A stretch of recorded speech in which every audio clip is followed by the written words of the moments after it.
The Book's Galaxy. Middlemarch. Chapter 30. Qui veut délasser hors de propos, las, Pascal. Mr. Casaubon had no second attack of equal severity with the first, and in a few days began to recover his usual condition. But Lydgate seemed to think the case worth a great deal of attention. He not only used his stethoscope, which had not become a matter of course in practice at that time, but sat quietly by his patient and watched him. To Mr. Casaubon's questions about himself, he replied that the source of the illness was the common error of intellectual men, a too eager and monotonous application. The remedy was to be satisfied with moderate work and to seek variety of relaxation. Mr. Brooke, who sat by on one occasion, suggested that Mr. Casaubon should go fishing, as Cadwallader did, and have a turning room, make toys, table legs, and that kind of thing. In short, you recommend me to anticipate the arrival of my second childhood, said poor Mr. Casaubon with some bitterness. These things, he added, looking at Lydgate, would be to me such relaxation as toe-picking is to prisoners in a house of correction. I confess, said Lydgate, smiling. Amusement is rather an unsatisfactory prescription. It is something like telling people to keep up their spirits. Perhaps I had better say that you must submit to be mildly bored rather than to go on working. Yes, said Mr. Brooke. Get Dorothea to play backgammon with you in the evenings, and shuttlecock now. I don't know a finer game than shuttlecock for the daytime. I remember it all the fashion. To be sure, your eyes might not stand that, Casaubon, but you must unbend, you know. Why, you might take to some light study. Conchology now, I always think that must be a light study. Or get Dorothea to read you light things, Smollett, Roderick Random, Humphrey Clinker. They are a little broad, but she may read anything now she's married, you know. I remember they made me laugh uncommonly. There's a droll bit about a postillion's breeches. We have no such humor now. I have gone through all these things, but they might be rather new to you. As new as eating thistles would have been an answer to represent Mr. Casaubon's feelings. But he only bowed resignedly, with due respect to his wife's uncle, and observed that doubtless the works he mentioned had served as a resource to a certain order of minds. You see, said the able magistrate to Lydgate, when they were outside the door, Casaubon has been a little narrow. It leaves him rather at a loss when you forbid him his particular work, which I believe is something very deep indeed in the line of research, you know. I would never give way to that, I was always versatile. But a clergyman is tied a little tight. If they would make him a bishop? Now. He did a very good pamphlet for Peel. He would have more movement then, more show, he might get a little flesh. But I recommend you to talk to Mrs. Casaubon. She is clever enough for anything, is my niece. Tell her, her husband wants liveliness, diversion. Put her on amusing tactics. Without Mr. Brooke's advice, Lydgate had determined on speaking to Dorothea. She had not been present while her uncle was throwing out his pleasant suggestions as to the mode in which life at LIII might be enlivened, but she was usually by her husband's side, and the unaffected signs of intense anxiety in her face and voice about whatever touched his mind or health made a drama which Lydgate was inclined to watch. He said to himself that he was only doing right in telling her the truth about her husband's probable future, but he certainly thought also that it would be interesting to talk confidentially with her. A medical man likes to make psychological observations, and sometimes in the pursuit of such studies is too easily tempted into momentous prophecy, which life and death easily set at naught. Lydgate had often been satirical on this gratuitous prediction, and he meant now to be guarded. He asked for Mrs. Casaubon, but being told that she was out walking, he was going away, when Dorothea and Celia appeared, both glowing from their struggle with the March wind. When Lydgate begged to speak with her alone, Dorothea opened the library door, which happened to be the nearest, thinking of nothing at the moment but what he might have to say about Mr. Casaubon. It was the first time she had entered this room since her husband had been taken ill, and the servant had chosen not to open the shutters. But there was light enough to read by from the narrow upper panes of the windows. "You will not mind this somber light," said Dorothea, standing in the middle of the room. "Since you forbade books, the library has been out of the question. But Mr. Casaubon will soon be here again, I hope. Is he not making progress?" "Yes, much more rapid progress than I at first expected. Indeed, he is already nearly in his usual state of health." "You do not fear that the illness will return?" said Dorothea, whose quick ear had detected some significance in Lydgate's tone. "Such cases are peculiarly difficult to pronounce upon," said Lydgate. "The only point on which I can be confident is that it will be desirable to be very watchful on Mr. Casaubon's account, lest he should in any way strain his nervous power." "I beseech you to speak quite plainly," said Dorothea, in an imploring tone. "I cannot bear to think that there might be something which I did not know, and which, if I had known it, would have made me act differently." The words came out like a cry. It was evident that they were the voice of some mental experience which lay not very far off. "Sit down," she added, placing herself on the nearest chair and throwing off her bonnet and gloves, with an instinctive discarding of formality where a great question of destiny was concerned. "What you say now justifies my own view," said Lydgate. "I think it is one's function as a medical man to hinder regrets of that sort as far as possible. But I beg you to observe that Mr. Casaubon's case is precisely of the kind in which the issue is most difficult to pronounce upon. He may possibly live for 15 years or more, without much worse health than he has had hitherto."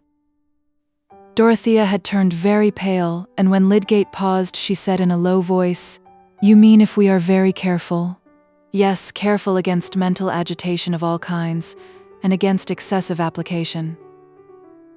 "He would be miserable if he had to give up his work," said Dorothea, with a quick prevision of that wretchedness. "I am aware of that. The only course is to try by all means, direct and indirect, to moderate and vary his occupations. With a happy concurrence of circumstances, there is, as I said, no immediate danger from that affection of the heart, which I believe to have been the cause of his late attack. On the other hand, it is possible that the disease may develop itself more rapidly. It is one of those cases in which death is sometimes sudden. Nothing should be neglected which might be affected by such an issue." There was silence for a few moments, while Dorothea sat as if she had been turned to marble, though the life within her was so intense that her mind had never before swept in brief time over an equal range of scenes and motives. "Help me, pray," she said at last, in the same low voice as before. "Tell me what I can do. What do you think of foreign travel? You have been lately in Rome, I think?" The memories which made this resource utterly hopeless were a new current that shook Dorothea out of her pallid immobility. "Oh, that would not do, that would be worse than anything," she said with a more childlike despondency, while the tears rolled down. "Nothing will be of any use that he does not enjoy." "I wish that I could have spared you this pain," said Lydgate, deeply touched, yet wondering about her marriage. Women just like Dorothea had not entered into his traditions. "It was right of you to tell me. I thank you for telling me the truth. I wish you to understand that I shall not say anything to enlighten Mr. Casaubon himself. I think it desirable for him to know nothing more than that he must not overwork himself, and must observe certain rules. Anxiety of any kind would be precisely the most unfavorable condition for him." Lydgate rose, and Dorothea mechanically rose at the same time, unclasping her cloak and throwing it off as if it stifled her. He was bowing and quitting her, when an impulse which, if she had been alone, would have turned into a prayer, made her say with a sob in her voice, "Oh, you are a wise man, are you not? You know all about life and death. Advise me. Think what I can do. He has been laboring all his life and looking forward. He minds about nothing else. And I mind about nothing else." For years after Lydgate remembered the impression produced in him by this involuntary appeal, this cry from soul to soul, without other consciousness than their moving with kindred natures in the same embroiled medium, the same troublous, fitfully illuminated life. But what could he say now except that he should see Mr. Casaubon again tomorrow? When he was gone, Dorothea's tears gushed forth, and relieved her stifling oppression. Then she dried her eyes, reminded that her distress must not be betrayed to her husband, and looked round the room thinking that she must order the servant to attend to it as usual, since Mr. Casaubon might now at any moment wish to enter. On his writing table there were letters which had lain untouched since the morning when he was taken ill, and among them, as Dorothea well remembered, there were young Ladislaw's letters, the one addressed to her still unopened. The associations of these letters had been made the more painful by that sudden attack of illness which she felt that the agitation caused by her anger might have helped to bring on. It would be time enough to read them when they were again thrust upon her, and she had had no inclination to fetch them from the library. But now it occurred to her that they should be put out of her husband's sight. Whatever might have been the sources of his annoyance about them, he must, if possible, not be annoyed again. And she ran her eyes first over the letter addressed to him to assure herself whether or not it would be necessary to write in order to hinder the offensive visit. Will wrote from Rome and began by saying that his obligations to Mr. Casaubon were too deep for all thanks not to seem impertinent. It was plain that if he were not grateful, he must be the poorest spirited rascal who had ever found a generous friend. To expand in wordy thanks would be like saying, "I am honest." But Will had come to perceive that his defects which Mr. Casaubon had himself often pointed to, needed for their correction that more strenuous position which his relative's generosity had hitherto prevented from being inevitable. He trusted that he should make the best return, if return were possible, by showing the effectiveness of the education for which he was indebted, and by ceasing in future to need any diversion towards himself of funds on which others might have a better claim. He was coming to England, to try his fortune, as many other young men were obliged to do whose only capital was in their brains. His friend Naumann had desired him to take charge of the dispute, the picture painted for Mr. Casaubon, with whose permission, and Mrs. Casaubon's, Will would convey it to LIII in person. A letter addressed to the Poste Restante in Paris within the fortnight would hinder him, if necessary, from arriving at an inconvenient moment. He enclosed a letter to Mrs. Casaubon in which he continued a discussion about art, begun with her in Rome. Opening her own letter, Dorothea saw that it was a lively continuation of his remonstrance with her fanatical sympathy and her want of sturdy neutral delight in things as they were, an outpouring of his young vivacity which it was impossible to read just now. She had immediately to consider what was to be done about the other letter. There was still time, perhaps, to prevent Will from coming to LIII. Dorothea ended by giving the letter to her uncle, who was still in the house, and begging him to let Will know that Mr. Casaubon had been ill, and that his health would not allow the reception of any visitors. No one more ready than Mr. Brooke to write a letter. His only difficulty was to write a short one, and his ideas in this case expanded over the 3 large pages and the inward foldings. He had simply said to Dorothea, "To be sure I will write, my dear. He's a very clever young fellow, this young Ladislaw. I dare say will be a rising young man. It's a good letter, marks his sense of things, you know. However, I will tell him about Casaubon." But the end of Mr. Brooke's pen was a thinking organ, evolving sentences, especially of a benevolent kind, before the rest of his mind could well overtake them. It expressed regrets and proposed remedies, which, when Mr. Brooke read them, seemed felicitously worded, surprisingly the right thing, and determined a sequel which he had never before thought of. In this case, his pen found it such a pity young Ladislaw should not have come into the neighborhood just at that time, in order that Mr. Brooke might make his acquaintance more fully, and that they might go over the long-neglected Italian drawings together. It also felt such an interest in a young man who was starting in life with a stock of ideas, that by the end of the 2nd page it had persuaded Mr. Brooke to invite young Ladislaw, since he could not be received at LIII, to come to Tipton Grange. Why not? They could find a great many things to do together, and this was a period of peculiar growth. The political horizon was expanding, and in short, Mr. Brooke's pen went off into a little speech which it had lately reported for that imperfectly edited organ, the Middlemarch Pioneer. While Mr. Brooke was sealing this letter, he felt elated with an influx of dim projects. A young man capable of putting ideas into form. The Pioneer purchased to clear the pathway for a new candidate, documents utilized, who knew what might come of it all. Since Celia was going to marry immediately, it would be very pleasant to have a young fellow at table with him, at least for a time. But he went away without telling Dorothea what he had put into the letter, for she was engaged with her husband, and, in fact, these things were of no importance to her. Chapter 31. How will you know the pitch of that great bell? Too large for you to stir. Let but a flute play 'neath the fine mixed metal. Listen close till the right note flows forth, a silvery rill. Then shall the huge bell tremble, then the mass, with myriad waves concurrent, shall respond in low, soft unison. Lydgate that evening spoke to Miss Vincy of Mrs. Casaubon, and laid some emphasis on the strong feeling she appeared to have for that formal, studious man 30 years older than herself. "Of course she is devoted to her husband," said Rosamond, implying a notion of necessary sequence which the scientific man regarded as the prettiest possible for a woman, but she was thinking at the same time that it was not so very melancholy to be mistress of LIII Manor with a husband likely to die soon. Do you think her very handsome? She certainly is handsome, but I have not thought about it, said Lydgate. I suppose it would be unprofessional, said Rosamond, dimpling. But how your practice is spreading. You were called in before to the Chetams, I think, and now the Casaubons. Yes, said Lydgate, in a tone of compulsory admission. But I don't really like attending such people so well as the poor. The cases are more monotonous, and one has to go through more fuss and listen more deferentially to nonsense. Not more than in Middlemarch, said Rosamond, and at least you go through wide corridors and have the scent of rose leaves everywhere. That is true, Mademoiselle de Montmorency, said Lydgate, just bending his head to the table and lifting with his fourth finger her delicate handkerchief which lay at the mouth of her reticule, as if to enjoy its scent, while he looked at her with a smile. But this agreeable holiday freedom with which Lydgate hovered about the flower of Middlemarch could not continue indefinitely.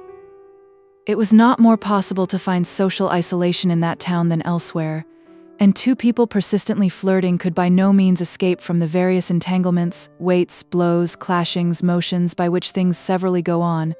Whatever Miss Vincy did must be remarked, and she was perhaps the more conspicuous to admirers and critics because just now Mrs. Vincy, after some struggle, had gone with Fred to stay a little while at Stone Court, there being no other way of at once gratifying old Featherstone and keeping watch against Mary Garth, who appeared a less tolerable daughter-in-law in proportion as Fred's illness disappeared.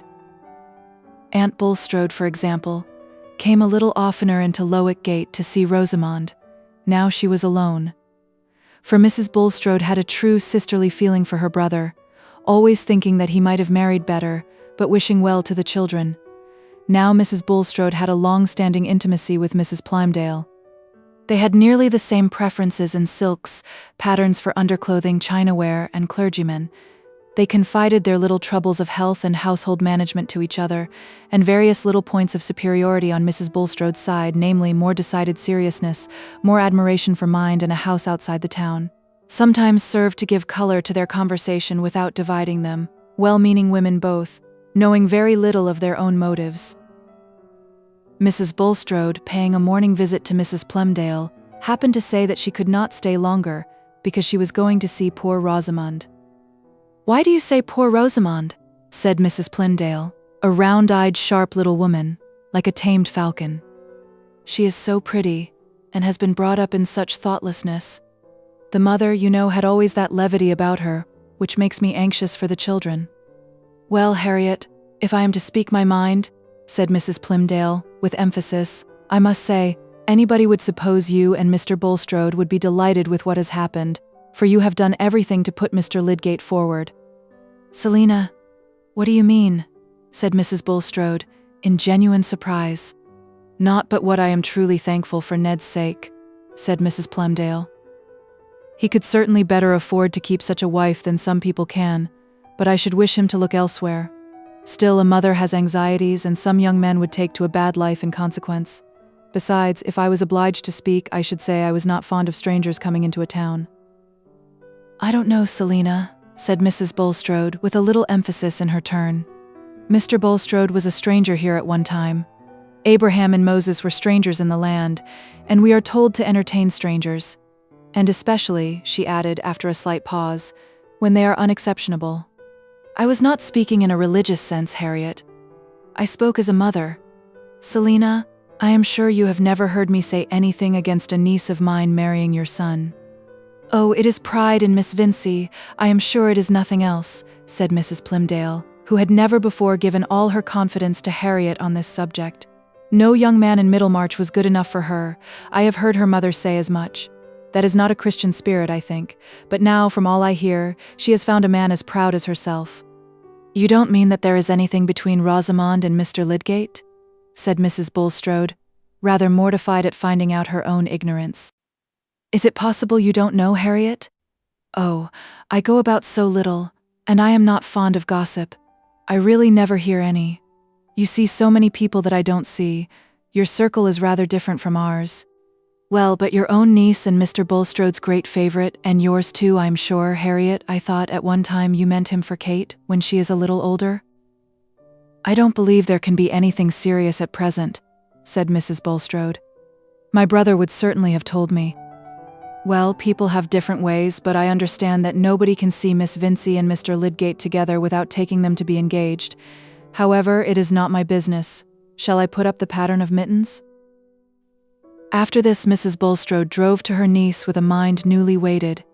She was herself handsomely dressed, but she noticed with a little more regret than usual that Rosamond, who was just come in and met her in walking dress, was almost as expensively equipped. Mrs. Bulstrode was a feminine, smaller edition of her brother, and had none of her husband's low-toned pallor. She had a good, honest glance and used no circumlocution.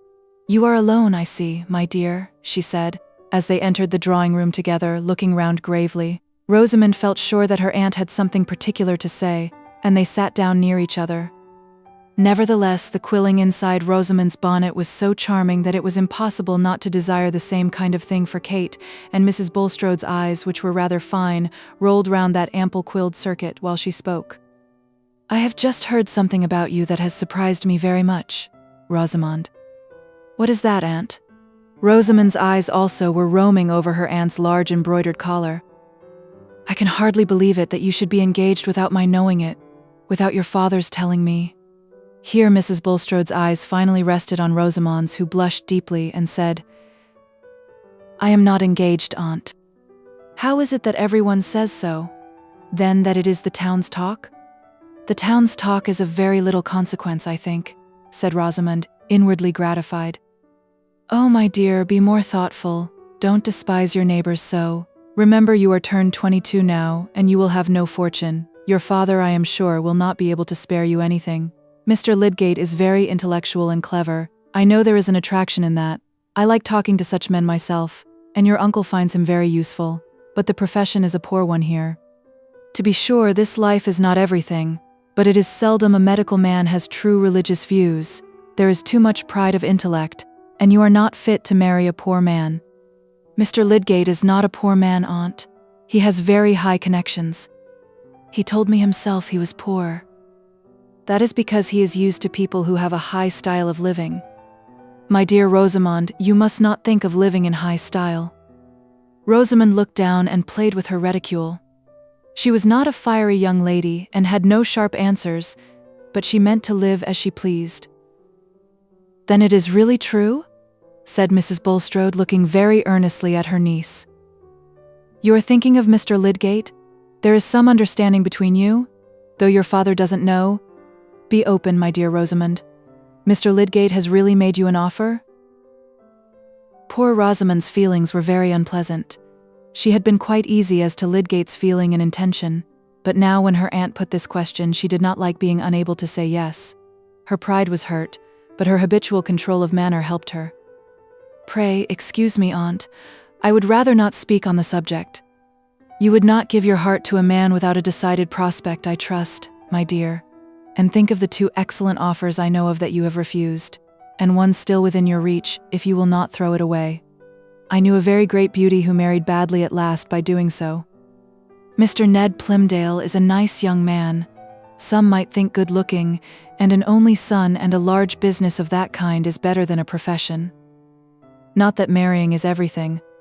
I would have you seek first the kingdom of God, but a girl should keep her heart within her own power. I should never give it to Mr. Ned Plymdale, if it were. I have already refused him. If I loved, I should love at once and without change," said Rosamond, with a great sense of being a romantic heroine, and playing the part prettily. "I see how it is, my dear," said Mrs. Bulstrode, in a melancholy voice, rising to go. "You have allowed your affections to be engaged without return." "No, indeed, Aunt," said Rosamond with emphasis. "Then you are quite confident that Mr. Lydgate has a serious attachment to you?" Rosamond's cheeks by this time were persistently burning, and she felt much mortification. She chose to be silent, and her aunt went away all the more convinced. Mr. Bulstrode, in things worldly and indifferent, was disposed to do what his wife bade him, and she now, without telling her reasons, desired him on the next opportunity to find out in conversation with Mr. Lydgate whether he had any intention of marrying soon. The result was a decided negative. Mr. Bulstrode, on being cross-questioned, showed that Lydgate had spoken as no man would who had any attachment that could issue in matrimony. Mrs. Bulstrode now felt that she had a serious duty before her, and she soon managed to arrange a tête-à-tête with Lydgate, in which she passed from inquiries about Fred Vincey's health and expressions of her sincere anxiety for her brother's large family, to general remarks on the dangers which lay before young people with regard to their settlement in life.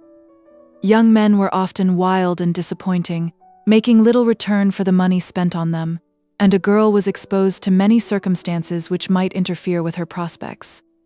"Especially when she has great attractions, and her parents see much company," said Mrs. Bulstrode.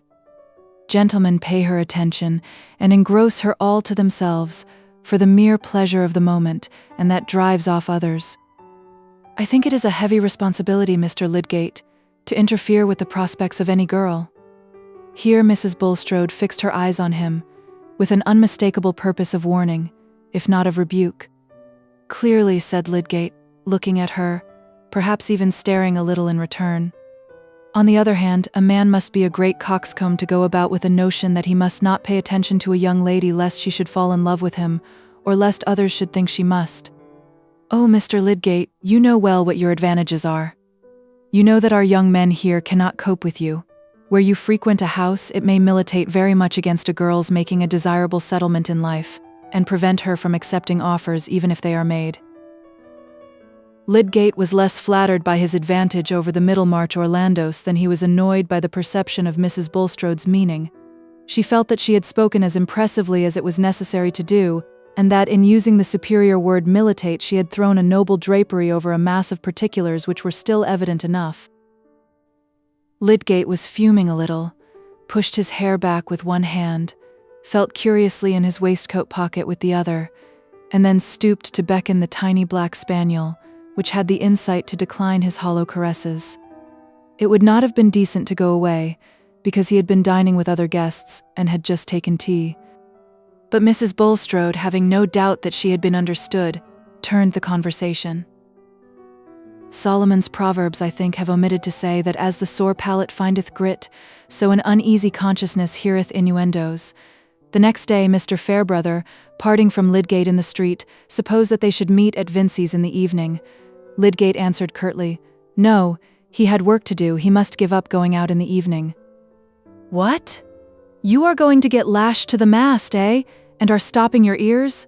said the vicar. "Well, if you don't mean to be won by the sirens, you are right to take precautions in time." A few days before, Lydgate would have taken no notice of these words as anything more than the vicar's usual way of putting things. They seemed now to convey an innuendo which confirmed the impression that he had been making a fool of himself and behaving so as to be misunderstood, not, he believed, by Rosamond herself. She, he felt sure, took everything as lightly as he intended it. She had an exquisite tact and insight in relation to all points of manners. But the people she lived among were blunderers and busybodies. However, the mistake should go no farther. He resolved and kept his resolution that he would not go to Mr. Vincey's except on business. Rosamond became very unhappy. The uneasiness first stirred by her aunt's questions grew and grew till at the end of 10 days that she had not seen Lydgate. It grew into terror at the blank that might possibly come, into foreboding of that ready, fatal sponge which so cheaply wipes out the hopes of mortals. The world would have a new dreariness for her, as a wilderness that a magician's spells had turned for a little while into a garden.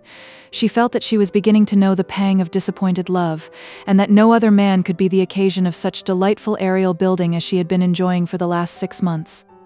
Poor Rosamond lost her appetite and felt as forlorn as Ariadne, as a charming stage Ariadne left behind with all her boxes full of costumes and no hope of a coach. There are many wonderful mixtures in the world which are all alike called love, and claim the privileges of a sublime rage which is an apology for everything, in literature and the drama. Happily, Rosamond did not think of committing any desperate act. She plaited her fair hair as beautifully as usual, and kept herself proudly calm. Her most cheerful supposition was that her Aunt Bulstrode had interfered in some way to hinder Lydgate's visits, everything was better than a spontaneous indifference in him.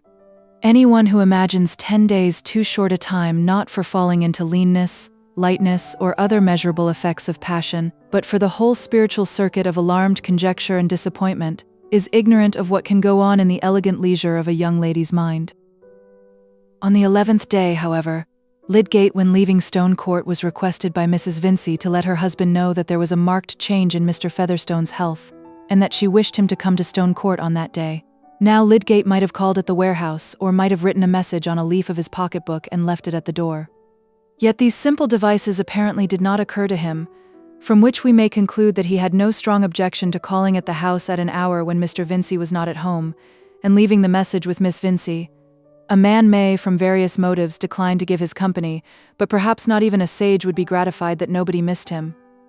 It would be a graceful, easy way of piecing on the new habits to the old, to have a few playful words with Rosamond about his resistance to dissipation, and his firm resolve to take long fasts even from sweet sounds.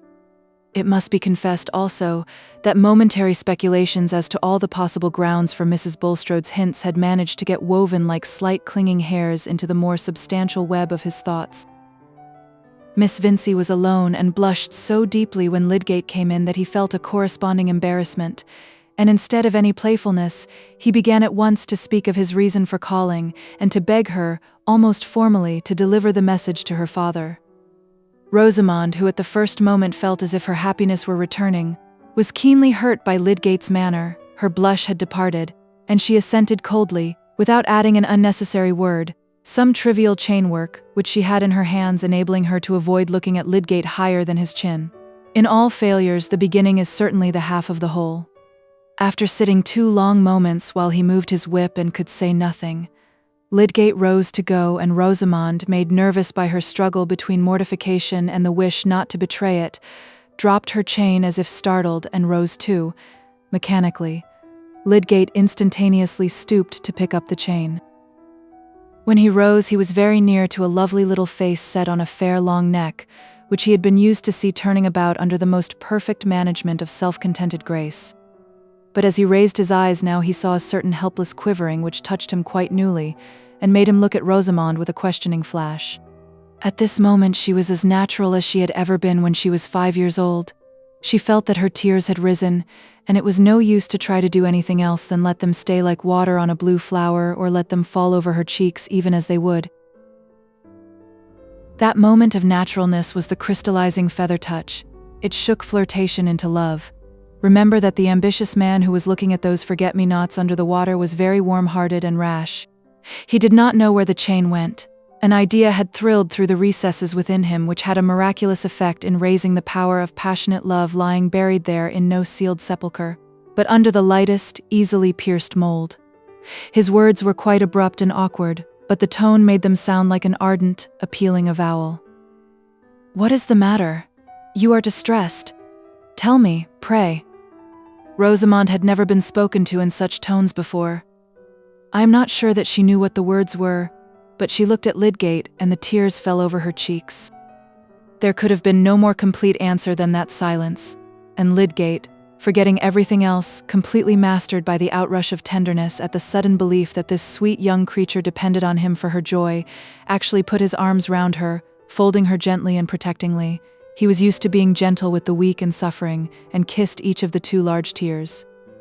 This was a strange way of arriving at an understanding, but it was a short way. Rosamond was not angry, but she moved backward a little in timid happiness, and Lydgate could now sit near her and speak less incompletely.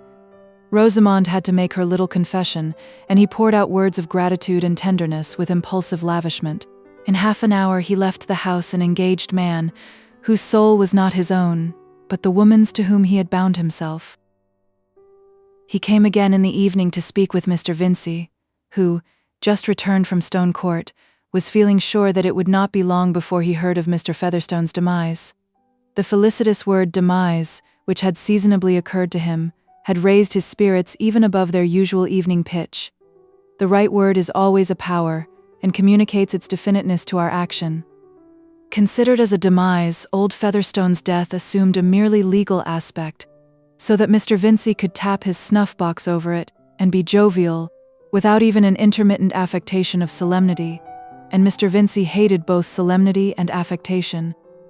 Who was ever awestruck about a testator, or sang a hymn on the title to real property? Mr. Vincey was inclined to take a jovial view of all things that evening. He even observed to Lydgate that Fred had got the family constitution after all, and would soon be as fine a fellow as ever again, and when his approbation of Rosamond's engagement was asked for, he gave it with astonishing facility, passing at once to general remarks on the desirableness of matrimony for young men and maidens, and apparently deducing from the whole the appropriateness of a little more punch. Chapter 32. They'll take suggestion as a cat laps milk. Shakespeare, Tempest. The triumphant confidence of the mayor, founded on Mr. Featherstone's insistent demand that Fred and his mother should not leave him, was a feeble emotion compared with all that was agitating the breasts of the old man's blood relations, who naturally manifested more their sense of the family tie and were more visibly numerous now that he had become bedridden. Naturally, for when poor Peter had occupied his armchair in the wainscoted parlor, no assiduous beetles for whom the cook prepares boiling water could have been less welcome on a hearth which they had reasons for preferring than those persons whose Featherstone blood was ill-nourished, not from penuriousness on their part, but from poverty. Brother Solomon and Sister Jane were rich, and the family candor and total abstinence from false politeness with which they were always received seemed to them no argument that their brother in the solemn act of making his will would overlook the superior claims of wealth. Themselves at least he had never been unnatural enough to banish from his house, and it seemed hardly eccentric that he should have kept away Brother Jonah, Sister Martha, and the rest, who had no shadow of such claims. They knew Peter's maxim, that money was a good egg, and should be laid in a warm nest. But Brother Jonah, Sister Martha, and all the needy exiles held a different point of view. Probabilities are as various as the faces to be seen at will in fretwork or paper hangings. Every form is there, from Jupiter to Judy, if you only look with creative inclination. To the poorer and least favored it seemed likely that since Peter had done nothing for them in his life, he would remember them at the last. Jonah argued that men liked to make a surprise of their wills, while Martha said that nobody need be surprised if he left the best part of his money to those who least expected it. Also, it was not to be thought but that an own brother lying there with dropsy in his legs must come to feel that blood was thicker than water, and if he didn't alter his will, he might have money by him. At any rate, some blood relations should be on the premises and on the watch against those who were hardly relations at all. Such things had been known as forged wills and disputed wills, which seemed to have the golden hazy advantage of somehow enabling non-legatees to live out of them. Again, those who were no blood relations might be caught making away with things, and poor Peter lying there helpless. Somebody should be on the watch. But in this conclusion they were at one with Solomon and Jane, also some nephews, nieces, and cousins, arguing with still greater subtlety as to what might be done by a man able to will away his property and give himself large treats of oddity, felt in a handsome sort of way that there was a family interest to be attended to, and thought of Stone Court as a place which it would be nothing but right for them to visit. Sister Martha, otherwise Mrs. Cranch, living with some wheeziness in the chalky flats, could not undertake the journey, but her son, as being poor Peter's own nephew, could represent her advantageously, and watch lest his Uncle Jonah should make an unfair use of the improbable things which seemed likely to happen. In fact, there was a general sense running in the Featherstone blood that everybody must watch everybody else, and that it would be well for everybody else to reflect that the Almighty was watching him. Thus Stone Court continually saw one or other blood relation alighting or departing, and Mary Garth had the unpleasant task of carrying their messages to Mr. Featherstone, who would see none of them, and sent her down with the still more unpleasant task of telling them so. As manager of the household, she felt bound to ask them in good provincial fashion to stay and eat, but she chose to consult Mrs. Vincey on the point of extra downstairs consumption now that Mr. Featherstone was laid up. "Oh, my dear, you must do things handsomely where there's last illness and a property. God knows, I don't grudge them every ham in the house, only save the best for the funeral. Have some stuffed veal always, and a fine cheese in cut. You must expect to keep open house in these last illnesses," said liberal Mrs. Vincey, once more of cheerful note and bright plumage. But some of the visitors alighted and did not depart after the handsome treating to veal and ham. Brother Jonah, for example. There are such unpleasant people in most families, Perhaps even in the highest aristocracy there are Brobdingnag specimens gigantically in debt and bloated at greater expense. Brother Jonah, I say, having come down in the world, was mainly supported by a calling which he was modest enough not to boast of, though it was much better than swindling either on exchange or turf, but which did not require his presence at brassing so long as he had a good corner to sit in and a supply of food. He chose the kitchen corner, partly because he liked it best, and partly because he did not want to sit with Solomon, concerning whom he had a strong brotherly opinion. Seated in a famous armchair and in his best suit, constantly within sight of good cheer, he had a comfortable consciousness of being on the premises, mingled with fleeting suggestions of Sunday and the bar at the Green Man, and he informed Mary Garth that he should not go out of reach of his brother Peter while that poor fellow was above ground. The troublesome ones in a family are usually either the wits or the idiots. Jonah was the wit among the Featherstones, and joked with the maidservants when they came about the hearth, but seemed to consider Miss Garth a suspicious character, and followed her with cold eyes.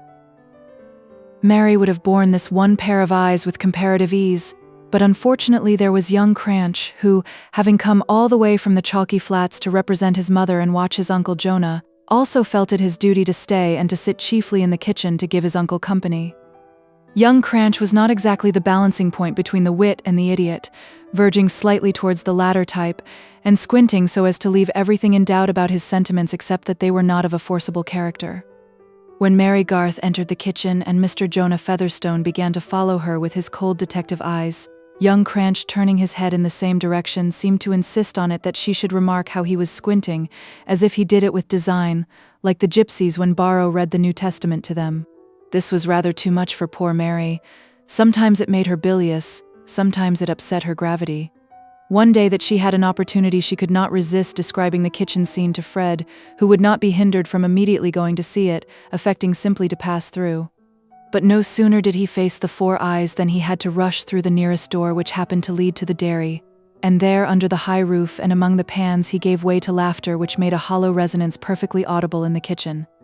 He fled by another doorway, but Mr. Jonah, who had not before seen Fred's white complexion, long legs, and pinched delicacy of face, prepared many sarcasms in which these points of appearance were wittily combined with the lowest moral attributes. "Why, Tom, you don't wear such gentlemanly trousers. You haven't got half such fine long legs," said Jonah to his nephew, winking at the same time, to imply that there was something more in these statements than their undeniableness. Tom looked at his legs, but left it uncertain whether he preferred his moral advantages to a more vicious length of limb and reprehensible gentility of trouser. In the large wainscoted parlor, too, there were constantly pairs of eyes on the watch, and own relatives eager to be sitters up. Many came, lunched, and departed, but Brother Solomon and the lady who had been Jane Featherstone for 25 years before she was Mrs. Waller found it good to be there every day for hours, without other calculable occupation than that of observing the cunning Mary Garth, who was so deep that she could be found out in nothing, and giving occasional dry, wrinkly indications of crying as if capable of torrents in a wetter season, at the thought that they were not allowed to go into Mr. Featherstone's room. For the old man's dislike of his own family seemed to get stronger as he got less able to amuse himself by saying biting things to them.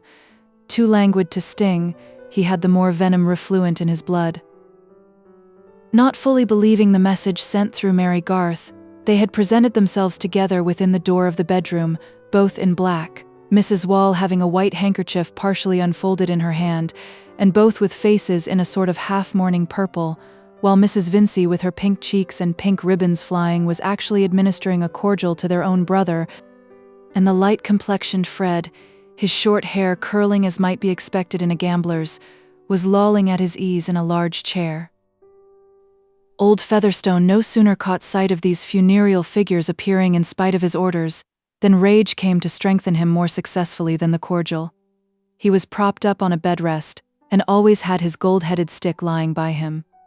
He seized it now and swept it backwards and forwards in as large an area as he could, apparently to ban these ugly specters, crying in a hoarse sort of screech, "Back, back, Mrs. Wall, back, Solomon. Oh, brother, Peter." Mrs. Wall began, but Solomon put his hand before her repressively. He was a large-cheeked man, nearly 70, with small furtive eyes, and was not only of much blander temper but thought himself much deeper than his brother Peter, indeed not likely to be deceived in any of his fellow men, inasmuch as they could not well be more greedy and deceitful than he suspected them of being. Even the invisible powers, he thought, were likely to be soothed by a bland parenthesis here and there, coming from a man of property who might have been as impious as others. "Brother Peter," he said, in a wheedling yet gravely official tone, "it's nothing but right I should speak to you about the 3 Crofts and the manganese. The Almighty knows what I've got on my mind." "Then he knows more than I want to know," said Peter, laying down his stick with a show of truce which had a threat in it too, for he reversed the stick so as to make the gold handle a club in case of closer fighting, and looked hard at Solomon's bald head. "There's things you might repent of, brother, for want of speaking to me," said Solomon, not advancing, however. "I could sit up with you tonight, and Jane with me willingly, and you might take your own time to speak, or let me speak." "Yes, I shall take my own time. You needn't offer me yours," said Peter. "But you can't take your own time to die in, brother," began Mrs. Waller, with her usual woolly tone. "And when you lie speechless, you may be tired of having strangers about you, and you may think of me and my children." But here her voice broke under the touching thought which she was attributing to her speechless brother, the mention of ourselves being naturally affecting. "No, I shan't," said old Featherstone contradictiously. "I shan't think of any of you. I've made my will, I tell you. I've made my will." Here he turned his head towards Mrs. Vincey and swallowed some more of his cordial. "Some people would be ashamed to fill up a place belonging by rights to others," said Mrs. Wall, turning her narrow eyes in the same direction.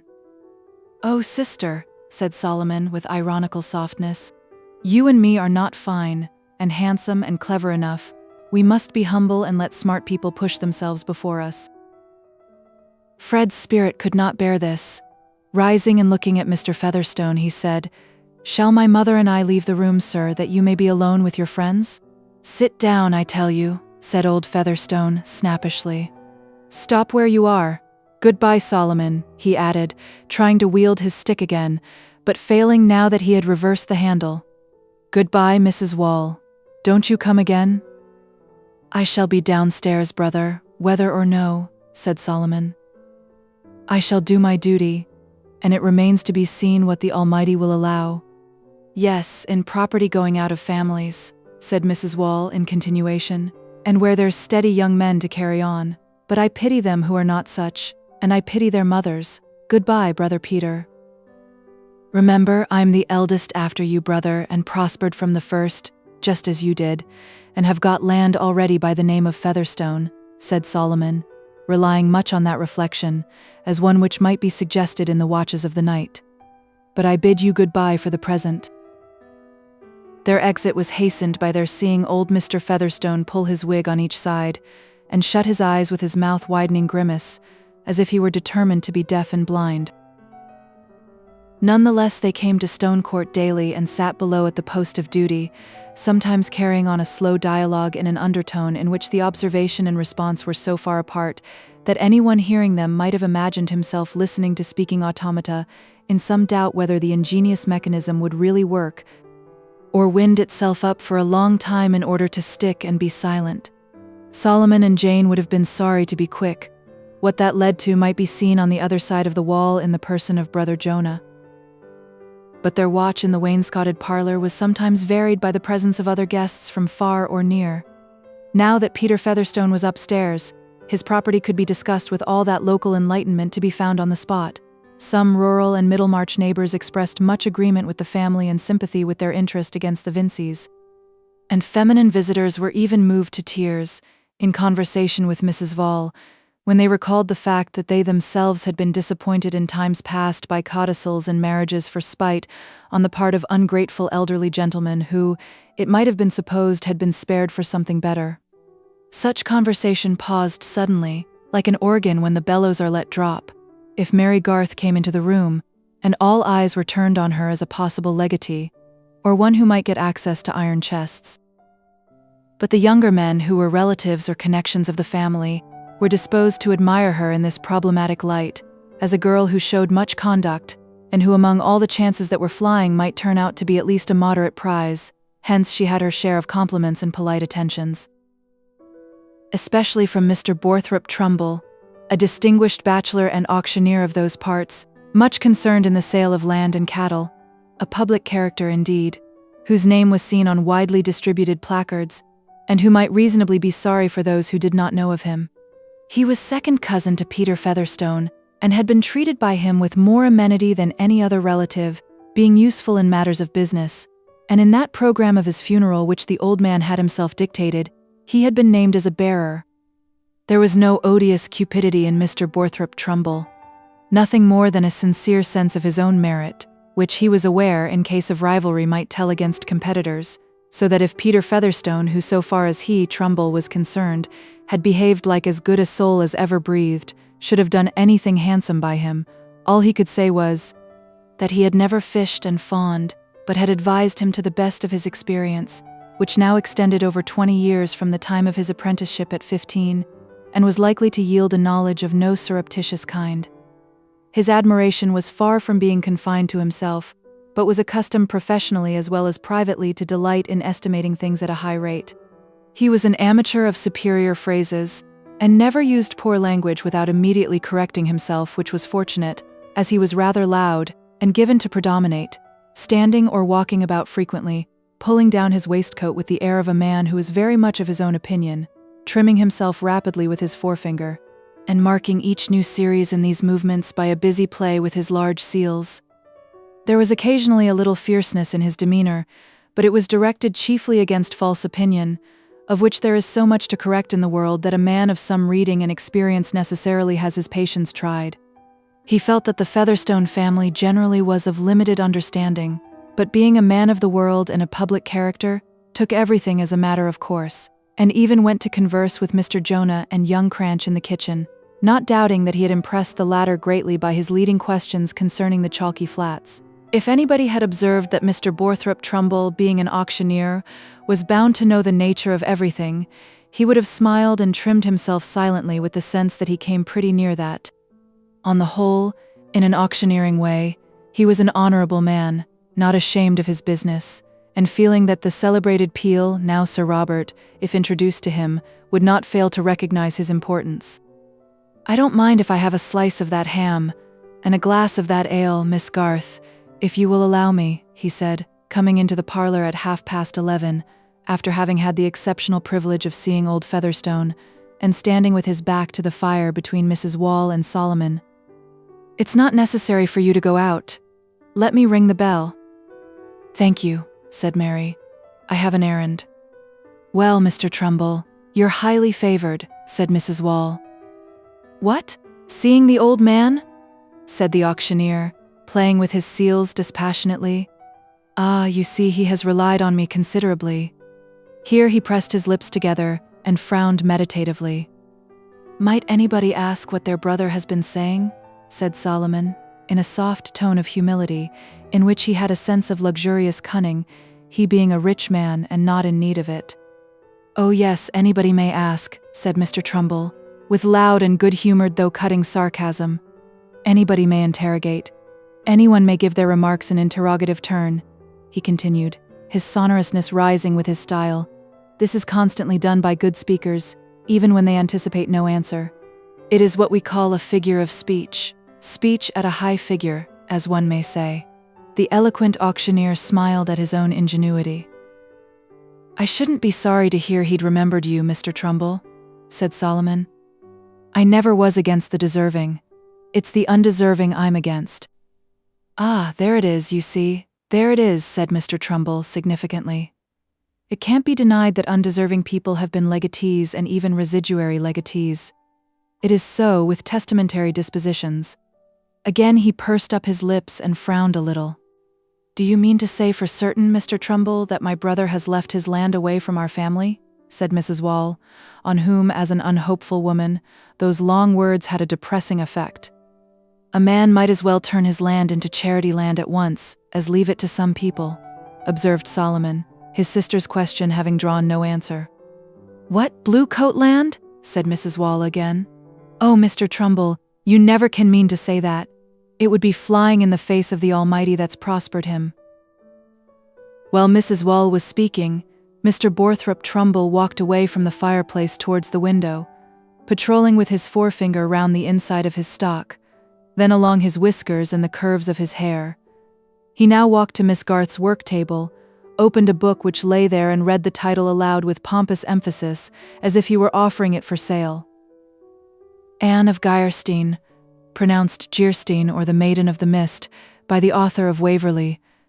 Then turning the page, he began sonorously.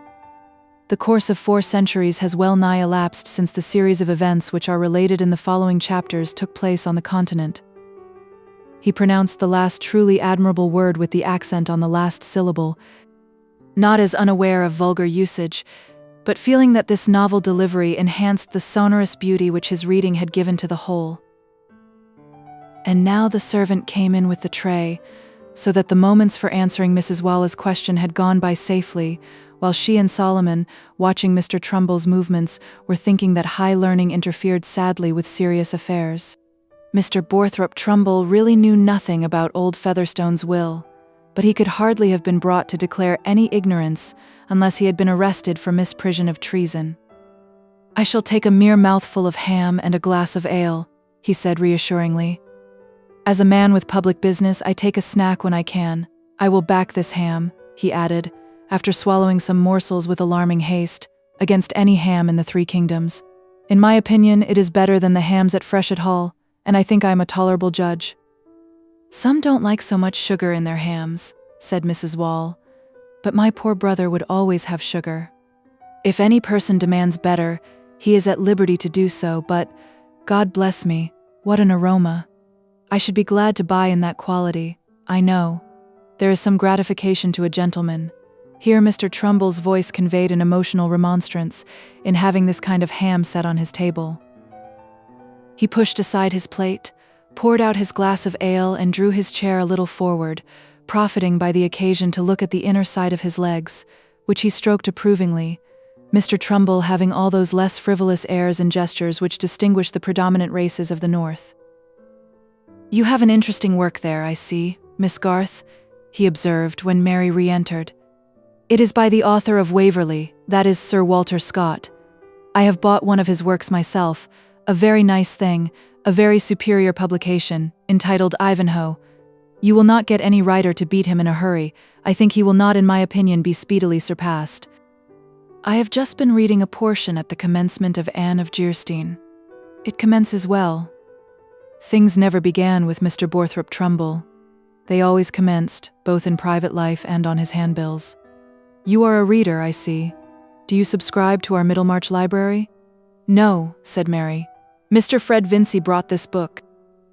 "I am a great bookman myself," returned Mr. Trumbull. "I have no less than 200 volumes in calf, and I flatter myself they are well selected, also pictures by Murillo, Rubens, Teniers, Titian, Van Dyck, and others. I shall be happy to lend you any work you like to mention, Miss Garth." "I am much obliged," said Mary, hastening away again, "but I have little time for reading." "I should say my brother has done something for her in his will," said Mr. Solomon, in a very low undertone, when she had shut the door behind her, pointing with his head towards the absent Mary. "His first wife was a poor match for him, though," said Mrs. Wall. "She brought him nothing, and this young woman is only her niece, and very proud, and my brother has always paid her wage. A sensible girl, though, in my opinion," said Mr. Trumbull, finishing his ale and starting up with an emphatic adjustment of his waistcoat. "I have observed her when she has been mixing medicine in drops. She minds what she is doing, sir. That is a great point in a woman, and a great point for our friend upstairs, poor dear old soul. A man whose life is of any value should think of his wife as a nurse. That is what I should do, if I married, and I believe I have lived single long enough not to make a mistake in that line. Some men must marry to elevate themselves a little, but when I am in need of that, I hope someone will tell me so. I hope some individual will apprise me of the fact. I wish you good morning, Mrs. Wall. Good morning, Mr. Solomon. I trust we shall meet under less melancholy auspices." When Mr. Trumbull had departed with a fine bow, Solomon, leaning forward, observed to his sister, "You may depend, Jane, my brother has left that girl a lumping sum." "Anybody would think so from the way Mr. Trumbull talks," said Jane. Then, after a pause, "He talks as if my daughters wasn't to be trusted to give drops. "Auctioneers talk wild," said Solomon. "Not but what Trumbull has made money." Chapter 33. Close up his eyes and draw the curtain close, and let us all to meditation. 2 Henry VI. That night after 12 o'clock, Mary Garth relieved the watch in Mr. Featherstone's room and sat there alone through the small hours. She often chose this task, in which she found some pleasure, notwithstanding the old man's testiness whenever he demanded her attentions. There were intervals in which she could sit perfectly still, enjoying the outer stillness and the subdued light. The red fire with its gently audible movement seemed like a solemn existence calmly independent of the petty passions, the imbecile desires, the straining after worthless uncertainties which were daily moving her contempt. Mary was fond of her own thoughts, and could amuse herself well sitting in twilight with her hands in her lap. For, having early had strong reason to believe that things were not likely to be arranged for her peculiar satisfaction, she wasted no time in astonishment and annoyance at that fact. And she had already come to take life very much as a comedy in which she had a proud, nay, a generous resolution not to act the mean or treacherous part. Mary might have become cynical if she had not had parents whom she honored, and a well of affectionate gratitude within her, which was all the fuller because she had learned to make no unreasonable claims. She sat tonight revolving, as she was wont, the scenes of the day, her lips often curling with amusement at the oddities to which her fancy added fresh drollery. People were so ridiculous with their illusions, carrying their fool's caps unawares, thinking their own lies opaque while everybody else's were transparent, making themselves exceptions to everything, as if when all the world looked yellow under a lamp they alone were rosy. Yet there were some illusions under Mary's eyes which were not quite comic to her. She was secretly convinced, though she had no other grounds than her close observation of old Featherstone's nature, that in spite of his fondness for having the Vinceys about him, they were as likely to be disappointed as any of the relations whom he kept at a distance. She had a good deal of disdain for Mrs. Vincey's evident alarm lest she and Fred should be alone together, but it did not hinder her from thinking anxiously of the way in which Fred would be affected, if it should turn out that his uncle had left him as poor as ever. She could make a butt of Fred when he was present, but she did not enjoy his follies when he was absent. Yet she liked her thoughts. A vigorous young mind not overbalanced by passion finds a good in making acquaintance with life, and watches its own powers with interest. Mary had plenty of merriment within. Her thought was not veined by any solemnity or pathos about the old man on the bed. Such sentiments are easier to affect than to feel about an aged creature whose life is not visibly anything but a remnant of vices. She had always seen the most disagreeable side of Mr. Featherstone. He was not proud of her, and she was only useful to him. To be anxious about a soul that is always snapping at you must be left to the saints of the earth, and Mary was not one of them. She had never returned him a harsh word, and had waited on him faithfully. That was her utmost. Old Featherstone himself was not in the least anxious about his soul, and had declined to see Mr. Tucker on the subject. Tonight he had not snapped, and for the first hour or two he lay remarkably still, until at last Mary heard him rattling his bunch of keys against the tin box which he always kept in the bed beside him. About 3 o'clock he said with remarkable distinctness, "Missy, come here." Mary obeyed, and found that he had already drawn the tin box from under the clothes, though he usually asked to have this done for him, and he had selected the key. He now unlocked the box and, drawing from it another key, looked straight at her with eyes that seemed to have recovered all their sharpness and said, "How many of 'em are in the house?" "You mean of your own relations, sir?" said Mary, well used to the old man's way of speech. He nodded slightly and she went on. "Mr. Jonah Featherstone and young Cranch are sleeping here." "Oh, aye, they stick, do they? And the rest they come every day. I'll warrant Solomon and Jane and all the young uns? They come peeping and counting and casting up?" "Not all of them every day. Mr. Solomon and Mrs. Wall are here every day, and the others come often."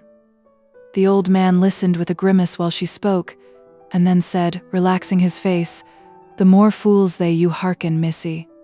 It's 3 o'clock in the morning, and I've got all my faculties as well as ever I had in my life.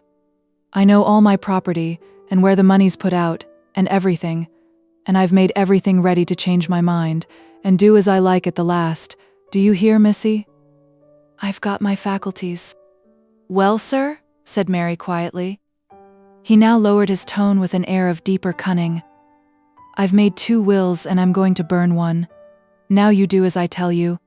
This is the key of my iron chest in the closet there. You push well at the side of the brass plate at the top, till it goes like a bolt. Then you can put the key in the front lock and turn it. See and do that. And take out the topmost paper. Last will and testament, big printed. No, sir, said Mary in a firm voice. I cannot do that. Not do it? I tell you, you must, said the old man, his voice beginning to shake under the shock of this resistance. I cannot touch your iron chest or your will. I must refuse to do anything that might lay me open to suspicion. I tell you, I'm in my right mind. Shan't I do as I like at the last? I made 2 wills on purpose. Take the key, I say. No, sir, I will not, said Mary, more resolutely still. Her repulsion was getting stronger. I tell you, there's no time to lose. I cannot help that, sir. I will not let the close of your life soil the beginning of mine. I will not touch your iron chest or your will. She moved to a little distance from the bedside. The old man paused with a blank stare for a little while, holding the 1 key erect on the ring. Then, with an agitated jerk, he began to work with his bony left hand at emptying the tin box before him. Missy, he began to say, hurriedly, look here, take the money, the notes and gold, look here, take it, you shall have it all, do as I tell you. He made an effort to stretch out the key towards her as far as possible, and Mary again retreated. I will not touch your key or your money, sir. Pray don't ask me to do it again. If you do, I must go and call your brother. He let his hand fall, and for the first time in her life Mary saw old Peter Featherstone begin to cry childishly. She said, in as gentle a tone as she could command, Pray put up your money, sir, and then went away to her seat by the fire, hoping this would help to convince him that it was useless to say more. Presently he rallied and said eagerly, Look here, then. Call the young chap. Call Fred Vincy. Mary's heart began to beat more quickly. Various ideas rushed through her mind as to what the burning of a second will might imply. She had to make a difficult decision in a hurry. I will call him, if you will let me call Mr. Jonah and others with him. Nobody else, I say, the young chap. I shall do as I like. Wait till broad daylight, sir, when everyone is stirring. Or let me call Simmons now, to go and fetch the lawyer. He can be here in less than 2 hours. Lawyer? What do I want with the lawyer? Nobody shall know, I say. Nobody shall know. I shall do as I like. Let me call someone else, sir, said Mary, persuasively.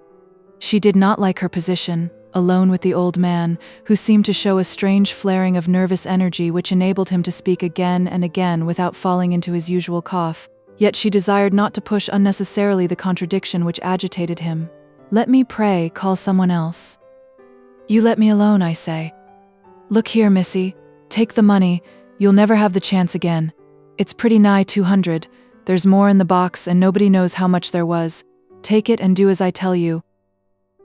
Mary, standing by the fire, saw its red light falling on the old man, propped up on his pillows in bed rest, with his bony hand holding out the key, and the money lying on the quilt before him.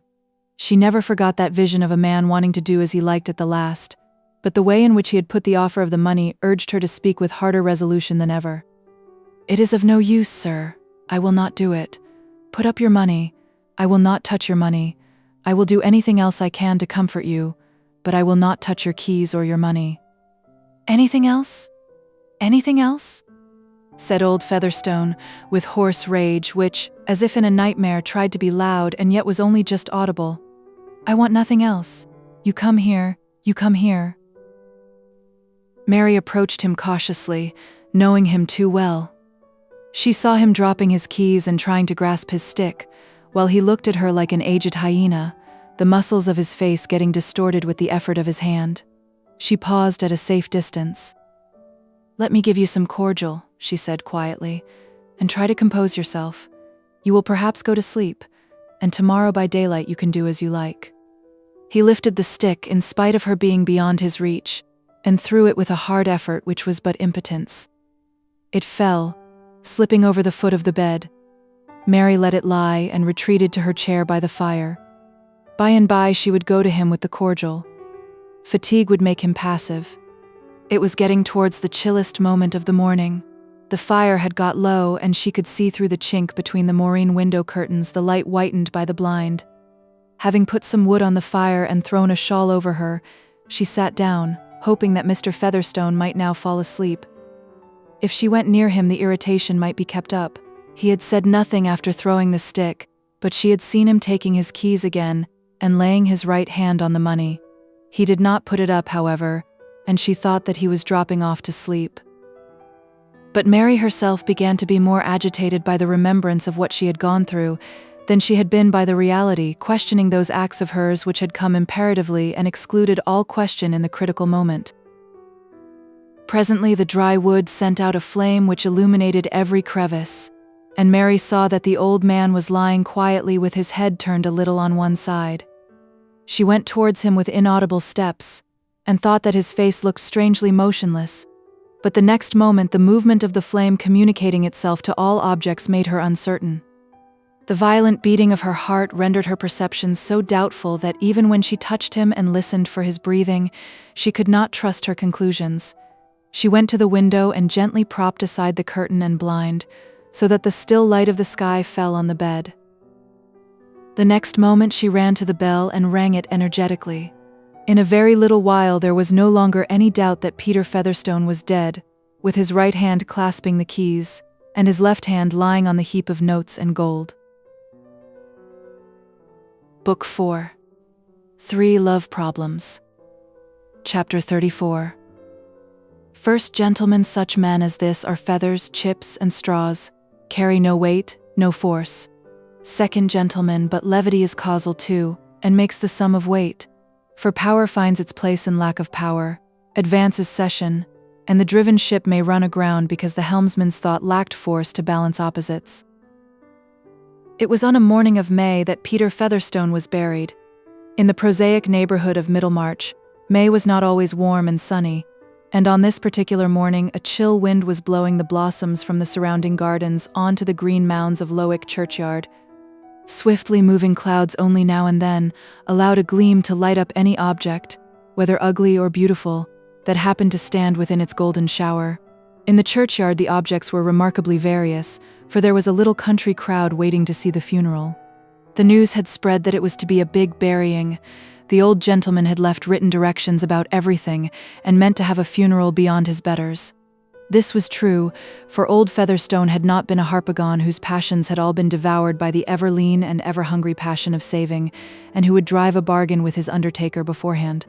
He loved money, but he also loved to spend it in gratifying his peculiar tastes, and perhaps he loved it best of all as a means of making others feel his power more or less uncomfortably. If anyone will here contend that there must have been traits of goodness in old Featherstone, I will not presume to deny this, but I must observe that goodness is of a modest nature, easily discouraged, and when much privacy, elbowed in early life by unabashed vices, is apt to retire into extreme privacy, so that it is more easily believed in by those who construct a selfish old gentleman theoretically, than by those who form the narrower judgments based on his personal acquaintance. In any case, he had been bent on having a handsome funeral, and on having persons bid to it who would rather have stayed at home.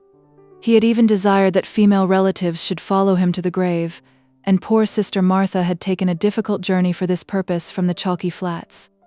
She and Jane would have been altogether cheered, in a tearful manner, by this sign that a brother who disliked seeing them while he was living had been prospectively fond of their presence when he should have become a testator, if the sign had not been made equivocal by being extended to Mrs. Vincey, whose expense in handsome crape seemed to imply the most presumptuous hopes, aggravated by a bloom of complexion which told pretty plainly that she was not a blood relation, but of that generally objectionable class called wife's kin. We are all of us imaginative in some form or other, for images are the brood of desire, and poor old Featherstone, who laughed much at the way in which others cajoled themselves, did not escape the fellowship of illusion. In writing the program for his burial, he certainly did not make clear to himself that his pleasure in the little drama of which it formed a part was confined to anticipation. In chuckling over the vexations he could inflict by the rigid clutch of his dead hand, he inevitably mingled his consciousness with that livid, stagnant presence. And so far as he was preoccupied with a future life, it was with one of gratification inside his coffin. Thus old Featherstone was imaginative, after his fashion. However, the 3 mourning coaches were filled according to the written orders of the deceased. There were pallbearers on horseback, with the richest scarfs and hatbands, and even the underbearers had trappings of woe which were of a good, well-priced quality. The black procession, when dismounted, looked the larger for the smallness of the churchyard.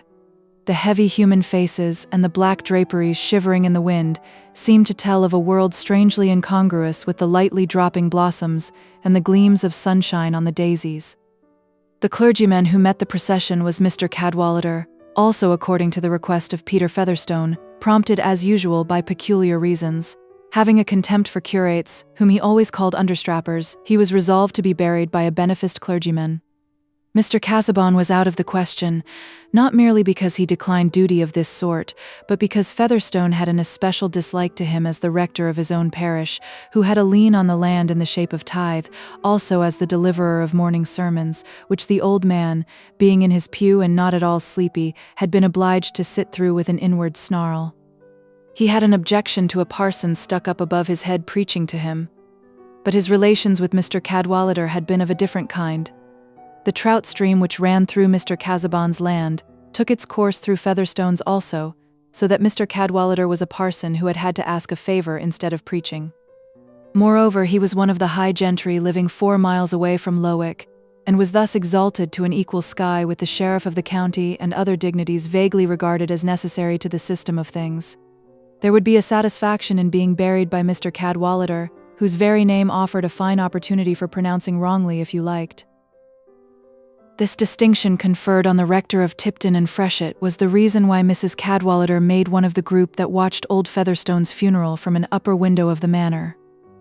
She was not fond of visiting that house, but she liked, as she said, to see collections of strange animals such as there would be at this funeral, and she had persuaded Sir James and the young Lady Chettam to drive the rector and herself to LIII in order that the visit might be altogether pleasant. "I will go anywhere with you, Mrs. Cadwallader," Celia had said, "but I don't like funerals." "Oh, my dear, when you have a clergyman in your family you must accommodate your tastes. I did that very early. When I married Humphrey I made up my mind to like sermons, and I set out by liking the end very much. That soon spread to the middle and the beginning, because I couldn't have the end without them." "No, to be sure not," said the Dowager Lady Chettam, with stately emphasis.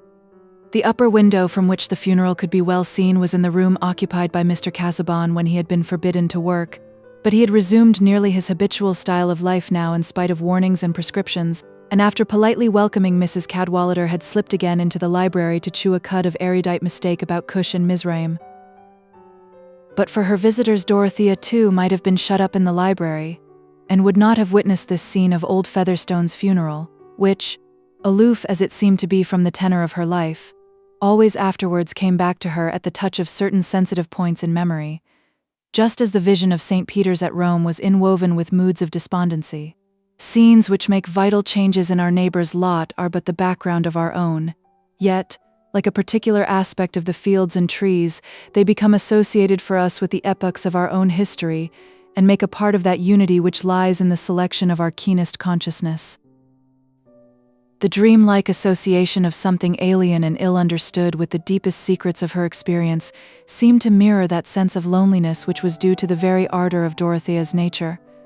The country gentry of old time lived in a rarefied social air.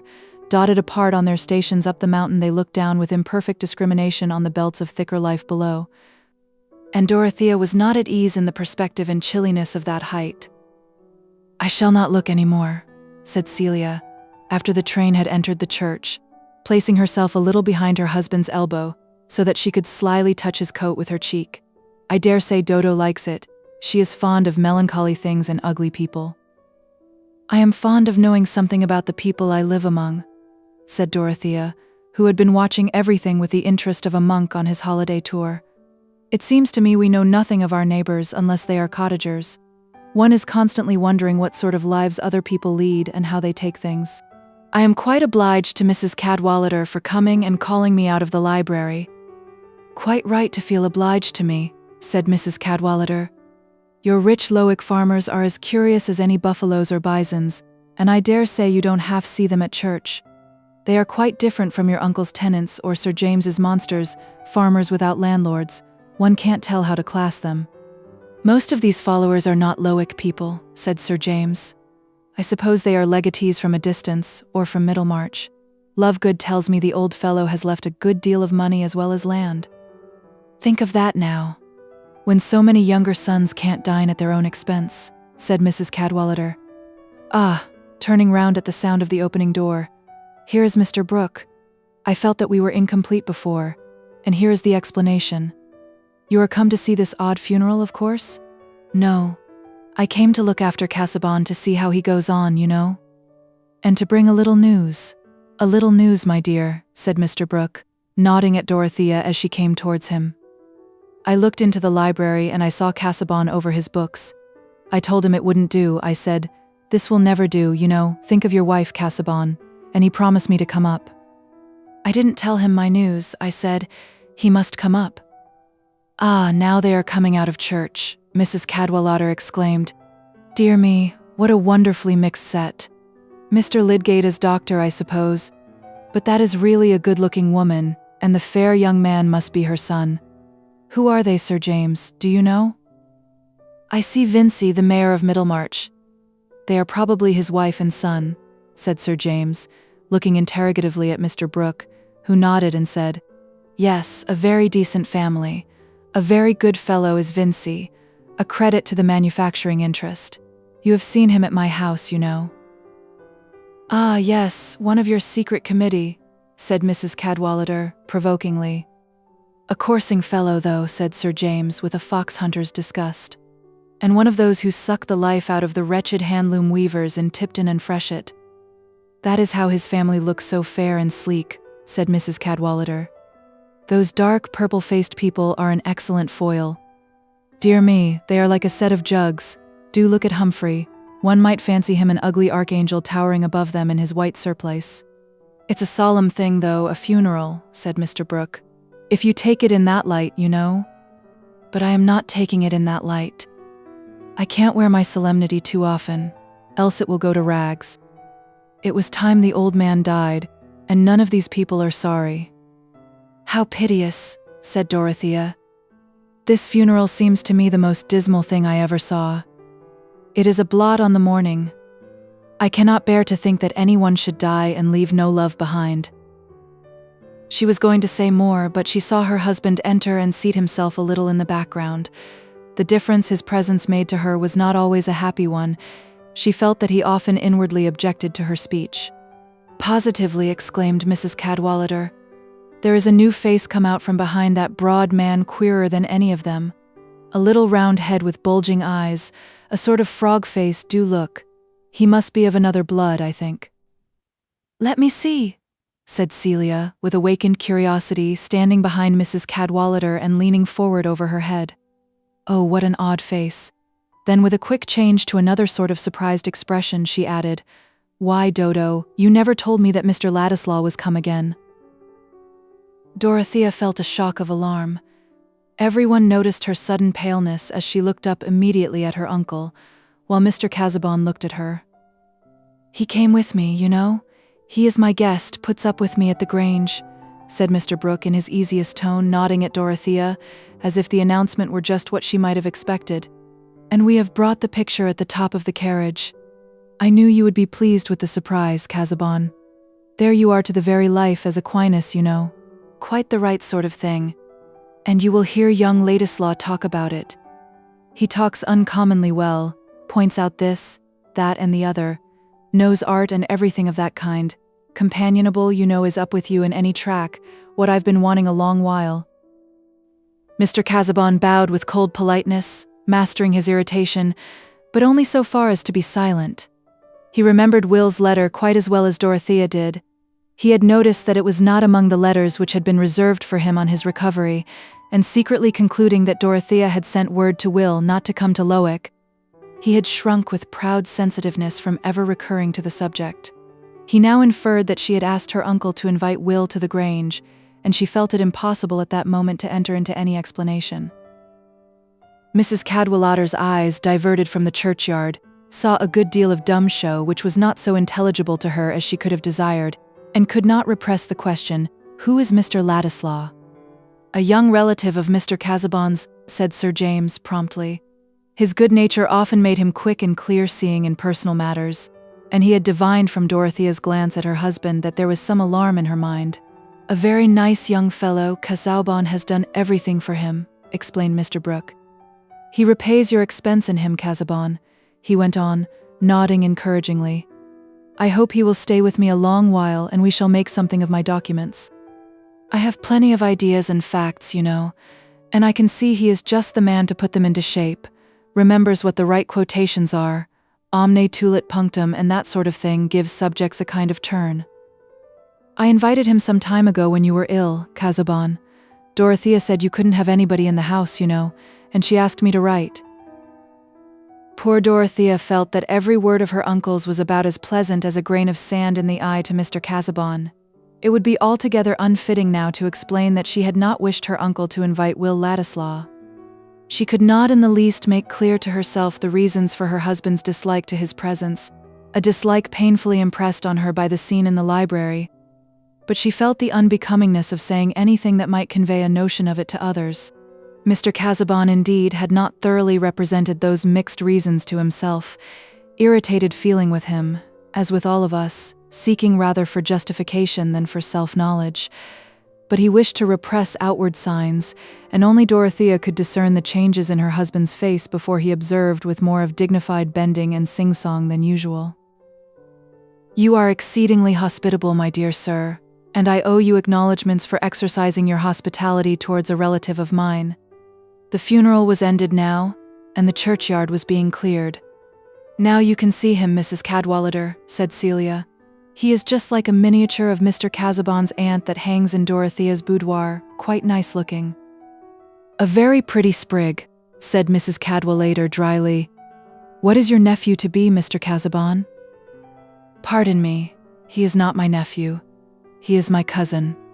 "Well, you know," interposed Mr. Brooke, "he is trying his wings.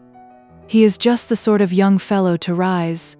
I should be glad to give him an opportunity. He would make a good secretary now, like Hobbes, Milton, Swift, that sort of man." "I understand," said Mrs. Cadwallader. "One who can write speeches." "I'll fetch him in now, eh, Casaubon?" said Mr. Brooke. "He wouldn't come in till I had announced him, you know, and we'll go down and look at the picture. There you are to the life, a deep, subtle sort of thinker with his forefinger on the page, while Saint Bonaventure or somebody else, rather fat and florid, is looking up at the Trinity. Everything is symbolical, you know, the higher style of art. I like that up to a certain point, but not too far. It's rather straining to keep up with, you know. But you are at home in that, Casaubon? And your painter's flesh is good, solidity, transparency, everything of that sort. I went into that a great deal at one time. However, I'll go and fetch Ladislaw." Chapter 35. Non, je ne comprends pas de plus charmant plaisir que de voir d'héritier une troupe affligée, le maintien interdit et la mine allongée, lire un long testament ou pâle, étonné. On leur laisse un bonsoir avec un pied de nez, pour voir au naturel leur tristesse profonde. Je reviendrai, je crois, exprès de l'autre monde. Régnard, le légataire universel. When the animals entered the ark in pairs, one may imagine that allied species made much private remark on each other, and were tempted to think that so many forms feeding on the same store of fodder were eminently superfluous, as tending to diminish the rations. I fear the part played by the vultures on that occasion would be too painful for art to represent, those birds being disadvantageously naked about the gullet, and apparently without rites and ceremonies. The same sort of temptation befell the Christian carnivora who formed Peter Featherstone's funeral procession, most of them having their minds bent on a limited store which each would have liked to get the most of.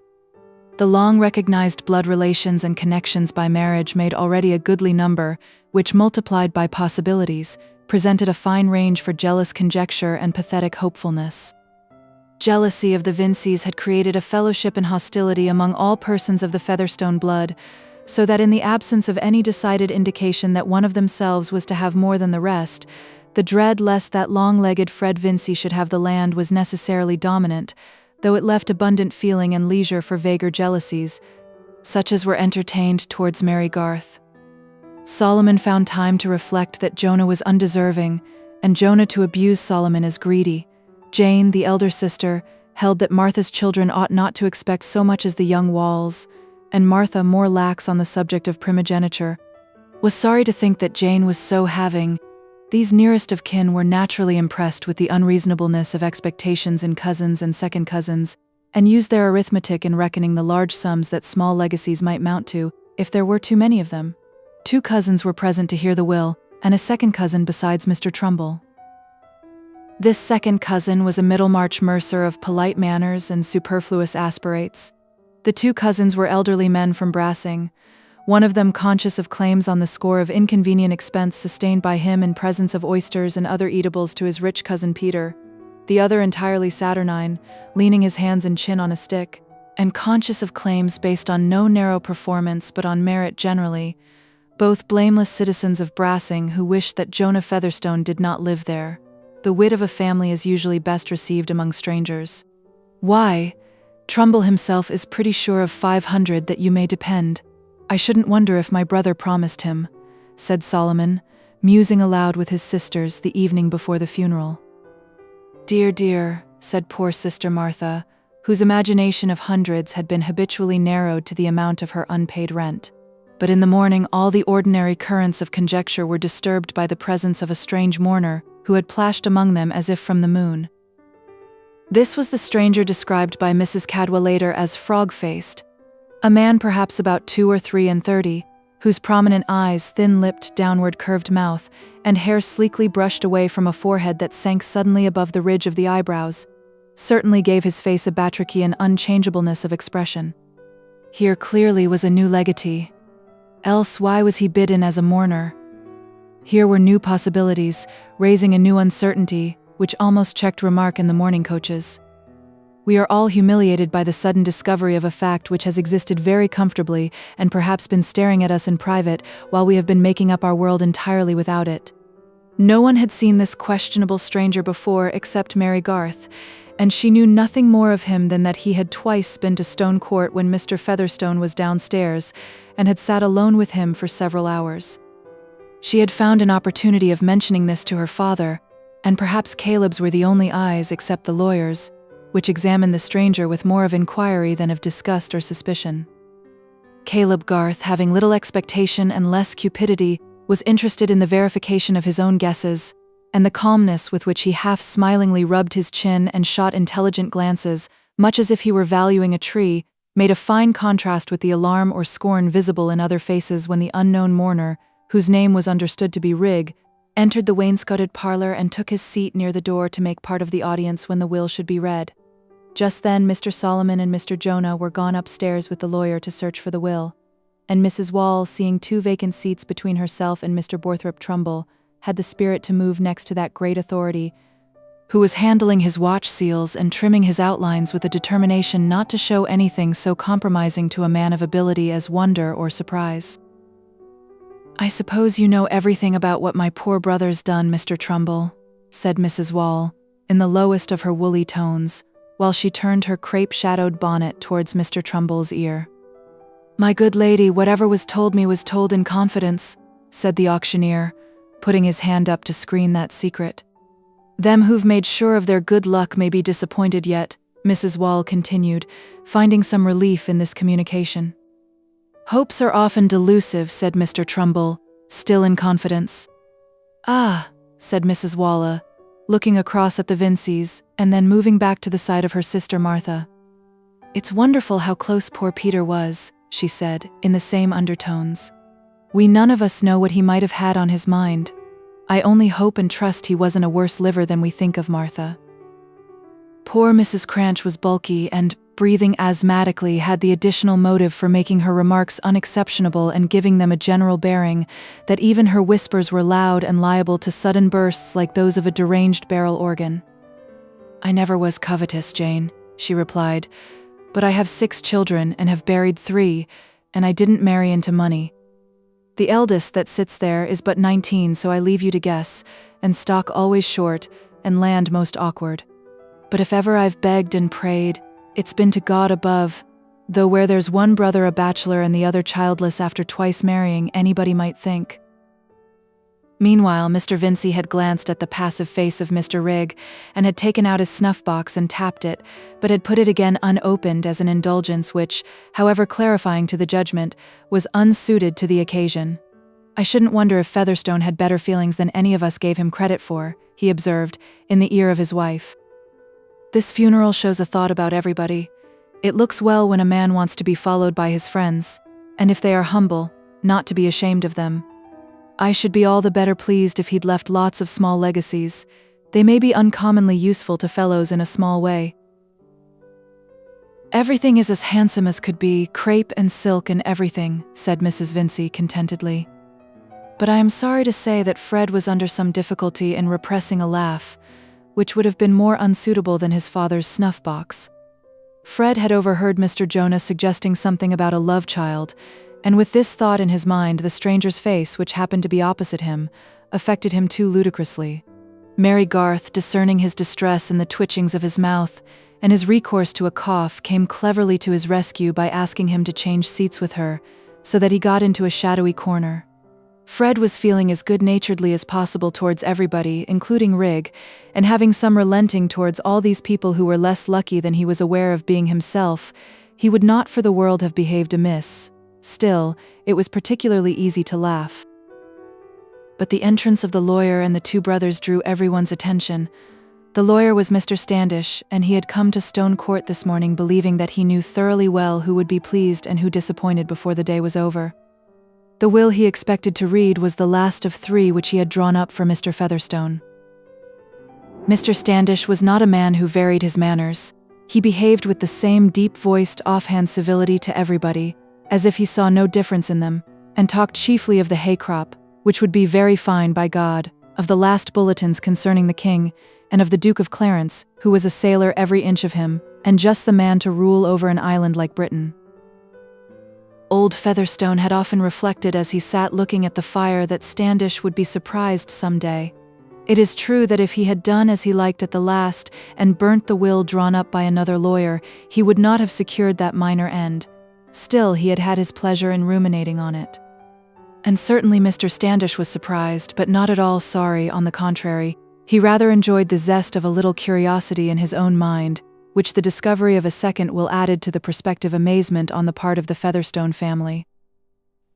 As to the sentiments of Solomon and Jonah, they were held in utter suspense. It seemed to them that the old will would have a certain validity, and that there might be such an interlacement of poor Peter's former and latter intentions as to create endless lawing before anybody came by their own, an inconvenience which would have at least the advantage of going all round. Hence the brothers showed a thoroughly neutral gravity as they re-entered with Mr. Standish. But Solomon took out his white handkerchief again with a sense that in any case there would be affecting passages, and crying at funerals, however dry, was customarily served up in lawn. Perhaps the person who felt the most throbbing excitement at this moment was Mary Garth, in the consciousness that it was she who had virtually determined the production of this second will, which might have momentous effects on the lot of some persons present. No soul except herself knew what had passed on that final night. "The will I hold in my hand," said Mr. Standish, who, seated at the table in the middle of the room, took his time about everything, including the coughs with which he showed a disposition to clear his voice, was drawn up by myself and executed by our deceased friend on the 9th of August, 1825. But I find that there is a subsequent instrument hitherto unknown to me, bearing date the 20th of July, 1826, hardly a year later than the previous one. And there is farther, I see. Mr. Standish was cautiously traveling over the document with his spectacles, a codicil to this latter will, bearing date March 1st, 1828. "Dear, dear," said Sister Martha, not meaning to be audible but driven to some articulation under this pressure of dates. "I shall begin by reading the earlier will," continued Mr. Standish, "since such, as appears by his not having destroyed the document, was the intention of the deceased." The preamble was felt to be rather long, and several besides Solomon shook their heads pathetically, looking on the ground. All eyes avoided meeting other eyes, and were chiefly fixed either on the spots in the tablecloth or on Mr. Standish's bald head, excepting Mary Garth's. When all the rest were trying to look nowhere in particular, it was safe for her to look at them.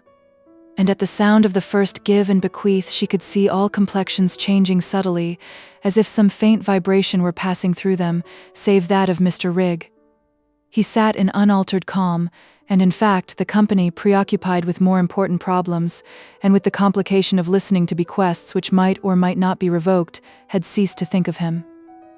Fred blushed, and Mr. Vincey found it impossible to do without his snuff-box in his hand, though he kept it closed.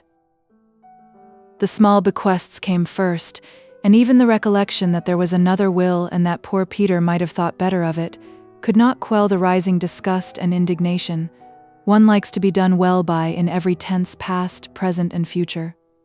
And here was Peter capable 5 years ago of leaving only 200 apiece to his own brothers and sisters, and only 100 apiece to his own nephews and nieces. The Garths were not mentioned, but Mrs. Vincey and Rosamond were each to have 100. Mr. Trumbull was to have the gold-headed cane and £50. The other second cousins and the cousins present were each to have the like handsome sum, which, as the saturnine cousin observed, was a sort of legacy that left a man nowhere, and there was much more of such offensive dribbling in favor of persons not present, problematical, and, it was to be feared, low connections. Altogether, reckoning hastily, here were about 3,000 disposed of. Where then had Peter meant the rest of the money to go, and where the land? And what was revoked and what not revoked? And was the revocation for better or for worse? All emotion must be conditional, and might turn out to be the wrong thing. The men were strong enough to bear up and keep quiet under this confused suspense, some letting their lower lip fall, others pursing it up, according to the habit of their muscles. But Jane and Martha sank under the rush of questions, and began to cry. Poor Mrs. Cranch being half moved with the consolation of getting any hundreds at all without working for them, and half aware that her share was scanty, whereas Mrs. Walla's mind was entirely flooded with the sense of being an own sister and getting little while somebody else was to have much. The general expectation now was that the much would fall to Fred Vincey, but the Vinceys themselves were surprised when £10,000 in specified investments were declared to be bequeathed to him. Was the land coming too? Fred bit his lips. It was difficult to help smiling, and Mrs. Vincey felt herself the happiest of women, possible revocation shrinking out of sight in this dazzling vision. There was still a residue of personal property as well as the land, but the whole was left to one person, and that person was, oh possibilities, oh expectations founded on the favor of close old gentlemen, oh endless vocatives that would still leave expressions slipping helpless from the measurement of mortal folly. That residuary legatee was Joshua Rigg, who was also sole executor, and who was to take thenceforth the name of Featherstone. There was a rustling which seemed like a shudder running round the room. Everyone stared afresh at Mr. Rigg, who apparently experienced no surprise. "A most singular testamentary disposition," exclaimed Mr. Trumbull, preferring for once that he should be considered ignorant in the past. "But there is a second will. There is a further document. We have not yet heard the final wishes of the deceased." Mary Garth was feeling that what they had yet to hear were not the final wishes. The second will revoked everything except the legacies to the low persons before mentioned, some alterations in these being the occasion of the codicil, and the bequest of all the land lying in Lowick parish with all the stock and household furniture, to Joshua Rigg. The residue of the property was to be devoted to the erection and endowment of almshouses for old men, to be called Featherstone's almshouses, and to be built on a piece of land near Middlemarch already bought for the purpose by the testator, he wishing, so the document declared, to please God Almighty. Nobody present had a farthing, but Mr. Trumbull had the gold-headed cane.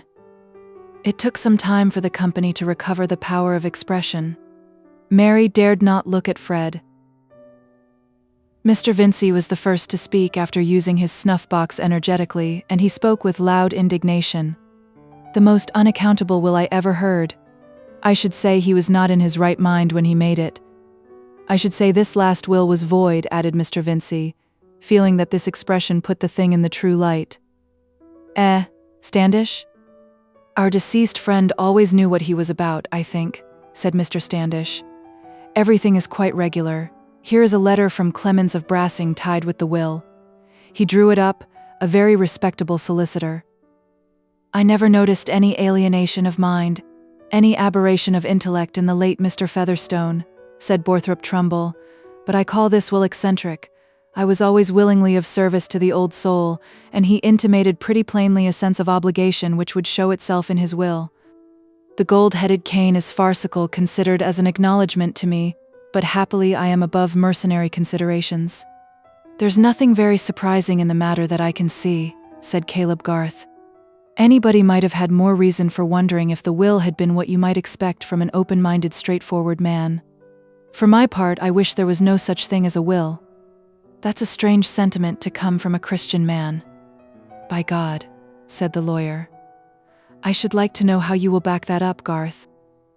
Oh, said Caleb, leaning forward, adjusting his fingertips with nicety and looking meditatively on the ground. It always seemed to him that words were the hardest part of business.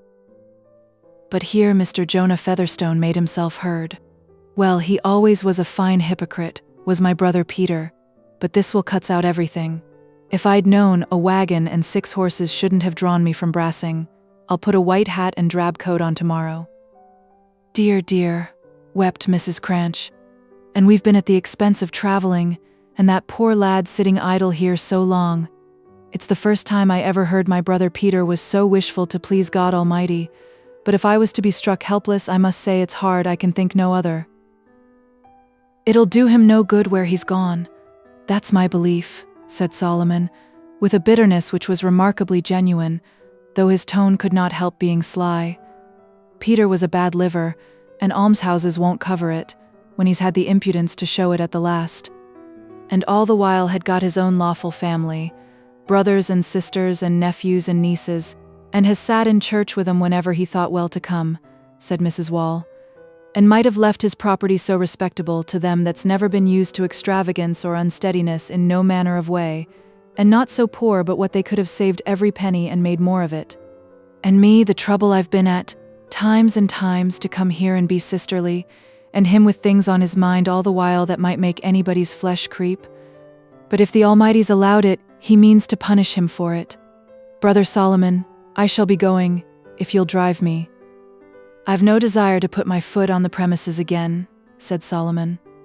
I've got land of my own and property of my own to will away. It's a poor tale how luck goes in the world, said Jonah. It never answers to have a bit of spirit in you. You'd better be a dog in the manger. But those above ground might learn a lesson. One fool's will is enough in a family. There's more ways than one of being a fool, said Solomon. I shan't leave my money to be poured down the sink, and I shan't leave it to foundlings from Africa. I like featherstones that were brewed such, and not turned featherstones with sticking the name on 'em. Solomon addressed these remarks in a loud aside to Mrs. Wall as he rose to accompany her. Brother Jonah felt himself capable of much more stinging wit than this, but he reflected that there was no use in offending the new proprietor of Stone Court until you were certain that he was quite without intentions of hospitality towards witty men whose name he was about to bear. Mr. Joshua Rigg, in fact, appeared to trouble himself little about any innuendos, but showed a notable change of manner, walking coolly up to Mr. Standish and putting business questions with much coolness. He had a high chirping voice and a vile accent. Fred, whom he no longer moved to laughter, thought him the lowest monster he had ever seen, but Fred was feeling rather sick. The Middlemarch mercer waited for an opportunity of engaging Mr. Rigg in conversation. There was no knowing how many pairs of legs the new proprietor might require hose for, and profits were more to be relied on than legacies. Also, the mercer, as a second cousin, was dispassionate enough to feel curiosity.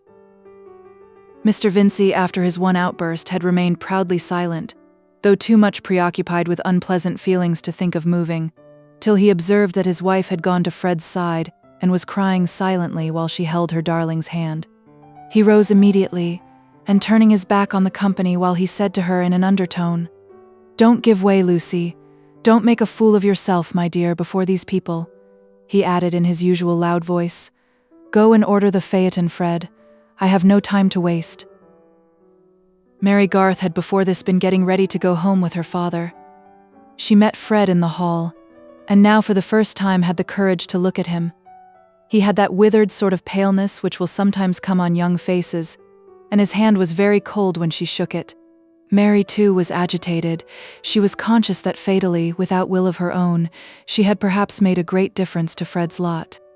"Goodbye," she said, with affectionate sadness. "Be brave, Fred. I do believe you are better without the money. What was the good of it to Mr. Featherstone?" "That's all very fine," said Fred pettishly. "What is a fellow to do? I must go into the church now." He knew that this would vex Mary very well, then she must tell him what else he could do. "And I thought I should be able to pay your father at once and make everything right. And you have not even £100 left you.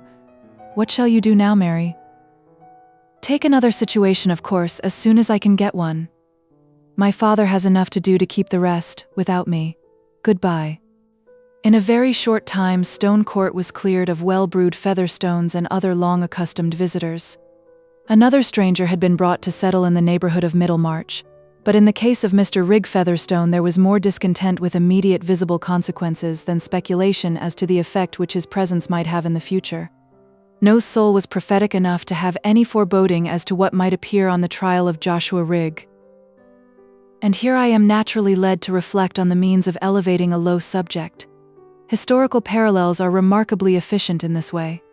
The chief objection to them is that the diligent narrator may lack space, or what is often the same thing, may not be able to think of them with any degree of particularity, though he may have a philosophical confidence that if known they would be illustrative.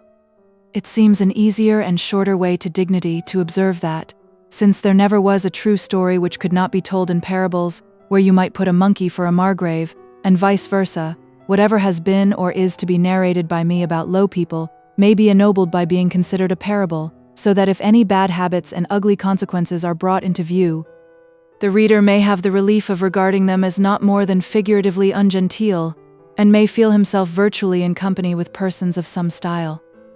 Thus, while I tell the truth about loobies, my reader's imagination need not be entirely excluded from an occupation with lords, and the petty sums which any bankrupt of high standing would be sorry to retire upon may be lifted to the level of high commercial transactions by the inexpensive addition of proportional ciphers.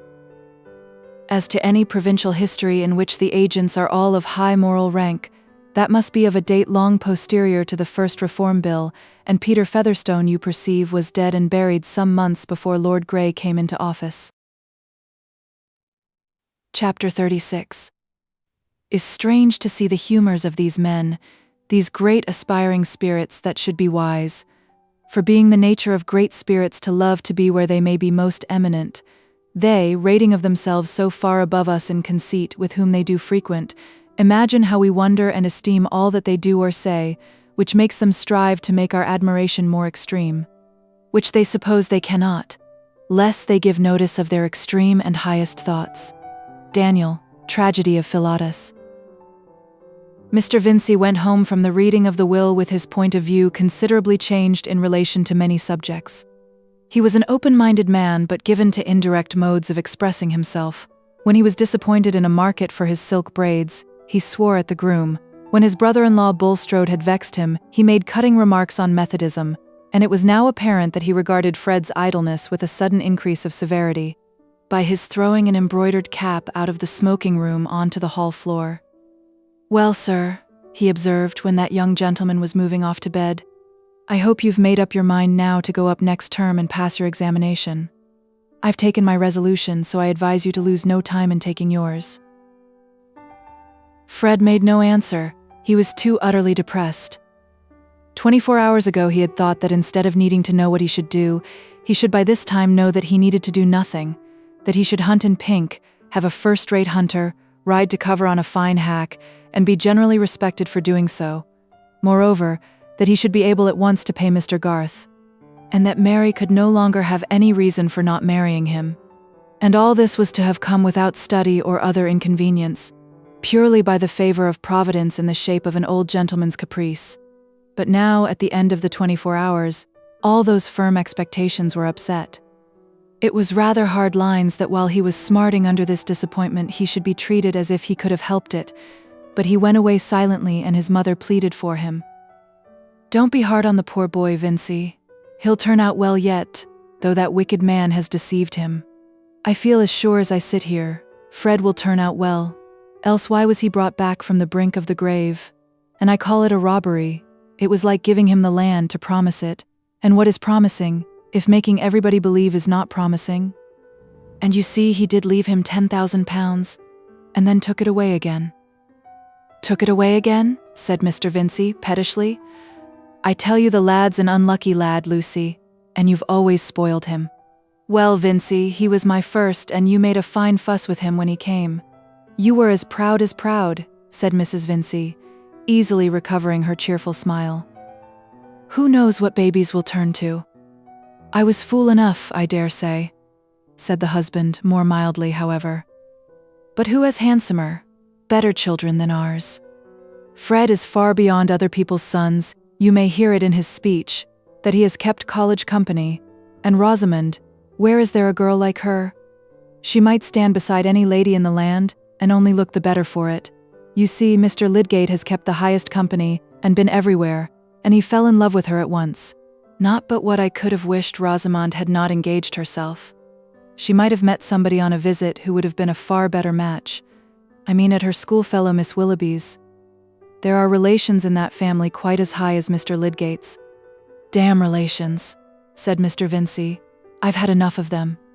I don't want a son-in-law who has got nothing but his relations to recommend him." "Why, my dear," said Mrs. Vincy, "you seemed as pleased as could be about it. It's true, I wasn't at home, but Rosamond told me you hadn't a word to say against the engagement, and she has begun to buy in the best linen and cambric for her underclothing." "Not by my will," said Mr. Vincy. "I shall have enough to do this year, with an idle scamp of a son, without paying for wedding clothes. The times are as tight as can be, everybody is being ruined, and I don't believe Lydgate has got a farthing. I shan't give my consent to their marrying. Let 'em wait, as their elders have done before 'em. Rosamond will take it hard, Vincy, and you know you never could bear to cross her." "Yes, I could. The sooner the engagement's off, the better. I don't believe he'll ever make an income, the way he goes on. He makes enemies, that's all I hear of his making. But he stands very high with Mr. Bulstrode, my dear. The marriage would please him, I should think." "Please the deuce," said Mr. Vincy. "Bulstrode won't pay for their keep. And if Lydgate thinks I'm going to give money for them to set up housekeeping, he's mistaken, that's all. I expect I shall have to put down my horses soon. You'd better tell Rosie what I say."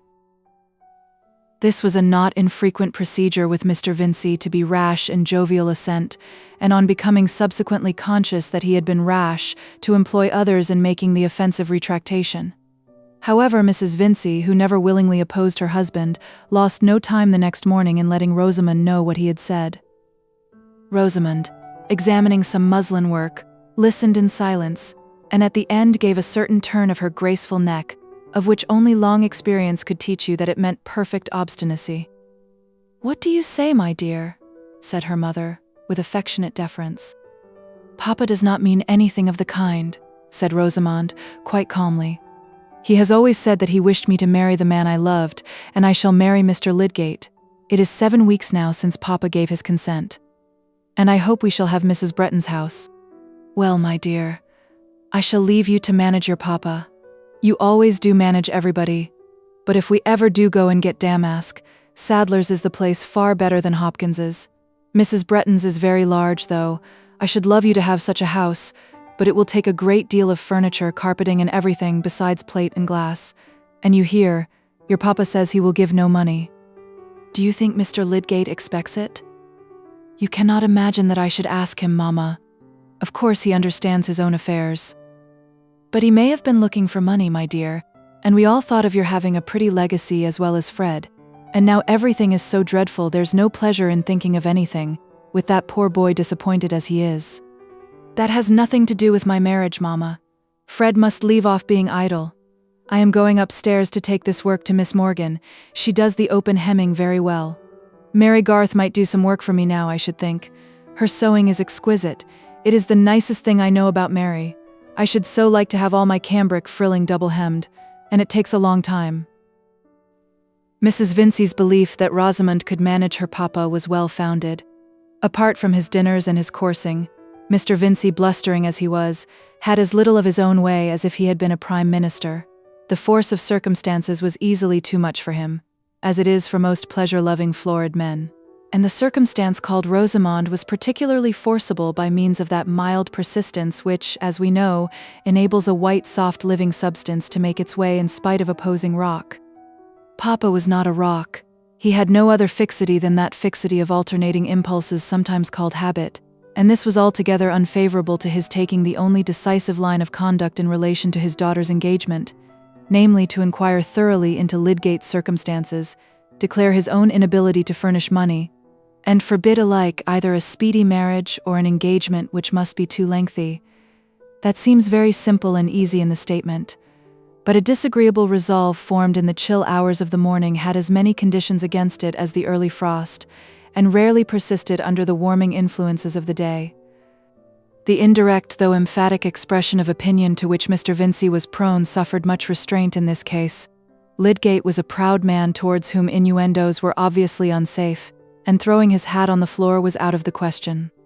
Mr. Vincey was a little in awe of him, a little vain that he wanted to marry Rosamond, a little indisposed to raise a question of money in which his own position was not advantageous, a little afraid of being worsted in dialogue with a man better educated and more highly bred than himself, and a little afraid of doing what his daughter would not like.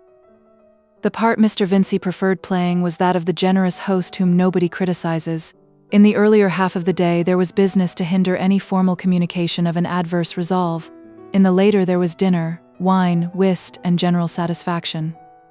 And in the meanwhile the hours were each leaving their little deposit and gradually forming the final reason for inaction. Namely, that action was too late. The accepted lover spent most of his evenings in Lowick Gate, and a love-making not at all dependent on money advances from fathers-in-law or prospective income from a profession, went on flourishingly under Mr. Vincey's own eyes. Young love-making, that gossamer web, even the points it clings to, the things whence its subtle interlacings are swung, are scarcely perceptible, momentary touches of fingertips, meetings of rays from blue and dark orbs, unfinished phrases, lightest changes of cheek and lip, faintest tremors. The web itself is made of spontaneous beliefs and indefinable joys, yearnings of one life towards another, visions of completeness, indefinite trust. And Lydgate fell to spinning that web from his inward self with wonderful rapidity, in spite of experience supposed to be finished off with the drama of lore, in spite too of medicine and biology, for the inspection of macerated muscle, or of eyes presented in a dish, like Santa Lucia's, and other incidents of scientific inquiry, are observed to be less incompatible with poetic love than a native dullness or a lively addiction to the lowest prose. As for Rosamond, she was in the water lily's expanding wonderment at its own fuller life, and she too was spinning industriously at the mutual web. All this went on in the corner of the drawing-room where the piano stood, and subtle as it was, the light made it a sort of rainbow visible to many observers besides Mr. Fairbrother. The certainty that Miss Vincey and Mr. Lydgate were engaged became general in Middlemarch without the aid of formal announcement. Aunt Bulstrode was again stirred to anxiety, but this time she addressed herself to her brother, going to the warehouse expressly to avoid Mrs. Vincey's volatility. His replies were not satisfactory. "Walter, you never mean to tell me that you have allowed all this to go on without inquiry into Mr. Lydgate's prospects?" said Mrs. Bulstrode, opening her eyes with wider gravity at her brother, who was in his peevish warehouse humor. "Think of this girl brought up in luxury in too worldly a way. I am sorry to say, what will she do on a small income? Oh, confound it, Harriet. What can I do when men come into the town without any asking of mine? Did you shut your house up against Lydgate? Bulstrode has pushed him forward more than anybody. I never made any fuss about the young fellow. You should go and talk to your husband about it, not me." "Well, really, Walter? How can Mr. Bulstrode be to blame? I am sure he did not wish for the engagement. Oh, if Bulstrode had not taken him by the hand, I should never have invited him. But you called him in to attend on Fred, and I am sure that was a mercy," said Mrs. Bulstrode, losing her clue in the intricacies of the subject. "I don't know about mercy," said Mr. Vincey testily. I know I'm worried more than I like with my family. I was a good brother to you, Harriet, before you married Bulstrode, and I must say he doesn't always show that friendly spirit towards your family that might have been expected of him. Mr. Vincey was very little like a Jesuit, but no accomplished Jesuit could have turned a question more adroitly. Harriet had to defend her husband instead of blaming her brother, and the conversation ended at a point as far from the beginning as some recent sparring between the brothers-in-law at a vestry meeting.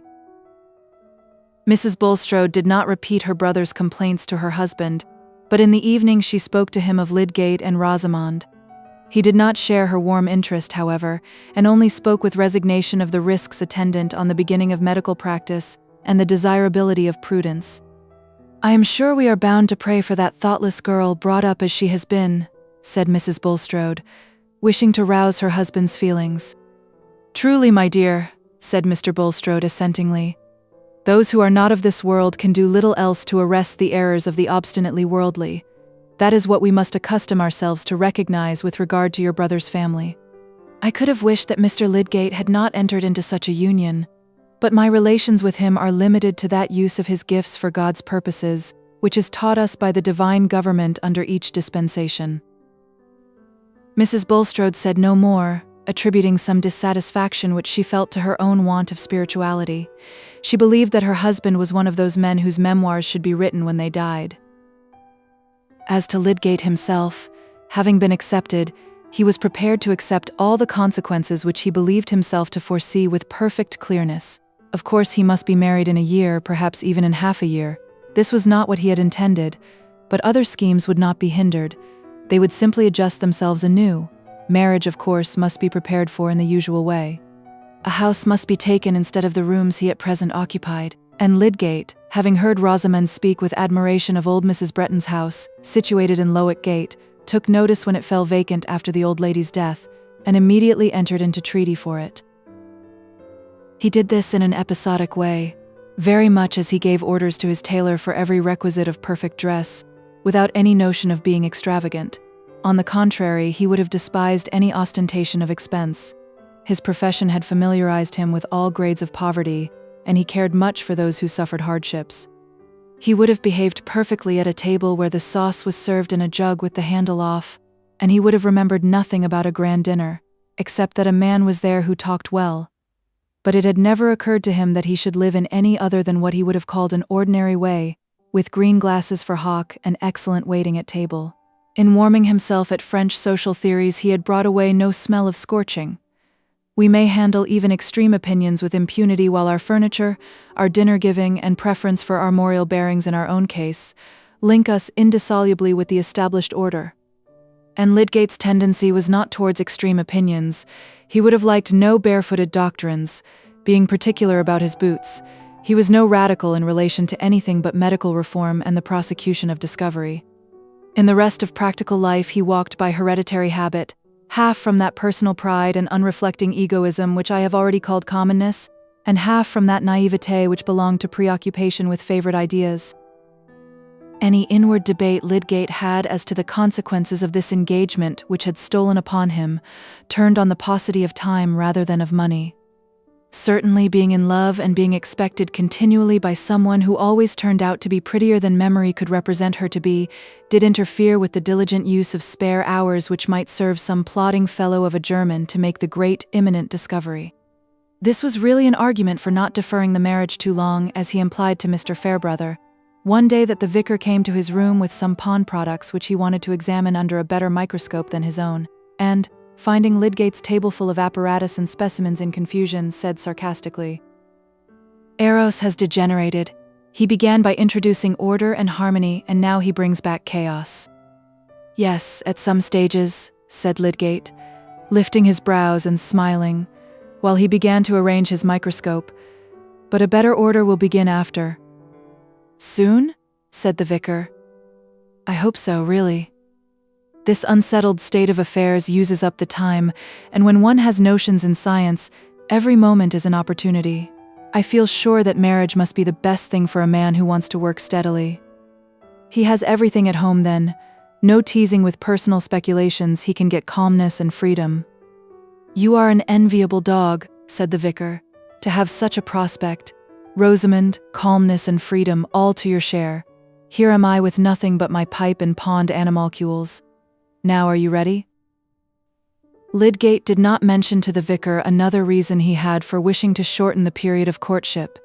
It was rather irritating to him, even with the wine of love in his veins, to be obliged to mingle so often with the family party at the Vincys, and to enter so much into Middlemarch gossip, protracted good cheer, whist-playing, and general futility.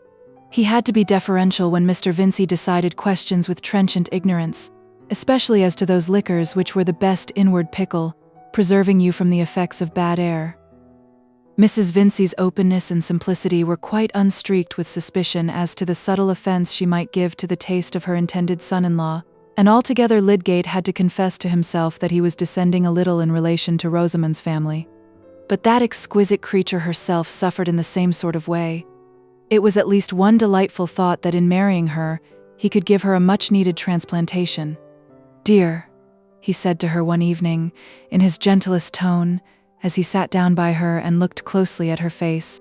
But I must first say that he had found her alone in the drawing-room, where the great old-fashioned window, almost as large as the side of the room, was open to the summer scents of the garden at the back of the house. Her father and mother were gone to a party, and the rest were all out with the butterflies. "Dear, your eyelids are red." "Are they?" said Rosamond. "I wonder why." It was not in her nature to pour forth wishes or grievances. They only came forth gracefully on solicitation. "As if you could hide it from me," said Lydgate, laying his hand tenderly on both of hers. "Don't I see a tiny drop on one of the lashes? Things trouble you, and you don't tell me. That is unloving." "Why should I tell you what you cannot alter? They are everyday things. Perhaps they have been a little worse lately. Family annoyances, don't fear speaking, I guess them. Papa has been more irritable lately. Fred makes him angry, and this morning there was a fresh quarrel because Fred threatens to throw his whole education away and do something quite beneath him, and besides—" Rosamond hesitated, and her cheeks were gathering a slight flush. Lydgate had never seen her in trouble since the morning of their engagement, and he had never felt so passionately towards her as at this moment. He kissed the hesitating lips gently, as if to encourage them. "I feel that Papa is not quite pleased about our engagement," Rosamond continued, almost in a whisper. "And he said last night that he should certainly speak to you and say it must be given up." "Will you give it up?" said Lydgate, with quick energy, almost angrily. "I never give up anything that I choose to do," said Rosamond, recovering her calmness at the touching of this chord. "God bless you," said Lydgate, kissing her again. This constancy of purpose in the right place was adorable. He went on. "It is too late now for your father to say that our engagement must be given up. You are of age, and I claim you as mine. If anything is done to make you unhappy, that is a reason for hastening our marriage." An unmistakable delight shone forth from the blue eyes that met his, and the radiance seemed to light up all his future with mild sunshine. Ideal happiness, of the kind known in the Arabian Nights, in which you are invited to step from the labor and discord of the street into a paradise where everything is given to you and nothing claimed, seemed to be an affair of a few weeks' waiting, more or less. "Why should we defer it?" he said, with ardent insistence. "I have taken the house now. Everything else can soon be got ready, can it not? You will not mind about new clothes. Those can be bought afterwards. What original notions you clever men have," said Rosamond, dimpling with more thorough laughter than usual at this humorous incongruity. "This is the first time I ever heard of wedding clothes being bought after marriage." "But you don't mean to say you would insist on my waiting months for the sake of clothes?" said Lydgate, half thinking that Rosamond was tormenting him prettily, and half fearing that she really shrank from speedy marriage. "Remember, we are looking forward to a better sort of happiness even than this, being continually together, independent of others, and ordering our lives as we will. Come, dear, tell me how soon you can be altogether mine." There was a serious pleading in Lydgate's tone, as if he felt that she would be injuring him by any fantastic delays. Rosamond became serious too, and slightly meditative. In fact, she was going through many intricacies of lace edging and hosiery and petticoat tucking, in order to give an answer that would at least be approximative. 6 weeks would be ample, say so. Rosamond, insisted Lydgate, releasing her hands to put his arm gently round her. One little hand immediately went to pat her hair, while she gave her neck a meditative turn, and then said seriously, "There would be the house linen and the furniture to be prepared. Still, Mamma could see to those while we were away." "Yes, to be sure. We must be away a week or so." "Oh, more than that," said Rosamond earnestly. She was thinking of her evening dresses for the visit to Sir Godwin Lydgate's, which she had long been secretly hoping for as a delightful employment of at least 1/4 of the honeymoon, even if she deferred her introduction to the uncle who was a doctor of divinity, also a pleasing though sober kind of rank, when sustained by blood. She looked at her lover with some wondering remonstrance as she spoke, and he readily understood that she might wish to lengthen the sweet time of double solitude. "Whatever you wish, my darling, when the day is fixed, but let us take a decided course, and put an end to any discomfort you may be suffering. 6 weeks, I am sure they would be ample." "I could certainly hasten the work," said Rosamond. "Will you then? Mention it to Papa?" "I think it would be better to write to him." She blushed and looked at him as the garden flowers look at us when we walk forth happily among them in the transcendent evening light. Is there not a soul beyond utterance, half nymph, half child, in those delicate petals which glow and breathe about the centers of deep color? He touched her ear and a little bit of neck under it with his lips, and they sat quite still for many minutes, which flowed by them like a small gurgling brook with the kisses of the sun upon it. Rosamond thought that no one could be more in love than she was, and Lydgate thought that after all his wild mistakes and absurd credulity, he had found perfect womanhood, felt as if already breathed upon by exquisite wedded affection such as would be bestowed by an accomplished creature who venerated his high musings and momentous labors and would never interfere with them, who would create order in the home and accounts with still magic, yet keep her fingers ready to touch the lute and transform life into romance at any moment, who was instructed to the true womanly limit and not a hair's breadth beyond, docile therefore, and ready to carry out behests which came from that limit. It was plainer now than ever that his notion of remaining much longer a bachelor had been a mistake. Marriage would not be an obstruction but a furtherance, and happening the next day to accompany a patient to Brassing, he saw a dinner service there which struck him as so exactly the right thing that he bought it at once. It saved time to do these things just when you thought of them, and Lydgate hated ugly crockery. The dinner service in question was expensive, but that might be in the nature of dinner services. Furnishing was necessarily expensive, but then it had to be done only once. "It must be lovely," said Mrs. Vincey, when Lydgate mentioned his purchase with some descriptive touches. "Just what Rosie ought to have. I trust in heaven it won't be broken." "One must hire servants who will not break things," said Lydgate. Certainly, this was reasoning with an imperfect vision of sequences, but at that period there was no sort of reasoning which was not more or less sanctioned by men of science. Of course, it was unnecessary to defer the mention of anything to Mamma, who did not readily take views that were not cheerful, and being a happy wife herself had hardly any feeling but pride in her daughter's marriage. But Rosamond had good reasons for suggesting to Lydgate that Papa should be appealed to in writing. She prepared for the arrival of the letter by walking with her Papa to the warehouse the next morning, and telling him on the way that Mr. Lydgate wished to be married soon. "Nonsense, my dear," said Mr. Vincey. "What has he got to marry on? You'd much better give up the engagement. I've told you so pretty plainly before this. What have you had such an education for, if you are to go and marry a poor man? It's a cruel thing for a father to see." "Mr. Lydgate is not poor, Papa. He bought Mr. Peacock's practice, which, they say, is worth 800 or 900 a year." "Stuff and nonsense. What's buying a practice? He might as well buy next year's swallows. It'll all slip through his fingers." "On the contrary, Papa, he will increase the practice. See how he has been called in by the Chethams and Casaubons. I hope he knows I shan't give anything with this disappointment about Fred, and Parliament going to be dissolved and machine breaking everywhere, and an election coming on. Dear Papa, what can that have to do with my marriage? A pretty deal to do with it. We may all be ruined for what I know, the country's in that state. Some say it's the end of the world, and be hanged if I don't think it looks like it. Anyhow, it's not a time for me to be drawing money out of my business, and I should wish Lydgate to know that. I am sure he expects nothing, Papa. And he has such very high connections, He is sure to rise in one way or another.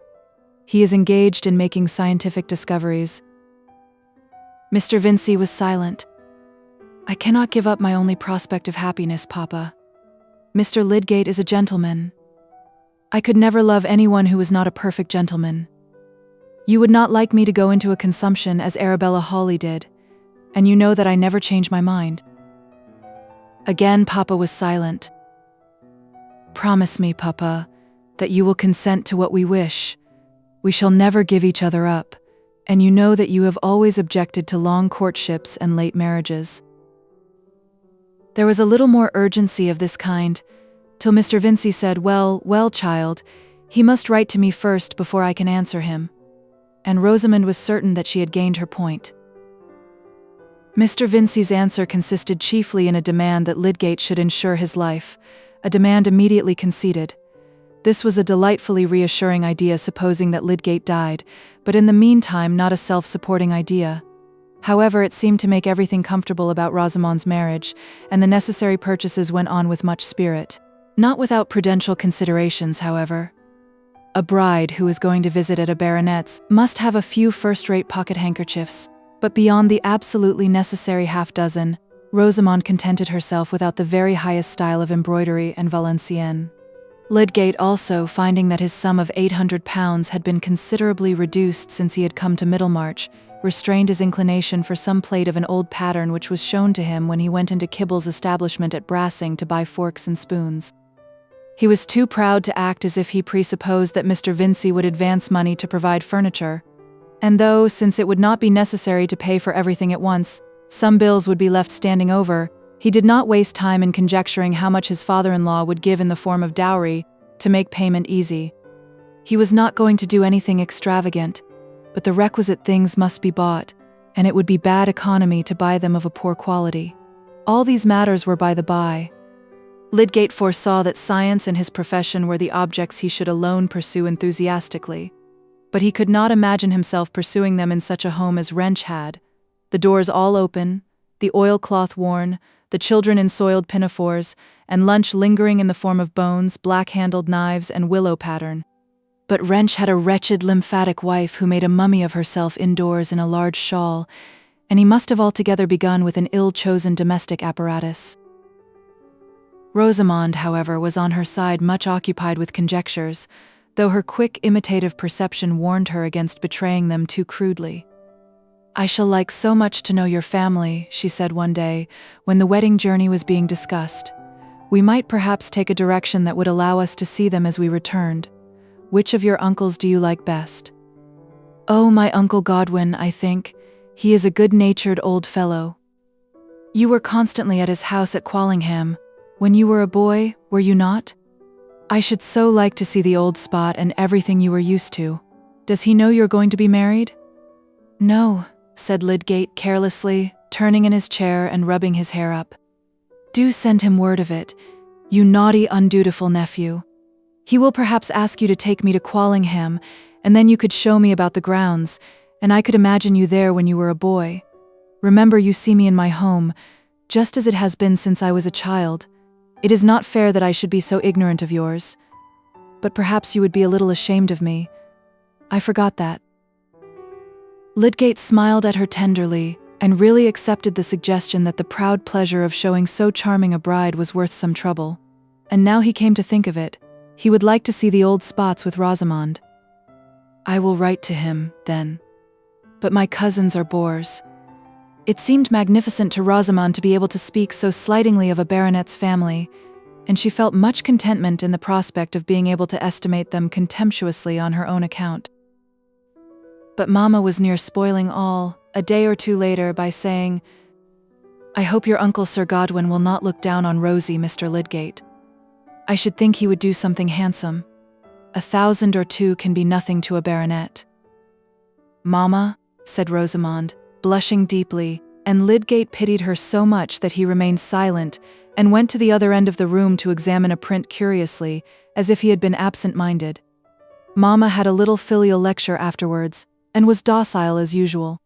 But Rosamond reflected that if any of those high-bred cousins who were bores should be induced to visit Middlemarch, they would see many things in her own family which might shock them.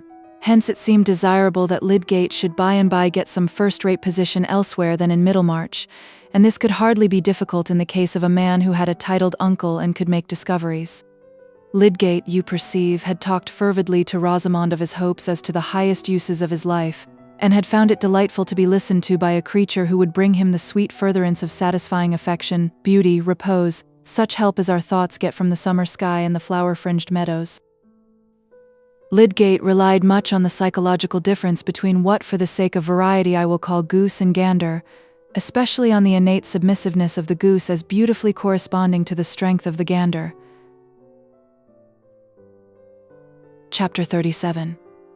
Thrice happy she that is so well assured unto herself and settled so in heart, that neither will for better be allured, ne fears to worse with any chance to start, but like a steady ship doth strongly part the raging waves and keeps her course aright, ne aught for tempest doth from it depart, ne aught for fairer weather's false delight. Such self-assurance need not fear the spite of grudging foes, ne favour seek of friends, but in the stay of her own steadfast might, neither to one herself nor other bends. Most happy she that most assured doth rest, but he most happy who such one loves best. Spenser. The doubt hinted by Mr. Vincey whether it were only the general election or the end of the world that was coming on, now that George IV was dead, Parliament dissolved, Wellington and Peel generally depreciated, and the new king apologetic, was a feeble type of the uncertainties in provincial opinion at that time. With the glowworm lights of country places, how could men see which were their own thoughts in the confusion of a Tory ministry passing liberal measures, of Tory nobles and electors being anxious to return liberals rather than friends of the recreant ministers, and of outcries for remedies which seemed to have a mysteriously remote bearing on private interest, and were made suspicious by the advocacy of disagreeable neighbours? Buyers of the Middlemarch newspapers found themselves in an anomalous position.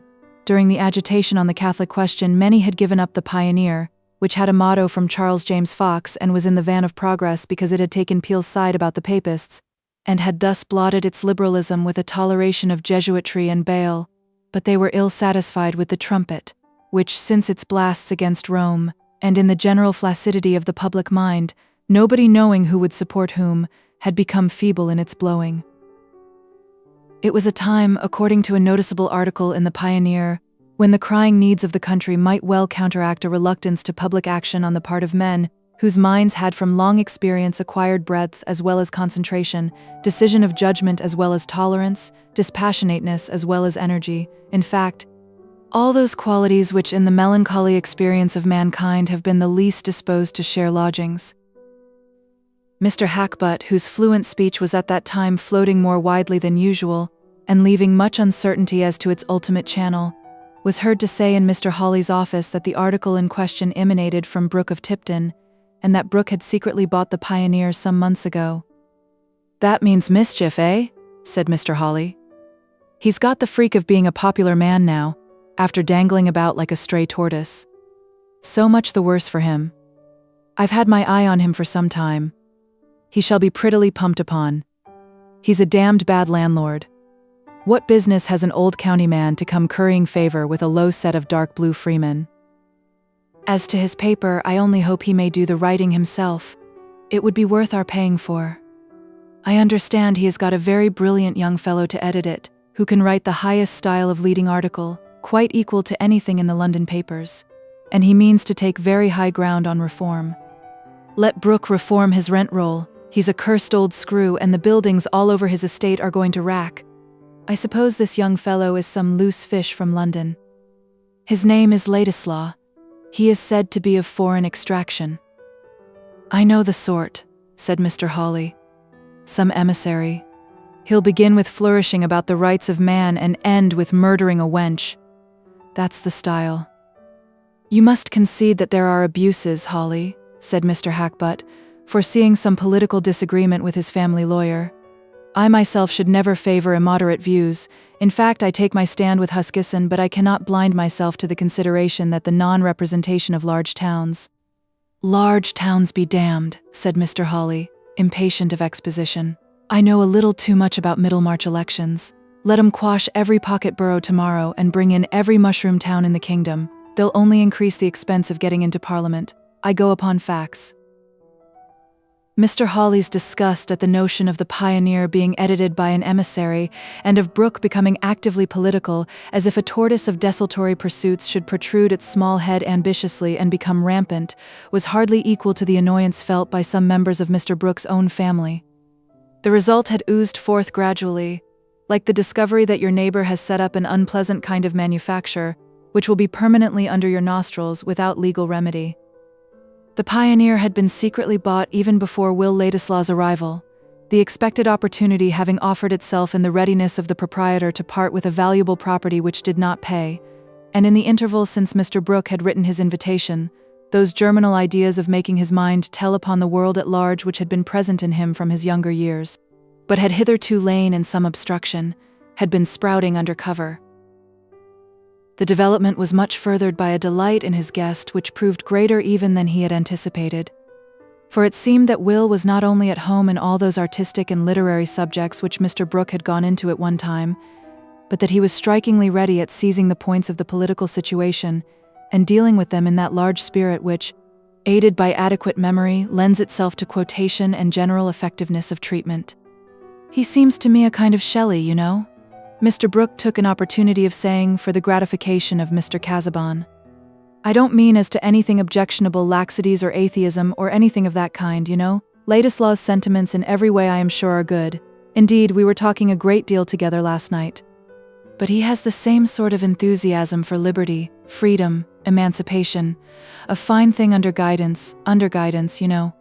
I think I shall be able to put him on the right tack, and I am the more pleased because he is a relation of yours, Casaubon. If the right tack implied anything more precise than the rest of Mr. Brooke's speech, Mr. Casaubon silently hoped that it referred to some occupation at a great distance from LIII. He had disliked Will while he helped him, but he had begun to dislike him still more now that Will had declined his help. That is the way with us when we have any uneasy jealousy in our disposition. If our talents are chiefly of the burrowing kind, our honey-sipping cousin, whom we have grave reasons for objecting to, is likely to have a secret contempt for us, and anyone who admires him passes an oblique criticism on ourselves. Having the scruples of rectitude in our souls, we are above the meanness of injuring him. Rather, we meet all his claims on us by active benefits, and the drawing of checks for him, being a superiority which he must recognize, gives our bitterness a milder infusion. Now Mr. Casaubon had been deprived of that superiority, as anything more than a remembrance, in a sudden capricious manner. His antipathy to Will did not spring from the common jealousy of a winter-worn husband. It was something deeper, bred by his lifelong claims and discontents. But Dorothea, now that she was present, Dorothea, as a young wife who herself had shown an offensive capability of criticism, necessarily gave concentration to the uneasiness which had before been vague. Will Ladislaw on his side felt that his dislike was flourishing at the expense of his gratitude, and spent much inward discourse in justifying the dislike. Casaubon hated him. He knew that very well. On his first entrance he could discern a bitterness in the mouth, and a venom in the glance which would almost justify declaring war in spite of past benefits. He was much obliged to Casaubon in the past, but really the act of marrying this wife was a set-off against the obligation. It was a question whether gratitude which refers to what is done for oneself ought not to give way to indignation at what is done against another, and Casaubon had done a wrong to Dorothea in marrying her. A man was bound to know himself better than that, and if he chose to grow gray crunching bones in a cavern, he had no business to be luring a girl into his companionship. It is the most horrible of virgin sacrifices, said Will, and he painted to himself what were Dorothea's inward sorrows as if he had been writing a choric wail. But he would never lose sight of her. He would watch over her. If he gave up everything else in life, he would watch over her, and she should know that she had one slave in the world. Will had to use Sir Thomas Browne's phrase, a passionate prodigality of statement both to himself and others. The simple truth was that nothing then invited him so strongly as the presence of Dorothea. Invitations of the formal kind had been wanting, however, for Will had never been asked to go to LIII.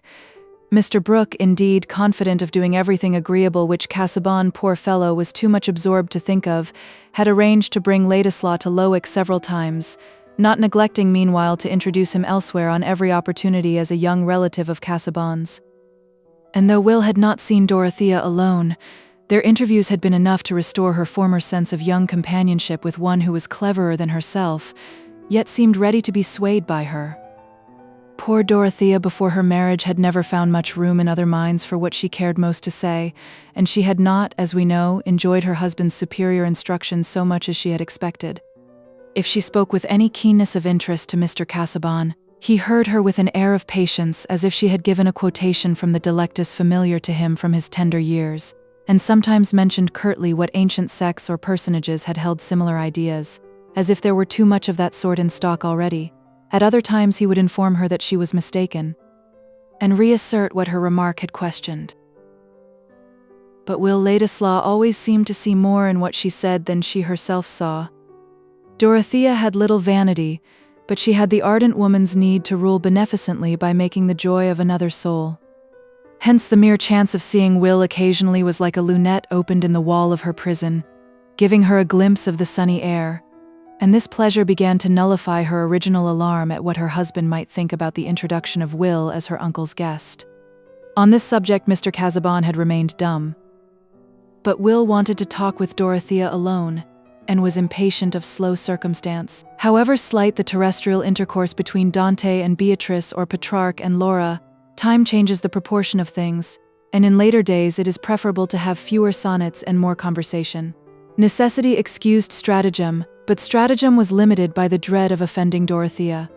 He found out at last that he wanted to take a particular sketch at LIII, and one morning when Mr. Brooke had to drive along the LIII road on his way to the county town, Will asked to be set down with his sketchbook and campstool at LIII, and without announcing himself at the manor settled himself to sketch in a position where he must see Dorothea if she came out to walk, and he knew that she usually walked an hour in the morning. But the stratagem was defeated by the weather. Clouds gathered with treacherous quickness. The rain came down, and Will was obliged to take shelter in the house. He intended, on the strength of relationship, to go into the drawing room and wait there without being announced, and seeing his old acquaintance the butler in the hall, he said, "Don't mention that I am here, Pratt. I will wait till luncheon. I know Mr. Casaubon does not like to be disturbed when he is in the library." "Master is out, sir. There's only Mrs. Casaubon in the library." "I'd better tell her you're here, sir," said Pratt, a red-cheeked man given to lively converse with Tantripp, and often agreeing with her that it must be dull for Madame. "Oh, very well, this confounded rain has hindered me from sketching," said Will, feeling so happy that he affected indifference with delightful ease. In another minute he was in the library, and Dorothea was meeting him with her sweet, unconstrained smile. "Mr. Casaubon has gone to the Archdeacon's," she said at once. "I don't know whether he will be at home again long before dinner. He was uncertain how long he should be. Did you want to say anything particular to him?" "No, I came to sketch, but the rain drove me in.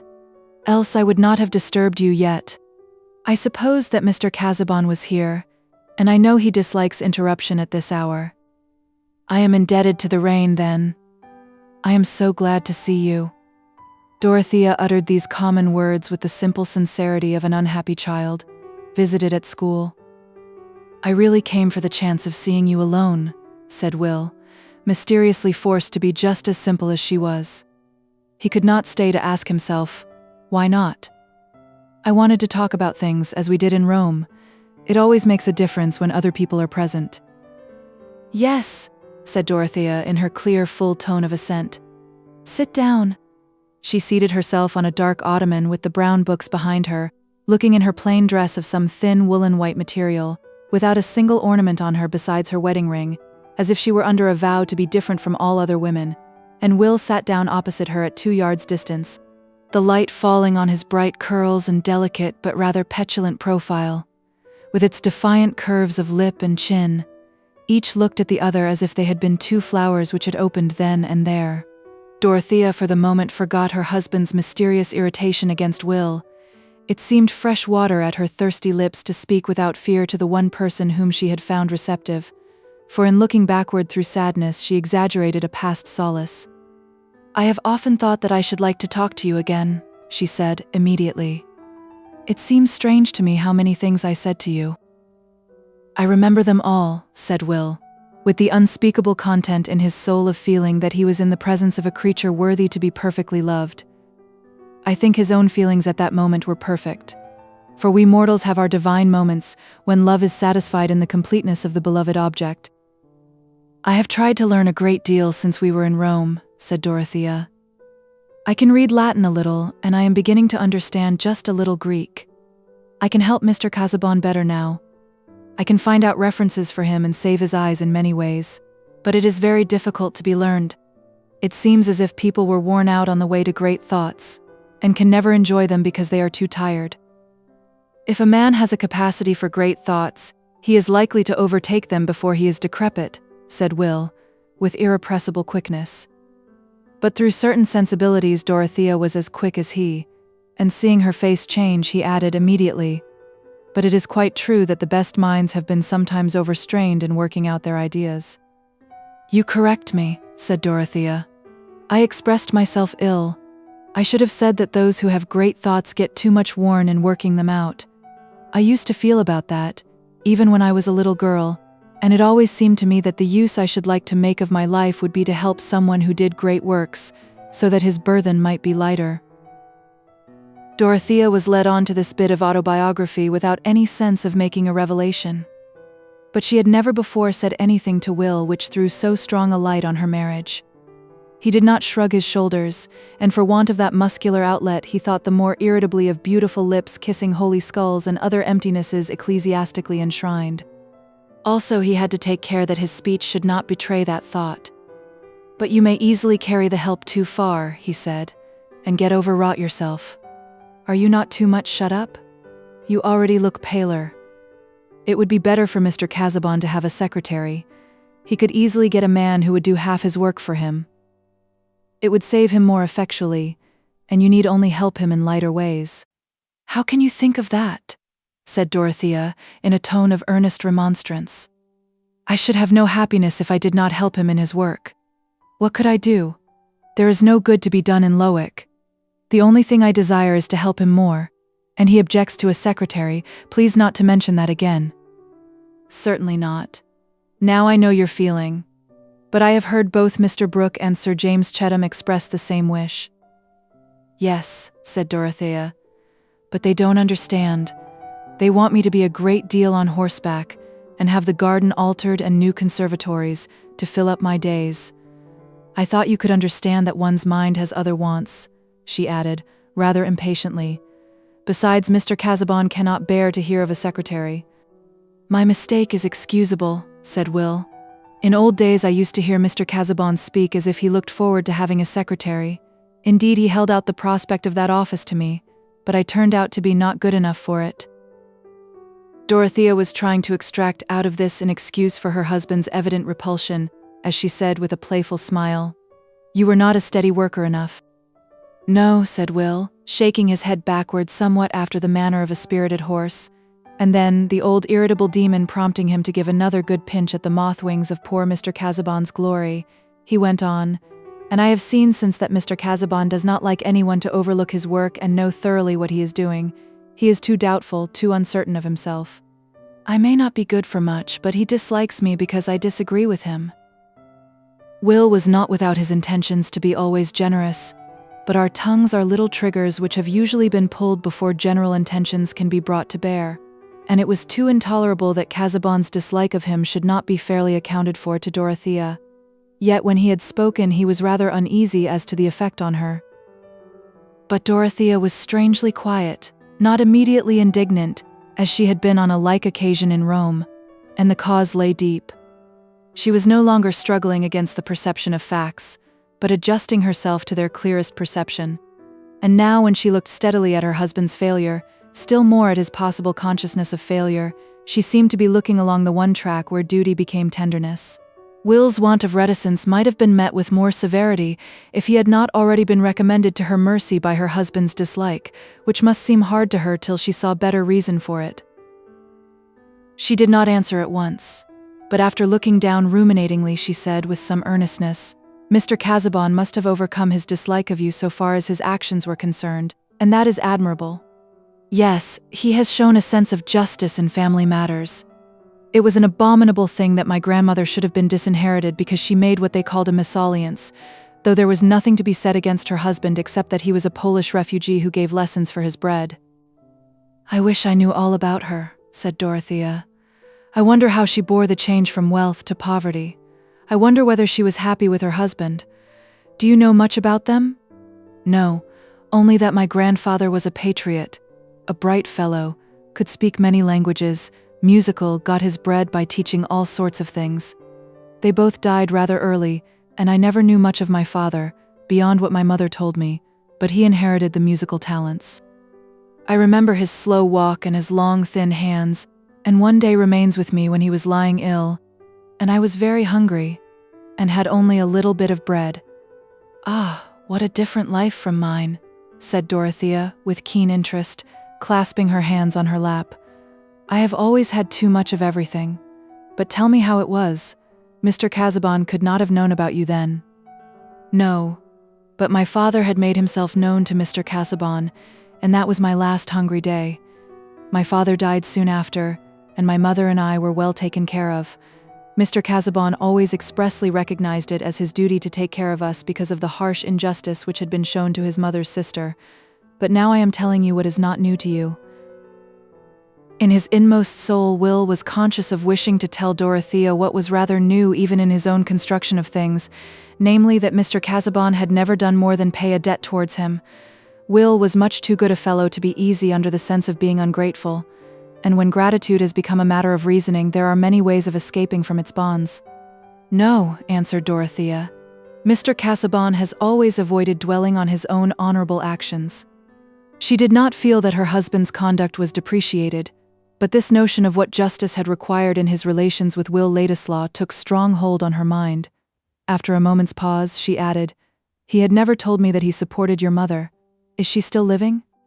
"No, she died by an accident, a fall, 4 years ago.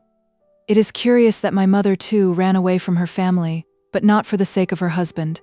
She never would tell me anything about her family, except that she forsook them to get her own living, went on the stage, in fact. She was a dark-eyed creature, with crisp ringlets, and never seemed to be getting old.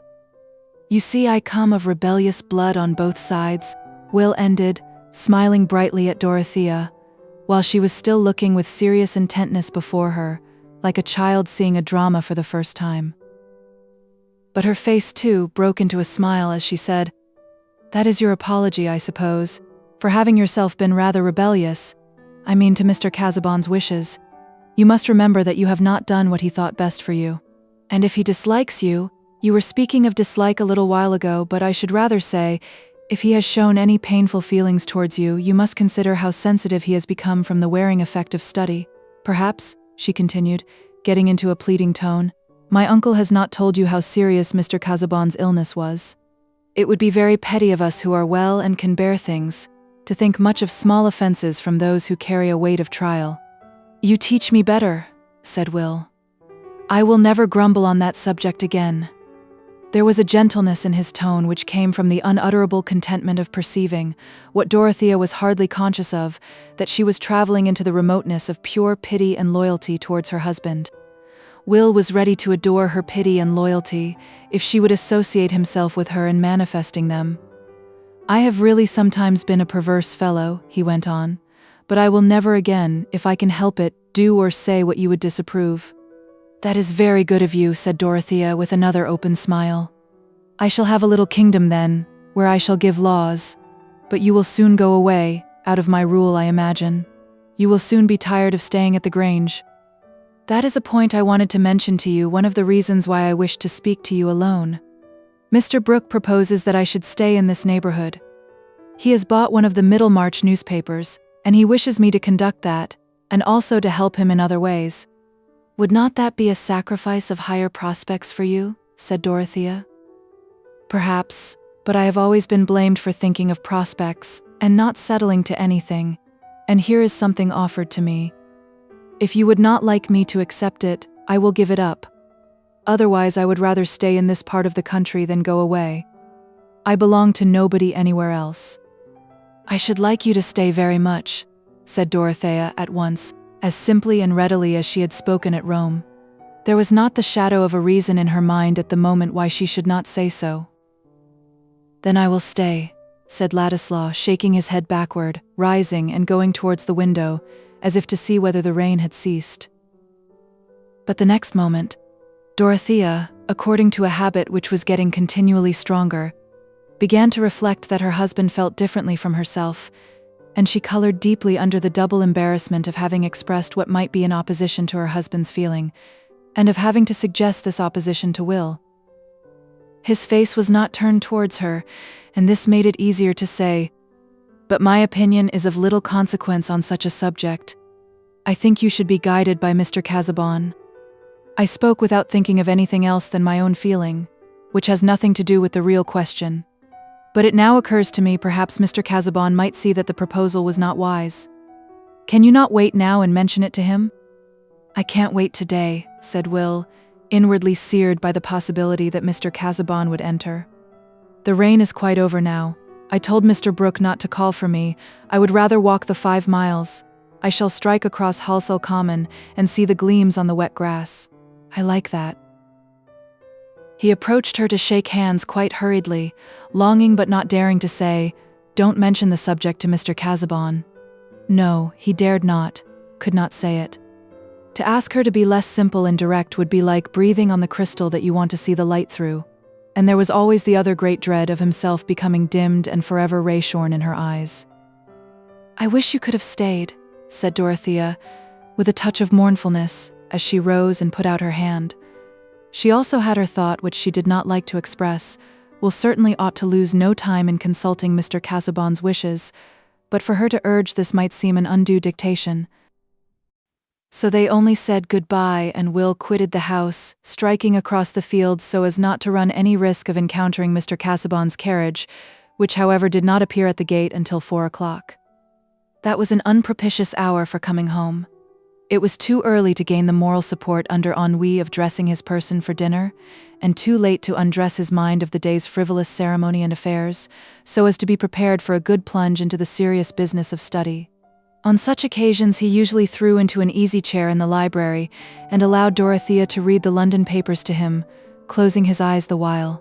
Today, however, he declined that relief, observing that he had already had too many public details urged upon him, but he spoke more cheerfully than usual when Dorothea asked about his fatigue, and added with that air of formal effort which never forsook him even when he spoke without his waistcoat and cravat, "I have had the gratification of meeting my former acquaintance Dr. Spanning today, and of being praised by one who is himself a worthy recipient of praise.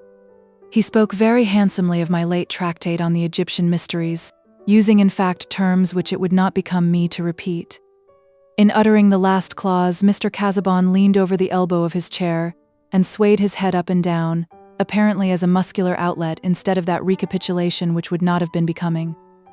"I am very glad you have had that pleasure," said Dorothea, delighted to see her husband less weary than usual at this hour. "Before you came, I had been regretting that you happened to be out today." "Why so, my dear?" said Mr. Casaubon, throwing himself backward again. "Because Mr. Ladislaw has been here, and he has mentioned a proposal of my uncle's which I should like to know your opinion of." Her husband, she felt, was really concerned in this question. Even with her ignorance of the world, she had a vague impression that the position offered to Will was out of keeping with his family connections, and certainly Mr. Casaubon had a claim to be consulted. He did not speak, but merely bowed. "Dear uncle, you know, has many projects. It appears that he has bought one of the Middlemarch newspapers, and he has asked Mr. Ladislaw to stay in this neighborhood and conduct the paper for him, besides helping him in other ways." Dorothea looked at her husband while she spoke, but he had at first blinked, and finally closed his eyes, as if to save them, while his lips became more tense. "What is your opinion?" she added, rather timidly, after a slight pause. "Did Mr. Ladislaw come on purpose to ask my opinion?" said Mr. Casaubon, opening his eyes narrowly with a knife-edged look at Dorothea. She was really uncomfortable on the point he inquired about, but she only became a little more serious, and her eyes did not swerve. "No," she answered immediately. "He did not say that he came to ask your opinion, but when he mentioned the proposal, he of course expected me to tell you of it." Mr. Casaubon was silent. "I feared that you might feel some objection, but certainly a young man with so much talent might be very useful to my uncle, might help him to do good in a better way. and Mr. Ladislaw wishes to have some fixed occupation. He has been blamed, he says, for not seeking something of that kind, and he would like to stay in this neighborhood because no one cares for him elsewhere. Dorothea felt that this was a consideration to soften her husband. However, he did not speak, and she presently recurred to Dr. Spanning and the Archdeacon's breakfast. But there was no longer sunshine on these subjects. The next morning, without Dorothea's knowledge, Mr. Casaubon dispatched the following letter, beginning, "Dear Mr. Ladislaw," he had always before addressed him as Will. "Mrs. Casaubon informs me that a proposal has been made to you, and according to an inference by no means stretched, has on your part been in some degree entertained, which involves your residence in this neighborhood in a capacity which I am justified in saying touches my own position in such a way as renders it not only natural and warrantable in me when that effect is viewed under the influence of legitimate feeling, but incumbent on me when the same effect is considered in the light of my responsibilities, to state at once that your acceptance of the proposal above indicated would be highly offensive to me. That I have some claim to the exercise of a veto here would not, I believe, be denied by any reasonable person cognizant of the relations between us, relations which, though thrown into the past by your recent procedure, are not thereby annulled in their character of determining antecedents. I will not here make reflections on any person's judgment. It is enough for me to point out to yourself that there are certain social fitnesses and proprieties which should hinder a somewhat near relative of mine from becoming anywise conspicuous in this vicinity in a status not only much beneath my own, but associated at best with the sciolism of literary or political adventurers. At any rate, the contrary issue must exclude you from further reception at my house. Yours faithfully, Edward Casaubon. Meanwhile, Dorothea's mind was innocently at work towards the further embitterment of her husband, dwelling with a sympathy that grew to agitation on what Will had told her about his parents and grandparents. Any private hours in her day were usually spent in her blue-green boudoir, and she had come to be very fond of its pallid quaintness. Nothing had been outwardly altered there, but while the summer had gradually advanced over the western fields beyond the avenue of elms, the bare room had gathered within it those memories of an inward life which fill the air as with a cloud of good or bad angels, the invisible yet active forms of our spiritual triumphs or our spiritual falls. She had been so used to struggle for and to find resolve in looking along the avenue towards the arch of western light that the vision itself had gained a communicating power. Even the pale stag seemed to have reminding glances and to mean mutely, "Yes, we know." And the group of delicately touched miniatures had made an audience as of beings no longer disturbed about their own earthly lot, but still humanly interested, especially the mysterious Aunt Julia about whom Dorothea had never found it easy to question her husband. And now, since her conversation with Will, many fresh images had gathered round that Aunt Julia who was Will's grandmother. The presence of that delicate miniature, so like a living face that she knew, helping to concentrate her feelings. What a wrong! To cut off the girl from the family protection and inheritance only because she had chosen a man who was poor. Dorothea, early troubling her elders with questions about the facts around her, had wrought herself into some independent clearness as to the historical, political reasons why eldest sons had superior rights, and why land should be entailed. Those reasons, impressing her with a certain awe, might be weightier than she knew. But here was a question of ties which left them uninfringed. Here was a daughter whose child, even according to the ordinary aping of aristocratic institutions by people who are no more aristocratic than retired grocers, and who have no more land to keep together than a lawn and a paddock, would have a prior claim. Was inheritance a question of liking or of responsibility? All the energy of Dorothea's nature went on the side of responsibility, the fulfillment of claims founded on our own deeds, such as marriage and parentage. It was true, she said to herself, that Mr. Casaubon had a debt to the Ladislaws, that he had to pay back what the Ladislaws had been wronged of, and now she began to think of her husband's will, which had been made at the time of their marriage, leaving the bulk of his property to her, with proviso in case of her having children. That ought to be altered, and no time ought to be lost. This very question which had just arisen about Will Ladislaw's occupation was the occasion for placing things on a new, right footing. Her husband, she felt sure, according to all his previous conduct, would be ready to take the just view, if she proposed it, she, in whose interest an unfair concentration of the property had been urged. His sense of right had surmounted and would continue to surmount anything that might be called antipathy. She suspected that her uncle's scheme was disapproved by Mr. Casaubon, and this made it seem all the more opportune that a fresh understanding should be begun, so that instead of Will's starting penniless and accepting the first function that offered itself, he should find himself in possession of a rightful income which should be paid by her husband during his life, and, by an immediate alteration of the will, should be secured at his death. The vision of all this as what ought to be done seemed to Dorothea like a sudden letting in of daylight, waking her from her previous stupidity and incurious self-absorbed ignorance about her husband's relation to others. Will Ladislaw had refused Mr. Casaubon's future aid on a ground that no longer appeared right to her, and Mr. Casaubon had never himself seen fully what was the claim upon him. "But he will," said Dorothea. "The great strength of his character lies here. And what are we doing with our money? We make no use of half of our income. My own money buys me nothing but an uneasy conscience." There was a peculiar fascination for Dorothea in this division of property intended for herself, and always regarded by her as excessive. She was blind, you see, to many things obvious to others, likely to tread in the wrong places, as Celia had warned her, yet her blindness to whatever did not lie in her own pure purpose carried her safely by the side of precipices where vision would have been perilous with fear. The thoughts which had gathered vividness in the solitude of her boudoir occupied her incessantly through the day on which Mr. Casaubon had sent his letter to Will. Everything seemed hindrance to her till she could find an opportunity of opening her heart to her husband. To his preoccupied mind all subjects were to be approached gently, and she had never since his illness lost from her consciousness the dread of agitating him. But when young ardor is set brooding over the conception of a prompt deed, the deed itself seems to start forth with independent life, mastering ideal obstacles.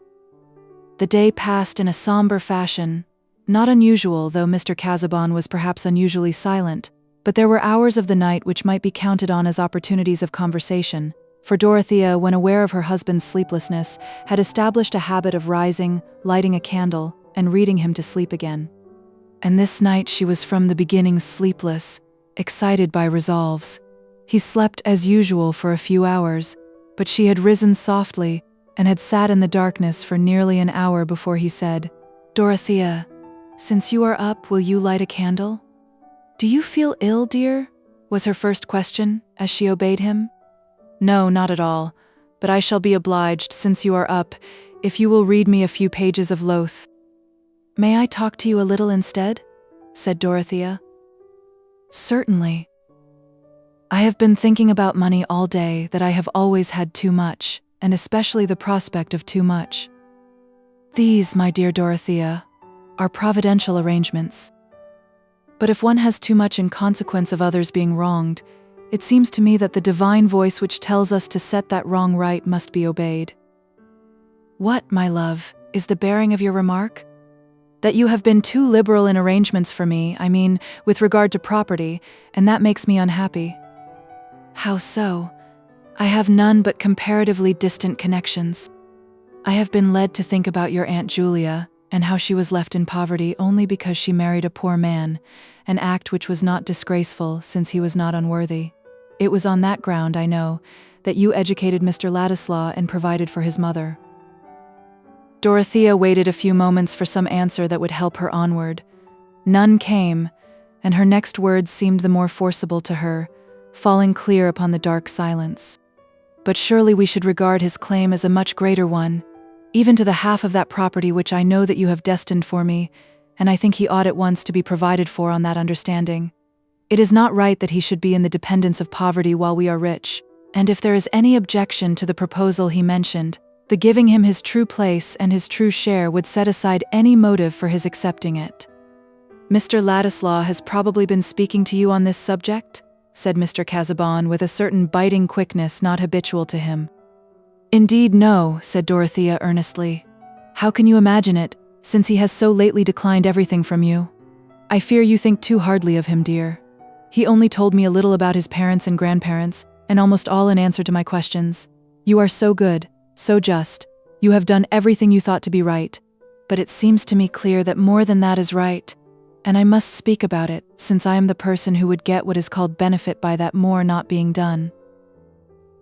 There was a perceptible pause before Mr. Casaubon replied, not quickly as before, but with a still more biting emphasis. "Dorothea, my love, this is not the first occasion, but it were well that it should be the last, on which you have assumed a judgment on subjects beyond your scope, into the question how far conduct, especially in the matter of alliances, constitutes a forfeiture of family claims. I do not now enter. Suffice it that you are not here qualified to discriminate. What I now wish you to understand is that I accept no revision, still less dictation within that range of affairs which I have deliberated upon as distinctly and properly mine. It is not for you to interfere between me and Mr. Ladislaw, and still less to encourage communications from him to you which constitute a criticism on my procedure." Poor Dorothea, shrouded in the darkness, was in a tumult of conflicting emotions. Alarm at the possible effect on himself of her husband's strongly manifested anger would have checked any expression of her own resentment, even if she had been quite free from doubt and compunction under the consciousness that there might be some justice in his last insinuation. Hearing him breathe quickly after he had spoken, she sat listening, frightened, wretched, with a dumb inward cry for help to bear this nightmare of a life in which every energy was arrested by dread. But nothing else happened, except that they both remained a long while sleepless, without speaking again. The next day, Mr. Casaubon received the following answer from Will Ladislaw. "Dear Mr. Casaubon, I have given all due consideration to your letter of yesterday, but I am unable to take precisely your view of our mutual position. With the fullest acknowledgement of your generous conduct to me in the past, I must still maintain that an obligation of this kind cannot fairly fetter me as you appear to expect that it should. Granted that a benefactor's wishes may constitute a claim, there must always be a reservation as to the quality of those wishes. They may possibly clash with more imperative considerations, or a benefactor's veto might impose such a negation on a man's life that the consequent blank might be more cruel than the benefaction was generous. I am merely using strong illustrations. In the present case, I am unable to take your view of the bearing which my acceptance of occupation, not enriching certainly, but not dishonorable, will have on your own position, which seems to me too substantial to be affected in that shadowy manner. And though I do not believe that any change in our relations will occur, certainly none has yet occurred, which can nullify the obligations imposed on me by the past, pardon me for not seeing that those obligations should restrain me from using the ordinary freedom of living where I choose, and maintaining myself by any lawful occupation I may choose, regretting that there exists this difference between us as to a relation in which the conferring of benefits has been entirely on your side. I remain yours with persistent obligation, Will Ladislaw." Poor Mr. Casaubon felt, and must not we, being impartial, feel with him a little, that no man had juster cause for disgust and suspicion than he. Young Ladislaw, he was sure, meant to defy and annoy him, meant to win Dorothea's confidence, and sow her mind with disrespect, and perhaps aversion, towards her husband. Some motive beneath the surface had been needed to account for Will's sudden change of course in rejecting Mr. Casaubon's aid and quitting his travels, and this defiant determination to fix himself in the neighborhood by taking up something so much at variance with his former choice as Mr. Brooke's Middlemarch projects, revealed clearly enough that the undeclared motive had relation to Dorothea. Not for one moment did Mr. Casaubon suspect Dorothea of any doubleness. He had no suspicions of her, but he had, what was little less uncomfortable, the positive knowledge that her tendency to form opinions about her husband's conduct was accompanied with a disposition to regard Will Ladislaw favorably and be influenced by what he said. His own proud reticence had prevented him from ever being undeceived in the supposition that Dorothea had originally asked her uncle to invite Will to his house. And now, on receiving Will's letter, Mr. Casaubon had to consider his duty. He would never have been easy to call his action anything else than duty, but in this case, contending motives thrust him back into negations. Should he apply directly to Mr. Brooke, and demand of that troublesome gentleman to revoke his proposal? Or should he consult Sir James Chettam and get him to concur in remonstrance against a step which touched the whole family? In either case, Mr. Casaubon was aware that failure was just as probable as success.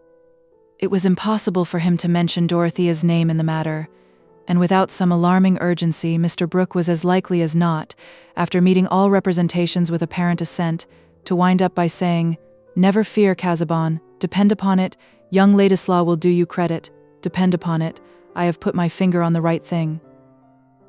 and Mr. Casaubon shrank nervously from communicating on the subject with Sir James Chettam, between whom and himself there had never been any cordiality, and who would immediately think of Dorothea without any mention of her. Poor Mr. Casaubon was distrustful of everybody's feeling towards him, especially as a husband. To let anyone suppose that he was jealous would be to admit their suspected view of his disadvantages. To let them know that he did not find marriage particularly blissful would imply his conversion to their probably earlier disapproval. It would be as bad as letting Carp and Brasenose generally know how backward he was in organizing the matter for his key to all mythologies. All through his life, Mr. Casaubon had been trying not to admit even to himself the inward sores of self-doubt and jealousy. And on the most delicate of all personal subjects, the habit of proud, suspicious reticence told doubly. Thus Mr. Casaubon remained proudly, bitterly silent. But he had forbidden Will to come to Lowick Manor, and he was mentally preparing other measures of frustration. Chapter 38. C'est beaucoup que le jugement des hommes sur les actions humaines. Tôt ou tard il devient efficace. Guizot. Sir James Chettam could not look with any satisfaction on Mr. Brooke's new courses, but it was easier to object than to hinder. Sir James accounted for his having come in alone one day to lunch with the Cadwalladers by saying, "I can't talk to you as I want, before Celia. It might hurt her. Indeed, it would not be right." "I know what you mean," the pioneer at the Grange darted in Mrs. Cadwallader, almost before the last word was off her friend's tongue. "It is frightful, this taking to buying whistles and blowing them in everybody's hearing. Lying in bed all day and playing at dominoes like poor Lord Plessy would be more private and bearable." "I see they are beginning to attack our friend Brooke in the Trumpet," said the rector, lounging back and smiling easily, as he would have done if he had been attacked himself. "There are tremendous sarcasms against a landlord not 100 miles from Middlemarch, who receives his own rents and makes no returns." "I do wish Brooke would leave that off," said Sir James, with his little frown of annoyance. "Is he really going to be put in nomination, though?" said Mr. Cadwallader. "I saw Fairbrother yesterday. He's Whiggish himself, hoists brougham and useful knowledge. That's the worst I know of him, and he says that Brooke is getting up a pretty strong party. Bulstrode, the banker, is his foremost man, but he thinks Brooke would come off badly at a nomination." "Exactly," said Sir James with earnestness. "I have been inquiring into the thing, for I've never known anything about Middlemarch politics before, the county being my business. What Brooke trusts to is that they are going to turn out Oliver because he is a Peelite. But Hawley tells me that if they send up a Whig at all, it is sure to be Bagster, one of those candidates who come from heaven knows where, but dead against ministers, and an experienced parliamentary man. Hawley's rather rough. He forgot that he was speaking to me. He said if Brooke wanted a pelting, he could get it cheaper than by going to the hustings." "I warned you all of it," said Mrs. Cadwallader, waving her hands outward.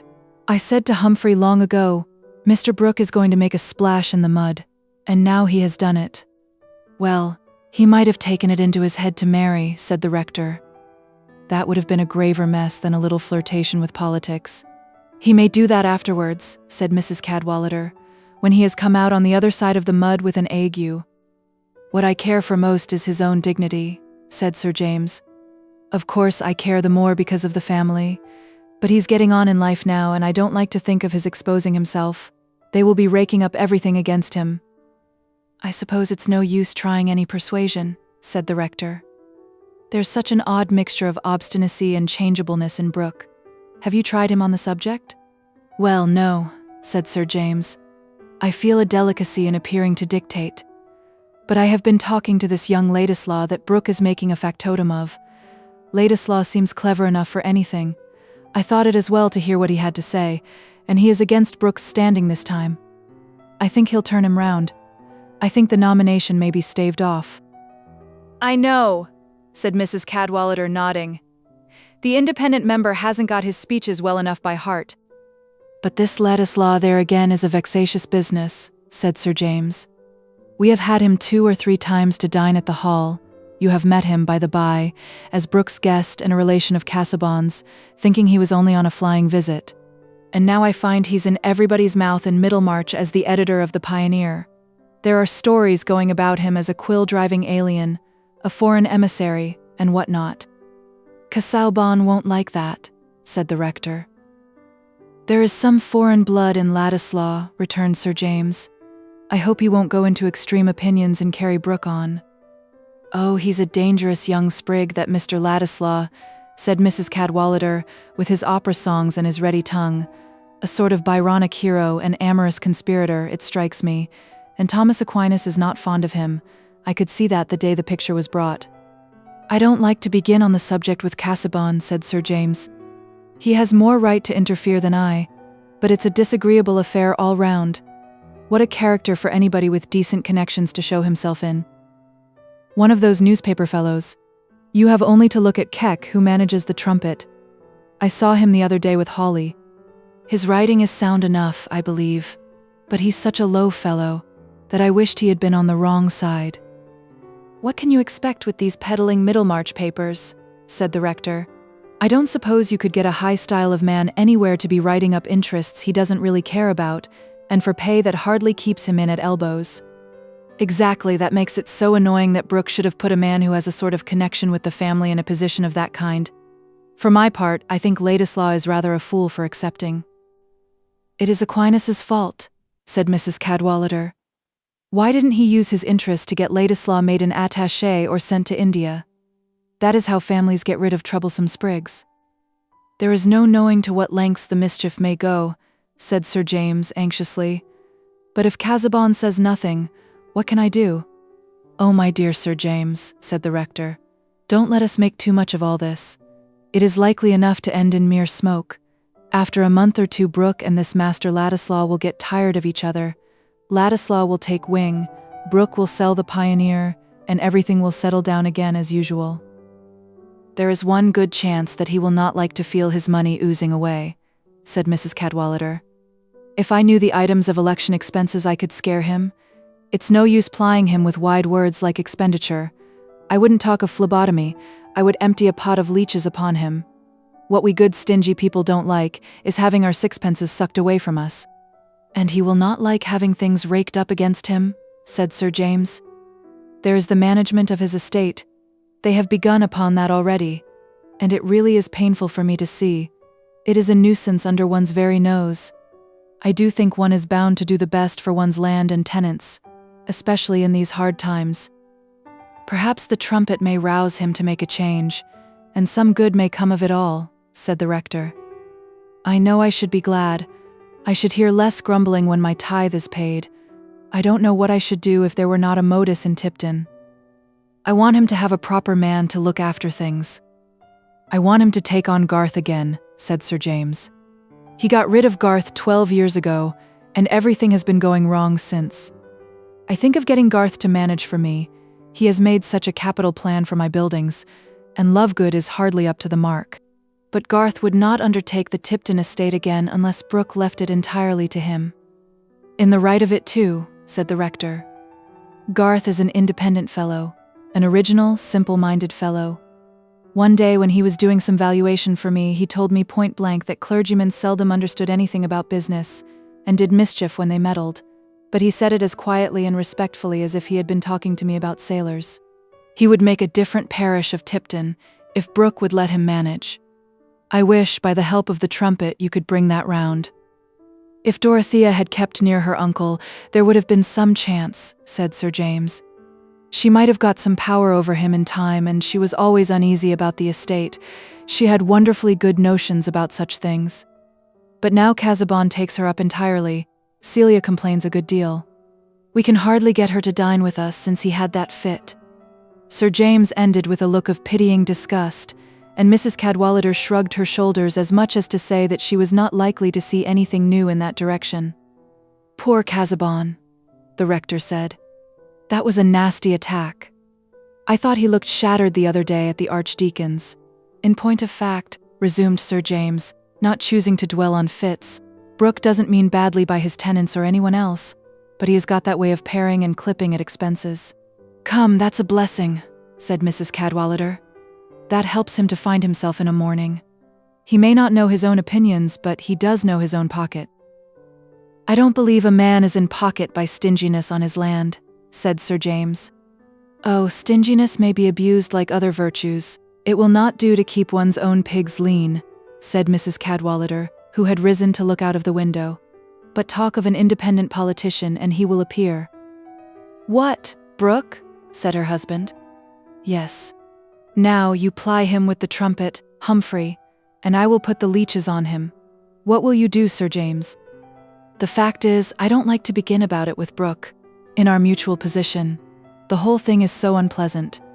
I do wish people would behave like gentlemen," said the good baronet, feeling that this was a simple and comprehensive program for social well-being.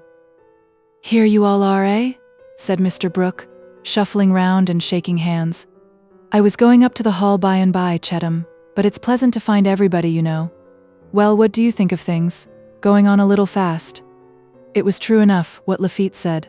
Since yesterday, a century has passed away. They're in the next century, you know, on the other side of the water. Going on faster than we are. "Why, yes," said the rector, taking up the newspaper. "Here is the trumpet accusing you of lagging behind, did you see?" "Eh?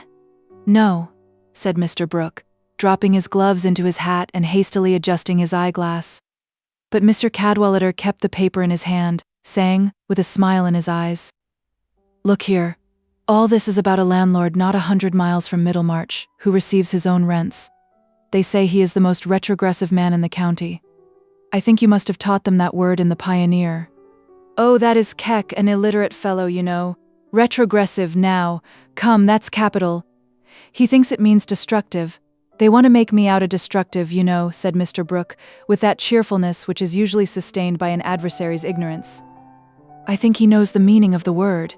Here's a sharp stroke or two. If we had to describe a man who is retrogressive in the most evil sense of the word, we should say, he is one who would dub himself a reformer of our Constitution, while every interest for which he is immediately responsible is going to decay, a philanthropist who cannot bear one rogue to be hanged, but does not mind 5 honest tenants being half-starved, a man who shrieks at corruption, and keeps his farms at rack rent, who roars himself red at rotten boroughs, and does not mind if every field on his farms has a rotten gate, a man very open-hearted to Leeds and Manchester, no doubt. He would give any number of representatives who will pay for their seats out of their own pockets. What he objects to giving is a little return on rent days to help a tenant to buy stock, or an outlay on repairs to keep the weather out at a tenant's barn door, or make his house look a little less like an Irish cottier's. But we all know the wag's definition of a philanthropist. A man whose charity increases directly as the square of the distance, and so on. All the rest is to show what sort of legislator a philanthropist is likely to make," ended the rector, throwing down the paper and clasping his hands at the back of his head, while he looked at Mr. Brooke with an air of amused neutrality. "Come, that's rather good, you know," said Mr. Brooke, taking up the paper and trying to bear the attack as easily as his neighbor did, but coloring and smiling rather nervously. "That about roaring himself red at rotten boroughs, I never made a speech about rotten boroughs in my life, and as to roaring myself red and that kind of thing, these men never understand what is good satire. Satire, you know, should be true up to a certain point. I recollect they said that in the Edinburgh somewhere, it must be true up to a certain point." "Well, that is really a hit about the gates," said Sir James, anxious to tread carefully.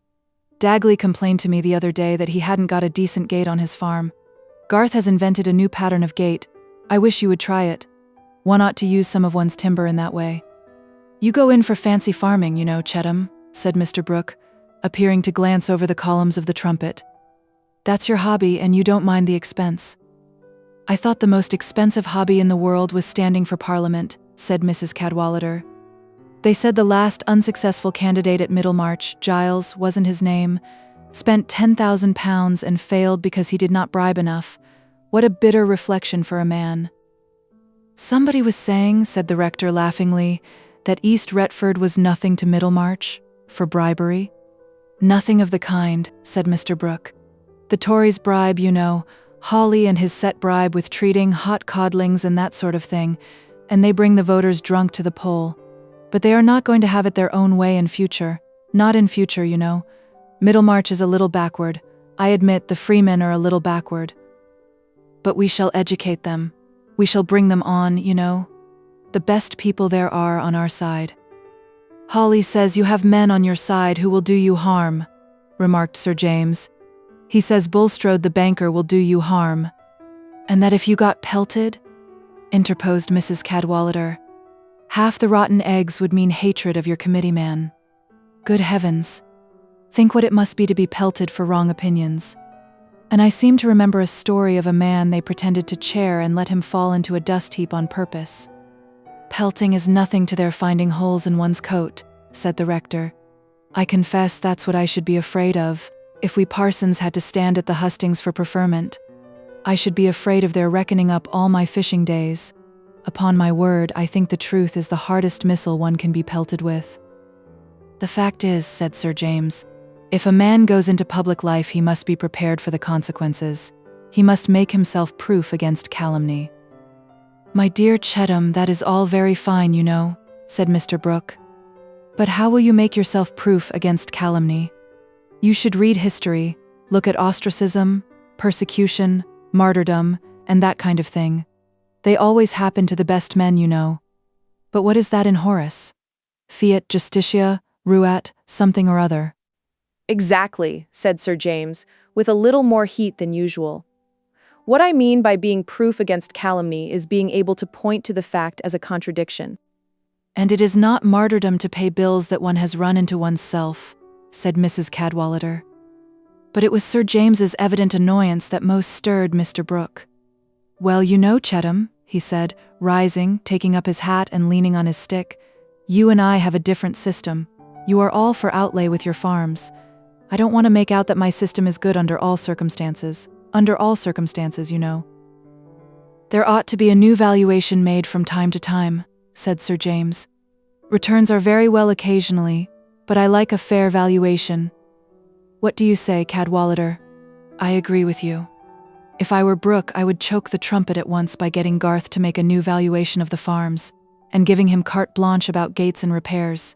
That's my view of the political situation, said the rector, broadening himself by sticking his thumbs in his armholes, and laughing towards Mr. Brooke. That's a showy sort of thing to do, you know, said Mr. Brooke. But I should like you to tell me of another landlord who has distressed his tenants for arrears as little as I have. I let the old tenants stay on. I'm uncommonly easy, let me tell you. Uncommonly easy. I have my own ideas, and I take my stand on them, you know.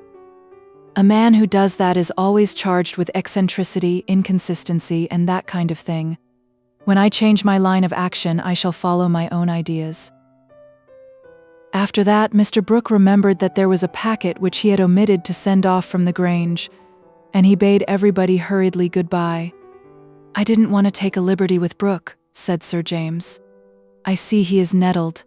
But as to what he says about old tenants, in point of fact, no new tenant would take the farms on the present terms. I have a notion that he will be brought round in time, said the rector. But you were pulling one way, Eleanor, and we were pulling another. You wanted to frighten him away from expense, and we want to frighten him into it. Better let him try to be popular and see that his character as a landlord stands in his way. I don't think it signifies two straws about the Pioneer or Ladislaw or Brooke's speechifying to the Middlemarchers, but it does signify about the parishioners in Tipton being comfortable. Excuse me. It is you two who are on the wrong tack, said Mrs. Cadwallader. You should have proved to him that he loses money by bad management, and then we should all have pulled together.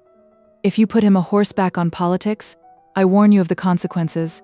It was all very well to ride on sticks at home and call them ideas. Chapter 39. If as I have you also do, virtue attired in woman see and dare love that, and say so too and forget the he and she, and if this love though placed so from profane men you hide which will no faith on this bestow, or if they do deride, then you have done a braver thing than all the worthies did, and a braver thence will spring, which is to keep that hid. Dr. Donne. Sir James Chettam's mind was not fruitful in devices, but his growing anxiety to act on Brooke, once brought close to his constant belief in Dorothea's capacity for influence, became formative, and issued in a little plan, namely to plead Celia's indisposition as a reason for fetching Dorothea by herself to the hall, and to leave her at the Grange with the carriage on the way, after making her fully aware of the situation concerning the management of the estate.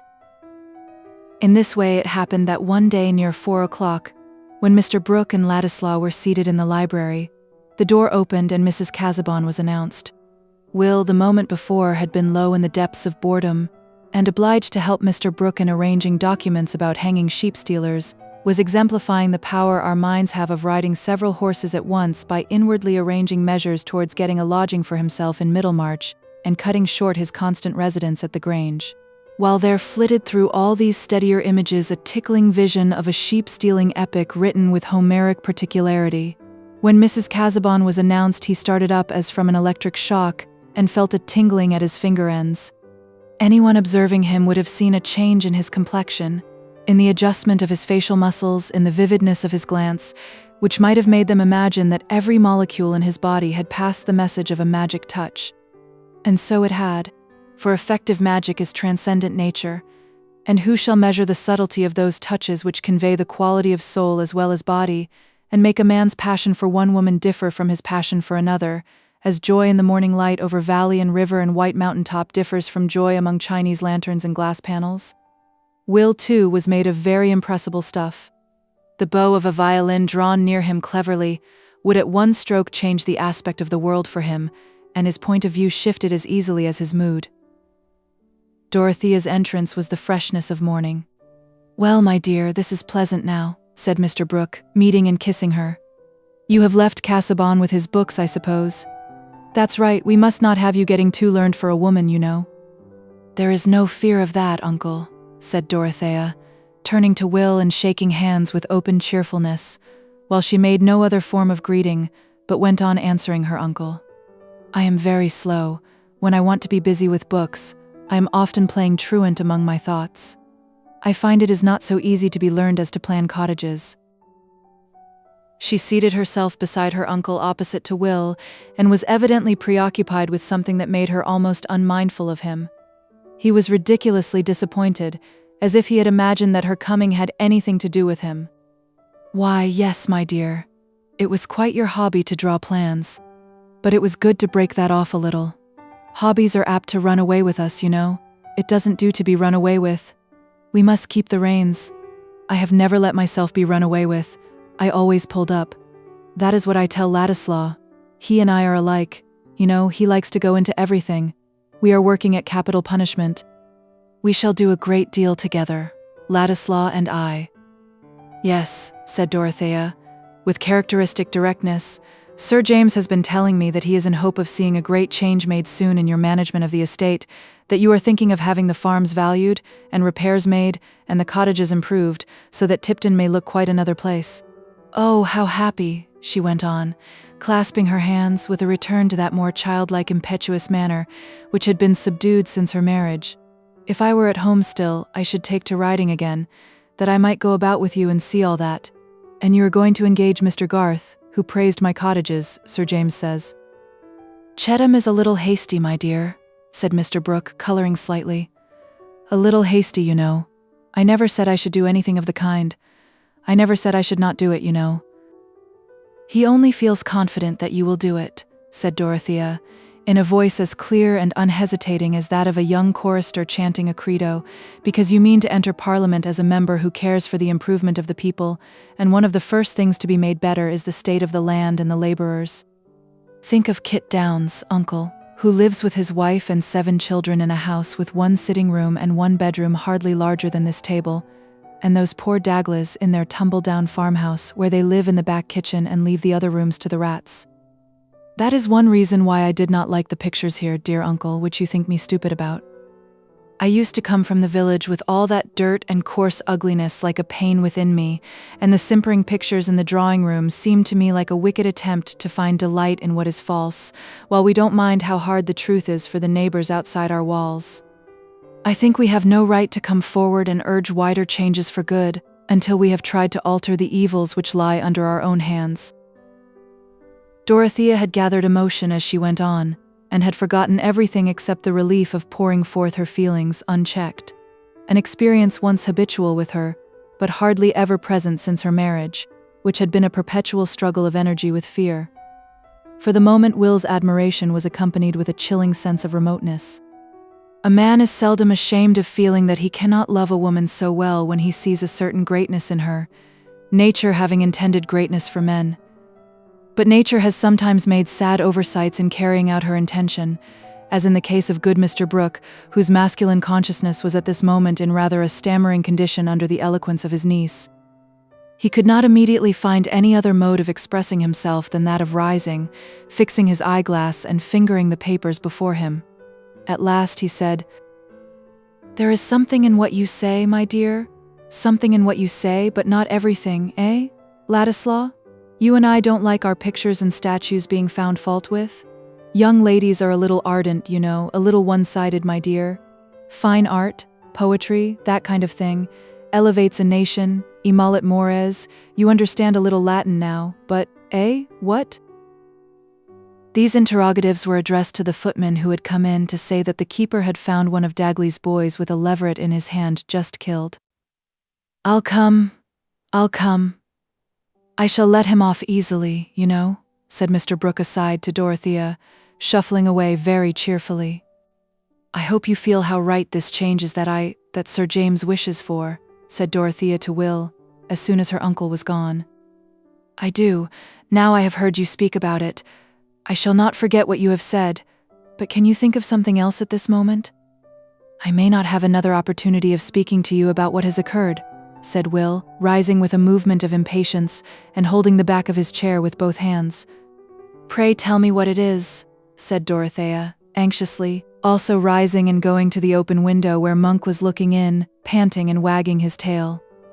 She leaned her back against the window frame and laid her hand on the dog's head, for though, as we know, she was not fond of pets that must be held in the hands or trodden on, she was always attentive to the feelings of dogs, and very polite if she had to decline their advances. Will followed her only with his eyes and said, "I presume you know that Mr. Casaubon has forbidden me to go to his house." "No, I did not," said Dorothea after a moment's pause.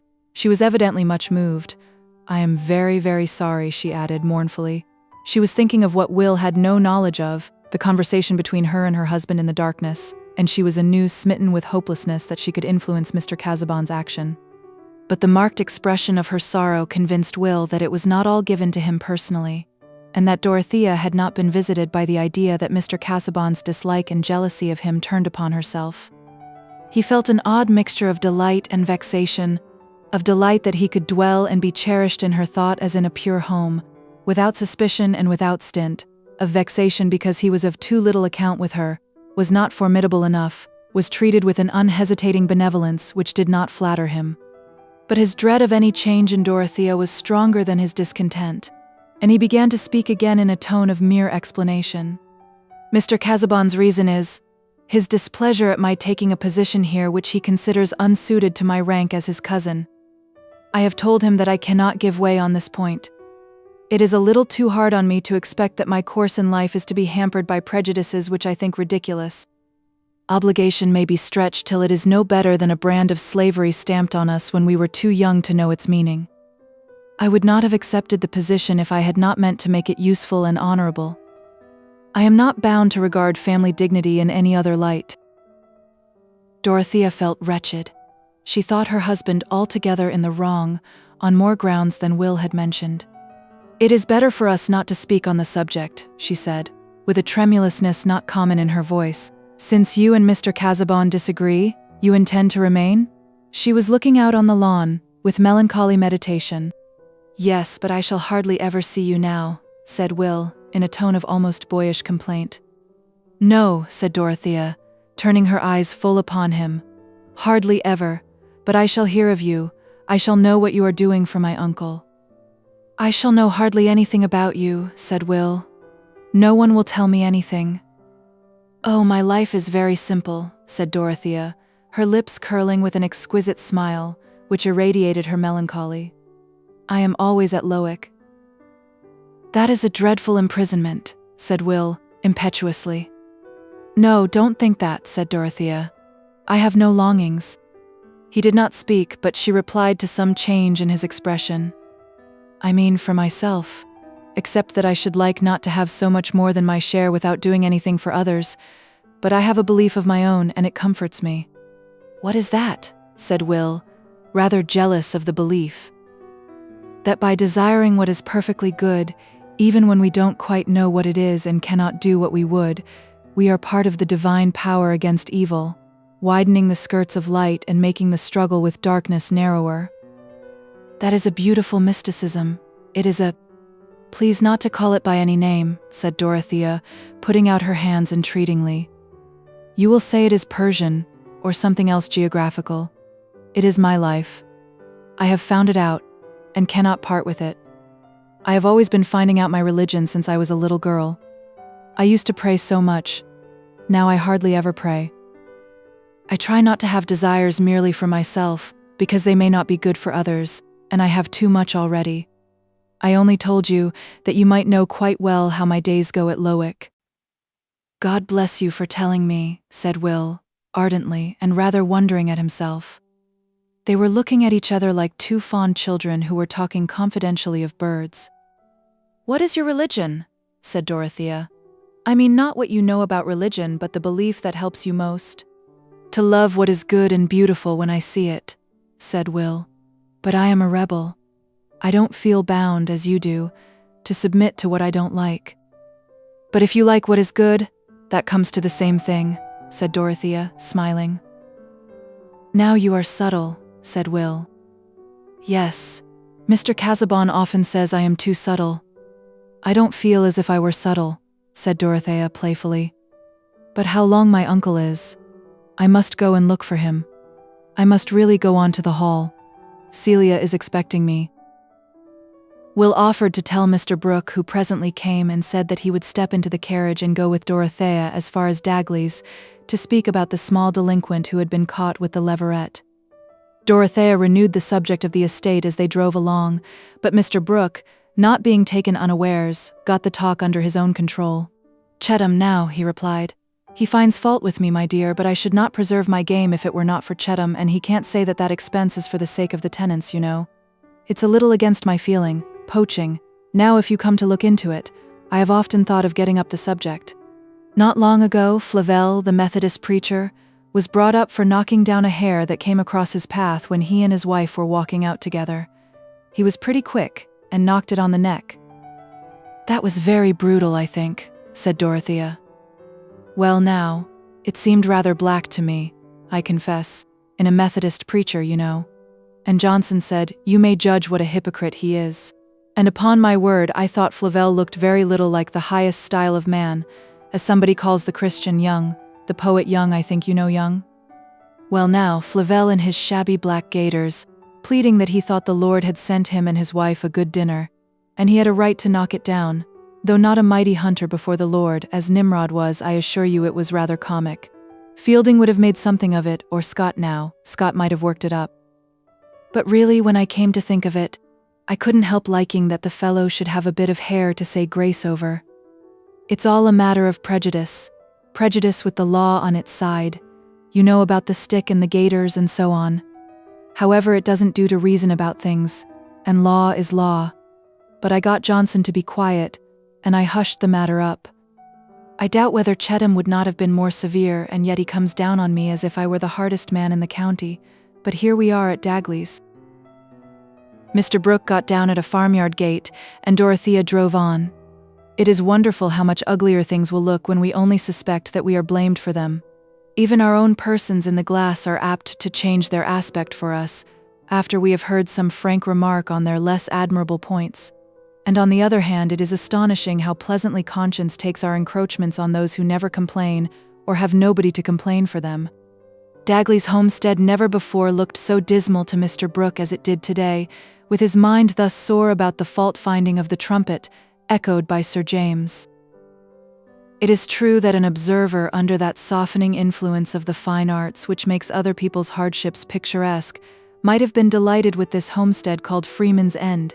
The old house had dormer windows in the dark red roof, 2 of the chimneys were choked with ivy, the large porch was blocked up with bundles of sticks, and half the windows were closed with grey worm-eaten shutters about which the jasmine boughs grew in wild luxuriance. The mouldering garden wall with hollyhocks peeping over it was a perfect study of highly mingled subdued color, and there was an aged goat, kept doubtless on interesting superstitious grounds, lying against the open back kitchen door. The mossy thatch of the cowshed, the broken gray barn doors, the pauper laborers in ragged breeches who had nearly finished unloading a wagon of corn into the barn ready for early thrashing, the scanty dairy of cows being tethered for milking and leaving one half of the shed in brown emptiness. The very pigs and white ducks seeming to wander about the uneven, neglected yard as if in low spirits from feeding on a too meager quality of rinsings. All these objects under the quiet light of a sky marbled with high clouds would have made a sort of picture, which we have all paused over as a charming bit, touching other sensibilities than those which are stirred by the depression of the agricultural interest, with the sad lack of farming capital, as seen constantly in the newspapers of that time. But these troublesome associations were just now strongly present to Mr. Brooke, and spoiled the scene for him. Mr. Dagley himself made a figure in the landscape, carrying a pitchfork and wearing his milking hat, a very old beaver flattened in front. His coat and breeches were the best he had, and he would not have been wearing them on this weekday occasion if he had not been to market, and returned later than usual, having given himself the rare treat of dining at the public table of the Blue Bull. How he came to fall into this extravagance would perhaps be matter of wonderment to himself on the morrow. But before dinner, something in the state of the country, a slight pause in the harvest before the far dips were cut, the stories about the new king and the numerous handbills on the walls had seemed to warrant a little recklessness. It was a maxim about Middlemarch, and regarded as self-evident, that good meat should have good drink, which last Dagley interpreted as plenty of table ale well followed up by rum and water. These liquors have so far truth in them that they were not false enough to make poor Dagley seem merry. They only made his discontent less tongue-tied than usual. He had also taken too much in the shape of muddy political talk, a stimulant dangerously disturbing to his farming conservatism, which consisted in holding that whatever is bad, and any change is likely to be worse. He was flushed, and his eyes had a decidedly quarrelsome stare as he stood still grasping his pitchfork, while the landlord approached with his easy shuffling walk, one hand in his trouser pocket and the other swinging round a thin walking stick. "Dagley, my good fellow," began Mr. Brooke, conscious that he was going to be very friendly about the boy. "Oh, I'm a good feller, am I? Thank ye, sir, thank ye," said Dagley, with a loud snarling irony which made Fag the sheepdog stir from his seat and prick his ears, but seeing Monk enter the yard after some outside loitering, Fag seated himself again in an attitude of observation.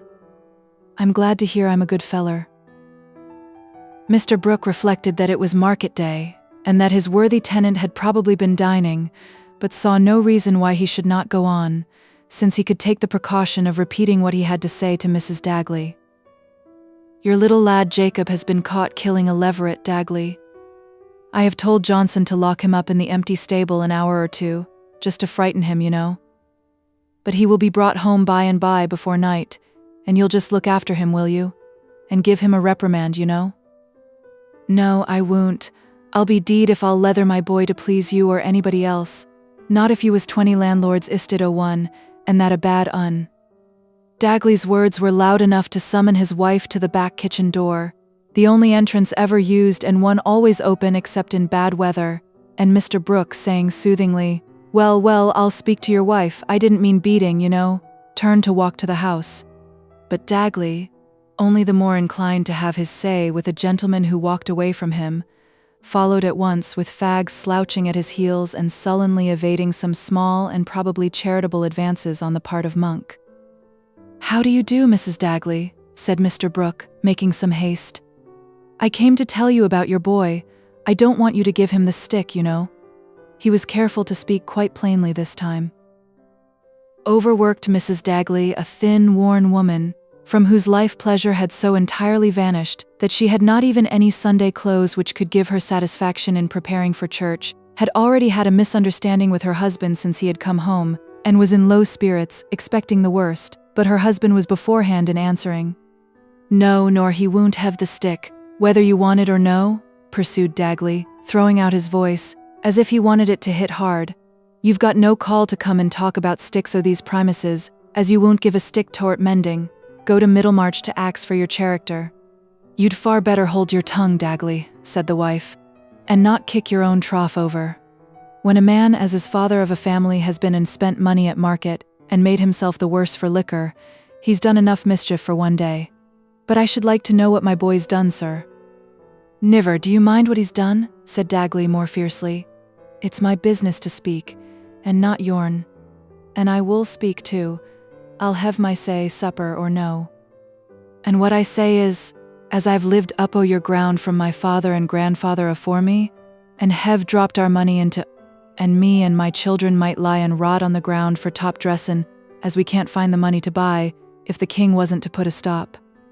"My good fellow, you're drunk, you know," said Mr. Brooke, confidentially but not judiciously. Another day," he added, turning as if to go. But Dagley immediately fronted him, and Fag at his heels growled low, as his master's voice grew louder and more insulting, while Monk also drew close in silent, dignified watch. The laborers on the wagon were pausing to listen, and it seemed wiser to be quite passive than to attempt a ridiculous flight pursued by a bawling man. "I'm no more drunk nor you are, nor so much," said Dagley. "I can carry my liquor, and I know what I mean. And I mean as the king'll put a stop to tote, for them say it as knows it, as there's to be a reform, and them landlords as never done the right thing by their tenants 'ull be treated that way as they'll hev to scuttle off. And there's them Middlemarch knows what the reform is, and as knows who'll hev to scuttle. Says they, 'I know who your landlord is,' and says I hope you're the better for knowin' him. 'I aren't,' says they. 'He's a close-fisted un.' 'Aye,' says I. 'He's a man for the reform,' says they. That's what they says. And I made out what the reform were, and it were to send you and your likes a scuttlin' and wiv pretty strong smellin' things too. And you may do as you like now, for I'm none afeard on you, and you'd better let my boy alone, and look to yoursen, afore the reform has got up o' your back.' That's what I'n got to say," concluded Mr. Dagley, striking his fork into the ground with a firmness which proved inconvenient as he tried to draw it up again. At this last action, Monk began to bark loudly, and it was a moment for Mr. Brooke to escape. He walked out of the yard as quickly as he could, in some amazement at the novelty of his situation. He had never been insulted on his own land before, and had been inclined to regard himself as a general favorite. We are all apt to do so when we think of our own amiability more than of what other people are likely to want of us. When he had quarreled with Caleb Garth 12 years before, he had thought that the tenants would be pleased at the landlord's taking everything into his own hands. Some who follow the narrative of his experience may wonder at the midnight darkness of Mr. Dagley, but nothing was easier in those times than for an hereditary farmer of his grade to be ignorant, in spite somehow of having a rector in the twin parish who was a gentleman to the backbone, a curate nearer at hand who preached more learnedly than the rector, a landlord who had gone into everything, especially fine art and social improvement, and all the lights of Middlemarch only 3 miles off. As to the facility with which mortals escape knowledge, try an average acquaintance in the intellectual blaze of London, and consider what that eligible person for a dinner party would have been if he had learned scant skill in summing from the parish clerk of Tipton, and read a chapter in the Bible with immense difficulty, because such names as Isaiah or Apollos remained unmanageable after twice spelling. Poor Dagley read a few verses sometimes on a Sunday evening, and the world was at least not darker to him than it had been before.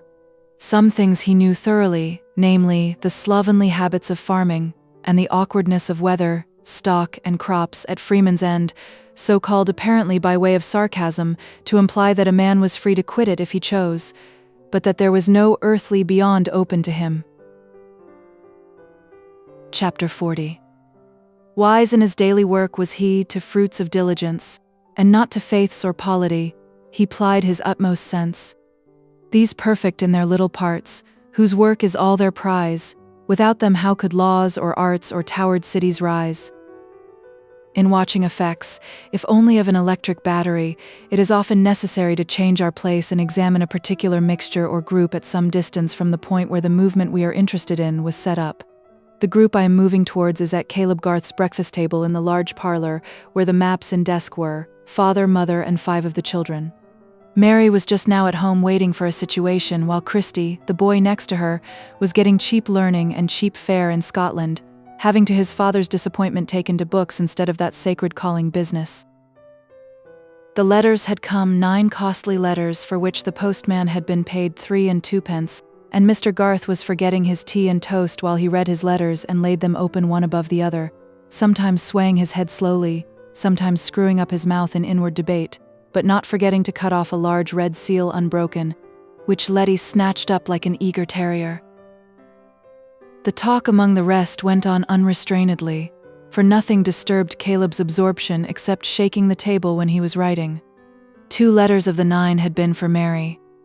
After reading them, she had passed them to her mother, and sat playing with her teaspoon absently, till with a sudden recollection she returned to her sewing, which she had kept on her lap during breakfast. "Oh, don't sew, Mary," said Ben, pulling her arm down. "Make me a peacock with this breadcrumb." He had been kneading a small mass for the purpose. "No, no mischief," said Mary good-humoredly, while she pricked his hand lightly with her needle. "Try and mold it yourself. You have seen me do it often enough. I must get this sewing done. It is for Rosamond Vincy. She is to be married next week, and she can't be married without this handkerchief." Mary ended merrily, amused with the last notion. "Why can't she, Mary?" said Letty, seriously interested in this mystery, and pushing her head so close to her sister that Mary now turned the threatening needle towards Letty's nose. "Because this is one of a dozen, and without it there would only be 11, said Mary, with a grave air of explanation, so that Letty sank back with a sense of knowledge. "Have you made up your mind, my dear?" said Mrs. Garth, laying the letters down. "I shall go to the school at York," said Mary. "I am less unfit to teach in a school than in a family. I like to teach classes best. And, you see, I must teach. There is nothing else to be done. Teaching seems to me the most delightful work in the world," said Mrs. Garth, with a touch of rebuke in her tone. "I could understand your objection to it if you had not knowledge enough, Mary, or if you disliked children." "I suppose we never quite understand why another dislikes what we like, Mother," said Mary rather curtly. "I am not fond of a schoolroom. I like the outside world better. It is a very inconvenient fault of mine." "It must be very stupid to be always in a girls' school," said Alfred. "Such a set of nincompoops like Mrs. Ballard's pupils walking 2 and 2. "And they have no games worth playing at," said Jim. "They can neither throw nor leap. I don't wonder at Mary's not liking it." "What is that Mary doesn't like, eh?" said the father, looking over his spectacles and pausing before he opened his next letter. "Being among a lot of nincompoop girls," said Alfred. "Is it the situation you had heard of, Mary?" said Caleb gently, looking at his daughter. "Yes, father, the school at York. I have determined to take it. It is quite the best. £35 a year and extra pay for teaching the smallest strummers at the piano." "Poor child. I wish she could stay at home with us, Susan," said Caleb, looking plaintively at his wife. "Mary would not be happy without doing her duty," said Mrs. Garth, magisterially conscious of having done her own. "It wouldn't make me happy to do such a nasty duty as that," said Alfred, at which Mary and her father laughed silently, but Mrs. Garth said gravely, "Do find a fitter word than nasty, my dear Alfred, for everything that you think disagreeable. And suppose that Mary could help you to go to Mr. Hanmer's with the money she gets? That seems to me a great shame." "But she's an old brick," said Alfred, rising from his chair and pulling Mary's head backward to kiss her. Mary colored and laughed, but could not conceal that the tears were coming. Caleb, looking on over his spectacles, with the angles of his eyebrows falling, had an expression of mingled delight and sorrow as he returned to the opening of his letter, and even Mrs. Garth, her lips curling with a calm contentment, allowed that inappropriate language to pass without correction, although Ben immediately took it up and sang, "She's an old brick, old brick, old brick," to a cantering measure, which he beat out with his fist on Mary's arm. But Mrs. Garth's eyes were now drawn towards her husband, who was already deep in the letter he was reading. His face had an expression of grave surprise, which alarmed her a little, but he did not like to be questioned while he was reading, and she remained anxiously watching till she saw him suddenly shaken by a little joyous laugh as he turned back to the beginning of the letter, and looking at her above his spectacles said in a low tone, "What do you think, Susan?" She went and stood behind him, putting her hand on his shoulder, while they read the letter together. It was from Sir James Chettam, offering to Mr. Garth the management of the family estates at Freshitt and elsewhere, and adding that Sir James had been requested by Mr. Brooke of Tipton to ascertain whether Mr. Garth would be disposed at the same time to resume the agency of the Tipton property. The baronet added in very obliging words that he himself was particularly desirous of seeing the Freshitt and Tipton estates under the same management, and he hoped to be able to show that the double agency might be held on terms agreeable to Mr. Garth, whom he would be glad to see at the Hall at 12 o'clock on the following day. "He writes handsomely, doesn't he, Susan?" said Caleb, turning his eyes upward to his wife, who raised her hand from his shoulder to his ear, while she rested her chin on his head. "Brooke didn't like to ask me himself, I can see," he continued, laughing silently. "Here is an honor to your father, children," said Mrs. Garth, looking round at the 5 pair of eyes, all fixed on the parents. "He is asked to take a post again by those who dismissed him long ago. That shows that he did his work well, so that they feel the want of him." "Like Cincinnatus, hooray!" said Ben, riding on his chair, with a pleasant confidence that discipline was relaxed. "Will they come to fetch him, Mother?" said Letty, thinking of the mayor and corporation in their robes. Mrs. Garth patted Letty's head and smiled, but seeing that her husband was gathering up his letters and likely soon to be out of reach in that sanctuary business, she pressed his shoulder and said emphatically, "Now mind you ask fair pay, Caleb." "Oh yes," said Caleb in a deep voice of assent, as if it would be unreasonable to suppose anything else of him. "It'll come to between 400 and 500, the two together." Then, with a little start of remembrance, he said, "Mary, write and give up that school. Stay and help your mother. I'm as pleased as Punch, now I've thought of that." No manner could have been less like that of Punch Triumphant than Caleb's. But his talents did not lie in finding phrases, though he was very particular about his letter writing, and regarded his wife as a treasury of correct language.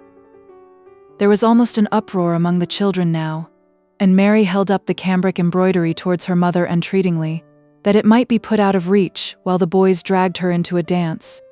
Mrs. Garth, in placid joy, began to put the cups and plates together, while Caleb, pushing his chair from the table, as if he were going to move to the desk, still sat holding his letters in his hand and looking on the ground meditatively, stretching out the fingers of his left hand, according to a mute language of his own. At last he said, "It's 1,000 pities Christy didn't take to business, Susan. I shall want help by and by, and Alfred must go off to the engineering. I've made up my mind to that." He fell into meditation and finger rhetoric again for a little while, and then continued, "I shall make Brooke have new agreements with the tenants, and I shall draw up a rotation of crops. And I'll lay a wager we can get fine bricks out of the clay at Bott's Corner. I must look into that. It would cheapen the repairs. It's a fine bit of work, Susan. A man without a family would be glad to do it for nothing." "Mind you don't, though," said his wife, lifting up her finger. No, but it's a fine thing to come to a man when he's seen into the nature of business, to have the chance of getting a bit of the country into good fettle, as they say, and putting men into the right way with their farming, and getting a bit of good contriving and solid building done, that those who are living and those who come after will be the better for. I'd sooner have it than a fortune. I hold it the most honorable work, that is." Here Caleb laid down his letters, thrust his fingers between the buttons of his waistcoat, and sat upright, but presently proceeded with some awe in his voice, and moving his head slowly aside, "It's a great gift of God, Susan." "That it is, Caleb," said his wife, with answering fervor, "and it will be a blessing to your children to have had a father who did such work, a father whose good work remains though his name may be forgotten." She could not say any more to him then about the pay. In the evening, when Caleb, rather tired with his day's work, was seated in silence with his pocketbook open on his knee, while Mrs. Garth and Mary were at their sewing, and Letty in a corner was whispering a dialogue with her doll, Mr. Fairbrother came up the orchard walk, dividing the bright August lights and shadows with the tufted grass and the apple tree boughs. We know that he was fond of his parishioners, the Garths, and had thought Mary worth mentioning to Lydgate. He used to the full the clergyman's privilege of disregarding the Middlemarch discrimination of ranks, and always told his mother that Mrs. Garth was more of a lady than any matron in the town. Still, you see, he spent his evenings at the Vincys', where the matron, though less of a lady, presided over a well-lit drawing-room and whist. In those days human intercourse was not determined solely by respect, but the vicar did heartily respect the Garths, and a visit from him was no surprise to that family. Nevertheless, he accounted for it even while he was shaking hands by saying, "I come as an envoy, Mrs. Garth. I have something to say to you and Garth on behalf of Fred Vincy." The fact is, poor fellow, he continued, as he seated himself and looked round with his bright glance at the three who were listening to him, he has taken me into his confidence. Mary's heart beat rather quickly. She wondered how far Fred's confidence had gone. "We haven't seen the lad for months," said Caleb. "I couldn't think what was become of him." "He has been away on a visit," said the vicar, "because home was a little too hot for him, and Lydgate told his mother that the poor fellow must not begin to study yet. But yesterday he came and poured himself out to me. I am very glad he did, because I have seen him grow up from a youngster of 14, and I am so much at home in the house that the children are like nephews and nieces to me. But it is a difficult case to advise upon. However, he has asked me to come and tell you that he is going away, and that he is so miserable about his debt to you, and his inability to pay, that he can't bear to come himself even to bid you goodbye." "Tell him it doesn't signify a farthing," said Caleb, waving his hand. "We've had the pinch and have got over it. And now I'm going to be as rich as a Jew." "Which means," said Mrs. Garth, smiling at the vicar, "that we are going to have enough to bring up the boys well and to keep Mary at home." "What is the treasure trove?" said Mr. Fairbrother. "I'm going to be agent for 2 estates, Freshitt and Tipton, and perhaps for a pretty little bit of land in Lowick besides.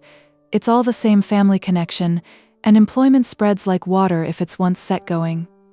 It makes me very happy, Mr. Fairbrother," here Caleb threw back his head a little, and spread his arms on the elbows of his chair, "that I've got an opportunity again with the letting of the land, and carrying out a notion or two with improvements. It's a most uncommonly cramping thing, as I've often told Susan, to sit on horseback and look over the hedges at the wrong thing, and not be able to put your hand to it to make it right. What people do who go into politics I can't think. It drives me almost mad to see mismanagement over only a few hundred acres." It was seldom that Caleb volunteered so long a speech, but his happiness had the effect of mountain air. His eyes were bright, and the words came without effort. "I congratulate you heartily, Garth," said the vicar. "This is the best sort of news I could have had to carry to Fred Vincy, for he dwelt a good deal on the injury he had done you in causing you to part with money, robbing you of it, he said, which you wanted for other purposes. I wish Fred were not such an idle dog.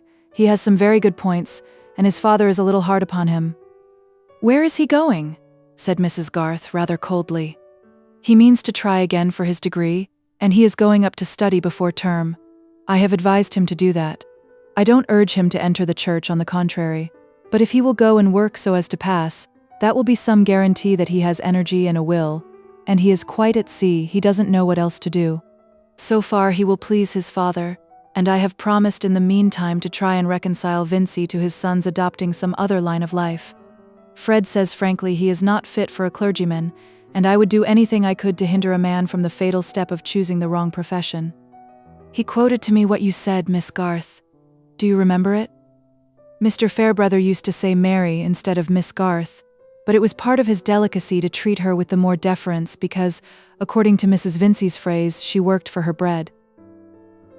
Mary felt uncomfortable, but, determined to take the matter lightly, answered at once, "I have said so many impertinent things to Fred. We are such old playfellows. You said, according to him, that he would be one of those ridiculous clergymen who helped to make the whole clergy ridiculous. Really, that was so cutting that I felt a little cut myself." Caleb laughed. "She gets her tongue from you, Susan," he said with some enjoyment. "Not its flippancy, father," said Mary quickly, fearing that her mother would be displeased. "It is rather too bad of Fred to repeat my flippant speeches to Mr. Fairbrother." "It was certainly a hasty speech, my dear," said Mrs. Garth, with whom speaking evil of dignities was a high misdemeanor. "We should not value our vicar the less because there was a ridiculous curate in the next parish." "There's something in what she says, though," said Caleb, not disposed to have Mary's sharpness undervalued. "A bad workman of any sort makes his fellows mistrusted. Things hang together," he added, looking on the floor and moving his feet uneasily with a sense that words were scantier than thoughts. "Clearly," said the vicar, amused, "by being contemptible we set men's minds to the tune of contempt. I certainly agree with Miss Garth's view of the matter, whether I am condemned by it or not. But as to Fred Vincy, it is only fair he should be excused a little. Old Featherstone's delusive behavior did help to spoil him. There was something quite diabolical in not leaving him a farthing after all. But Fred has the good taste not to dwell on that. And what he cares most about is having offended you, Mrs. Garth. He supposes you will never think well of him again." "I have been disappointed in Fred," said Mrs. Garth with decision, "but I shall be ready to think well of him again when he gives me good reason to do so." At this point, Mary went out of the room, taking LIII with her. "Oh, we must forgive young people when they're sorry," said Caleb, watching Mary close the door. "And as you say, Mr. Fairbrother, there was the very devil in that old man. Now Mary's gone out, I must tell you a thing. It's only known to Susan and me, and you'll not tell it again. The old scoundrel wanted Mary to burn one of the wills the very night he died, when she was sitting up with him by herself, and he offered her a sum of money that he had in the box by him if she would do it. But Mary, you understand, could do no such thing, would not be handling his iron chest, and so on. Now, you see, the will he wanted burnt was this last, so that if Mary had done what he wanted, Fred Vincy would have had £10,000. The old man did turn to him at the last. That touches poor Mary close. She couldn't help it. She was in the right to do what she did. But she feels, as she says, much as if she had knocked down somebody's property and broken it against her will, when she was rightfully defending herself. I feel with her somehow, and if I could make any amends to the poor lad, instead of bearing him a grudge for the harm he did us, I should be glad to do it. Now, what is your opinion, sir? Susan doesn't agree with me, she says. Tell what you say, Susan. Mary could not have acted otherwise, even if she had known what would be the effect on Fred, said Mrs. Garth, pausing from her work and looking at Mr. Fairbrother. And she was quite ignorant of it. It seems to me, a loss which falls on another because we have done right is not to lie upon our conscience. The vicar did not answer immediately, and Caleb said, It's the feeling. The child feels in that way, and I feel with her. You don't mean your horse to tread on a dog when you're backing out of the way, but it goes through you when it's done. I'm sure Mrs. Garth would agree with you there, said Mr. Fairbrother, who for some reason seemed more inclined to ruminate than to speak. One could hardly say that the feeling you mention about Fred is wrong, or rather mistaken, though no man ought to make a claim on such feeling. Well, well, said Caleb. It's a secret. You will not tell Fred. Certainly not, but I shall carry the other good news that you can afford the loss he caused you. Mr. Fairbrother left the house soon after, and seeing Mary in the orchard with LIII, went to say goodbye to her. They made a pretty picture in the western light, which brought out the brightness of the apples on the old scant-leaved boughs, Mary in her lavender gingham and black ribbons holding a basket, while LIII in her well-worn nankin picked up the fallen apples. If you want to know more particularly how Mary looked, 10 to 1 you will see a face like hers in the crowded street tomorrow, if you are there on the watch. She will not be among those daughters of Zion who are haughty, and walk with stretched-out necks and wanton eyes, mincing as they go. Let all those pass, and fix your eyes on some small, plump, brownish person of firm but quiet carriage, who looks about her but does not suppose that anybody is looking at her. If she has a broad face and square brow, well-marked eyebrows and curly dark hair, a certain expression of amusement in her glance which her mouth keeps the secret of, and for the rest features entirely insignificant, take that ordinary but not disagreeable person for a portrait of Mary Garth. If you made her smile, she would show you perfect little teeth. If you made her angry, she would not raise her voice, but would probably say one of the bitterest things you have ever tasted the flavor of.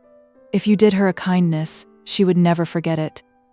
Mary admired the keen-faced, handsome little vicar in his well-brushed, threadbare clothes more than any man she had had the opportunity of knowing. She had never heard him say a foolish thing, though she knew that he did unwise ones, and perhaps foolish sayings were more objectionable to her than any of Mr. Fairbrother's unwise doings. At least it was remarkable that the actual imperfections of the vicar's clerical character never seemed to call forth the same scorn and dislike which she showed beforehand for the predicted imperfections of the clerical character sustained by Fred Vincy. These irregularities of judgment, I imagine, are found even in riper minds than Mary Garth's. Our impartiality is kept for abstract merit and demerit, which none of us ever saw. Will anyone guess towards which of those widely different men Mary had the peculiar woman's tenderness? The one she was most inclined to be severe on, or the contrary? Have you any message for your old playfellow, Miss Garth? Said the vicar, as he took a fragrant apple from the basket which she held towards him, and put it in his pocket. Something to soften down that harsh judgment? I am going straight to see him. No, said Mary, shaking her head and smiling. If I were to say that he would not be ridiculous as a clergyman, I must say that he would be something worse than ridiculous. But I am very glad to hear that he is going away to work. On the other hand, I am very glad to hear that you are not going away to work. My mother, I am sure, will be all the happier if you will come to see her at the vicarage. You know she is fond of having young people to talk to, and she has a great deal to tell about old times. You will really be doing a kindness. I should like it very much, if I may, said Mary. Everything seems too happy for me all at once. I thought it would always be part of my life to long for home, and losing that grievance makes me feel rather empty. I suppose it served instead of sense to fill up my mind? May I go with you, Mary? Whispered Letty, a most inconvenient child who listened to everything, but she was made exultant by having her chin pinched and her cheek kissed by Mr. Fairbrother, an incident which she narrated to her mother and father. As the vicar walked to LIII, anyone watching him closely might have seen him twice shrug his shoulders. I think that the rare Englishmen who have this gesture are never of the heavy type. For fear of any lumbering instance to the contrary, I will say, hardly ever. They have usually a fine temperament and much tolerance towards the smaller errors of men, themselves inclusive. The vicar was holding an inward dialogue in which he told himself that there was probably something more between Fred and Mary Garth than the regard of old playfellows, and replied with a question whether that bit of womanhood were not a great deal too choice for that crude young gentleman. The rejoinder to this was the first shrug. Then he laughed at himself for being likely to have felt jealous, as if he had been a man able to marry, which, added he, it is as clear as any balance sheet that I am not. Whereupon followed the second shrug. What could two men so different from each other see in this brown patch, as Mary called herself? It was certainly not her plainness that attracted them, and let all plain young ladies be warned against the dangerous encouragement given them by society to confide in their want of beauty. A human being in this aged nation of ours is a very wonderful whole, the slow creation of long interchanging influences, and charm is a result of two such wholes, the one loving and the one loved. When Mr. and Mrs. Garth were sitting alone, Caleb said, "Susan, guess what I'm thinking of." "The rotation of crops," said Mrs. Garth, smiling at him, above her knitting, "or else the back doors of the Tipton cottages." "No," said Caleb gravely. "I am thinking that I could do a great turn for Fred Vincy. Christy's gone, Alfred will be gone soon, and it will be 5 years before Jim is ready to take to business. I shall want help, and Fred might come in and learn the nature of things and act under me, and it might be the making of him into a useful man, if he gives up being a parson. What do you think?" "I think there is hardly anything honest that his family would object to more," said Mrs. Garth decidedly. "What care I about their objecting?" said Caleb, with a sturdiness which he was apt to show when he had an opinion. "The lad is of age and must get his bread. He has sense enough and quickness enough. He likes being on the land, and it's my belief that he could learn business well if he gave his mind to it." "But would he? His father and mother wanted him to be a fine gentleman, and I think he has the same sort of feeling himself. They all think us beneath them. And if the proposal came from you, I'm sure Mrs. Vincy would say that we wanted Fred for Mary. Life is a poor tale, if it is to be settled by nonsense of that sort," said Caleb, with disgust. "Yes, but there is a certain pride which is proper, Caleb. I call it improper pride to let fools' notions hinder you from doing a good action." "There's no sort of work," said Caleb, with fervor, putting out his hand and moving it up and down to mark his emphasis, "that could ever be done well if you minded what fools say. You must have it inside you that your plan is right, and that plan you must follow." "I will not oppose any plan you have set your mind on, Caleb," said Mrs. Garth, who was a firm woman, but knew that there were some points on which her mild husband was yet firmer. "Still, it seems to be fixed that Fred is to go back to college. Will it not be better to wait and see what he will choose to do after that? It is not easy to keep people against their will. And you are not yet quite sure enough of your own position, or what you will want. Well, it may be better to wait a bit, but as to my getting plenty of work for two, I'm pretty sure of that. I've always had my hands full with scattered things, and there's always something fresh turning up. Why, only yesterday, bless me, I don't think I told you. It was rather odd that two men should have been at me on different sides to do the same bit of valuing. And who do you think they were?" said Caleb, taking a pinch of snuff and holding it up between his fingers. as if it were a part of his exposition. He was fond of a pinch when it occurred to him, but he usually forgot that this indulgence was at his command. His wife held down her knitting and looked attentive. Why, that Rig, or Rig Featherstone, was one. But Bulstrode was before him, so I'm going to do it for Bulstrode. Whether it's mortgage or purchase they're going for, I can't tell yet. Can that man be going to sell the land just left him, which he has taken the name for? Said Mrs. Garth. Deuce knows, said Caleb, who never referred the knowledge of discreditable doings to any higher power than the deuce. But Bulstrode has long been wanting to get a handsome bit of land under his fingers, that I know, and it's a difficult matter to get, in this part of the country. Caleb scattered his snuff carefully instead of taking it, and then added, The ins and outs of things are curious. Here is the land they've been all along expecting for Fred, which it seems the old man never meant to leave him a foot of, but left it to this side slip of a son that he kept in the dark, and thought of his sticking there and vexing everybody as well as he could have vexed him himself if he could have kept alive. I say, it would be curious if it got into Bulstrode's hands after all. The old man hated him, and never would bank with him. What reason could the miserable creature have for hating a man whom he had nothing to do with? Said Mrs. Garth. Pooh! Where's the use of asking for such fellows' reasons? The soul of man, said Caleb, with the deep tone and grave shake of the head which always came when he used this phrase. The soul of man, when it gets fairly rotten, will bear you all sorts of poisonous toadstools, and no eye can see whence came the seed thereof. It was one of Caleb's quaintnesses that, in his difficulty of finding speech for his thought, he caught, as it were, snatches of diction which he associated with various points of view or states of mind, and whenever he had a feeling of awe, he was haunted by a sense of biblical phraseology, though he could hardly have given a strict quotation. Chapter 41. By swaggering could I never thrive, for the rain it raineth every day. 12th night. The transactions referred to by Caleb Garth as having gone forward between Mr. Bulstrode and Mr. Joshua Rig Featherstone concerning the land attached to Stone Court had occasioned the interchange of a letter or two between these personages. Who shall tell what may be the effect of writing? If it happens to have been cut in stone, though it lie face down most for ages on a forsaken beach, or rest quietly under the drums and tramplings of many conquests, it may end by letting us into the secret of usurpations and other scandals gossiped about long empires ago, this world being apparently a huge whispering gallery. Such conditions are often minutely represented in our petty lifetimes, as the stone which has been kicked by generations of clowns may come by curious little links of effect under the eyes of a scholar, through whose labors it may at last fix the date of invasions and unlock religions. So a bit of ink and paper which has long been an innocent wrapping or stopgap may at last be laid open under the one pair of eyes which have knowledge enough to turn it into the opening of a catastrophe. To Uriel watching the progress of planetary history from the sun, the one result would be just as much of a coincidence as the other. Having made this rather lofty comparison, I am less uneasy in calling attention to the existence of low people by whose interference, however little we may like it, the course of the world is very much determined.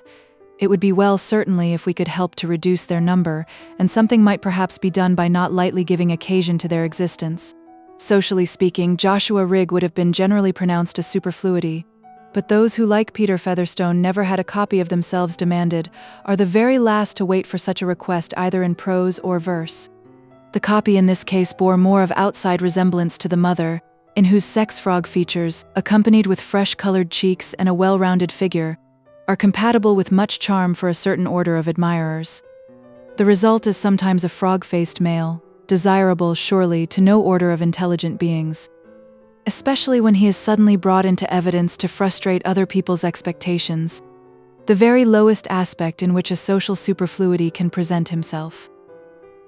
But Mr. Rig Featherstone's low characteristics were all of the sober, water-drinking kind. From the earliest to the latest hour of the day, he was always as sleek, neat, and cool as the frog he resembled, and old Peter had secretly chuckled over an offshoot almost more calculating, and far more imperturbable than himself. I will add that his fingernails were scrupulously attended to, and that he meant to marry a well-educated young lady, as yet unspecified, whose person was good, and whose connections in a solid middle-class way were undeniable. Thus his nails and modesty were comparable to those of most gentlemen, though his ambition had been educated only by the opportunities of a clerk and accountant in the smaller commercial houses of a seaport. He thought the rural Featherstones very simple, absurd people, and they in their turn regarded his bringing up in a seaport town as an exaggeration of the monstrosity that their brother Peter, and still more Peter's property, should have had such belongings. The garden and gravel approach, as seen from the 2 windows of the wainscoted parlor at Stone Court, were never in better trim than now, when Mr. Rigg Featherstone stood, with his hands behind him, looking out on these grounds as their master. But it seemed doubtful whether he looked out for the sake of contemplation, or of turning his back to a person who stood in the middle of the room, with his legs considerably apart and his hands in his trouser pockets, a person in all respects a contrast to the sleek and cool Rigg. He was a man obviously on the way towards 60, very florid and hairy, with much grey in his bushy whiskers and thick curly hair, a stoutish body which showed to disadvantage the somewhat worn joinings of his clothes, and the air of a swaggerer who would aim at being noticeable even at a show of fireworks, regarding his own remarks on any other person's performance as likely to be more interesting than the performance itself. His name was John Raffles, and he sometimes wrote jocosely WAG after his signature, observing when he did so that he was once taught by Leonard Lamb of Finsbury, who wrote BA after his name, and that he, Raffles, originated the witticism of calling that celebrated principal Lamb. Such were the appearance and mental flavor of Mr. Raffles, both of which seemed to have a stale odor of travelers' rooms in the commercial hotels of that period. "Come now, Josh," he was saying in a full rumbling tone. "Look at it in this light. Here is your poor mother going into the vale of years, and you could afford something handsome now to make her comfortable. Not while you live? Nothing would make her comfortable while you live," returned Rigg, in his cool high voice. "What I give her, you'll take. You bear me a grudge, Josh, that I know. But come, now as between man and man without humbug, a little capital might enable me to make a first-rate thing of the shop. The tobacco trade is growing. I should cut my own nose off in not doing the best I could at it.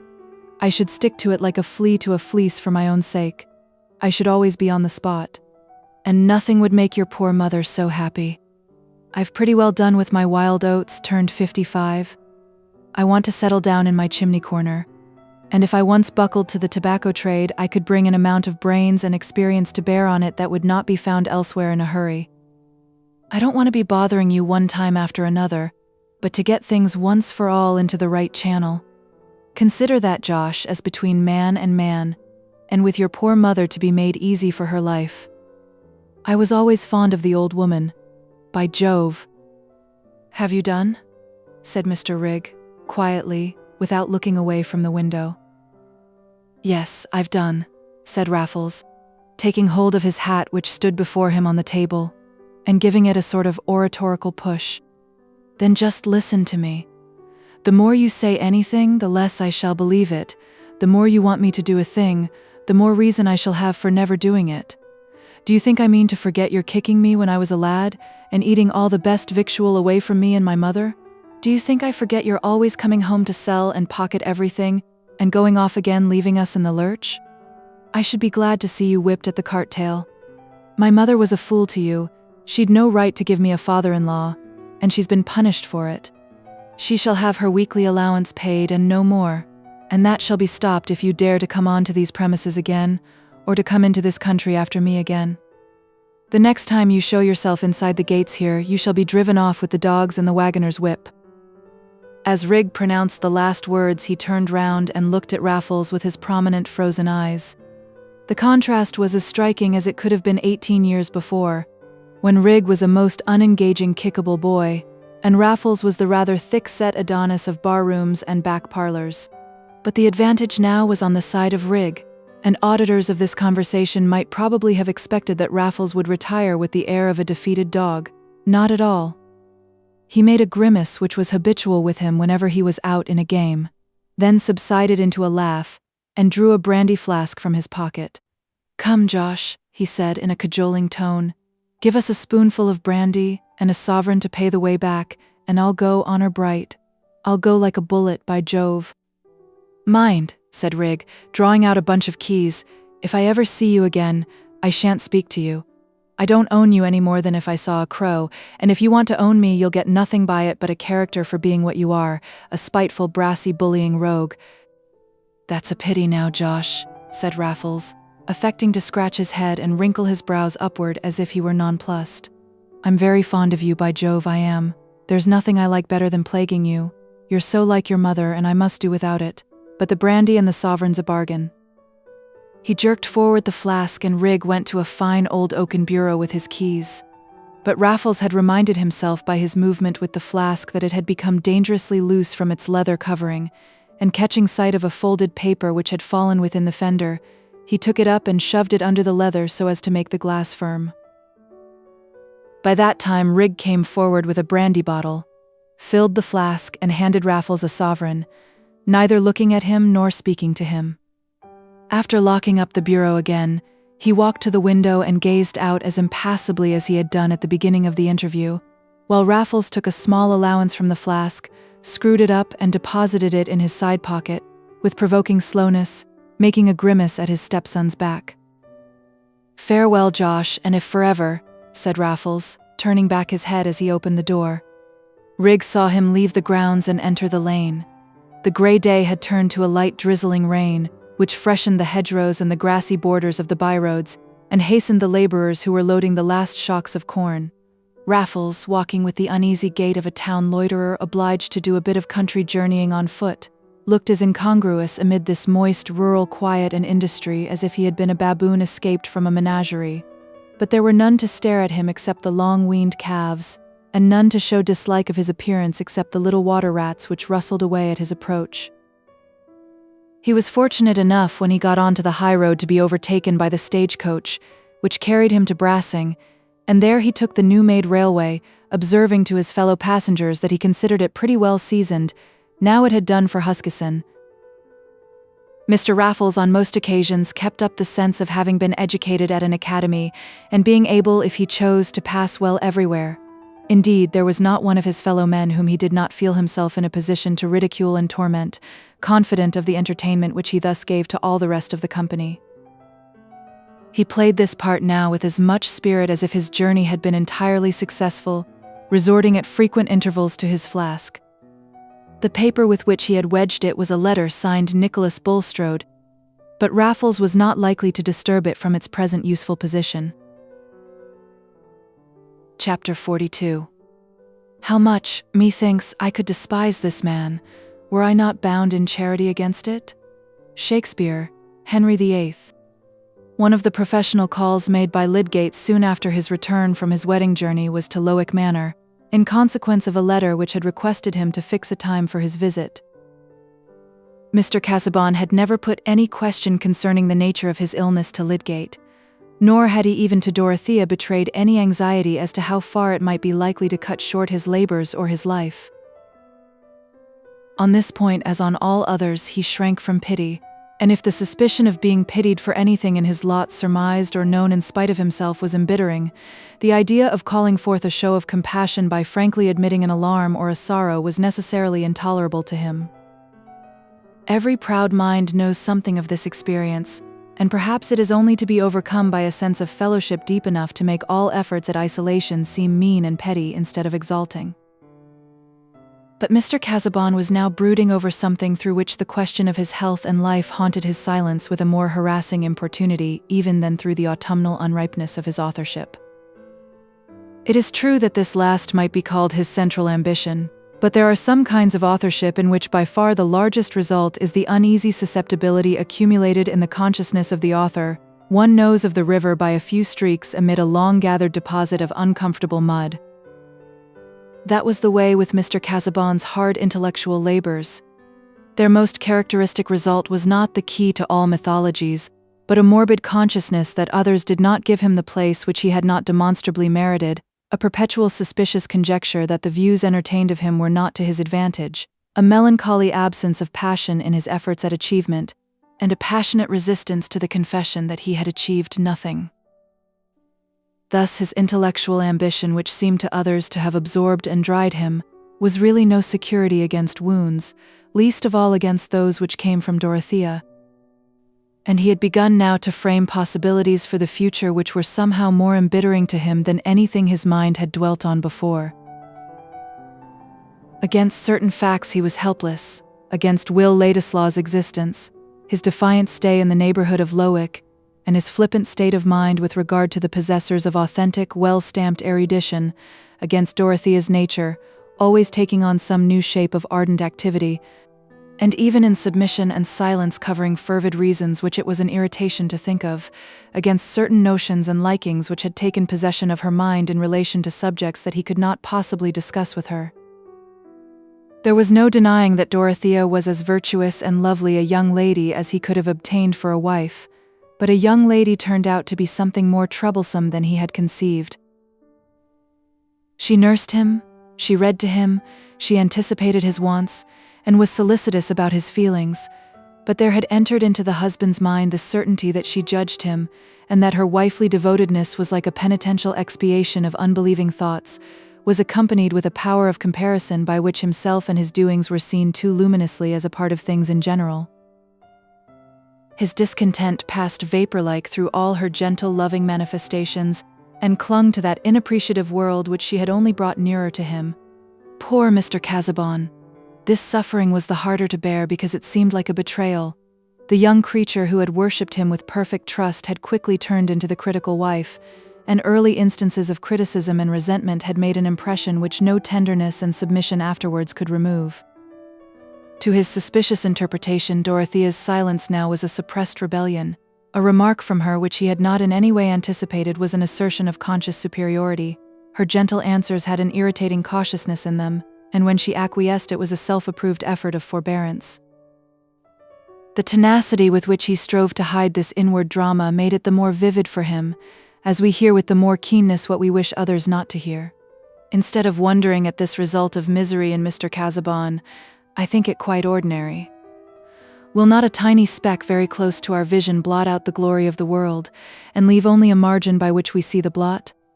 I know no speck so troublesome as self, and who, if Mr. Casaubon had chosen to expound his discontents, his suspicions that he was not any longer adored without criticism, could have denied that they were founded on good reasons? On the contrary, there was a strong reason to be added, which he had not himself taken explicitly into account, namely, that he was not unmixedly adorable. He suspected this, however, as he suspected other things, without confessing it, and like the rest of us, felt how soothing it would have been to have a companion who would never find it out. This sore susceptibility in relation to Dorothea was thoroughly prepared before Will Ladislaw had returned to LIII, and what had occurred since then had brought Mr. Casaubon's power of suspicious construction into exasperated activity. To all the facts which he knew, he added imaginary facts both present and future, which became more real to him than those because they called up a stronger dislike, a more predominating bitterness. Suspicion and jealousy of Will Ladislaw's intentions, suspicion and jealousy of Dorothea's impressions, were constantly at their weaving work.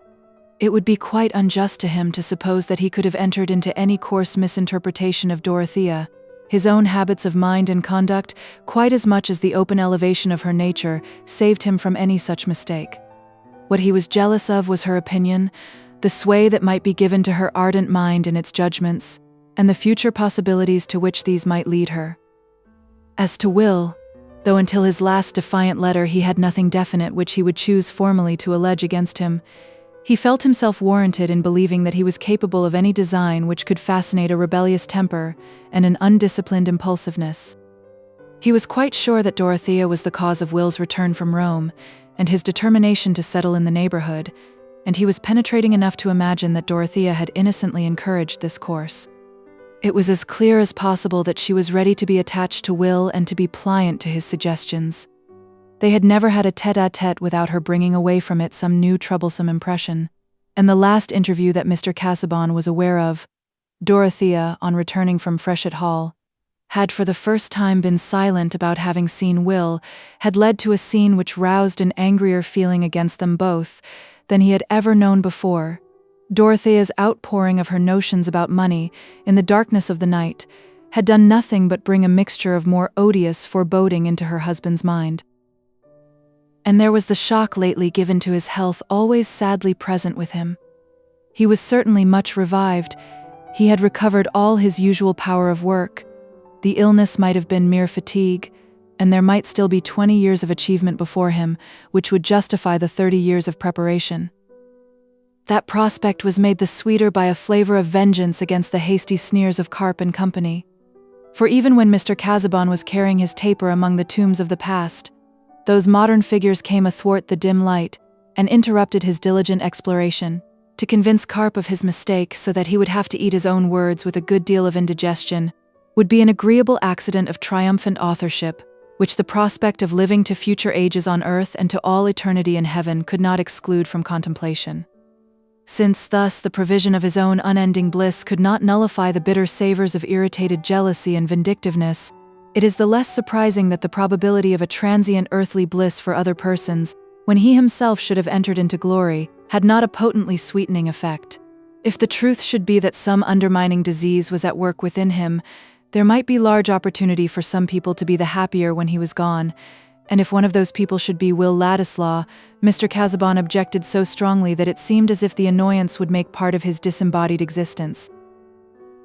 This is a very bare and therefore a very incomplete way of putting the case.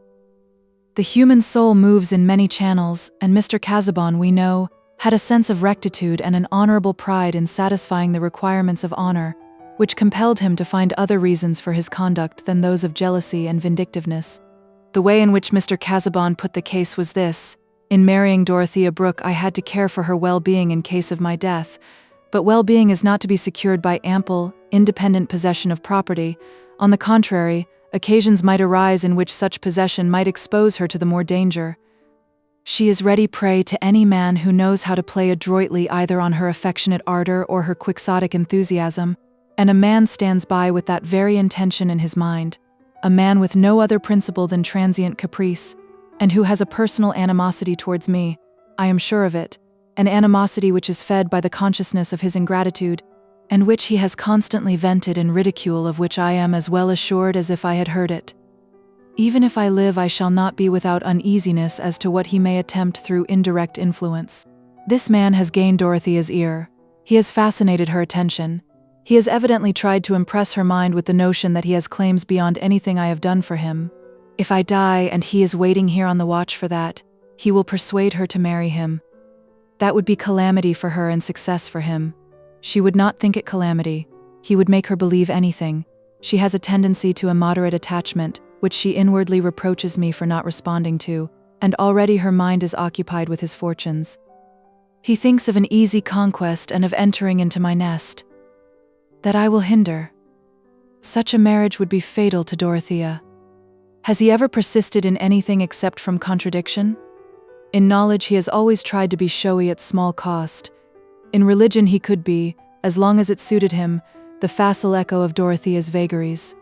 When was sciolism ever dissociated from laxity? I utterly distrust his morals, and it is my duty to hinder to the utmost the fulfillment of his designs. The arrangements made by Mr. Casaubon on his marriage left strong measures open to him, but in ruminating on them his mind inevitably dwelt so much on the probabilities of his own life that the longing to get the nearest possible calculation had at last overcome his proud reticence, and had determined him to ask Lydgate's opinion as to the nature of his illness. He had mentioned to Dorothea that Lydgate was coming by appointment at 3:30, and in answer to her anxious question whether he had felt ill, replied, "No, I merely wish to have his opinion concerning some habitual symptoms. You need not see him, my dear. I shall give orders that he may be sent to me in the yew tree walk, where I shall be taking my usual exercise." When Lydgate entered the yew tree walk, he saw Mr. Casaubon slowly receding with his hands behind him according to his habit, and his head bent forward. It was a lovely afternoon. The leaves from the lofty limes were falling silently across the somber evergreens, while the lights and shadows slept side by side. There was no sound but the cawing of the rooks, which to the accustomed ear is a lullaby, or that last solemn lullaby, a dirge. Lydgate, conscious of an energetic frame in its prime, felt some compassion when the figure which he was likely soon to overtake turned round, and in advancing towards him showed more markedly than ever the signs of premature age, the student's bent shoulders, the emaciated limbs, and the melancholy lines of the mouth. Poor fellow, he thought. Some men with his years are like lions. One can tell nothing of their age except that they are full-grown. "Mr. Lydgate," said Mr. Casaubon, with his invariably polite air, "I am exceedingly obliged to you for your punctuality. We will, if you please, carry on our conversation in walking to and fro. I hope your wish to see me is not due to the return of unpleasant symptoms," said Lydgate, filling up a pause. "Not immediately, no. In order to account for that wish, I must mention what it were otherwise needless to refer to, that my life, on all collateral accounts insignificant, derives a possible importance from the incompleteness of labors which have extended through all its best years. In short, I have long had on hand a work which I would fain leave behind me in such a state, at least that it might be committed to the press by others. Were I assured that this is the utmost I can reasonably expect, that assurance would be a useful circumscription of my attempts, and a guide in both the positive and negative determination of my course." Here Mr. Casaubon paused, removed one hand from his back and thrust it between the buttons of his single-breasted coat.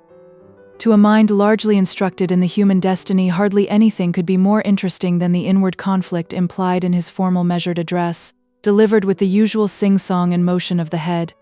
Nay, are there many situations more sublimely tragic than the struggle of the soul with the demand to renounce a work which has been all the significance of its life, a significance which is to vanish as the waters which come and go where no man has need of them?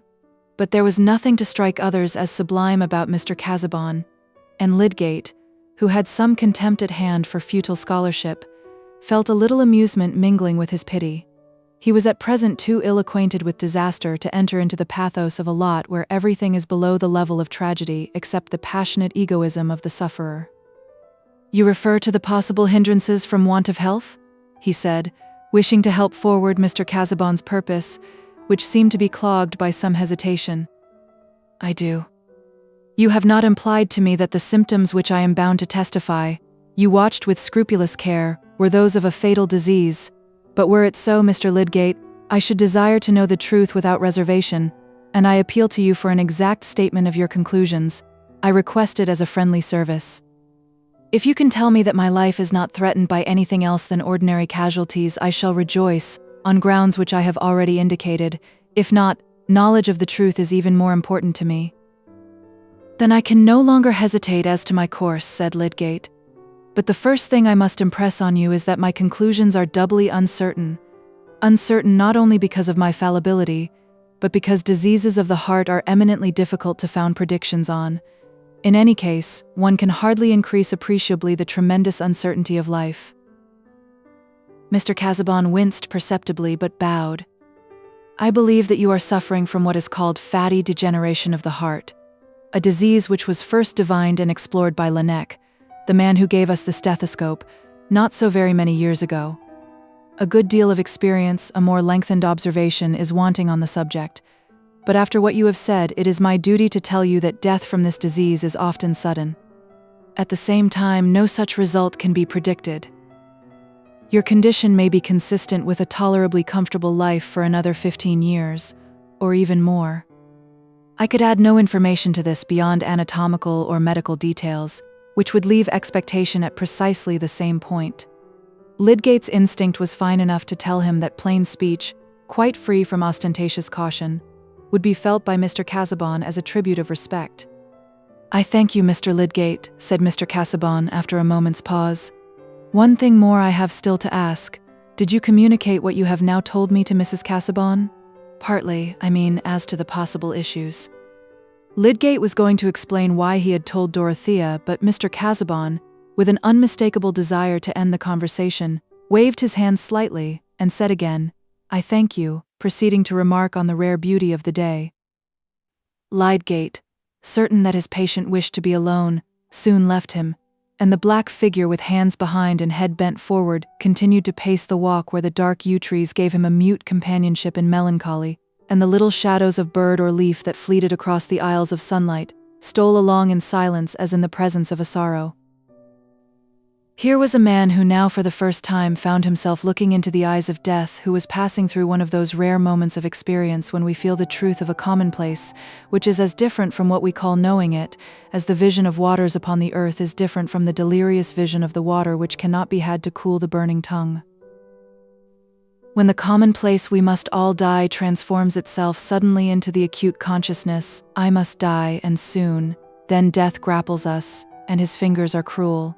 Afterwards, he may come to fold us in his arms as our mother did, and our last moment of dim earthly discerning may be like the first. To Mr. Casaubon now, it was as if he suddenly found himself on the dark river brink and heard the plash of the oncoming oar, not discerning the forms, but expecting the summons. In such an hour the mind does not change its lifelong bias, but carries it onward in imagination to the other side of death, gazing backward, perhaps with the divine calm of beneficence, perhaps with the petty anxieties of self-assertion. What was Mr. Casaubon's bias? His acts will give us a clue to.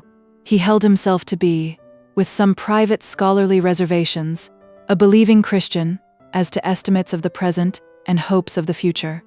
But what we strive to gratify, though we may call it a distant hope, is an immediate desire. The future estate for which men drudge up city alleys exists already in their imagination and love. And Mr. Casaubon's immediate desire was not for divine communion and light divested of earthly conditions. His passionate longings, poor man, clung low and mist-like in very shady places. Dorothea had been aware when Lydgate had ridden away, and she had stepped into the garden, with the impulse to go at once to her husband. But she hesitated, fearing to offend him by obtruding herself. For her ardor, continually repulsed, served, with her intense memory, to heighten her dread, as thwarted energy subsides into a shudder, and she wandered slowly round the nearer clumps of trees until she saw him advancing. Then she went towards him, and might have represented a heaven-sent angel coming with a promise that the short hours remaining should yet be filled with that faithful love which clings the closer to a comprehended grief. His glance in reply to hers was so chill that she felt her timidity increased, yet she turned and passed her hand through his arm. Mr. Casaubon kept his hands behind him and allowed her pliant arm to cling with difficulty against his rigid arm. There was something horrible to Dorothea in the sensation which this unresponsive hardness inflicted on her. That is a strong word, but not too strong. It is in these acts called trivialities that the seeds of joy are forever wasted, until men and women look round with haggard faces at the devastation their own waste has made, and say the earth bears no harvest of sweetness, calling their denial knowledge. You may ask why, in the name of manliness, Mr. Casaubon should have behaved in that way. Consider that his was a mind which shrank from pity. Have you ever watched in such a mind the effect of a suspicion that what is pressing it as a grief may be really a source of contentment, either actual or future, to the being who already offends by pitying? Besides, he knew little of Dorothea's sensations, and had not reflected that on such an occasion as the present they were comparable in strength to his own sensibilities about Carp's criticisms. Dorothea did not withdraw her arm, but she could not venture to speak. Mr. Casaubon did not say, "I wish to be alone," but he directed his steps in silence towards the house, and as they entered by the glass door on this eastern side, Dorothea withdrew her arm and lingered on the matting, that she might leave her husband quite free. He entered the library and shut himself in, alone with his sorrow. She went up to her boudoir.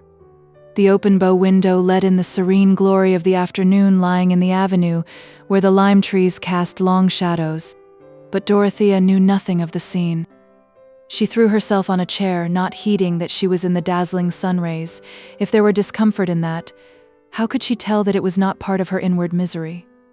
She was in the reaction of a rebellious anger stronger than any she had felt since her marriage. Instead of tears there came words. "What have I done? What am I that he should treat me so? He never knows what is in my mind. He never cares. What is the use of anything I do? He wishes he had never married me." She began to hear herself, and was checked into stillness. Like one who has lost his way and is weary, she sat and saw as in one glance all the paths of her young hope which she should never find again. And just as clearly in the miserable light she saw her own and her husband's solitude. How they walked apart so that she was obliged to survey him. If he had drawn her towards him, she would never have surveyed him, never have said, "Is he worth living for?" but would have felt him simply a part of her own life. Now she said bitterly, "It is his fault, not mine." In the jar of her whole being, pity was overthrown.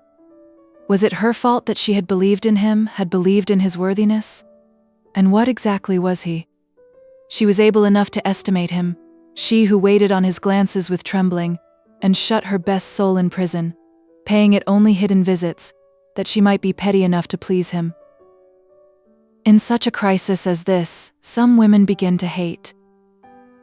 The sun was low when Dorothea was thinking that she would not go down again, but would send a message to her husband saying that she was not well and preferred remaining upstairs. She had never deliberately allowed her resentment to govern her in this way before, but she believed now that she could not see him again without telling him the truth about her feeling, and she must wait till she could do it without interruption. He might wonder and be hurt at her message. It was good that he should wonder and be hurt. Her anger said, as anger is apt to say, that God was with her, that all heaven, though it were crowded with spirits watching them, must be on her side. She had determined to ring her bell, when there came a rap at the door. Mr. Casaubon had sent to say that he would have his dinner in the library. He wished to be quite alone this evening, being much occupied. "I shall not dine then, Tantripp." "Oh, madam, let me bring you a little something." "No, I am not well. Get everything ready in my dressing room, but pray do not disturb me again." Dorothea sat almost motionless in her meditative struggle, while the evening slowly deepened into night. But the struggle changed continually, as that of a man who begins with a movement towards striking and ends with conquering his desire to strike. The energy that would animate a crime is not more than is wanted to inspire a resolved submission, when the noble habit of the soul reasserts itself. That thought with which Dorothea had gone out to meet her husband, her conviction that he had been asking about the possible arrest of all his work, and that the answer must have wrung his heart, could not be long without rising beside the image of him, like a shadowy monitor looking at her anger with sad remonstrance. It cost her a litany of pictured sorrows and of silent cries that she might be the mercy for those sorrows, but the resolved submission did come. And when the house was still, and she knew that it was near the time when Mr. Casaubon habitually went to rest, she opened her door gently and stood outside in the darkness waiting for his coming upstairs, with a light in his hand. If he did not come soon, she thought that she would go down and even risk incurring another pang. She would never again expect anything else. But she did hear the library door open, and slowly the light advanced up the staircase without noise from the footsteps on the carpet. When her husband stood opposite to her, she saw that his face was more haggard.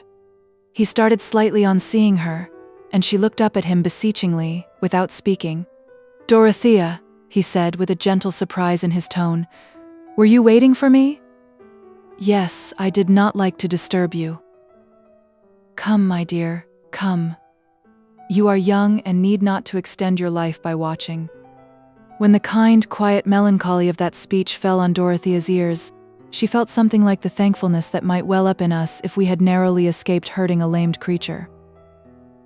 She put her hand into her husband's, and they went along the broad corridor together. Book 5. The Dead Hand. Chapter 43. This figure hath high price, too was wrought with love ages ago in finest ivory, not modish in it, pure and noble lines of generous womanhood that fits all time. That too is costly wear, majolica of deft design, to please a lordly eye. The smile you see is perfect, wonderful as mere faience, a table ornament to suit the richest mounting. Dorothea seldom left home without her husband, but she did occasionally drive into Middlemarch alone, on little errands of shopping or charity such as occur to every lady of any wealth when she lives within 3 miles of a town. 2 days after that scene in the yew tree walk, she determined to use such an opportunity in order if possible to see Lydgate, and learn from him whether her husband had really felt any depressing change of symptoms which he was concealing from her, and whether he had insisted on knowing the utmost about himself. She felt almost guilty in asking for knowledge about him from another, but the dread of being without it, the dread of that ignorance which would make her unjust or hard, overcame every scruple. That there had been some crisis in her husband's mind she was certain. He had the very next day begun a new method of arranging his notes, and had associated her quite newly in carrying out his plan. Poor Dorothea needed to lay up stores of patience.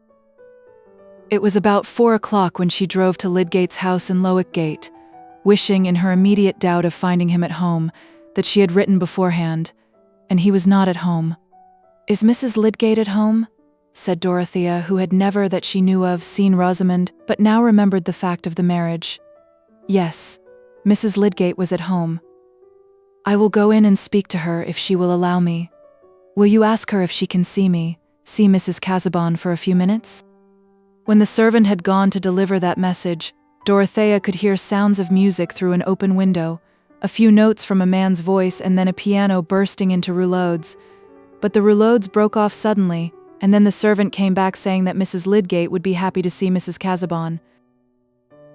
When the drawing-room door opened and Dorothea entered, there was a sort of contrast not infrequent in country life, when the habits of the different ranks were less blent than now.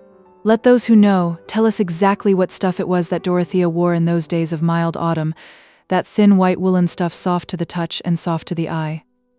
It always seemed to have been lately washed, and to smell of the sweet hedges was always in the shape of a pelisse with sleeves hanging all out of the fashion. Yet if she had entered before a still audience as Imogen or Cato's daughter, the dress might have seemed right enough. The grace and dignity were in her limbs and neck, and about her simply parted hair and candid eyes the large round poke which was then in the fate of women, seemed no more odd as a headdress than the gold trencher we call a halo. By the present audience of 2 persons, no dramatic heroine could have been expected with more interest than Mrs. Casaubon. To Rosamond she was one of those county divinities not mixing with Middlemarch mortality, whose slightest marks of manner or appearance were worthy of her study. Moreover, Rosamond was not without satisfaction that Mrs. Casaubon should have an opportunity of studying her. What is the use of being exquisite if you are not seen by the best judges?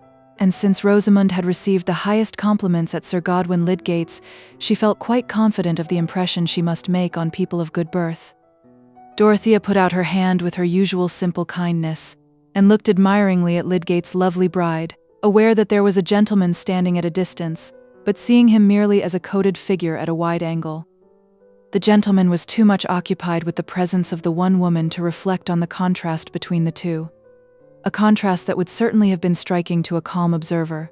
They were both tall and their eyes were on a level, but imagine Rosamond's infantine blondness and wondrous crown of hair plates, with her pale blue dress of a fit and fashion so perfect that no dressmaker could look at it without emotion, a large embroidered collar which it was to be hoped all beholders would know the price of, her small hands duly set off with rings, and that controlled self-consciousness of manner which is the expensive substitute for simplicity. "Thank you very much for allowing me to interrupt you," said Dorothea immediately. "I am anxious to see Mr. Lydgate if possible before I go home, and I hoped that you might possibly tell me where I could find him, or even allow me to wait for him, if you expect him soon." "He is at the new hospital," said Rosamond. "I am not sure how soon he will come home, but I can send for him." "Will you let me go and fetch him?" said Will Ladislaw, coming forward. He had already taken up his hat before Dorothea entered. She colored with surprise, but put out her hand with a smile of unmistakable pleasure, saying, "I did not know it was you. I had no thought of seeing you here. May I go to the hospital and tell Mr. Lydgate that you wish to see him?" said Will. "It would be quicker to send the carriage for him," said Dorothea, "if you will be kind enough to give the message to the coachman." Will was moving to the door when Dorothea, whose mind had flashed in an instant over many connected memories, turned quickly and said, "I will go myself, thank you. I wish to lose no time before getting home again. I will drive to the hospital and see Mr. Lydgate there. Pray excuse me, Mrs. Lydgate. I am very much obliged to you." Her mind was evidently arrested by some sudden thought, and she left the room hardly conscious of what was immediately around her, hardly conscious that Will opened the door for her and offered her his arm to lead her to the carriage. She took the arm but said nothing. Will was feeling rather vexed and miserable and found nothing to say on his side. He handed her into the carriage in silence. They said goodbye, and Dorothea drove away. In the 5 minutes' drive to the hospital, she had time for some reflections that were quite new to her. Her decision to go, and her preoccupation in leaving the room, had come from the sudden sense that there would be a sort of deception in her voluntarily allowing any further intercourse between herself and Will, which she was unable to mention to her husband. And already her errand in seeking Lydgate was a matter of concealment. That was all that had been explicitly in her mind, but she had been urged also by a vague discomfort. Now that she was alone in her drive, she heard the notes of the man's voice and the accompanying piano, which she had not noted much at the time, returning on her inward sense, and she found herself thinking with some wonder that Will Ladislaw was passing his time with Mrs. Lydgate in her husband's absence. And then she could not help remembering that he had passed some time with her under like circumstances, so why should there be any unfitness in the fact? But Will was Mr. Casaubon's relative, and one towards whom she was bound to show kindness. Still, there had been signs which perhaps she ought to have understood as implying that Mr. Casaubon did not like his cousin's visits during his own absence. "Perhaps I have been mistaken in many things," said poor Dorothea to herself, while the tears came rolling and she had to dry them quickly. She felt confusedly unhappy, and the image of Will which had been so clear to her before was mysteriously spoiled. But the carriage stopped at the gate of the hospital. She was soon walking round the grass plots with Lydgate, and her feelings recovered the strong bent which had made her seek for this interview. Will Ladislaw, meanwhile, was mortified and knew the reason of it clearly enough. His chances of meeting Dorothea were rare, and here for the first time there had come a chance which had set him at a disadvantage.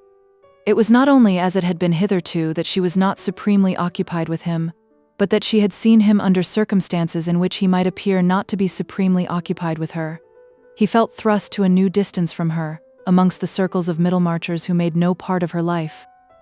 But that was not his fault, of course. Since he had taken his lodgings in the town, he had been making as many acquaintances as he could, his position requiring that he should know everybody and everything. Lydgate was really better worth knowing than anyone else in the neighborhood, and he happened to have a wife who was musical and altogether worth calling upon.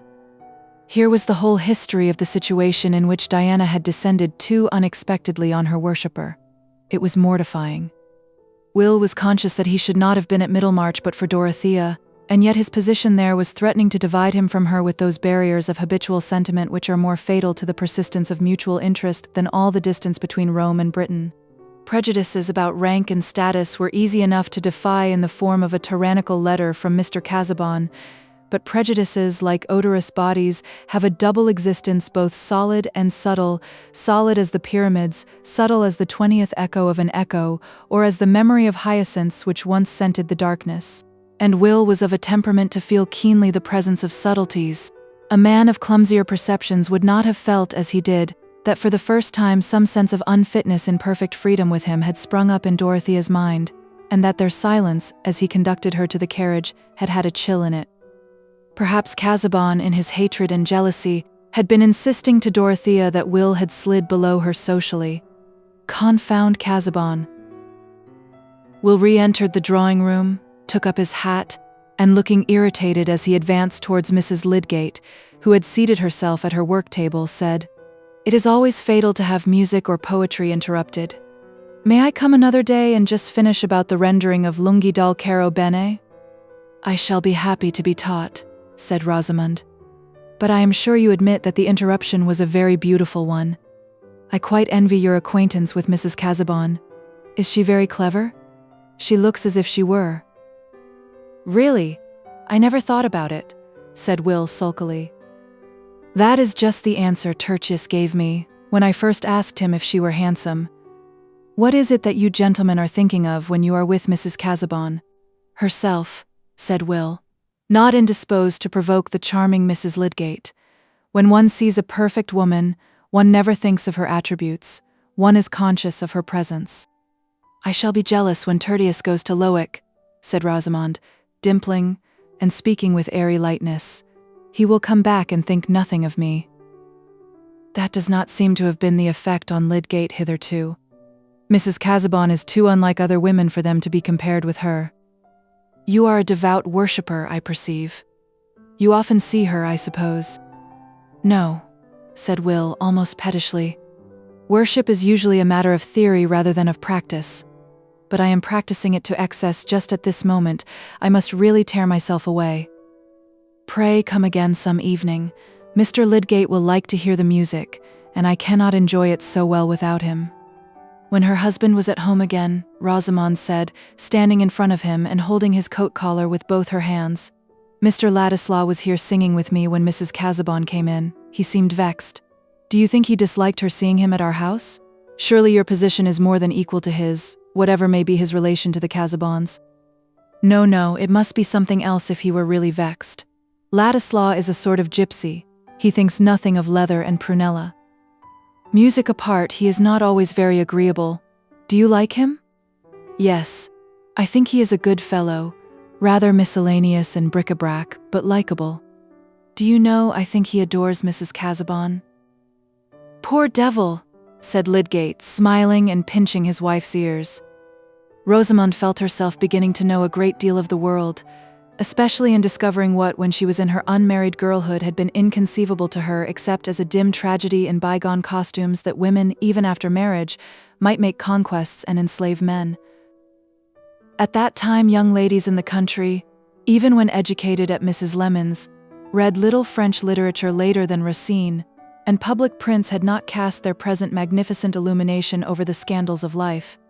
Still, vanity, with a woman's whole mind and day to work in, can construct abundantly on slight hints, especially on such a hint as the possibility of indefinite conquests. How delightful to make captives from the throne of marriage with a husband as crown prince by your side, himself in fact a subject, while the captives look up forever hopeless, losing their rest probably, and if their appetite too, so much the better. But Rosamond's romance turned at present chiefly on her crown prince, and it was enough to enjoy his assured subjection. When he said, "Poor devil," she asked, with playful curiosity, "Why so? Why, what can a man do when he takes to adoring one of you mermaids? He only neglects his work and runs up bills. I am sure you do not neglect your work. You are always at the hospital, or seeing poor patients, or thinking about some doctor's quarrel. And then at home you always want to pore over your microscope and files. Confess you like those things better than me. Haven't you ambition enough to wish that your husband should be something better than a Middlemarch doctor?" said Lydgate, letting his hands fall onto his wife's shoulders and looking at her with affectionate gravity. "I shall make you learn my favorite bit from an old poet. Why should our pride make such a stir to be and be forgot? What good is like to this, to do worthy the writing, and to write worthy the reading and the world's delight? What I want, Rosie, is to do worthy the writing, and to write out myself what I have done. A man must work. To do that, my pet. Of course I wish you to make discoveries. No one could more wish you to attain a high position in some better place than Middlemarch. You cannot say that I have ever tried to hinder you from working. But we cannot live like hermits. You are not discontented with me, Tertius?" "No, dear, no. I am too entirely contented." "But what did Mrs. Casabon want to say to you?" "Merely to ask about her husband's health, but I think she is going to be splendid to our new hospital. I think she will give us 200 a year." Chapter 44. I would not creep along the coast but steer out in mid-sea, by guidance of the stars. When Dorothea, walking round the laurel-planted plots of the new hospital with Lydgate, had learned from him that there were no signs of change in Mr. Casabon's bodily condition beyond the mental sign of anxiety to know the truth about his illness, she was silent for a few moments, wondering whether she had said or done anything to rouse this new anxiety. Lydgate, not willing to let slip an opportunity of furthering a favorite purpose, ventured to say, "I don't know whether your or Mr. Casabon's attention has been drawn to the needs of our new hospital. Circumstances have made it seem rather egotistic in me to urge the subject, but that is not my fault. It is because there is a fight being made against it by the other medical men. I think you are generally interested in such things, for I remember that when I first had the pleasure of seeing you at Tipton Grange before your marriage, you were asking me some questions about the way in which the health of the poor was affected by their miserable housing." "Yes, indeed," said Dorothea, brightening. "I shall be quite grateful to you if you will tell me how I can help to make things a little better. Everything of that sort has slipped away from me since I have been married. I mean," she said, after a moment's hesitation, "that the people in our village are tolerably comfortable, and my mind has been too much taken up for me to inquire further. But here, in such a place as Middlemarch, there must be a great deal to be done." "There is everything to be done," said Lydgate, with abrupt energy, "and this hospital is a capital piece of work, due entirely to Mr. Bulstrode's exertions, and in a great degree to his money. But one man can't do everything in a scheme of this sort. Of course he looked forward to help. And now there's a mean petty feud set up against the thing in the town, by certain persons who want to make it a failure. What can be their reasons? Said Dorothea, with naive surprise. Chiefly Mr. Bulstrode's unpopularity to begin with. Half the town would almost take trouble for the sake of thwarting him. In this stupid world, most people never consider that a thing is good to be done unless it is done by their own set. I had no connection with Bulstrode before I came here. I look at him quite impartially, and I see that he has some notions, that he has set things on foot, which I can turn to good public purpose. If a fair number of the better educated men went to work with the belief that their observations might contribute to the reform of medical doctrine and practice, we should soon see a change for the better. That's my point of view. I hold that by refusing to work with Mr. Bulstrode, I should be turning my back on an opportunity of making my profession more generally serviceable. I quite agree with you, said Dorothea, at once fascinated by the situation sketched in Lydgate's words. But what is there against Mr. Bulstrode? I know that my uncle is friendly with him. People don't like his religious tone, said Lydgate, breaking off there. That is all the stronger reason for despising such an opposition, said Dorothea, looking at the affairs of Middlemarch by the light of the great persecutions. To put the matter quite fairly, they have other objections to him. He is masterful and rather unsociable, and he is concerned with trade, which has complaints of its own that I know nothing about. But what has that to do with the question whether it would not be a fine thing to establish here a more valuable hospital than any they have in the county? The immediate motive to the opposition, however, is the fact that Bulstrode has put the medical direction into my hands. Of course I am glad of that. It gives me an opportunity of doing some good work, and I am aware that I have to justify his choice of me. But the consequence is that the whole profession in Middlemarch have set themselves tooth and nail against the hospital, and not only refuse to cooperate themselves, but try to blacken the whole affair and hinder subscriptions. How very petty, exclaimed Dorothea indignantly. I suppose one must expect to fight one's way. There is hardly anything to be done without it, and the ignorance of people about here is stupendous.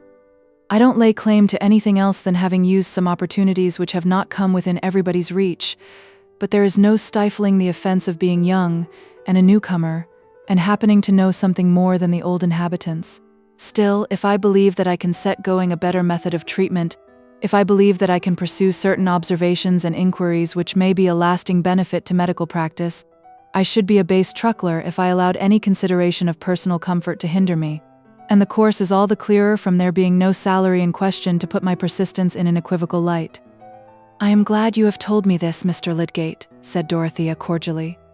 I feel sure I can help a little. I have some money, and don't know what to do with it. That is often an uncomfortable thought to me. I am sure I can spare 200 a year for a grand purpose like this.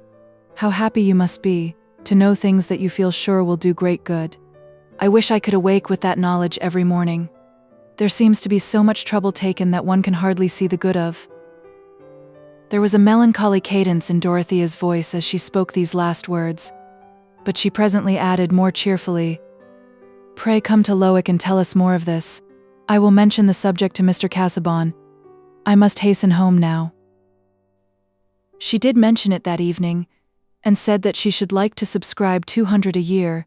She had 700 a year as the equivalent of her own fortune, settled on her at her marriage. Mr. Casaubon made no objection beyond a passing remark that the sum might be disproportionate in relation to other good objects. But when Dorothea in her ignorance resisted that suggestion, he acquiesced. He did not care himself about spending money, and was not reluctant to give it. If he ever felt keenly any question of money, it was through the medium of another passion than the love of material property.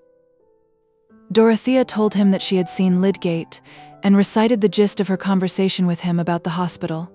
Mr. Casaubon did not question her further, but he felt sure that she had wished to know what had passed between Lydgate and himself. She knows that I know, said the ever-restless voice within, but that increase of tacit knowledge only thrust further off any confidence between them. He distrusted her affection, and what loneliness is more lonely than distrust? Chapter 45. It is the humor of many heads to extol the days of their forefathers, and declaim against the wickedness of times present, which notwithstanding they cannot handsomely do without the borrowed help and satire of times past, condemning the vices of their own times, by the expressions of vices in times which they commend, which cannot but argue the community of vice in both. Horace, therefore, Juvenal, and Persius were no prophets, although their lines did seem to indigitate and point at our times. Sir Thomas Browne, Pseudodoxia Epidemica. That opposition to the new fever hospital which Lydgate had sketched to Dorothea was, like other oppositions, to be viewed in many different lights. He regarded it as a mixture of jealousy and dunderheaded prejudice. Mr. Bulstrode saw in it not only medical jealousy but a determination to thwart himself, prompted mainly by a hatred of that vital religion of which he had striven to be an effectual lay representative, a hatred which certainly found pretexts apart from religion such as were only too easy to find in the entanglements of human action. These might be called the ministerial views. But oppositions have the illimitable range of objections at command, which need never stop short at the boundary of knowledge, but can draw forever on the vasts of ignorance. What the opposition in Middlemarch said about the new hospital and its administration had certainly a great deal of echo in it. For heaven has taken care that everybody shall not be an originator, but there were differences which represented every social shade between the polished moderation of Dr. Minchin and the trenchant assertion of Mrs. Dollop, the landlady of the Tankard in Slaughter Lane. Mrs. Dollop became more and more convinced by her own asseveration that Dr. Lydgate meant to let the people die in the hospital, if not to poison them, for the sake of cutting them up without saying by your leave or with your leave, for it was a known fact that he had wanted to cut up Mrs. Goby, as respectable a woman as any in Parley Street, who had money and trust before her marriage, a poor tale for a doctor, who if he was good for anything should know what was the matter with you before you died, and not want to pry into your inside after you were gone. If that was not reason, Mrs. Dollop wished to know what was, but there was a prevalent feeling in her audience that her opinion was a bulwark, and that if it were overthrown there would be no limits to the cutting up of bodies, as had been well seen in Burke and Hare with their pitch plaisters, such a hanging business as that was not wanted in Middlemarch. And let it not be supposed that opinion at the Tankard in Slaughter Lane was unimportant to the medical profession. That old authentic public house, the original Tankard, known by the name of Dollop's, was the resort of a great benefit club, which had some months before put to the vote whether its long-standing medical man, Dr. Gambit, should not be cashiered in favor of this Dr. Lydgate, who was capable of performing the most astonishing cures and rescuing people altogether given up by other practitioners. But the balance had been turned against Lydgate by two members, who for some private reasons held that this power of resuscitating persons as good as dead was an equivocal recommendation, and might interfere with providential favors. In the course of the year, however, there had been a change in the public sentiment, of which the unanimity at Dollop's was an index. A good deal more than a year ago, before anything was known of Lydgate's skill, the judgments on it had naturally been divided, depending on a sense of likelihood, situated perhaps in the pit of the stomach or in the pineal gland, and differing in its verdicts, but not the less valuable as a guide in the total deficit of evidence. Patients who had chronic diseases or whose lives had long been worn threadbare, like old Featherstones, had been at once inclined to try him. Also, many who did not like paying their doctor's bills thought agreeably of opening an account with a new doctor and sending for him without stint if the children's temper wanted a dose, occasions when the old practitioners were often crusty. And all persons thus inclined to employ Lydgate held it likely that he was clever. Some considered that he might do more than others where there was liver. At least there would be no harm in getting a few bottles of stuff from him, since if these proved useless it would still be possible to return to the purifying pills, which kept you alive if they did not remove the yellowness. But these were people of minor importance. Good Middlemarch families were of course not going to change their doctor without reason shown, and everybody who had employed Mr. Peacock did not feel obliged to accept a new man merely in the character of his successor, objecting that he was not likely to be equal to Peacock. But Lydgate had not been long in the town before there were particulars enough reported of him to breed much more specific expectations and to intensify differences into partisanship, some of the particulars being of that impressive order of which the significance is entirely hidden, like a statistical amount without a standard of comparison, but with a note of exclamation at the end. The cubic feet of oxygen yearly swallowed by a full-grown man, what a shudder they might have created in some Middlemarch circles. Oxygen. Nobody knows what that may be. Is it any wonder the cholera has got to Danzig? And yet there are people who say quarantine is no good. One of the facts quickly rumored was that Lydgate did not dispense drugs. This was offensive both to the physicians whose exclusive distinction seemed infringed on, and to the surgeon apothecaries with whom he ranged himself, and only a little while before. They might have counted on having the law on their side against a man who, without calling himself a London-made doctor of medicine, dared to ask for pay except as a charge on drugs. But Lydgate had not been experienced enough to foresee that his new course would be even more offensive to the laity and to Mr. Momsey, an important grocer in the top market, who, though not one of his patients, questioned him in an affable manner on the subject. He was injudicious enough to give a hasty popular explanation of his reasons, pointing out to Mr. Momsey that it must lower the character of practitioners and be a constant injury to the public if their only mode of getting paid for their work was by their making out long bills for drafts, boluses, and mixtures.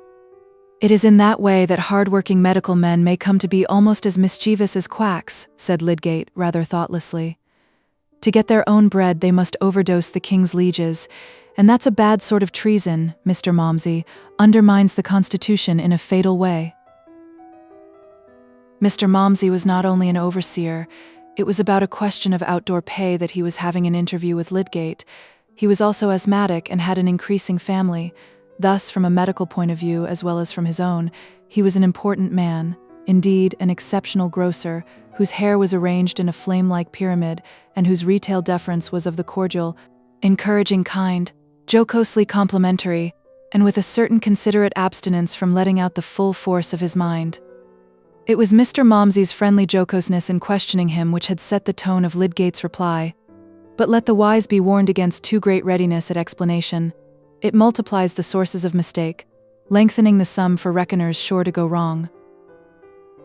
Lydgate smiled as he ended his speech, putting his foot into the stirrup, and Mr. Momsey laughed more than he would have done if he had known who the king's lieges were, giving his good morning, sir," with the air of one who saw everything clearly enough. But in truth his views were perturbed. For years he had been paying bills with strictly made items, so that for every half-crown and 18 pence he was certain something measurable had been delivered. He had done this with satisfaction, including it among his responsibilities as a husband and father, and regarding a longer bill than usual as a dignity worth mentioning. Moreover, in addition to the massive benefit of the drugs to self and family, he had enjoyed the pleasure of forming an acute judgment as to their immediate effects, so as to give an intelligent statement for the guidance of Mr. Gambit, a practitioner just a little lower in status than Wrench or Toller, and especially esteemed as an accoucheur, of whose ability Mr. Momsey had the poorest opinion on all other points, but in doctoring he was wont to say in an undertone, he placed Gambit above any of them. Here were deeper reasons than the superficial talk of a new man, which appeared still flimsier in the drawing-room over the shop, when they were recited to Mrs. Momsey, a woman accustomed to be made much of as a fertile mother, generally under attendance more or less frequent from Mr. Gambit, and occasionally having attacks which required Dr. Minchin. "Does this Mr. Lydgate mean to say there is no use in taking medicine?" said Mrs. Momsey, who was slightly given to drawling. "I should like him to tell me how I could bear up at fair time, if I didn't take strengthening medicine for a month beforehand. Think of what I have to provide for calling customers, my dear." Here Mrs. Momsey turned to an intimate female friend who sat by. "A large veal pie, a stuffed fillet, a round of beef, ham, tongue, etc., etc. But what keeps me up best is the pink mixture, not the brown." "I wonder, Mr. Momsey, with your experience you could have patience to listen." "I should have told him at once that I knew a little better than that." No, said Mr. Momsey. "I was not going to tell him my opinion. Hear everything and judge for yourself is my motto." But he didn't know who he was talking to. I was not to be turned on his finger. People often pretend to tell me things, when they might as well say, "Momsey, you're a fool." But I smile at it. I humor everybody's weak place. If physic had done harm to self and family, I should have found it out by this time. The next day Mr. Gambit was told that Lydgate went about saying physic was of no use. "Indeed," said he, lifting his eyebrows with cautious surprise. He was a stout, husky man with a large ring on his fourth finger. "How will he cure his patients, then?" "That is what I say," returned Mrs. Momsey, who habitually gave weight to her speech by loading her pronouns. "Does he suppose that people will pay him only to come and sit with them and go away again?" Mrs. Malmsey had had a great deal of sitting from Mr. Gambit, including very full accounts of his own habits of body and other affairs, but of course he knew there was no innuendo in her remark, since his spare time and personal narrative had never been charged for, so he replied humorously, "Well, Lydgate is a good-looking young fellow, you know." "Not one that I would employ," said Mrs. Malmsey. "Others may do as they please." Hence Mr. Gambit could go away from the chief grocer's without fear of rivalry, but not without a sense that Lydgate was one of those hypocrites who tried to discredit others by advertising their own honesty, and that it might be worth some people's while to show him up. Mr. Gambit, however, had a satisfactory practice, much pervaded by the smells of retail trading which suggested the reduction of cash payments to a balance, and he did not think it worth his while to show Lydgate up until he knew how. He had not indeed great resources of education, and had had to work his own way against a good deal of professional contempt, but he made none the worse accoucheur for calling the breathing apparatus lungs. Other medical men felt themselves more capable. Mr. Toller shared the highest practice in the town and belonged to an old Middlemarch family. There were Tollers in the law and everything else above the line of retail trade. Unlike our irascible friend Wrench, he had the easiest way in the world of taking things which might be supposed to annoy him, being a well-bred, quietly facetious man, who kept a good house, was very fond of a little sporting when he could get it, very friendly with Mr. Hawley, and hostile to Mr. Bulstrode. It may seem odd that with such pleasant habits he should have been given to the heroic treatment, bleeding and blistering and starving his patients, with a dispassionate disregard to his personal example, but the incongruity favored the opinion of his ability among his patients, who commonly observed that Mr. Toller had lazy manners, but his treatment was as active as you could desire. No man, said they, carried more seriousness into his profession. He was a little slow in coming, but when he came, he did something. He was a great favorite in his own circle, and whatever he implied to anyone's disadvantage told doubly from his careless, ironical tone. He naturally got tired of smiling and saying, "Ah," when he was told that Mr. Peacock's successor did not mean to dispense medicines, and Mr. Hackbutt one day mentioning it over the wine at a dinner party, Mr. Toller said laughingly, "Dibbits will get rid of his stale drugs. Then, I'm fond of little Dibbits. I'm glad he's in luck." "I see your meaning, Toller," said Mr. Hackbutt, "and I am entirely of your opinion. I shall take an opportunity of expressing myself to that effect. A medical man should be responsible for the quality of the drugs consumed by his patients. That is the rationale of the system of charging which has hitherto obtained, and nothing is more offensive than this ostentation of reform, where there is no real amelioration." "Ostentation, Hackbutt?" said Mr. Toller ironically. "I don't see that. A man can't very well be ostentatious of what nobody believes in. There's no reform in the matter. The question is whether the profit on the drugs is paid to the medical man by the druggist or by the patient, and whether there shall be extra pay under the name of attendance." "Ah, to be sure, one of your damned new versions of old humbug," said Mr. Hawley, passing the decanter to Mr. Wrench. Mr. Wrench, generally abstemious, often drank wine rather freely at a party, getting the more irritable in consequence. "As to humbug, Hawley," he said, "that's a word easy to fling about. But what I contend against is the way medical men are fouling their own nest, and setting up a cry about the country as if a general practitioner who dispenses drugs couldn't be a gentleman. I throw back the imputation with scorn. I say the most ungentlemanly trick a man can be guilty of is to come among the members of his profession with innovations which are a libel on their time-honored procedure. That is my opinion, and I'm ready to maintain it against anyone who contradicts me." Mr. Wrench's voice had become exceedingly sharp. "I can't oblige you there, Wrench," said Mr. Hawley, thrusting his hands into his trouser pockets. "My dear fellow," said Mr. Toller, striking in pacifically, and looking at Mr. Wrench, "the physicians have their toes trodden on more than we have. If you come to dignity, it is a question for Minchin and Sprague." "Does medical jurisprudence provide nothing against these infringements?" said Mr. Hackbutt, with a disinterested desire to offer his lights. "How does the law stand, Hawley?" "Nothing to be done there," said Mr. Hawley. "I looked into it for Sprague. You'd only break your nose against a damned judge's decision." "Poor, no need of law," said Mr. Toller. "So far as practice is concerned, the attempt is an absurdity. No patient will like it, certainly not Peacocks, who have been used to depletion. Pass the wine." Mr. Tuller's prediction was partly verified. If Mr. and Mrs. Momsey, who had no idea of employing Lydgate, were made uneasy by his supposed declaration against drugs, it was inevitable that those who called him in should watch a little anxiously to see whether he did use all the means he might use in the case. Even good Mr. Powderell, who in his constant charity of interpretation was inclined to esteem Lydgate the more for what seemed a conscientious pursuit of a better plan, had his mind disturbed with doubts during his wife's attack of erysipelas, and could not abstain from mentioning to Lydgate that Mr. Peacock on a similar occasion had administered a series of boluses which were not otherwise definable than by their remarkable effect in bringing Mrs. Powderell round before Michaelmas from an illness which had begun in a remarkably hot August.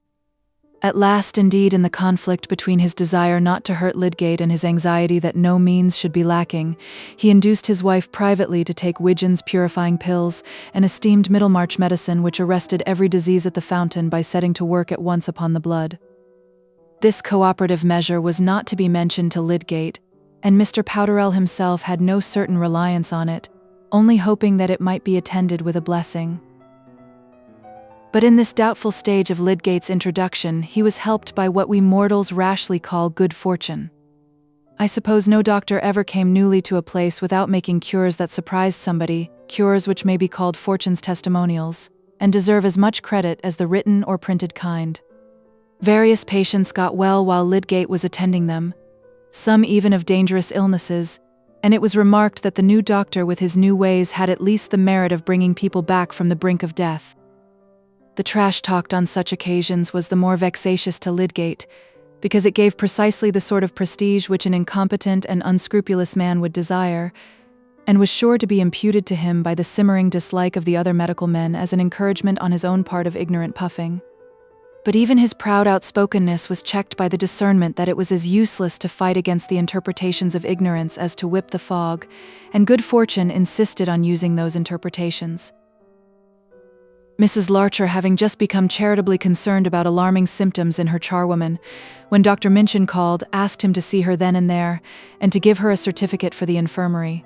Whereupon, after examination, he wrote a statement of the case as one of tumor, and recommended the bearer, Nancy Nash, as an outpatient. Nancy, calling at home on her way to the infirmary, allowed the staymaker and his wife, in whose attic she lodged, to read Dr. Minchin's paper, and by this means became a subject of compassionate conversation in the neighboring shops of Churchyard Lane, as being afflicted with a tumor at first declared to be as large and hard as a duck's egg, but later in the day to be about the size of your fist. Most hearers agreed that it would have to be cut out, but one had known of oil and another of squitchineal as adequate to soften and reduce any lump in the body when taken enough of into the inside, the oil by gradually suppling, the squitchineal by eating away. Meanwhile, when Nancy presented herself at the infirmary, it happened to be one of Lydgate's days there. After questioning and examining her, Lydgate said to the house surgeon in an undertone, "It's not tumor, it's cramp." He ordered her a blister and some steel mixture, and told her to go home and rest, giving her at the same time a note to Mrs. Larcher, who, she said, was her best employer, to testify that she was in need of good food. But by and by Nancy, in her attic, became portentously worse, the supposed tumor having indeed given way to the blister, but only wandered to another region with angrier pain. The staymaker's wife went to fetch Lydgate, and he continued for a fortnight to attend Nancy in her own home, until under his treatment she got quite well, and went to work again. But the case continued to be described as one of tumor in Churchyard Lane and other streets, nay, by Mrs. Larcher also. For when Lydgate's remarkable cure was mentioned to Dr. Minchin, he naturally did not like to say the case was not one of tumor, and I was mistaken in describing it as such, but answered, "Indeed, I saw it was a surgical case, not of a fatal kind." He had been inwardly annoyed, however, when he had asked at the infirmary about the woman he had recommended 2 days before, to hear from the house surgeon, a youngster who was not sorry to vex Minchin with impunity, exactly what had occurred. He privately pronounced that it was indecent in a general practitioner to contradict a physician's diagnosis in that open manner, and afterwards agreed with Wrench that Lydgate was disagreeably inattentive to etiquette. Lydgate did not make the affair a ground for valuing himself or very particularly despising Minchin, such rectification of misjudgments often happening among men of equal qualifications.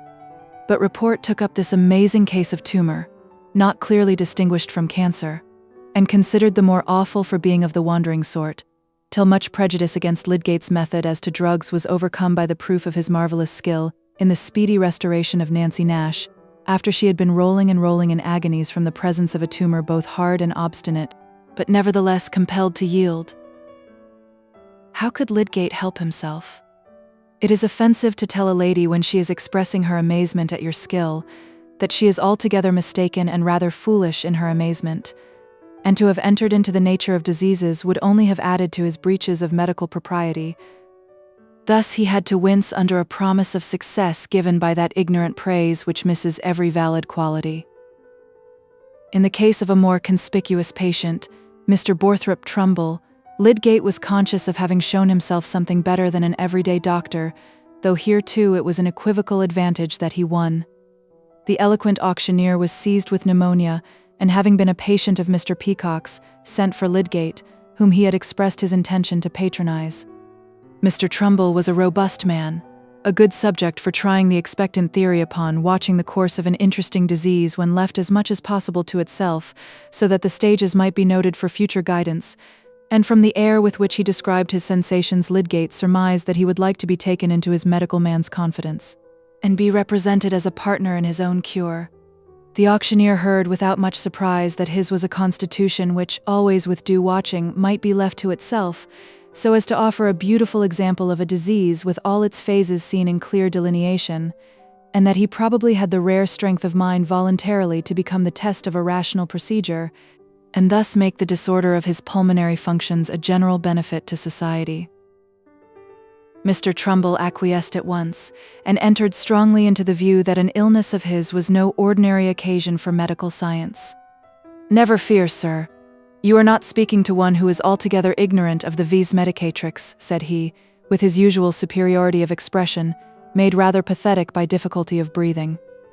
And he went without shrinking through his abstinence from drugs, much sustained by application of the thermometer which implied the importance of his temperature, by the sense that he furnished objects for the microscope, and by learning many new words which seemed suited to the dignity of his secretions. For Lydgate was acute enough to indulge him with a little technical talk. It may be imagined that Mr. Trumbull rose from his couch with a disposition to speak of an illness in which he had manifested the strength of his mind as well as constitution, and he was not backward in awarding credit to the medical man who had discerned the quality of patient he had to deal with. The auctioneer was not an ungenerous man, and liked to give others their due, feeling that he could afford it. He had caught the words expectant method, and rang chimes on this and other learned phrases to accompany the assurance that Lydgate knew a thing or two more than the rest of the doctors, was far better versed in the secrets of his profession than the majority of his compeers. This had happened before the affair of Fred Vincey's illness had given to Mr. Wrench's enmity towards Lydgate more definite personal ground. The newcomer already threatened to be a nuisance in the shape of rivalry, and was certainly a nuisance in the shape of practical criticism or reflections on his hard-driven elders, who had had something else to do than to busy themselves with untried notions. His practice had spread in one or two quarters, and from the first the report of his high family had led to his being pretty generally invited, so that the other medical men had to meet him at dinner in the best houses, and having to meet a man whom you dislike is not observed always to end in a mutual attachment. There was hardly ever so much unanimity among them as in the opinion that Lydgate was an arrogant young fellow, and yet ready for the sake of ultimately predominating to show a crawling subservience to Bulstrode, that Mr. Fairbrother, whose name was a chief flag of the anti-Bulstrode party, always defended Lydgate and made a friend of him, was referred to Fairbrother's unaccountable way of fighting on both sides. Here was plenty of preparation for the outburst of professional disgust at the announcement of the laws Mr. Bulstrode was laying down for the direction of the new hospital, which were the more exasperating because there was no present possibility of interfering with his will and pleasure, everybody except Lord Medlicote having refused help towards the building, on the ground that they preferred giving to the old infirmary. Mr. Bulstrode met all the expenses, and had ceased to be sorry that he was purchasing the right to carry out his notions of improvement without hindrance from prejudiced coadjutors. But he had had to spend large sums, and the building had lingered. Caleb Garth had undertaken it, had failed during its progress, and before the interior fittings were begun had retired from the management of the business, and when referring to the hospital he often said that however Bulstrode might ring if you tried him, He liked good solid carpentry and masonry, and had a notion both of drains and chimneys. In fact, the hospital had become an object of intense interest to Bulstrode, and he would willingly have continued to spare a large yearly sum that he might rule it dictatorially without any board. But he had another favorite object which also required money for its accomplishment. He wished to buy some land in the neighborhood of Middlemarch, and therefore he wished to get considerable contributions towards maintaining the hospital. Meanwhile, he framed his plan of management. The hospital was to be reserved for fever in all its forms. Lydgate was to be chief medical superintendent, that he might have free authority to pursue all comparative investigations which his studies, particularly in Paris, had shown him the importance of, the other medical visitors having a consultative influence, but no power to contravene Lydgate's ultimate decisions. And the general management was to be lodged exclusively in the hands of 5 directors associated with Mr. Bulstrode, who were to have votes in the ratio of their contributions, the board itself filling up any vacancy in its numbers, and no mob of small contributors being admitted to a share of government. There was an immediate refusal on the part of every medical man in the town to become a visitor at the fever hospital. "Very well," said Lydgate to Mr. Bulstrode. "We have a capital house surgeon and dispenser, a clear-headed, neat-handed fellow. We'll get Webby from Crabsley, as good a country practitioner as any of them, to come over twice a week, and in case of any exceptional operation, Prothero will come from Brassing. I must work the harder, that's all, and I have given up my post at the infirmary. The plan will flourish in spite of them, and then they'll be glad to come in. Things can't last as they are. There must be all sorts of reforms soon, and then young fellows may be glad to come and study here." Lydgate was in high spirits. "I shall not flinch, you may depend upon it, Mr. Lydgate," said Mr. Bulstrode. "While I see you carrying out high intentions with vigor, you shall have my unfailing support, and I have humble confidence that the blessing which has hitherto attended my efforts against the spirit of evil in this town will not be withdrawn. Suitable directors to assist me I have no doubt of securing. Mr. Brooke of Tipton has already given me his concurrence, and a pledge to contribute yearly. He has not specified the sum, probably not a great one, but he will be a useful member of the board." A useful member was perhaps to be defined as one who would originate nothing, and always vote with Mr. Bulstrode. The medical aversion to Lydgate was hardly disguised now. Neither Dr. Sprague nor Dr. Minchin said that he disliked Lydgate's knowledge or his disposition to improve treatment. What they disliked was his arrogance, which nobody felt to be altogether deniable. They implied that he was insolent, pretentious, and given to that reckless innovation for the sake of noise and show which was the essence of the charlatan. The word charlatan, once thrown on the air, could not be let drop. In those days the world was agitated about the wondrous doings of Mr. St. John Long, noblemen and gentlemen attesting his extraction of a fluid like mercury from the temples of a patient. Mr. Toller remarked one day, smilingly, to Mrs. Taft, that Bulstrode had found a man to suit him in Lydgate. A charlatan in religion is sure to like other sorts of charlatans.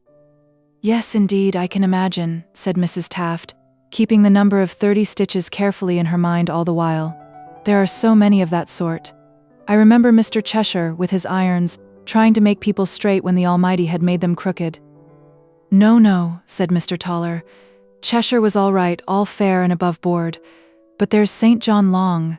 That's the kind of fellow we call a charlatan, advertising cures in ways nobody knows anything about, a fellow who wants to make a noise by pretending to go deeper than other people. The other day he was pretending to tap a man's brain and get quicksilver out of it." "Good gracious, what dreadful trifling with people's constitutions," said Mrs. Taft. After this, it came to be held in various quarters that Lydgate played even with respectable constitutions for his own purposes, and how much more likely that in his flighty experimenting he should make 6s and 7s of hospital patients. Especially it was to be expected, as the landlady of the tankard had said, that he would recklessly cut up their dead bodies. For Lydgate, having attended Mrs. Goby, who died apparently of a heart disease not very clearly expressed in the symptoms, too daringly asked leave of her relatives to open the body, and thus gave an offense quickly spreading beyond Parley Street, where that lady had long resided on an income such as made this association of her body with the victims of Burke and Hare a flagrant insult to her memory. Affairs were in this stage when Lydgate opened the subject of the hospital to Dorothea. We see that he was bearing enmity and silly misconception with much spirit. aware that they were partly created by his good share of success. "They will not drive me away," he said, talking confidentially in Mr. Fairbrother's study. "I have got a good opportunity here for the ends I care most about, and I am pretty sure to get income enough for our wants. By and by I shall go on as quietly as possible. I have no seductions now away from home and work. And I am more and more convinced that it will be possible to demonstrate the homogeneous origin of all the tissues. Raspail and others are on the same track, and I have been losing time." "I have no power of prophecy there," said Mr. Fairbrother, who had been puffing at his pipe thoughtfully while Lydgate talked. "But as to the hostility in the town, you'll weather it if you are prudent." "How am I to be prudent?" said Lydgate. "I just do what comes before me to do.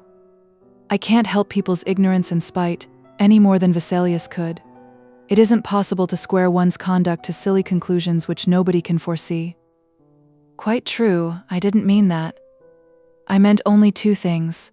One is, keep yourself as separable from Bulstrode as you can. Of course, you can go on doing good work of your own by his help, but don't get tied. Perhaps it seems like personal feeling in me to say so, and there's a good deal of that I own, but personal feeling is not always in the wrong if you boil it down to the impressions which make it simply an opinion." "Bulstrode is nothing to me," said Lydgate carelessly, "except on public grounds. As to getting very closely united to him, I am not fond enough of him for that." "But what was the other thing you meant?" said Lydgate, who was nursing his leg as comfortably as possible, and feeling in no great need of advice. "Why, this. Take care, experto creed. Take care not to get hampered about money matters. I know by a word you let fall one day that you don't like my playing at cards so much for money. You're right enough there. But try and keep clear of wanting small sums that you haven't got. I am perhaps talking rather superfluously, but a man likes to assume superiority over himself by holding up his bad example and sermonizing on it." Lydgate took Mr. Fairbrother's hints very cordially, though he would hardly have borne them from another man.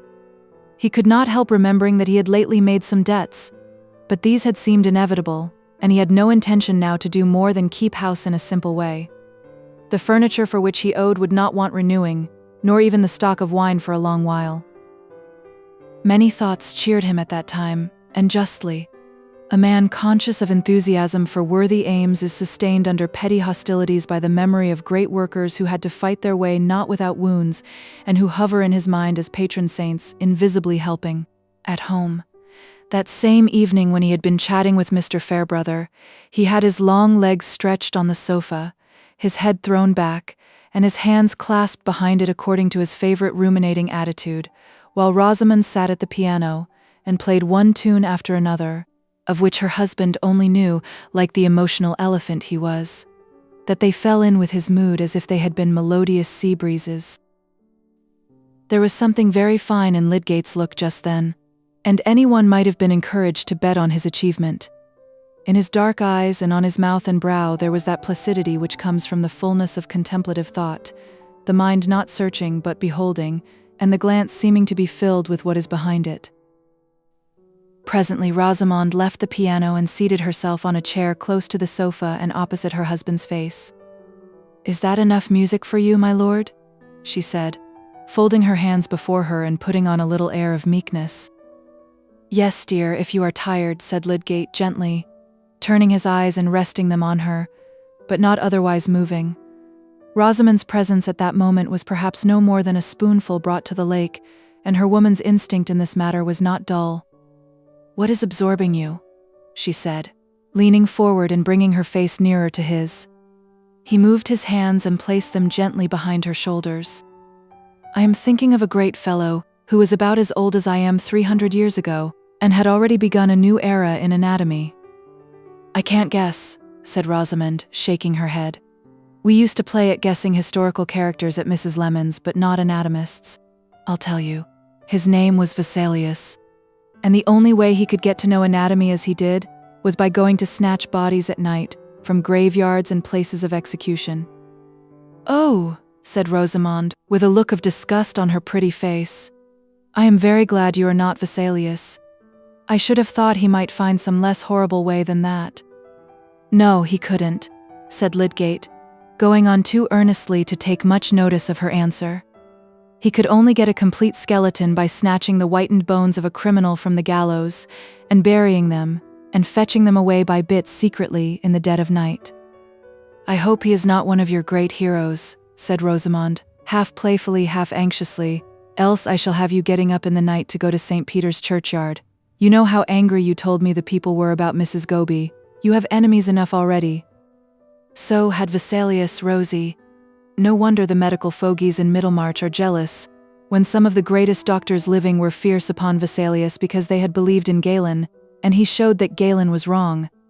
They called him a liar and a poisonous monster. But the facts of the human frame were on his side, and so he got the better of them. "And what happened to him afterwards?" said Rosamond with some interest. "Oh, he had a good deal of fighting to the last, and they did exasperate him enough at one time to make him burn a good deal of his work. Then he got shipwrecked just as he was coming from Jerusalem to take a great chair at Padua. He died rather miserably." There was a moment's pause before Rosamond said, "Do you know, Tertius, I often wish you had not been a medical man." "Nay, Rosie, don't say that," said Lydgate, drawing her closer to him. "That is like saying you wish you had married another man." "Not at all. You are clever enough for anything. You might easily have been something else. And your cousins at Quallingham all think that you have sunk below them in your choice of a profession." "The cousins at Quallingham may go to the devil," said Lydgate, with scorn. "It was like their impudence if they said anything of the sort to you." "Still," said Rosamond, "I do not think it is a nice profession, dear." We know that she had much quiet perseverance in her opinion. "It is the grandest profession in the world, Rosamond," said Lydgate gravely.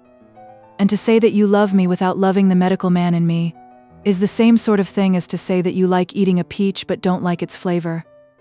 "Don't say that again, dear. It pains me." "Very well, Dr. Graveface," said Rosie, dimpling. "I will declare in future that I dote on skeletons and body snatchers, and bits of things in files and quarrels with everybody that end in your dying miserably."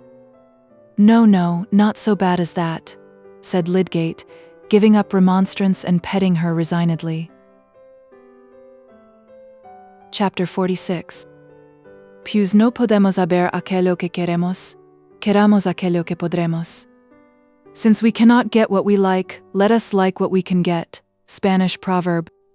While Lydgate, safely married and with the hospital under his command, felt himself struggling for medical reform against Middlemarch, Middlemarch was becoming more and more conscious of the national struggle for another kind of reform.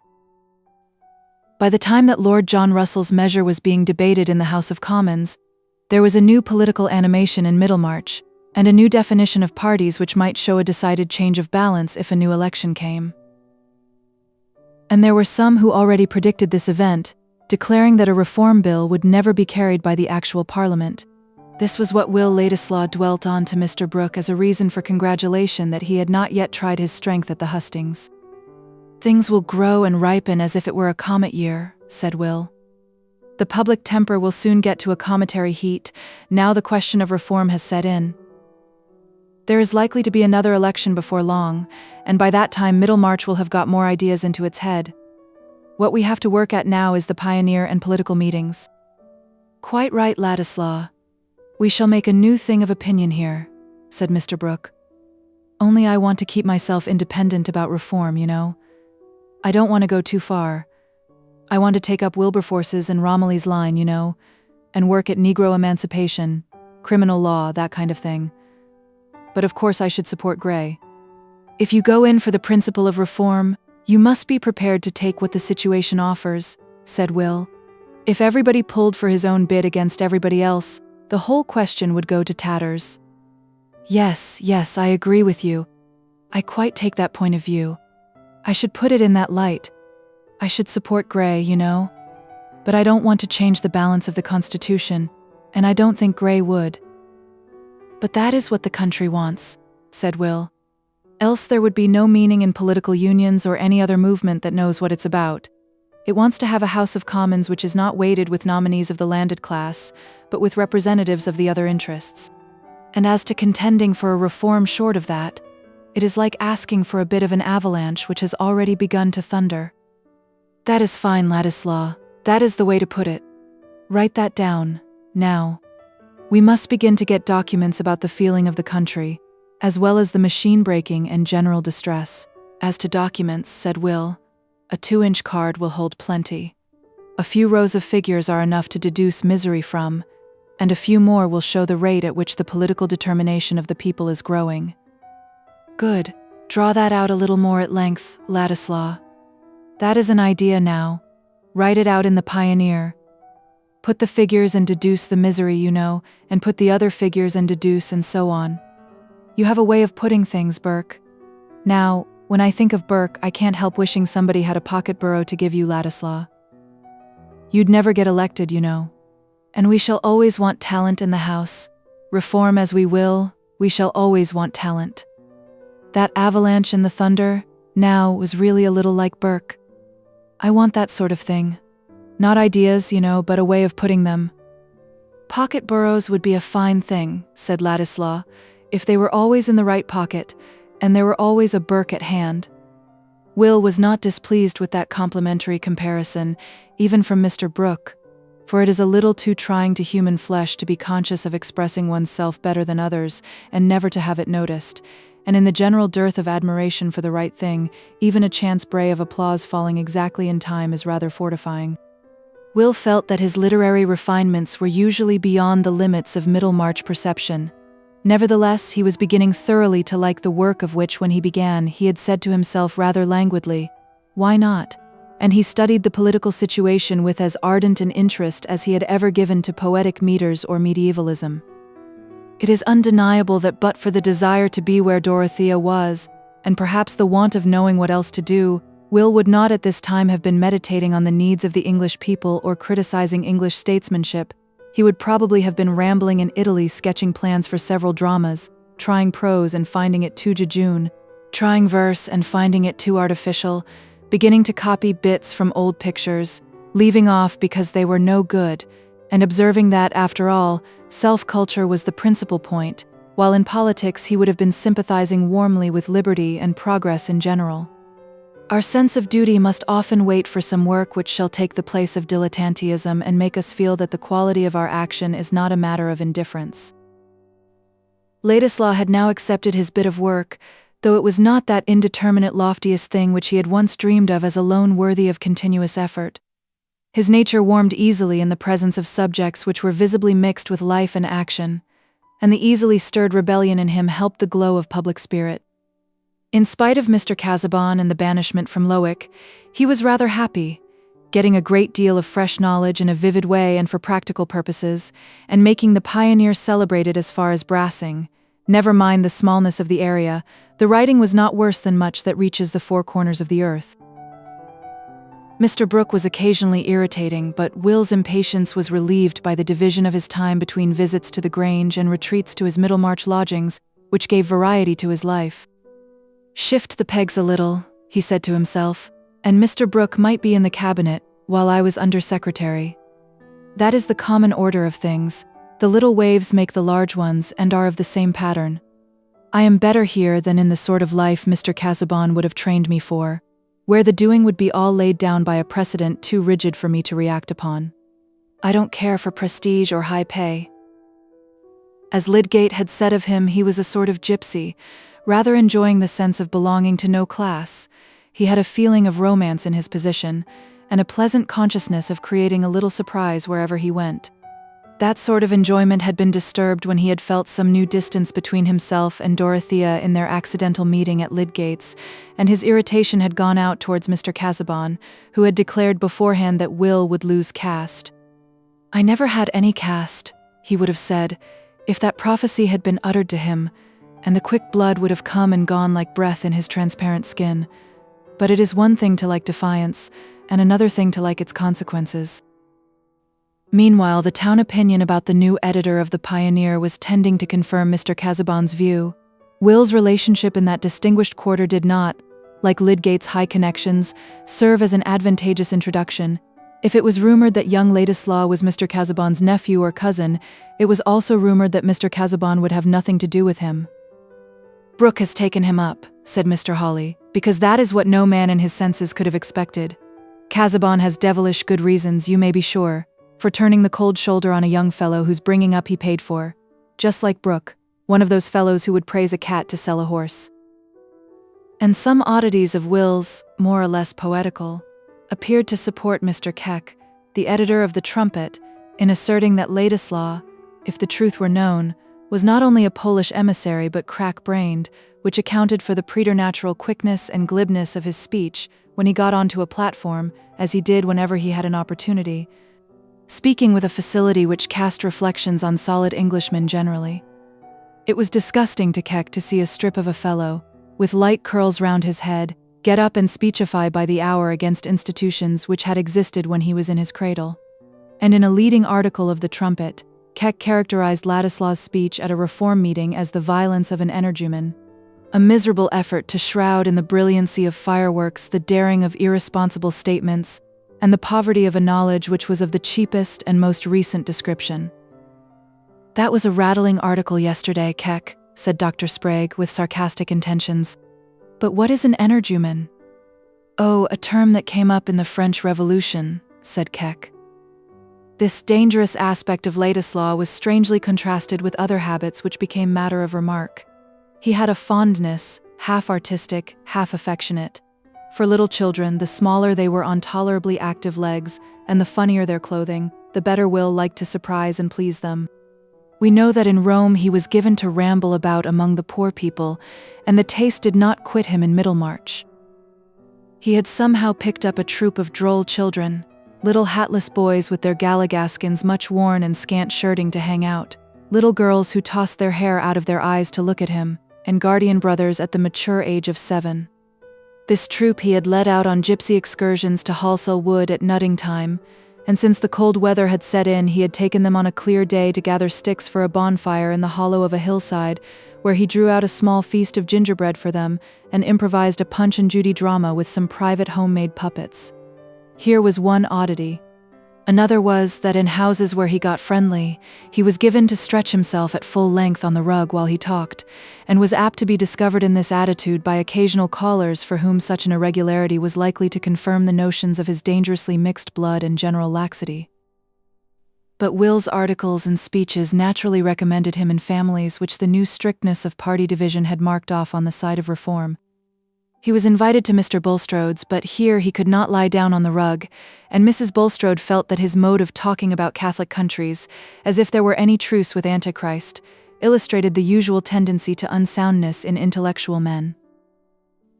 At Mr. Fairbrother's, however, whom the irony of events had brought on the same side with Bulstrode in the national movement, Will became a favorite with the ladies, especially with little Miss Noble, whom it was one of his oddities to escort when he met her in the street with her little basket, giving her his arm in the eyes of the town, and insisting on going with her to pay some call where she distributed her small filchings from her own share of sweet things. But the house where he visited oftenest and lay most on the rug was Lydgate's.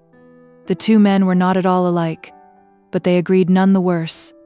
Lydgate was abrupt but not irritable, taking little notice of megrims in healthy people, and Ladislaw did not usually throw away his susceptibilities on those who took no notice of them. With Rosamond, on the other hand, he pouted and was wayward, nay, often uncomplimentary, much to her inward surprise.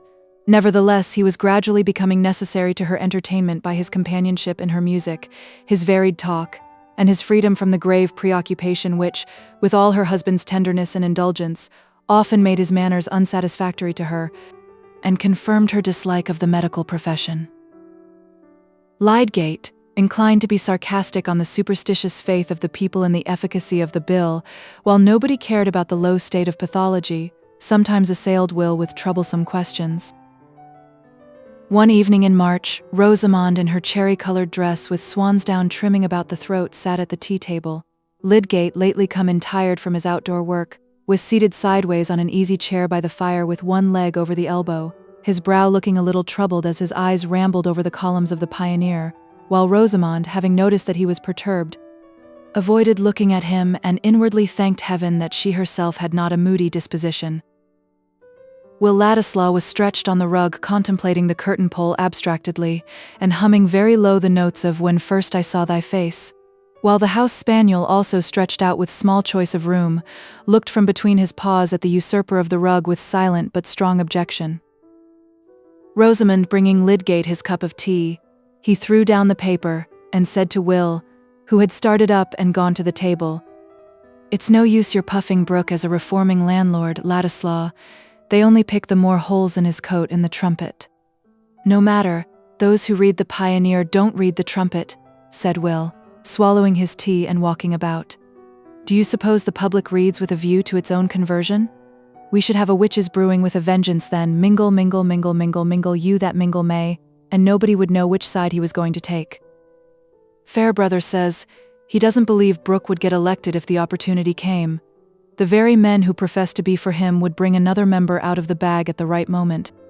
There's no harm in trying. It's good to have resident members. "Why?" said Lydgate, who was much given to use that inconvenient word in a curt tone.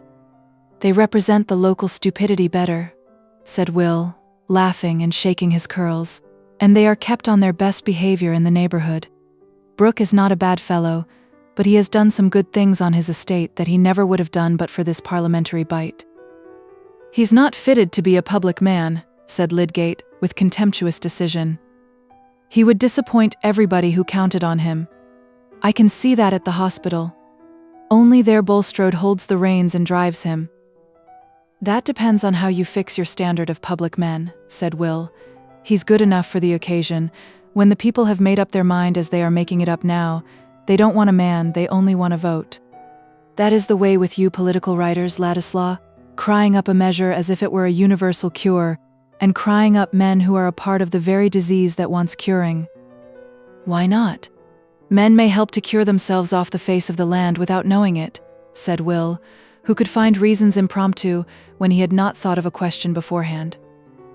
"That is no excuse for encouraging the superstitious exaggeration of hopes about this particular measure, helping the cry to swallow it whole and to send up voting popinjays who are good for nothing but to carry it. You go against rottenness, and there is nothing more thoroughly rotten than making people believe that society can be cured by a political hocus-pocus." "That's very fine, my dear fellow. But your cure must begin somewhere, and put it that 1,000 things which debase a population can never be reformed without this particular reform to begin with. Look what Stanley said the other day, that the House had been tinkering long enough at small questions of bribery, inquiring whether this or that voter has had a guinea when everybody knows that the seats have been sold wholesale. Wait for wisdom and conscience in public agents, fiddlestick. The only conscience we can trust to is the massive sense of wrong in a class, and the best wisdom that will work is the wisdom of balancing claims. That's my text. Which side is injured? I support the man who supports their claims, not the virtuous upholder of the wrong. That general talk about a particular case is mere question begging, Ladislaw. When I say I go in for the dose that cures, it doesn't follow that I go in for opium in a given case of gout. I am not begging the question we are upon whether we are to try for nothing till we find immaculate men to work with. Should you go on that plan? If there were one man who would carry you a medical reform and another who would oppose it, should you inquire which had the better motives or even the better brains? Oh, of course, said Lydgate, seeing himself checkmated by a move which he had often used himself. If one did not work with such men as are at hand, things must come to a deadlock. Suppose the worst opinion in the town about Bulstrode were a true one, that would not make it less true that he has the sense and the resolution to do what I think ought to be done in the matters I know and care most about. But that is the only ground on which I go with him, Lydgate added rather proudly, bearing in mind Mr. Fairbrother's remarks. He is nothing to me otherwise. I would not cry him up on any personal ground. I would keep clear of that. Do you mean that I cry up Brooke on any personal ground? Said Will Ladislaw, nettled and turning sharp round. For the first time he felt offended with Lydgate, not the less so perhaps because he would have declined any close inquiry into the growth of his relation to Mr. Brooke. Not at all, said Lydgate. I was simply explaining my own action. I meant that a man may work for a special end with others whose motives and general course are equivocal, if he is quite sure of his personal independence, and that he is not working for his private interest, either place or money. Then why don't you extend your liberality to others? Said Will, still nettled. My personal independence is as important to me as yours is to you. You have no more reason to imagine that I have personal expectations from Brooke than I have to imagine that you have personal expectations from Bulstrode. Motives are points of honor, I suppose. Nobody can prove them. But as to money and place in the world, Will ended, tossing back his head, I think it is pretty clear that I am not determined by considerations of that sort. You quite mistake me, Ladislaw, said Lydgate, surprised. He had been preoccupied with his own vindication, and had been blind to what Ladislaw might infer on his own account. I beg your pardon for unintentionally annoying you. In fact, I should rather attribute to you a romantic disregard of your own worldly interests. On the political question, I referred simply to intellectual bias. How very unpleasant you both are this evening, said Rosamond. I cannot conceive why money should have been referred to. Politics and medicine are sufficiently disagreeable to quarrel upon you. Can both of you go on quarreling with all the world and with each other on those two topics? Rosamond looked mildly neutral as she said this, rising to ring the bell, and then crossing to her work table. Poor Rosie, said Lydgate, putting out his hand to her as she was passing him. Disputation is not amusing to cherubs. Have some music. Ask Ladislaw to sing with you. When Will was gone, Rosamond said to her husband, What put you out of temper this evening, Tertius? Me? It was Ladislaw who was out of temper. He is like a bit of tinder. But I mean before that? Something had vexed you before you came in, you looked cross, and that made you begin to dispute with Mr. Ladislaw. You hurt me very much when you look so, Tertius. Do I? Then I am a brute, said Lydgate, caressing her penitently. What vexed you? Oh, outdoor things, business. It was really a letter insisting on the payment of a bill for furniture. But Rosamond was expecting to have a baby, and Lydgate wished to save her from any perturbation. Chapter 47. Was never true love loved in vain? For truest love is highest gain. No art can make it, it must spring. Where elements are fostering, so in heaven's spot and hour, springs the little native flower, downward root and upward eye, shapen by the earth and sky. It happened to be on a Saturday evening that Will Ladislaw had that little discussion with Lydgate. Its effect when he went to his own rooms was to make him sit up half the night, thinking over again, under a new irritation, all that he had before thought of his having settled in Middlemarch, and harnessed himself with Mr. Brooke. Hesitations before he had taken the step had since turned into susceptibility to every hint that he would have been wiser not to take it, and hence came his heat towards Lydgate, a heat which still kept him restless. Was he not making a fool of himself, and at a time when he was more than ever conscious of being something better than a fool, and for what end? Well, for no definite end. True, he had dreamy visions of possibilities. There is no human being who, having both passions and thoughts, does not think in consequence of his passions, does not find images rising in his mind which soothe the passion with hope or sting it with dread. But this, which happens to us all, happens to some with a wide difference. And Will was not one of those whose wit keeps the roadway. He had his bypaths where there were little joys of his own choosing, such as gentlemen cantering on the high road might have thought rather idiotic. The way in which he made a sort of happiness for himself out of his feeling for Dorothea was an example of this. It may seem strange, but it is the fact that the ordinary vulgar vision of which Mr. Casaubon suspected him, namely, that Dorothea might become a widow, and that the interest he had established in her mind might turn into acceptance of him as a husband, had no tempting arresting power over him. He did not live in the scenery of such an event, and follow it out, as we all do with that imagined otherwise which is our practical heaven.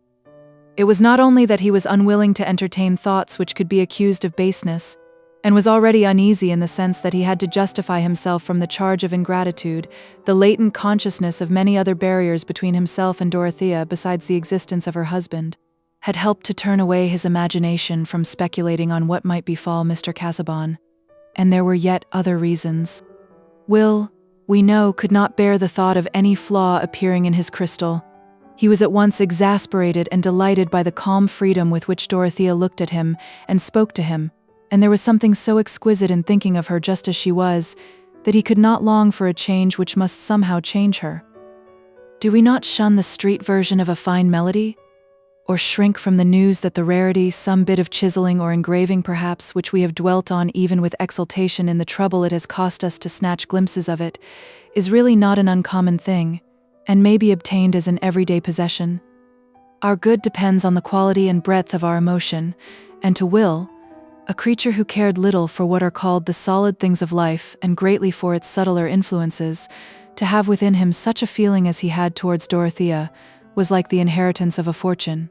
What others might have called the futility of his passion made an additional delight for his imagination. He was conscious of a generous movement and of verifying in his own experience that higher love poetry which had charmed his fancy. Dorothea, he said to himself, was forever enthroned in his soul. No other woman could sit higher than her footstool, and if he could have written out in immortal syllables the effect she wrought within him, he might have boasted after the example of old Drayton that queens hereafter might be glad to live upon the alms of her superfluous praise. But this result was questionable, and what else could he do for Dorothea? What was his devotion worth to her? It was impossible to tell. He would not go out of her reach. He saw no creature among her friends to whom he could believe that she spoke with the same simple confidence as to him. She had once said that she would like him to stay, and stay he would, whatever fire-breathing dragons might hiss around her. This had always been the conclusion of Will's hesitations, but he was not without contradictoriness and rebellion even towards his own resolve.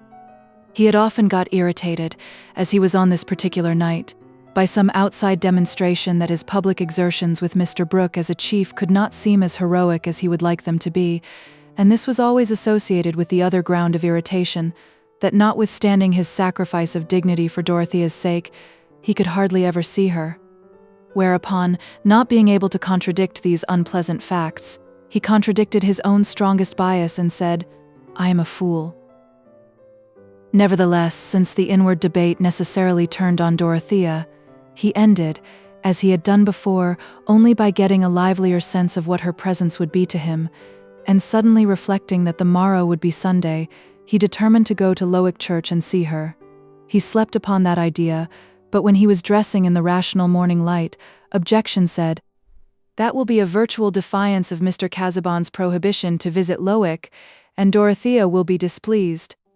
"Nonsense," argued inclination. "It would be too monstrous for him to hinder me from going out to a pretty country church on a spring morning, and Dorothea will be glad. It will be clear to Mr. Casaubon that you have come either to annoy him or to see Dorothea." "It is not true that I go to annoy him, and why should I not go to see Dorothea? Is he to have everything to himself and be always comfortable? Let him smart a little, as other people are obliged to do. I have always liked the quaintness of the church and congregation. Besides, I know the Tuckers. I shall go into their pew." Having silenced objection by force of unreason, Will walked to LIII as if he had been on the way to paradise, crossing Halsell Common and skirting the wood, where the sunlight fell broadly under the budding boughs, bringing out the beauties of moss and lichen, and fresh green growths piercing the brown. Everything seemed to know that it was Sunday, and to approve of his going to LIII church. Will easily felt happy when nothing crossed his humor, and by this time the thought of vexing Mr. Casaubon had become rather amusing to him, making his face break into its merry smile, pleasant to see as the breaking of sunshine on the water, though the occasion was not exemplary. But most of us are apt to settle within ourselves that the man who blocks our way is odious, and not to mind causing him a little of the disgust which his personality excites in ourselves. Will went along with a small book under his arm and a hand in each side pocket, never reading but chanting a little, as he made scenes of what would happen in church and coming out. He was experimenting in tunes to suit some words of his own, sometimes trying a ready-made melody, sometimes improvising. The words were not exactly a hymn, but they certainly fitted his Sunday experience. O me, what frugal cheer my love doth feed upon. A touch, a ray that is not here, a shadow that is gone, a dream of breath that might be near, an inly echoed tone. The thought that one may think me dear, the place where one was known, the tremor of a banished fear, an ill that was not done. O me, what frugal cheer my love doth feed upon. Sometimes when he took off his hat, shaking his head backward and showing his delicate throat as he sang, he looked like an incarnation of the spring whose spirit filled the air, a bright creature abundant in uncertain promises.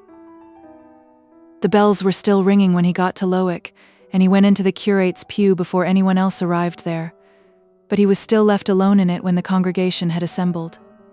The curate's pew was opposite the rector's at the entrance of the small chancel, and Will had time to fear that Dorothea might not come while he looked round at the group of rural faces which made the congregation from year to year within the whitewashed walls and dark old pews, hardly with more change than we see in the boughs of a tree which breaks here and there with age, but yet has young shoots.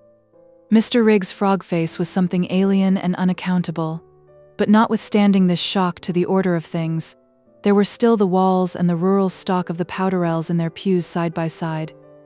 Brother Samuel's cheek had the same purple round as ever, and the 3 generations of decent cottagers came as of old with a sense of duty to their betters generally, the smaller children regarding Mr. Casaubon, who wore the black gown and mounted to the highest box, as probably the chief of all betters, and the one most awful if offended. Even in 1831 LIII was at peace, not more agitated by reform than by the solemn tenor of the Sunday sermon. The congregation had been used to seeing Will at church in former days, and no one took much note of him except the choir, who expected him to make a figure in the singing. Dorothea did at last appear on this quaint background, walking up the short aisle in her white beaver bonnet and grey cloak, the same she had worn in the Vatican, her face being from her entrance towards the chancel. Even her short-sighted eyes soon discerned Will, but there was no outward show of her feeling except a slight paleness and a grave bow as she passed him. To his own surprise, Will felt suddenly uncomfortable, and dared not look at her after they had bowed to each other. 2 minutes later, when Mr. Casaubon came out of the vestry, and entering the pew, seated himself in face of Dorothea, Will felt his paralysis more complete. He could look nowhere except at the choir in the little gallery over the vestry door. Dorothea was perhaps pained, and he had made a wretched blunder. It was no longer amusing to vex Mr. Casaubon, who had the advantage probably of watching him and seeing that he dared not turn his head. Why had he not imagined this beforehand? But he could not expect that he should sit in that square pew alone, unrelieved by any Tuckers, who had apparently departed from LIII altogether, for a new clergyman was in the desk. Still, he called himself stupid now for not foreseeing that it would be impossible for him to look towards Dorothea, nay, that she might feel his coming in impertinence.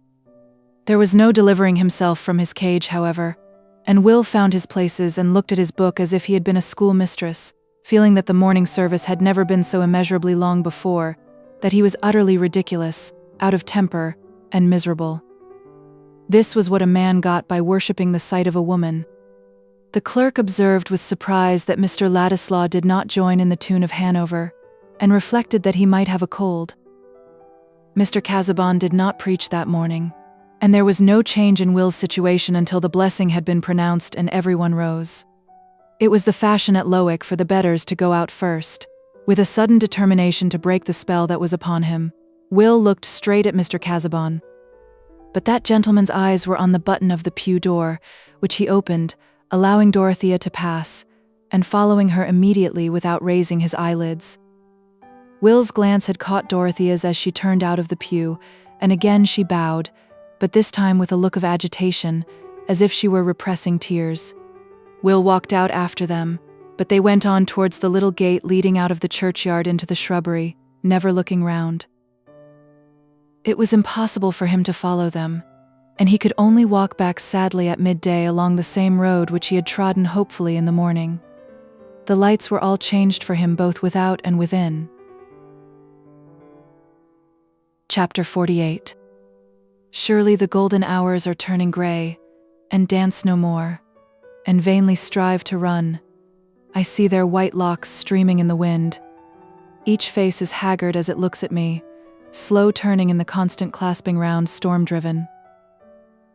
Dorothea's distress when she was leaving the church came chiefly from the perception that Mr. Casaubon was determined not to speak to his cousin, and that Will's presence at church had served to mark more strongly the alienation between them.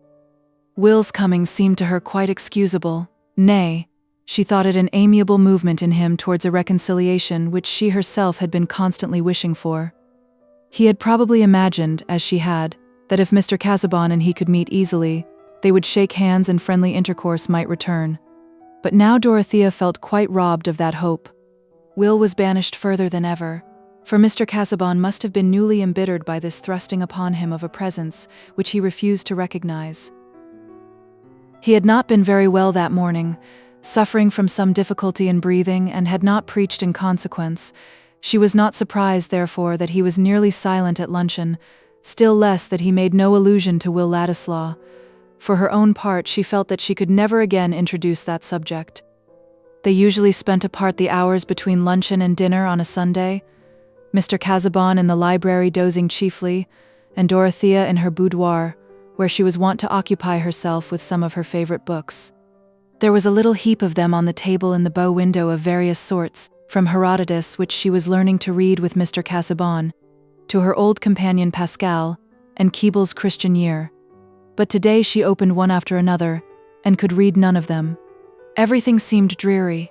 The portents before the birth of Cyrus, Jewish antiquities, oh dear, devout epigrams, the sacred chime of favorite hymns, all alike were as flat as tunes beaten on wood. Even the spring flowers and the grass had a dull shiver in them under the afternoon clouds that hid the sun fitfully. Even the sustaining thoughts which had become habits seemed to have in them the weariness of long future days in which she would still live with them for her sole companions. It was another, or rather a fuller sort of companionship that poor Dorothea was hungering for, and the hunger had grown from the perpetual effort demanded by her married life. She was always trying to be what her husband wished, and never able to repose on his delight in what she was. The thing that she liked, that she spontaneously cared to have, seemed to be always excluded from her life, for if it was only granted and not shared by her husband, it might as well have been denied. About Will Ladislaw there had been a difference between them from the first, and it had ended, since Mr. Casaubon had so severely repulsed Dorothea's strong feeling about his claims on the family property, by her being convinced that she was in the right and her husband in the wrong, but that she was helpless. This afternoon the helplessness was more wretchedly benumbing than ever. She longed for objects who could be dear to her, and to whom she could be dear. She longed for work which would be directly beneficent like the sunshine and the rain, and now it appeared that she was to live more and more in a virtual tomb, where there was the apparatus of a ghastly labor producing what would never see the light. Today she had stood at the door of the tomb and seen Will Ladislaw receding into the distant world of warm activity and fellowship, turning his face towards her as he went. Books were of no use. Thinking was of no use. It was Sunday, and she could not have the carriage to go to Celia, who had lately had a baby. There was no refuge now from spiritual emptiness and discontent, and Dorothea had to bear her bad mood, as she would have borne a headache. After dinner, at the hour when she usually began to read aloud, Mr. Casaubon proposed that they should go into the library where, he said, he had ordered a fire and lights. He seemed to have revived and to be thinking intently. In the library, Dorothea observed that he had newly arranged a row of his notebooks on a table, and now he took up and put into her hand a well-known volume, which was a table of contents to all the others. "You will oblige me, my dear," he said, seating himself, "if instead of other reading this evening, you will go through this aloud, pencil in hand, and at each point where I say mark, will make a cross with your pencil. This is the first step in a sifting process which I have long had in view, and as we go on I shall be able to indicate to you certain principles of selection whereby you will, I trust, have an intelligent participation in my purpose." This proposal was only one more sign added to many since his memorable interview with Lydgate, that Mr. Casaubon's original reluctance to let Dorothea work with him had given place to the contrary disposition, namely to demand much interest and labor from her. After she had read and marked for 2 hours, he said, "We will take the volume upstairs and the pencil, if you please, and in case of reading in the night, we can pursue this task. It is not wearisome to you, I trust, Dorothea." "I prefer always reading what you like best to hear," said Dorothea, who told the simple truth. For what she dreaded was to exert herself in reading or anything else which left him as joyless as ever. It was a proof of the force with which certain characteristics in Dorothea impressed those around her, that her husband, with all his jealousy and suspicion, had gathered implicit trust in the integrity of her promises and her power of devoting herself to her idea of the right and best. Of late he had begun to feel that these qualities were a peculiar possession for himself, and he wanted to engross them. The reading in the night did come. Dorothea, in her young weariness, had slept soon and fast. She was awakened by a sense of light, which seemed to her at first like a sudden vision of sunset after she had climbed a steep hill. She opened her eyes and saw her husband wrapped in his warm gown seating himself in the armchair near the fireplace where the embers were still glowing. He had lit 2 candles, expecting that Dorothea would awake, but not liking to rouse her by more direct means. "Are you ill, Edward?" she said, rising immediately. "I felt some uneasiness in a reclining posture. I will sit here for a time." She threw wood on the fire, wrapped herself up and said, "You would like me to read to you?" "You would oblige me greatly by doing so, Dorothea," said Mr. Casaubon, with a shade more meekness than usual in his polite manner. "I am wakeful. My mind is remarkably lucid." "I fear that the excitement may be too great for you," said Dorothea, remembering Lydgate's cautions. "No, I am not conscious of undue excitement. Thought is easy." Dorothea dared not insist, and she read for an hour or more on the same plan as she had done in the evening, but getting over the pages with more quickness. Mr. Casaubon's mind was more alert, and he seemed to anticipate what was coming after a very slight verbal indication saying, "That will do, mark that, or pass on to the next head. I omit the second excursus on Crete." Dorothea was amazed to think of the bird-like speed with which his mind was surveying the ground where it had been creeping for years. At last he said, "Close the book now, my dear. We will resume our work tomorrow. I have deferred it too long, and would gladly see it completed, but you observe that the principle on which my selection is made is to give adequate and not disproportionate illustration to each of the theses enumerated in my introduction, as at present sketched. You have perceived that distinctly, Dorothea?" "Yes," said Dorothea, rather tremulously. She felt sick at heart. "And now I think that I can take some repose," said Mr. Casaubon. He laid down again and begged her to put out the lights. When she had lain down too, and there was a darkness only broken by a dull glow on the hearth, he said, "Before I sleep, I have a request to make, Dorothea." "What is it?" said Dorothea, with dread in her mind. "It is that you will let me know deliberately whether, in case of my death, you will carry out my wishes, whether you will avoid doing what I should deprecate and apply yourself to do what I should desire." Dorothea was not taken by surprise. Many incidents had been leading her to the conjecture of some intention on her husband's part, which might make a new yoke for her. She did not answer immediately. "You refuse?" said Mr. Casaubon, with more edge in his tone. "No, I do not yet refuse," said Dorothea, in a clear voice, the need of freedom asserting itself within her. "But it is too solemn. I think it is not right to make a promise when I am ignorant what it will bind me to. Whatever affection prompted I would do without promising." "But you would use your own judgment. I ask you to obey mine. You refuse." "No, dear, no," said Dorothea, beseechingly, crushed by opposing fears. "But may I wait and reflect a little while? I desire with my whole soul to do what will comfort you, but I cannot give any pledge suddenly, still less a pledge to do I know not what." "You cannot then confide in the nature of my wishes?"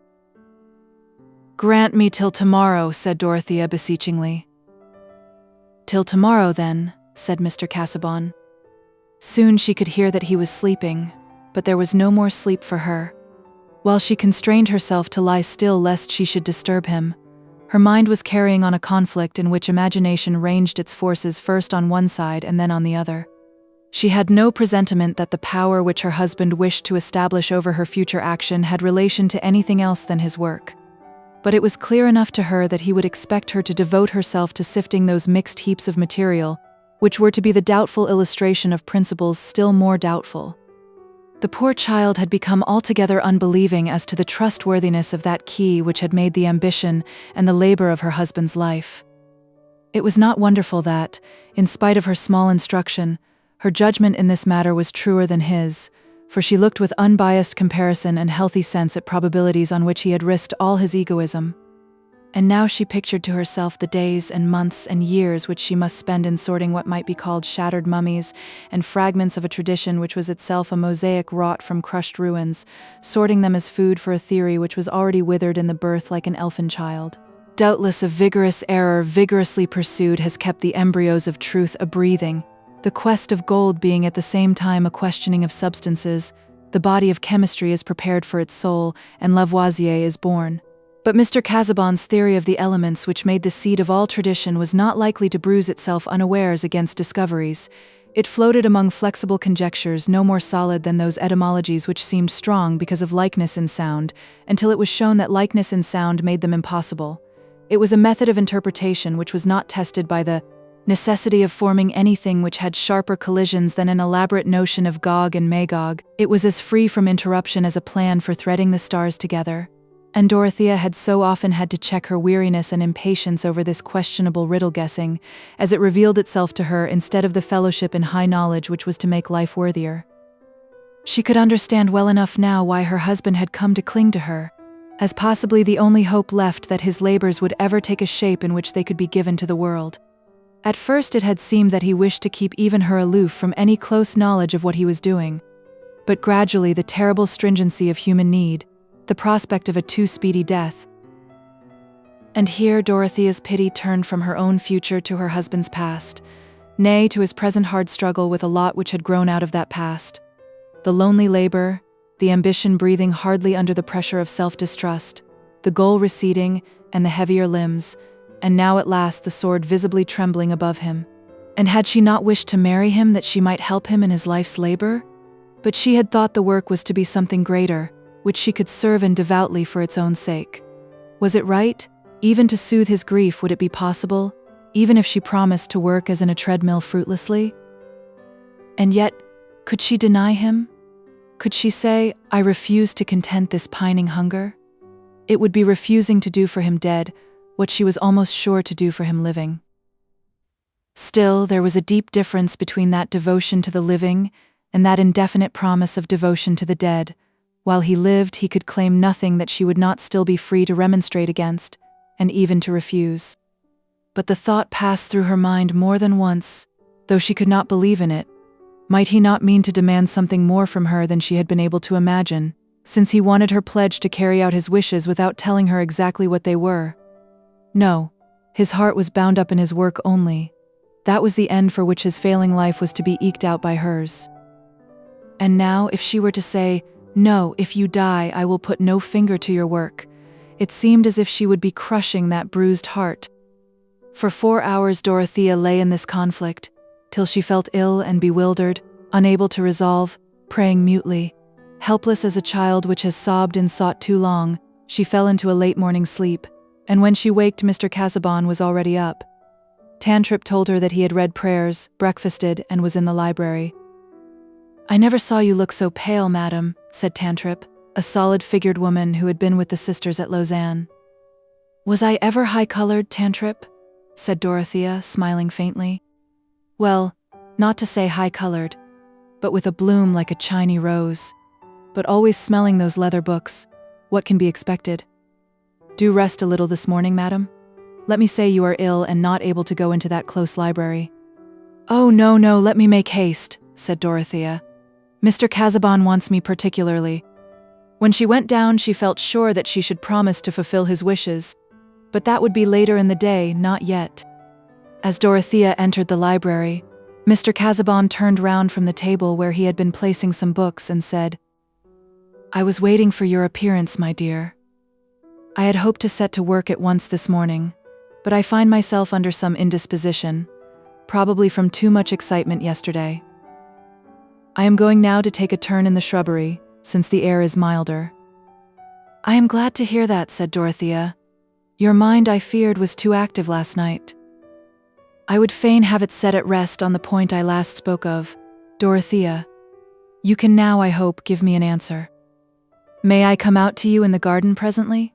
said Dorothea, winning a little breathing space in that way.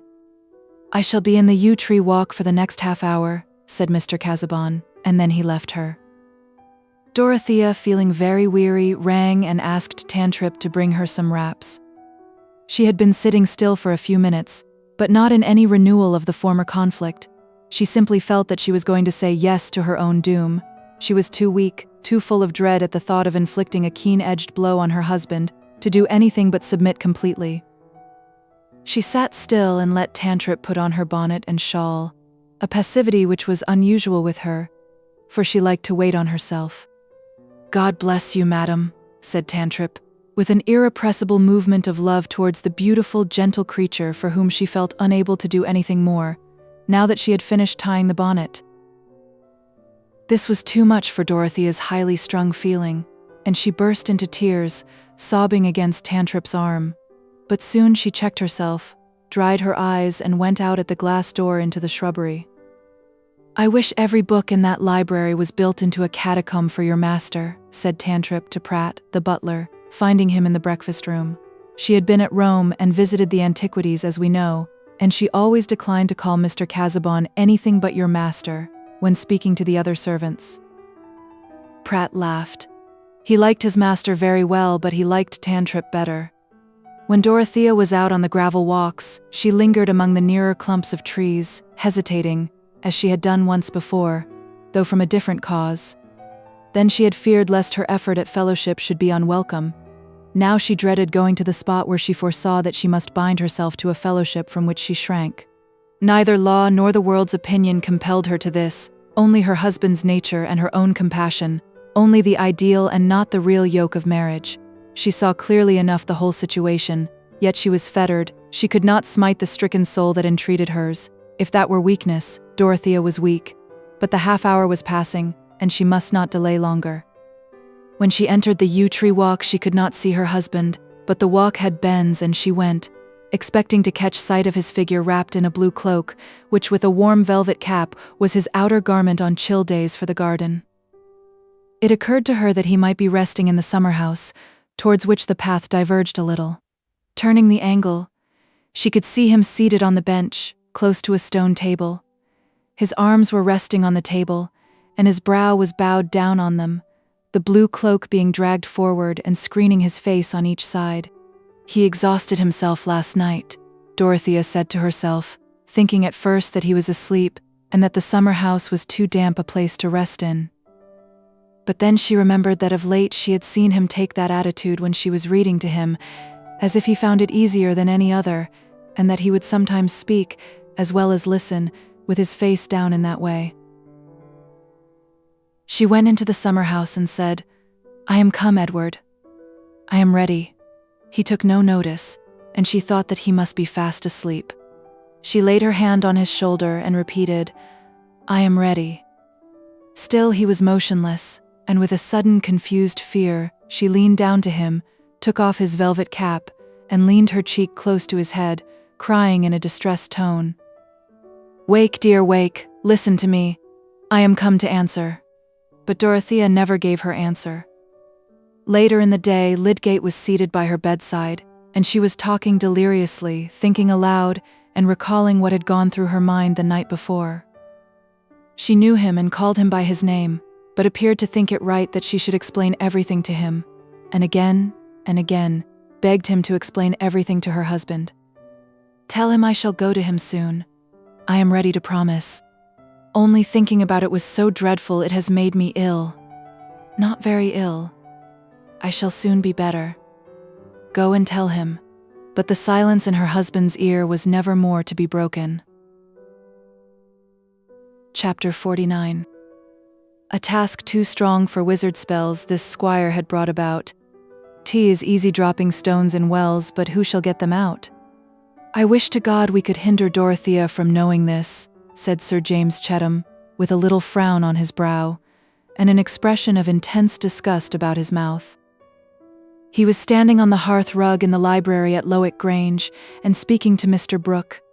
It was the day after Mr. Casaubon had been buried, and Dorothea was not yet able to leave her room. "That would be difficult, you know, Chettam, as she is an executrix and she likes to go into these things, property, land, that kind of thing.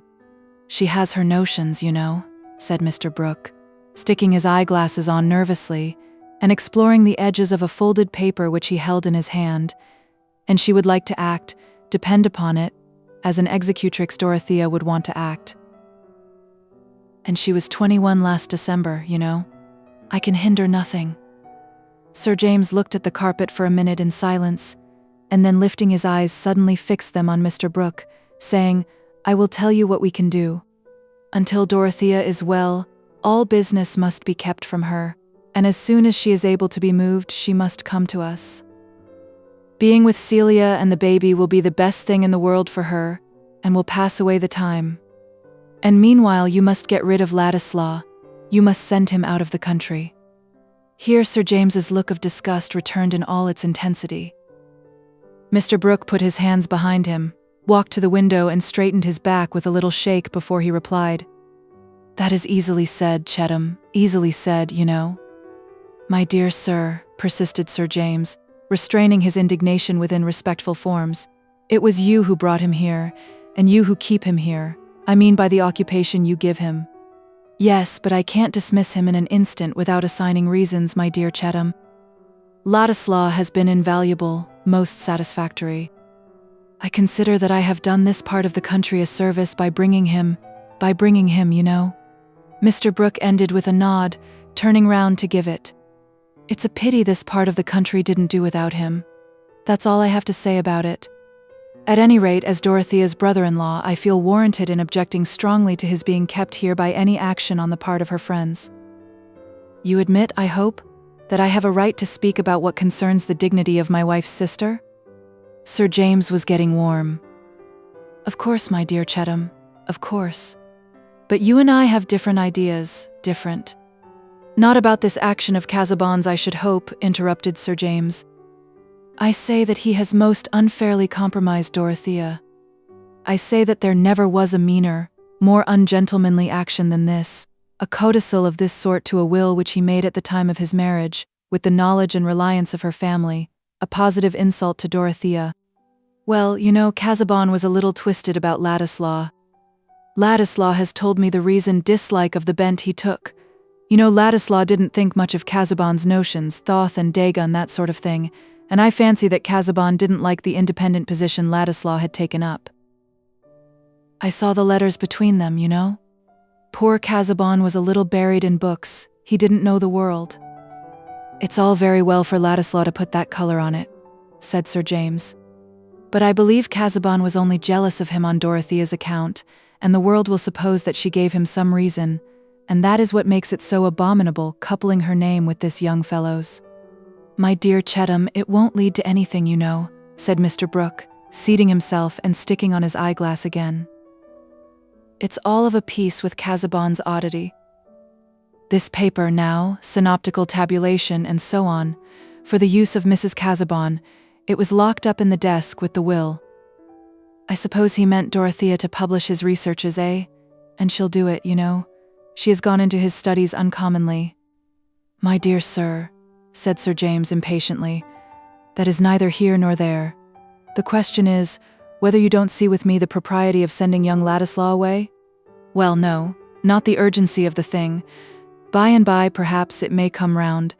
As to gossip, you know, sending him away won't hinder gossip. People say what they like to say, not what they have chapter and verse for," said Mr. Brooke, becoming acute about the truths that lay on the side of his own wishes. "I might get rid of Ladislaw up to a certain point, take away the pioneer from him and that sort of thing. But I couldn't send him out of the country if he didn't choose to go, didn't choose, you know." Mr. Brooke, persisting as quietly as if he were only discussing the nature of last year's weather, and nodding at the end with his usual amenity, was an exasperating form of obstinacy. "Good God," said Sir James, with as much passion as he ever showed, "let us get him a post, let us spend money on him. If he could go in the suite of some colonial governor, Grampus might take him and I could write to Fulk about it. But Ladislaw won't be shipped off like a head of cattle, my dear fellow. Ladislaw has his ideas. It's my opinion that if he were to part from me tomorrow, you'd only hear the more of him in the country. With his talent for speaking and drawing up documents, there are few men who could come up to him as an agitator, you know." "Agitator," said Sir James with bitter emphasis, feeling that the syllables of this word properly repeated were a sufficient exposure of its hatefulness. "But be reasonable, Chettam. Dorothea, now. As you say, she had better go to Celia as soon as possible. She can stay under your roof, and in the meantime things may come round quietly. Don't let us be firing off our guns in a hurry, you know. Standish will keep our counsel, and the news will be old before it's known. 20 things may happen to carry off Ladislaw without my doing anything, you know." "Then I am to conclude that you decline to do anything?" "Decline, Chettam? No, I didn't say decline. But I really don't see what I could do. Ladislaw is a gentleman." "I am glad to hear it," said Sir James, his irritation making him forget himself a little. "I am sure Casaubon was not. Well, it would have been worse if he had made the codicil to hinder her from marrying again at all, you know." "I don't know that," said Sir James. "It would have been less indelicate. One of poor Casaubon's freaks, that attack upset his brain a little. It all goes for nothing. She doesn't want to marry Ladislaw. But this codicil is framed so as to make everybody believe that she did." "I don't believe anything of the sort about Dorothea," said Sir James, then frowningly. "But I suspect Ladislaw. I tell you frankly, I suspect Ladislaw. I couldn't take any immediate action on that ground, Chettam.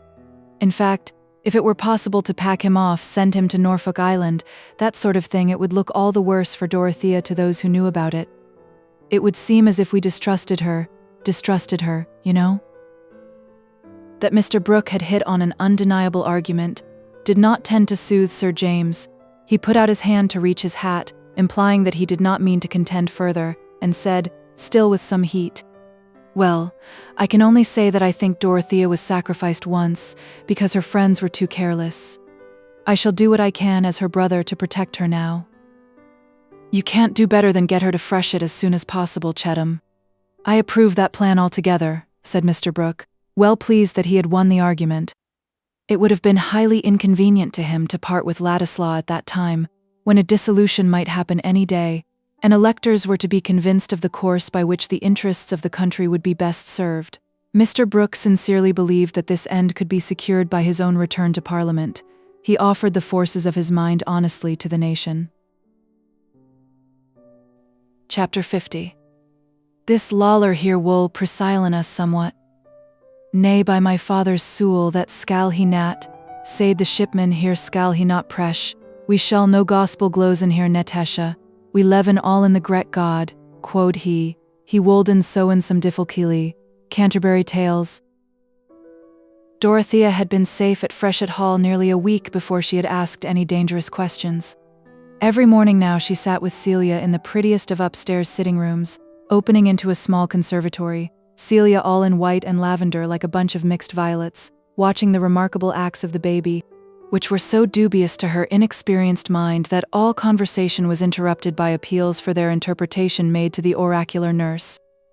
Dorothea sat by in her widow's dress, with an expression which rather provoked Celia, as being much too sad, for not only was baby quite well, but really when a husband had been so dull and troublesome while he lived, and besides that had, well, Sir James, of course, had told Celia everything, with a strong representation, how important it was that Dorothea should not know it sooner than was inevitable. But Mr. Brooke had been right in predicting that Dorothea would not long remain passive where action had been assigned to her. She knew the purport of her husband's will made at the time of their marriage, and her mind, as soon as she was clearly conscious of her position, was silently occupied with what she ought to do as the owner of LIII Manor with the patronage of the living attached to it. One morning when her uncle paid his usual visit, though with an unusual alacrity in his manner which he accounted for by saying that it was now pretty certain Parliament would be dissolved forthwith, Dorothea said, "Uncle, it is right now that I should consider who is to have the living at LIII. After Mr. Tucker had been provided for, I never heard my husband say that he had any clergyman in his mind as a successor to himself. I think I ought to have the keys now and go to LIII to examine all my husband's papers. There may be something that would throw light on his wishes." "No hurry, my dear," said Mr. Brooke, quietly. "By and by, you know, you can go if you like. But I cast my eyes over things in the desks and drawers. There was nothing but deep subjects, you know, besides the will. Everything can be done by and by. As to the living, I have had an application for interest already, I should say rather good. Mr. Tyke has been strongly recommended to me. I had something to do with getting him an appointment before. An apostolic man, I believe, the sort of thing that would suit you, my dear. I should like to have fuller knowledge about him, uncle, and judge for myself. If Mr. Casaubon has not left any expression of his wishes, he has perhaps made some addition to his will. There may be some instructions for me," said Dorothea, who had all the while had this conjecture in her mind with relation to her husband's work. "Nothing about the rectory, my dear, nothing," said Mr. Brooke, rising to go away, and putting out his hand to his nieces. nor about his researches, you know. Nothing in the will. Dorothea's lip quivered. Come, you must not think of these things yet, my dear. By and by, you know. I am quite well now, uncle. I wish to exert myself. Well, we shall see. But I must run away now. I have no end of work now. It's a crisis, a political crisis, you know. And here is Celia and her little man. You are an aunt, you know now, and I am a sort of grandfather, said Mr. Brooke, with placid hurry, anxious to get away and tell Chettam that it would not be Mr. Brooke's fault if Dorothea insisted on looking into everything. Dorothea sank back in her chair when her uncle had left the room, and cast her eyes down meditatively on her crossed hands. Look, Dodo, look at him. Did you ever see anything like that? Said Celia, in her comfortable staccato. What, Kitty? Said Dorothea, lifting her eyes rather absently. What? Why, his upper lip. See how he is drawing it down as if he meant to make a face. Isn't it wonderful? He may have his little thoughts. I wish Nurse were here. Do look at him. A large tear, which had been for some time gathering, rolled down Dorothea's cheek as she looked up and tried to smile. Don't be sad, Dodo, kiss baby. What are you brooding over so?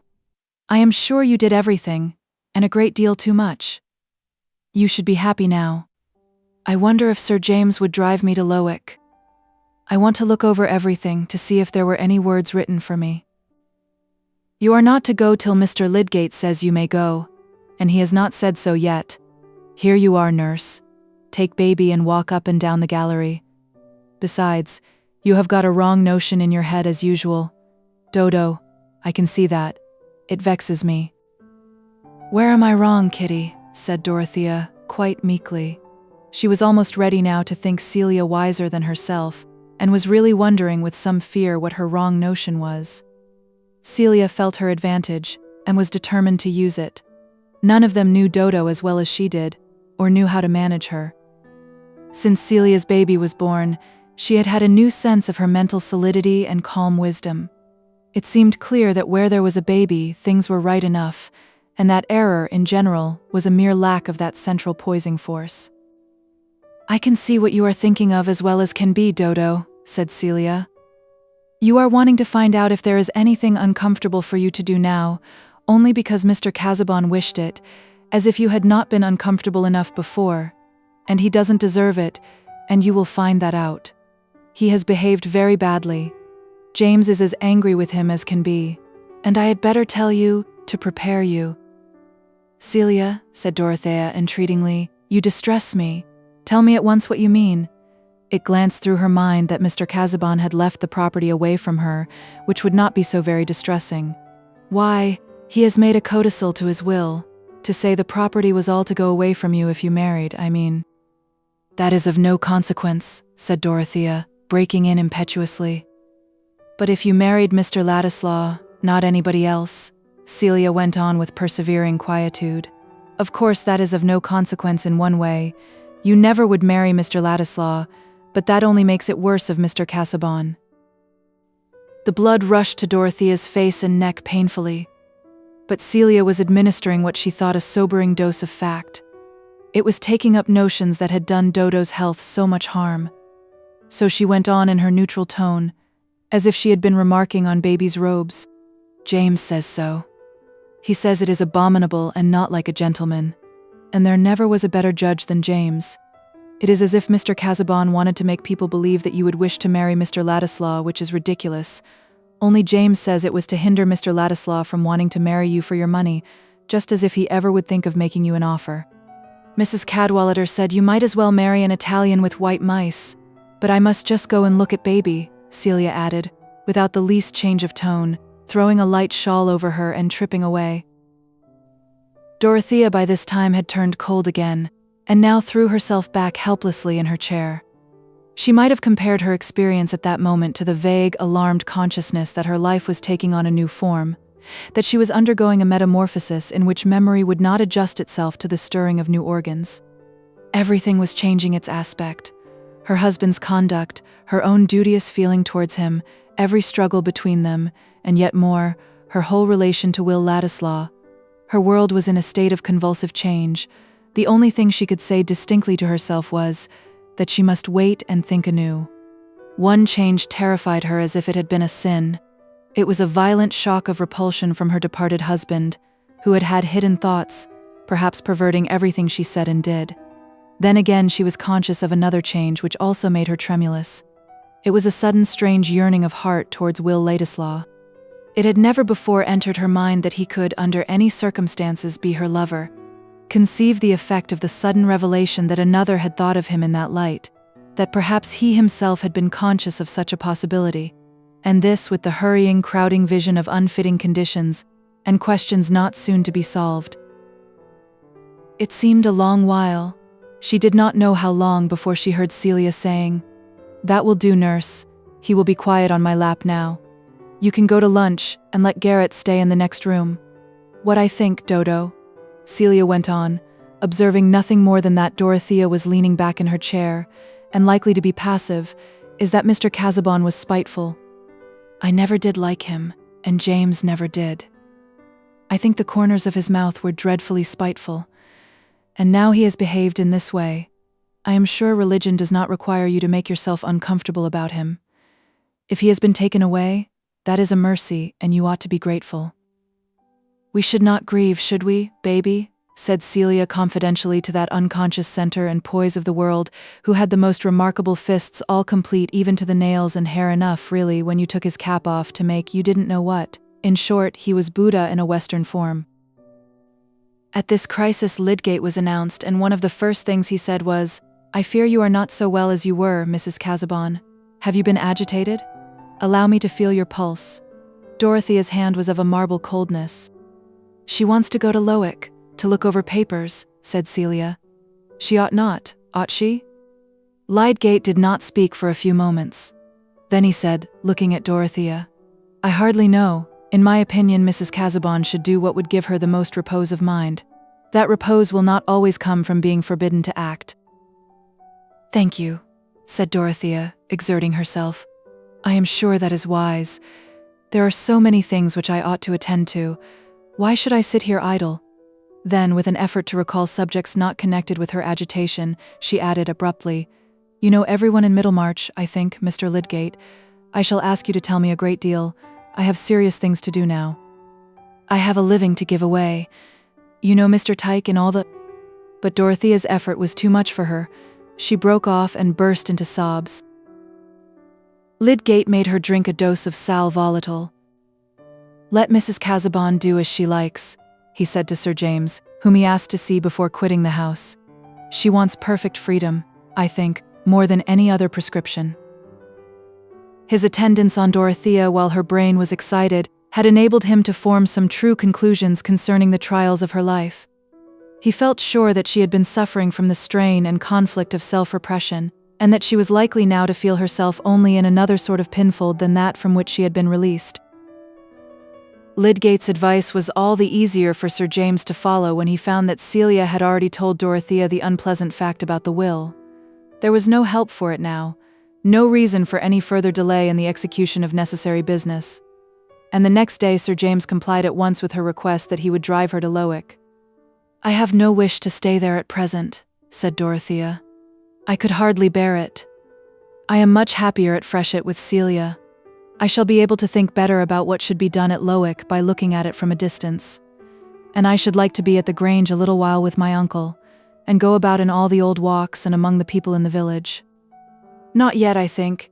Your uncle is having political company, and you are better out of the way of such doings," said Sir James, who at that moment thought of the Grange chiefly as a haunt of young Ladislaws. But no word passed between him and Dorothea about the objectionable part of the will. Indeed, both of them felt that the mention of it between them would be impossible. Sir James was shy, even with men, about disagreeable subjects, and the one thing that Dorothea would have chosen to say if she had spoken on the matter at all was forbidden to her at present because it seemed to be a further exposure of her husband's injustice. Yet she did wish that Sir James could know what had passed between her and her husband about Will Ladislaw's moral claim on the property. It would then, she thought, be apparent to him as it was to her, that her husband's strange and delicate proviso had been chiefly urged by his bitter resistance to that idea of claim, and not merely by personal feelings more difficult to talk about. Also, it must be admitted, Dorothea wished that this could be known for Will's sake, since her friends seemed to think of him as simply an object of Mr. Casaubon's charity. Why should he be compared with an Italian carrying white mice? That word quoted from Mrs. Cadwallader seemed like a mocking travesty wrought in the dark by an impish finger. At LIII, Dorothea searched desk and drawer, searched all her husband's places of deposit for private writing, but found no paper addressed especially to her, except that synoptical tabulation, which was probably only the beginning of many intended directions for her guidance. In carrying out this bequest of labor to Dorothea, as in all else, Mr. Casaubon had been slow and hesitating, oppressed in the plan of transmitting his work, as he had been in executing it, by the sense of moving heavily in a dim and clogging medium. Distrust of Dorothea's competence to arrange what he had prepared was subdued only by distrust of any other redactor. But he had come at last to create a trust for himself out of Dorothea's nature. She could do what she resolved to do, and he willingly imagined her toiling under the fetters of a promise to erect a tomb with his name upon it. Not that Mr. Casaubon called the future volumes a tomb. He called them the key to all mythologies. But the months gained on him and left his plans belated. He had only had time to ask for that promise by which he sought to keep his cold grasp on Dorothea's life. The grasp had slipped away, bound by a pledge given from the depths of her pity. She would have been capable of undertaking a toil which her judgment whispered was vain for all uses except that consecration of faithfulness, which is a supreme use. But now her judgment, instead of being controlled by duteous devotion, was made active by the embittering discovery that in her past union there had lurked the hidden alienation of secrecy and suspicion. The living, suffering man was no longer before her to awaken her pity. There remained only the retrospect of painful subjection to a husband whose thoughts had been lower than she had believed, whose exorbitant claims for himself had even blinded his scrupulous care for his own character, and made him defeat his own pride by shocking men of ordinary honor. As for the property which was the sign of that broken tie, she would have been glad to be free from it and have nothing more than her original fortune which had been settled on her, if there had not been duties attached to ownership, which she ought not to flinch from. About this property many troublous questions insisted on rising. Had she not been right in thinking that the half of it ought to go to Will Ladislaw? But was it not impossible now for her to do that act of justice? Mr. Casaubon had taken a cruelly effective means of hindering her, even with indignation against him in her heart. Any act that seemed a triumphant eluding of his purpose revolted her. After collecting papers of business which she wished to examine, she locked up again the desks and drawers, all empty of personal words for her, empty of any sign that in her husband's lonely brooding his heart had gone out to her in excuse or explanation. And she went back to fresh it with the sense that around his last hard demand and his last injurious assertion of his power, the silence was unbroken. Dorothea tried now to turn her thoughts towards immediate duties, and one of these was of a kind which others were determined to remind her of.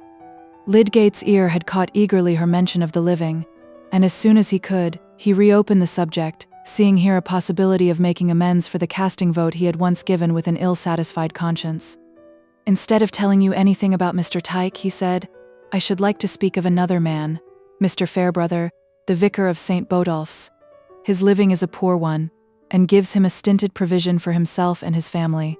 His mother, aunt, and sister all live with him, and depend upon him. I believe he has never married because of them. I never heard such good preaching as his, such plain, easy eloquence. He would have done to preach at St. Paul's Cross after old Latimer. His talk is just as good about all subjects, original, simple, clear. I think him a remarkable fellow. He ought to have done more than he has done." "Why has he not done more?" said Dorothea, interested now in all who had slipped below their own intention. "That's a hard question," said Lydgate. "I find myself that it's uncommonly difficult to make the right thing work. There are so many strings pulling at once.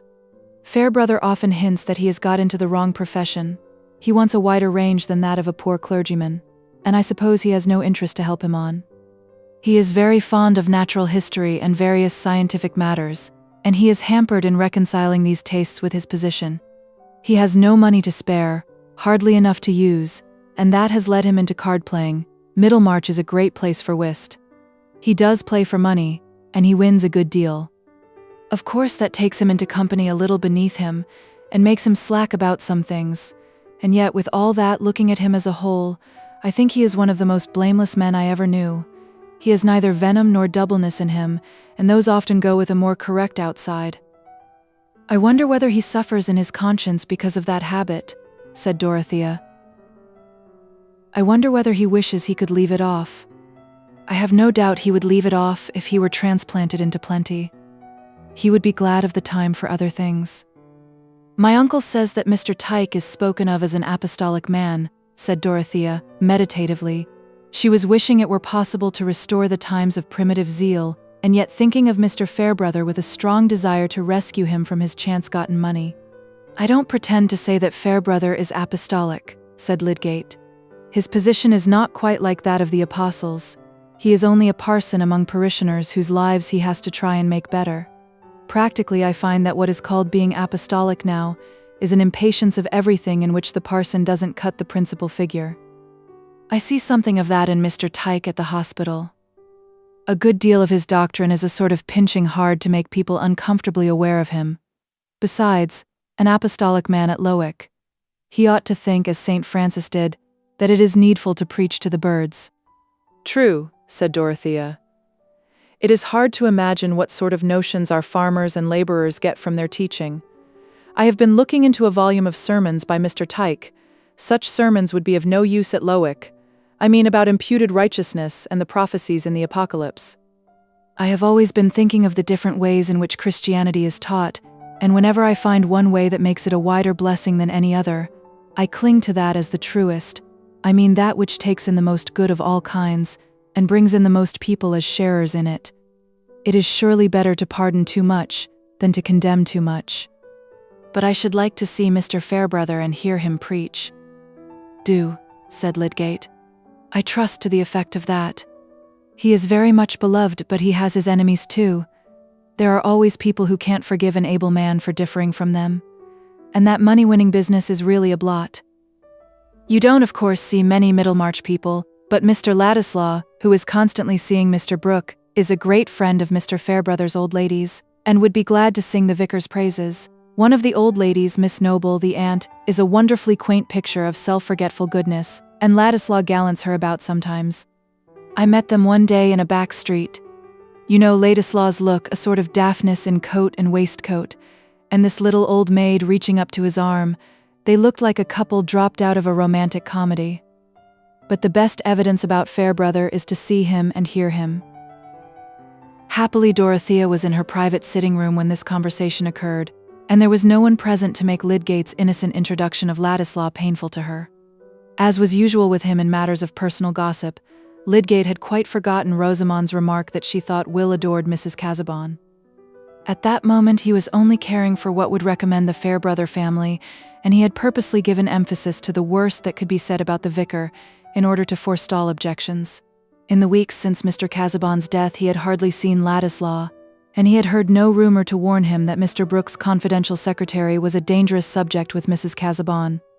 When he was gone, his picture of Ladislaw lingered in her mind and disputed the ground with that question of the LIII living. What was Will Ladislaw thinking about her? Would he hear of that fact which made her cheeks burn as they never used to do? And how would he feel when he heard it?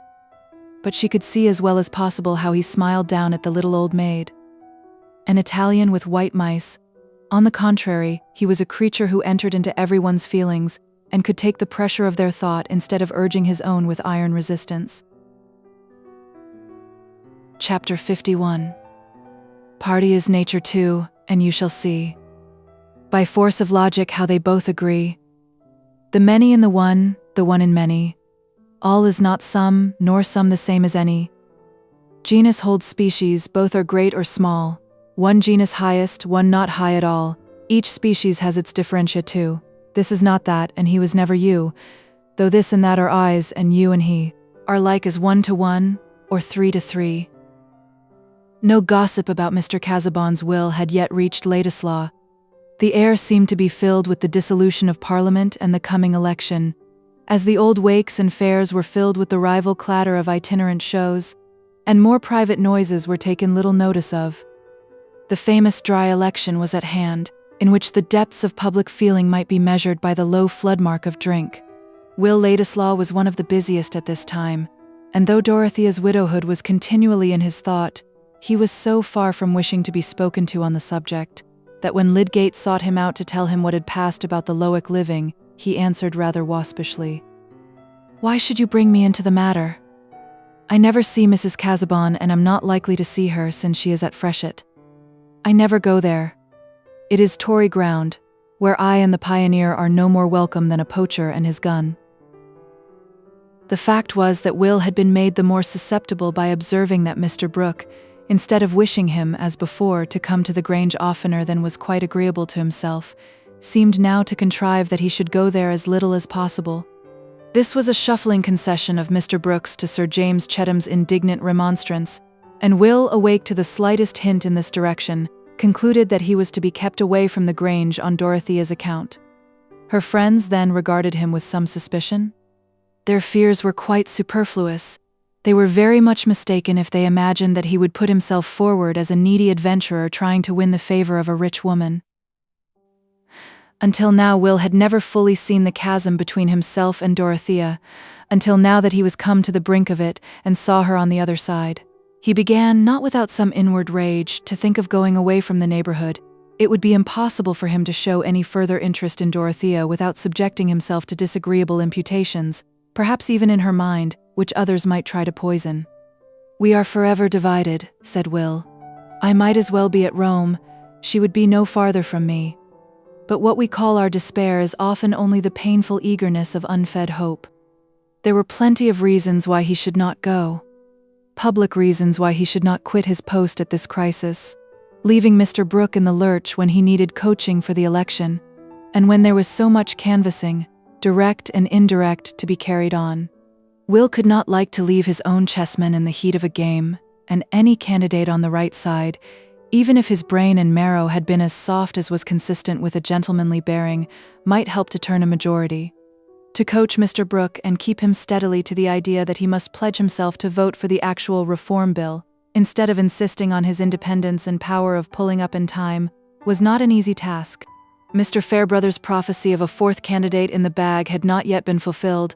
Neither the Parliamentary Candidate Society nor any other power on the watch to secure a reforming majority seeing a worthy notice for interference while there was a second reforming candidate like Mr. Brooke, who might be returned at his own expense. And the fight lay entirely between Pinkerton, the old Tory member, Bagster, the new Whig member returned at the last election, and Brooke, the future independent member, who was to fetter himself for this occasion only. Mr. Hawley and his party would bend all their forces to the return of Pinkerton, and Mr. Brooke's success must depend either on plumpers which would leave Bagster in the rear, or on the new minting of Tory votes into reforming votes. The latter means, of course, would be preferable. This prospect of converting votes was a dangerous distraction to Mr. Brooke. His impression that waverers were likely to be allured by wavering statements, and also the liability of his mind to stick afresh at opposing arguments as they turned up in his memory, gave Will Ladislaw much trouble. "You know there are tactics in these things," said Mr. Brooke, meeting people halfway, tempering your ideas, saying, "Well now, there's something in that," and so on. "I agree with you that this is a peculiar occasion, the country with a will of its own, political unions, that sort of thing. But we sometimes cut with rather too sharp a knife, Ladislaw. These 10-pound householders now, why 10? Draw the line somewhere, yes, but why just at 10? That's a difficult question now if you go into it." "Of course it is," said Will impatiently. "But if you are to wait till we get a logical bill, you must put yourself forward as a revolutionist, and then Middlemarch would not elect you, I fancy. As for trimming, this is not a time for trimming." Mr. Brooke always ended by agreeing with Ladislaw, who still appeared to him a sort of Burke with a leaven of Shelley, but after an interval the wisdom of his own methods reasserted itself, and he was again drawn into using them with much hopefulness. At this stage of affairs he was in excellent spirits, which even supported him under large advances of money, for his powers of convincing and persuading had not yet been tested by anything more difficult than a chairman's speech introducing other orators, or a dialogue with a Middlemarch voter, from which he came away with a sense that he was a tactician by nature, and that it was a pity he had not gone earlier into this kind of thing. He was a little conscious of defeat, however, with Mr. Malmsey, a chief representative in Middlemarch of that great social power, the retail trader and naturally one of the most doubtful voters in the borough, willing for his own part to supply an equal quality of teas and sugars to reformer and anti-reformer, as well as to agree impartially with both, and feeling like the burgesses of old that this necessity of electing members was a great burthen to a town, for even if there were no danger in holding out hopes to all parties beforehand, there would be the painful necessity at last of disappointing respectable people whose names were on his books. He was accustomed to receive large orders from Mr. Brooke of Tipton, but then there were many of Pinkerton's committee whose opinions had a great weight of grocery on their side. Mr. Momsey, thinking that Mr. Brooke, as not too clever in his intellects, was the more likely to forgive a grocer who gave a hostile vote under pressure, had become confidential in his back parlor. "As to reform, sir, put it in a family light," he said, rattling the small silver in his pocket and smiling affably. "Will it support Mrs. Momsey and enable her to bring up 6 children when I am no more?" I put the question fictiously, knowing what must be the answer. "Very well, sir. I ask you what, as a husband and a father, I am to do when gentlemen come to me and say, 'Do as you like, Momsey, but if you vote against us, I shall get my groceries elsewhere. When I sugar my liquor, I like to feel that I am benefiting the country by maintaining tradesmen of the right color.' Those very words have been spoken to me, sir, in the very chair where you are now sitting. I don't mean by your honorable self, Mr. Brooke. No, that's narrow, you know, until my butler complains to me of your goods, Mr. Momsey," said Mr. Brooke, soothingly. "Until I hear that you send bad sugars, spices, that sort of thing, I shall never order him to go elsewhere." "Sir, I am your humble servant, and greatly obliged," said Mr. Momsey, feeling that politics were clearing up a little. There would be some pleasure in voting for a gentleman who speaks in that honorable manner. "Well, you know, Mr. Momsey, you would find it the right thing to put yourself on our side. This reform will touch everybody by and by, a thoroughly popular measure, a sort of A, B, C, you know, that must come first before the rest can follow. I quite agree with you that you've got to look at the thing in a family light, but public spirit, now. We're all one family, you know, it's all one cupboard. Such a thing as a vote now. Why, it may help to make men's fortunes at the Cape. There's no knowing what may be the effect of a vote," Mr. Brooke ended, with a sense of being a little out at sea, though finding it still enjoyable. But Mr. Momsey answered in a tone of decisive check. "I beg your pardon, sir, but I can't afford that. When I give a vote, I must know what I am doing. I must look to what will be the effects on my till and ledger, speaking respectfully. Prices, I'll admit, are what nobody can know the merits of, and the sudden falls after you've bought in currants, which are a goods that will not keep. I've never myself seen into the ins and outs there, which is a rebuke to human pride. But as to one family, there's debtor and creditor, I hope. They're not going to reform that away, else I should vote for things staying as they are. Few men have less need to cry for change than I have, personally speaking, that is, for self and family. I am not one of those who have nothing to lose. I mean as to respectability both in parish and private business, and no ways in respect of your honorable self and custom, which you was good enough to say you would not withdraw from me, vote or no vote, while the article sent in was satisfactory." After this conversation, Mr. Momsey went up and boasted to his wife that he had been rather too many for Brooke of Tipton, and that he didn't mind so much now about going to the poll. Mr. Brooke on this occasion abstained from boasting of his tactics to Ladislaw, who for his part was glad enough to persuade himself that he had no concern with any canvassing except the purely argumentative sort, and that he worked no meaner engine than knowledge. Mr. Brooke necessarily had his agents who understood the nature of the Middlemarch voter and the means of enlisting his ignorance on the side of the bill, which were remarkably similar to the means of enlisting it on the side against the bill. Will stopped his ears. Occasionally Parliament, like the rest of our lives, even to our eating and apparel, could hardly go on if our imaginations were too active about processes. There were plenty of dirty-handed men in the world to do dirty business, and Will protested to himself that his share in bringing Mr. Brooke through would be quite innocent.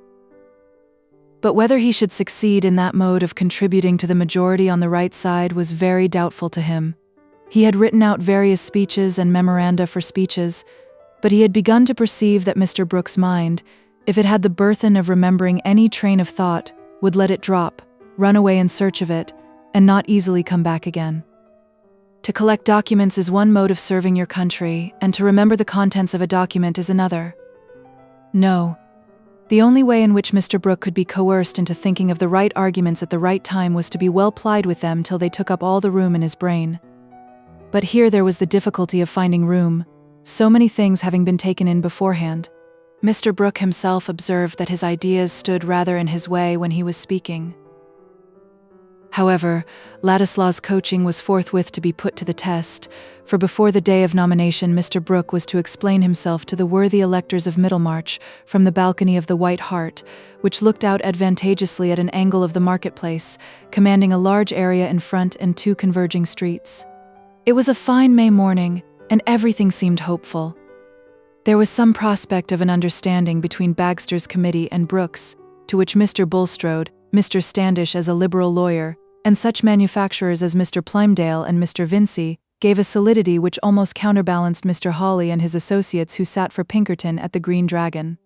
Mr. Brooke, conscious of having weakened the blasts of the trumpet against him by his reforms as a landlord in the last half-year, and hearing himself cheered a little as he drove into the town, felt his heart tolerably light under his buff-colored waistcoat. But with regard to critical occasions, it often happens that all moments seem comfortably remote until the last. "This looks well, eh?" said Mr. Brooke as the crowd gathered. "I shall have a good audience at any rate. I like this now, this kind of public made up of one's own neighbors, you know." The weavers and tanners of Middlemarch, unlike Mr. Momsey, had never thought of Mr. Brooke as a neighbor and were not more attached to him than if he had been sent in a box from London. But they listened without much disturbance to the speakers who introduced the candidate. One of them, a political personage from Brassing, who came to tell Middlemarch its duty, spoke so fully that it was alarming to think what the candidate could find to say after him. Meanwhile, the crowd became denser, and as the political personage neared the end of his speech, Mr. Brooke felt a remarkable change in his sensations while he still handled his eyeglass, trifled with documents before him, and exchanged remarks with his committee, as a man to whom the moment of summons was indifferent. "I'll take another glass of sherry, Ladislaw," he said, with an easy air to Will, who was close behind him, and presently handed him the supposed fortifier. It was ill chosen, for Mr. Brooke was an abstemious man, and to drink a second glass of sherry quickly at no great interval from the first was a surprise to his system, which tended to scatter his energies instead of collecting them. "Pray pity him. So many English gentlemen make themselves miserable by speechifying on entirely private grounds, whereas Mr. Brooke wished to serve his country by standing for Parliament, which indeed may also be done on private grounds, but being once undertaken does absolutely demand some speechifying." It was not about the beginning of his speech that Mr. Brooke was at all anxious. This, he felt sure, would be all right. He should have it quite pat, cut out as neatly as a set of couplets from Pope. Embarking would be easy, but the vision of open sea that might come after was alarming. "And questions now," hinted the demon just waking up in his stomach. "Somebody may put questions about the schedules. Ladislaw," he continued aloud, "just hand me the memorandum of the schedules." When Mr. Brooke presented himself on the balcony, the cheers were quite loud enough to counterbalance the yells, groans, brayings, and other expressions of adverse theory, which were so moderate that Mr. Standish, decidedly an old bird, observed in the ear next to him, "This looks dangerous, by God. Hawley has got some deeper plan than this." Still, the cheers were exhilarating, and no candidate could look more amiable than Mr. Brooke, with the memorandum in his breast pocket, his left hand on the rail of the balcony, and his right trifling with his eyeglass. The striking points in his appearance were his buff waistcoat, short-clipped blonde hair, and neutral physiognomy. He began with some confidence. "Gentlemen, electors of Middlemarch." This was so much the right thing that a little pause after it seemed natural. "I'm uncommonly glad to be here. I was never so proud and happy in my life. Never so happy, you know." This was a bold figure of speech, but not exactly the right thing, for, unhappily, the pat opening had slipped away. Even couplets from Pope may be but fallings from us, vanishings when fear clutches us, and a glass of sherry is hurrying like smoke among our ideas. Ladislaw, who stood at the window behind the speaker, thought, "It's all up now. The only chance is that, since the best thing won't always do, floundering may answer for once." Mr. Brooke, meanwhile, having lost other clues, fell back on himself and his qualifications, always an appropriate, graceful subject for a candidate. "I am a close neighbor of yours, my good friends. You've known me on the bench a good while. I've always gone a good deal into public questions, machinery, now, and machine breaking. You're many of you concerned with machinery, and I've been going into that lately. It won't do, breaking machines. Everything must go on trade, manufactures, commerce, interchange of staples, that kind of thing. Since Adam Smith, that must go on. We must look all over the globe. Observation with extensive view must look everywhere, from China to Peru, as somebody says Johnson, I think. The Rambler, That is what I have done up to a certain point. Not as far as Peru, but I've not always stayed at home. I saw it wouldn't do. I've been in the Levant, where some of your Middlemarch goods go, and then again in the Baltic. The Baltic now. Plying among his recollections in this way, Mr. Brooke might have got along easily to himself and would have come back from the remotest seas without trouble. But a diabolical procedure had been set up by the enemy. At one and the same moment there had risen above the shoulders of the crowd, nearly opposite Mr. Brooke, and within 10 yards of him, the effigy of himself, buff-colored waistcoat, eyeglass, and neutral physiognomy painted on rag, and there had arisen, apparently in the air, like the note of the cuckoo, a parrot-like, punch-voiced echo of his words. Everybody looked up at the open windows in the houses at the opposite angles of the converging streets, but they were either blank or filled by laughing listeners. The most innocent echo has an impish mockery in it when it follows a gravely persistent speaker, and this echo was not at all innocent. If it did not follow with the precision of a natural echo, it had a wicked choice of the words it overtook.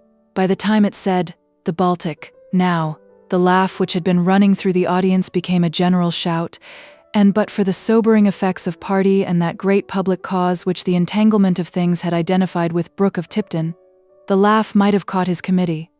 Mr. Bulstrode asked, reprehensively, what the new police was doing, but a voice could not well be collared, and an attack on the effigy of the candidate would have been too equivocal, since Hawley probably meant it to be pelted. Mr. Brooke himself was not in a position to be quickly conscious of anything except a general slipping away of ideas within himself. He had even a little singing in the ears, and he was the only person who had not yet taken distinct account of the echo or discerned the image of himself. Few things hold the perceptions more thoroughly captive than anxiety about what we have got to say. Mr. Brooke heard the laughter, but he had expected some Tory efforts at disturbance, and he was at this moment additionally excited by the tickling, stinging sense that his lost exordium was coming back to fetch him from the Baltic. "That reminds me," he went on, thrusting a hand into his side pocket, with an easy air, "if I wanted a precedent, But we never want a precedent for the right thing. But there is Chatham now. I can't say I should have supported Chatham, or Pitt, the younger Pitt. He was not a man of ideas, and we want ideas, "Blast your ideas, we want the bill," said a loud, rough voice from the crowd below. Immediately the invisible Punch, who had hitherto followed Mr. Brooke, repeated, "Blast your ideas, we want the bill."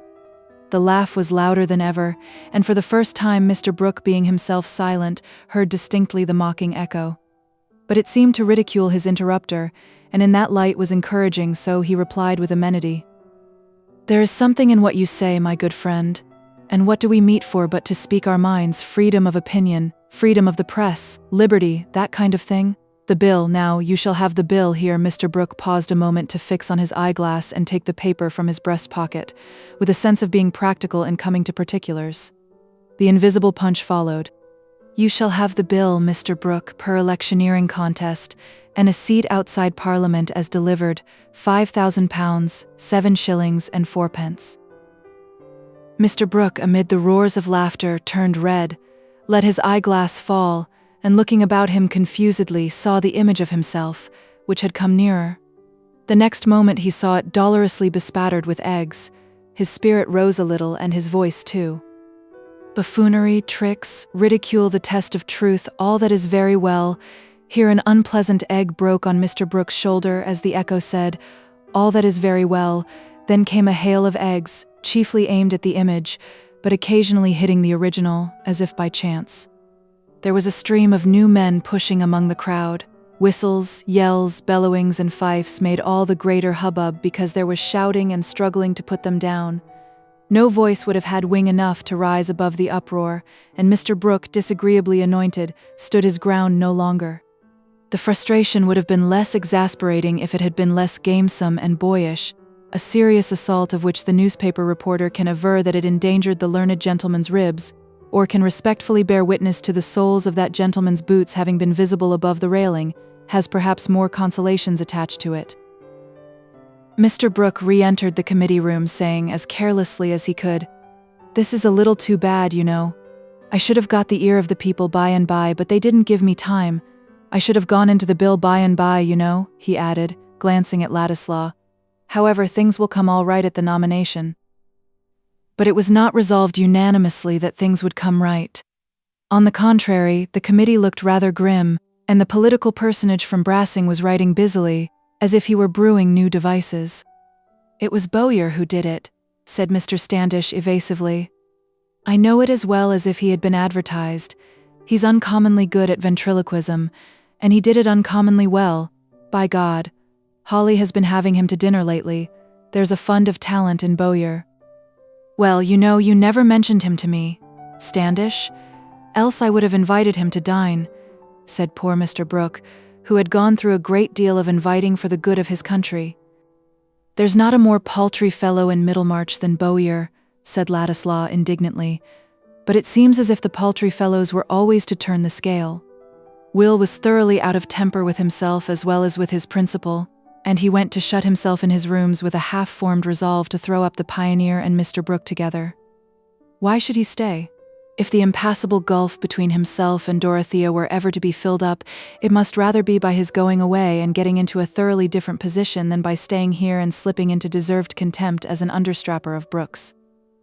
Then came the young dream of wonders that he might do in 5 years, for example. Political writing, political speaking would get a higher value now public life was going to be wider and more national, and they might give him such distinction that he would not seem to be asking Dorothea to step down to him. 5 years. If he could only be sure that she cared for him more than for others, if he could only make her aware that he stood aloof until he could tell his love without lowering himself, then he could go away easily and begin a career which at 25 seemed probable enough in the inward order of things, where talent brings fame, and fame everything else which is delightful. He could speak and he could write. He could master any subject if he chose, and he meant always to take the side of reason and justice, on which he would carry all his ardor. Why should he not one day be lifted above the shoulders of the crowd, and feel that he had won that eminence well? Without doubt he would leave Middlemarch, go to town, and make himself fit for celebrity by eating his dinners. But not immediately. Not until some kind of sign had passed between him and Dorothea. He could not be satisfied until she knew why. Even if he were the man she would choose to marry, he would not marry her. Hence he must keep his post and bear with Mr. Brooke a little longer. But he soon had reason to suspect that Mr. Brooke had anticipated him in the wish to break up their connection. Deputations without and voices within had concurred in inducing that philanthropist to take a stronger measure than usual for the good of mankind, namely, to withdraw in favor of another candidate, to whom he left the advantages of his canvassing machinery. He himself called this a strong measure, but observed that his health was less capable of sustaining excitement than he had imagined. "I have felt uneasy about the chest. It won't do to carry that too far," he said to Ladislaw in explaining the affair. "I must pull up. Poor Casaubon was a warning, you know. I've made some heavy advances, but I've dug a channel. It's rather coarse work, this electioneering, eh, Ladislaw?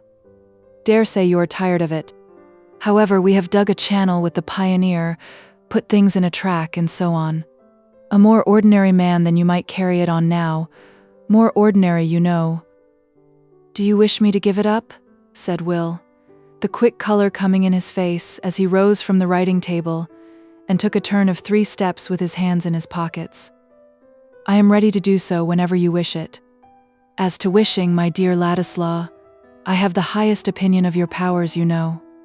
But about the Pioneer, I have been consulting a little with some of the men on our side, and they are inclined to take it into their hands, indemnify me to a certain extent, carry it on, in fact, and under the circumstances you might like to give up, might find a better field. These people might not take that high view of you which I have always taken, as an alter ego, a right hand, though I always looked forward to your doing something else. I think of having a run into France, but I'll write you any letters, you know, to Althorpe, and people of that kind. I've met Althorpe. I am exceedingly obliged to you, said Ladislaw proudly. Since you are going to part with the pioneer, I need not trouble you about the steps I shall take. I may choose to continue here for the present. After Mr. Brooke had left him, Will said to himself, the rest of the family have been urging him to get rid of me, and he doesn't care now about my going. I shall stay as long as I like. I shall go of my own movements and not because they are afraid of me. Chapter 52. His heart, the lowliest duties on itself did lay.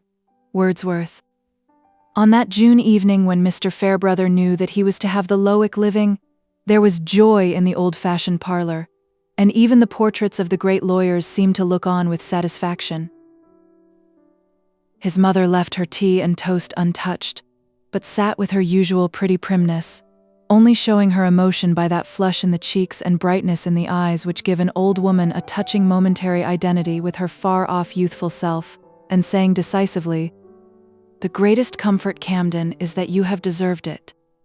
When a man gets a good birth, mother, half the deserving must come after," said the son, brimful of pleasure, and not trying to conceal it.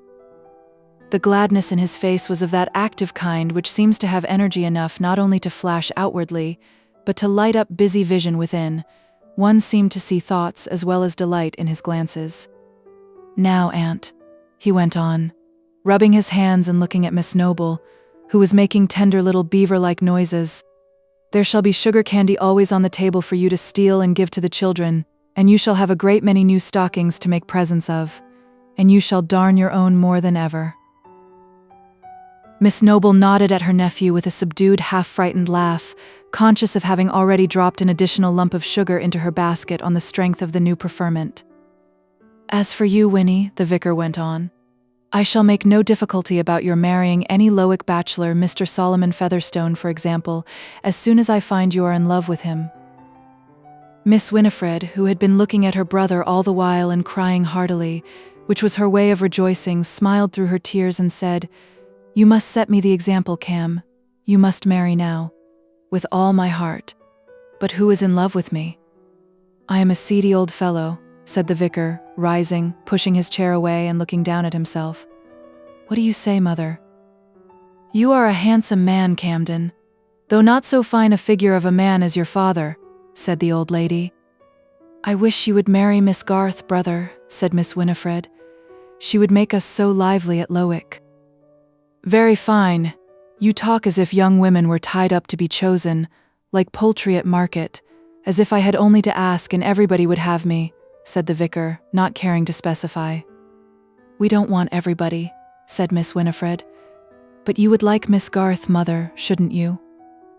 "My son's choice shall be mine," said Mrs. Fairbrother, with majestic discretion. "And a wife would be most welcome, Camden. You will want your whist at home when we go to LIII, and Henrietta Noble never was a whist player." Mrs. Fairbrother always called her tiny old sister by that magnificent name. "I shall do without whist now, mother." "Why so, Camden?" "In my time whist was thought an undeniable amusement for a good churchman," said Mrs. Fairbrother, innocent of the meaning that whist had for her son, and speaking rather sharply, as at some dangerous countenancing of new doctrine. "I shall be too busy for whist. I shall have 2 parishes," said the vicar, preferring not to discuss the virtues of that game. He had already said to Dorothea, "I don't feel bound to give up St. Botolph's. It is protest enough against the pluralism they want to reform if I give somebody else most of the money. The stronger thing is not to give up power, but to use it well." "I have thought of that," said Dorothea. "So far as self is concerned, I think it would be easier to give up power and money than to keep them. It seems very unfitting that I should have this patronage, yet I felt that I ought not to let it be used by someone else instead of me." "It is I who am bound to act so that you will not regret your power," said Mr. Fairbrother. His was one of the natures in which conscience gets the more active when the yoke of life ceases to gall them. He made no display of humility on the subject, but in his heart he felt rather ashamed that his conduct had shown laches which others who did not get benefices were free from.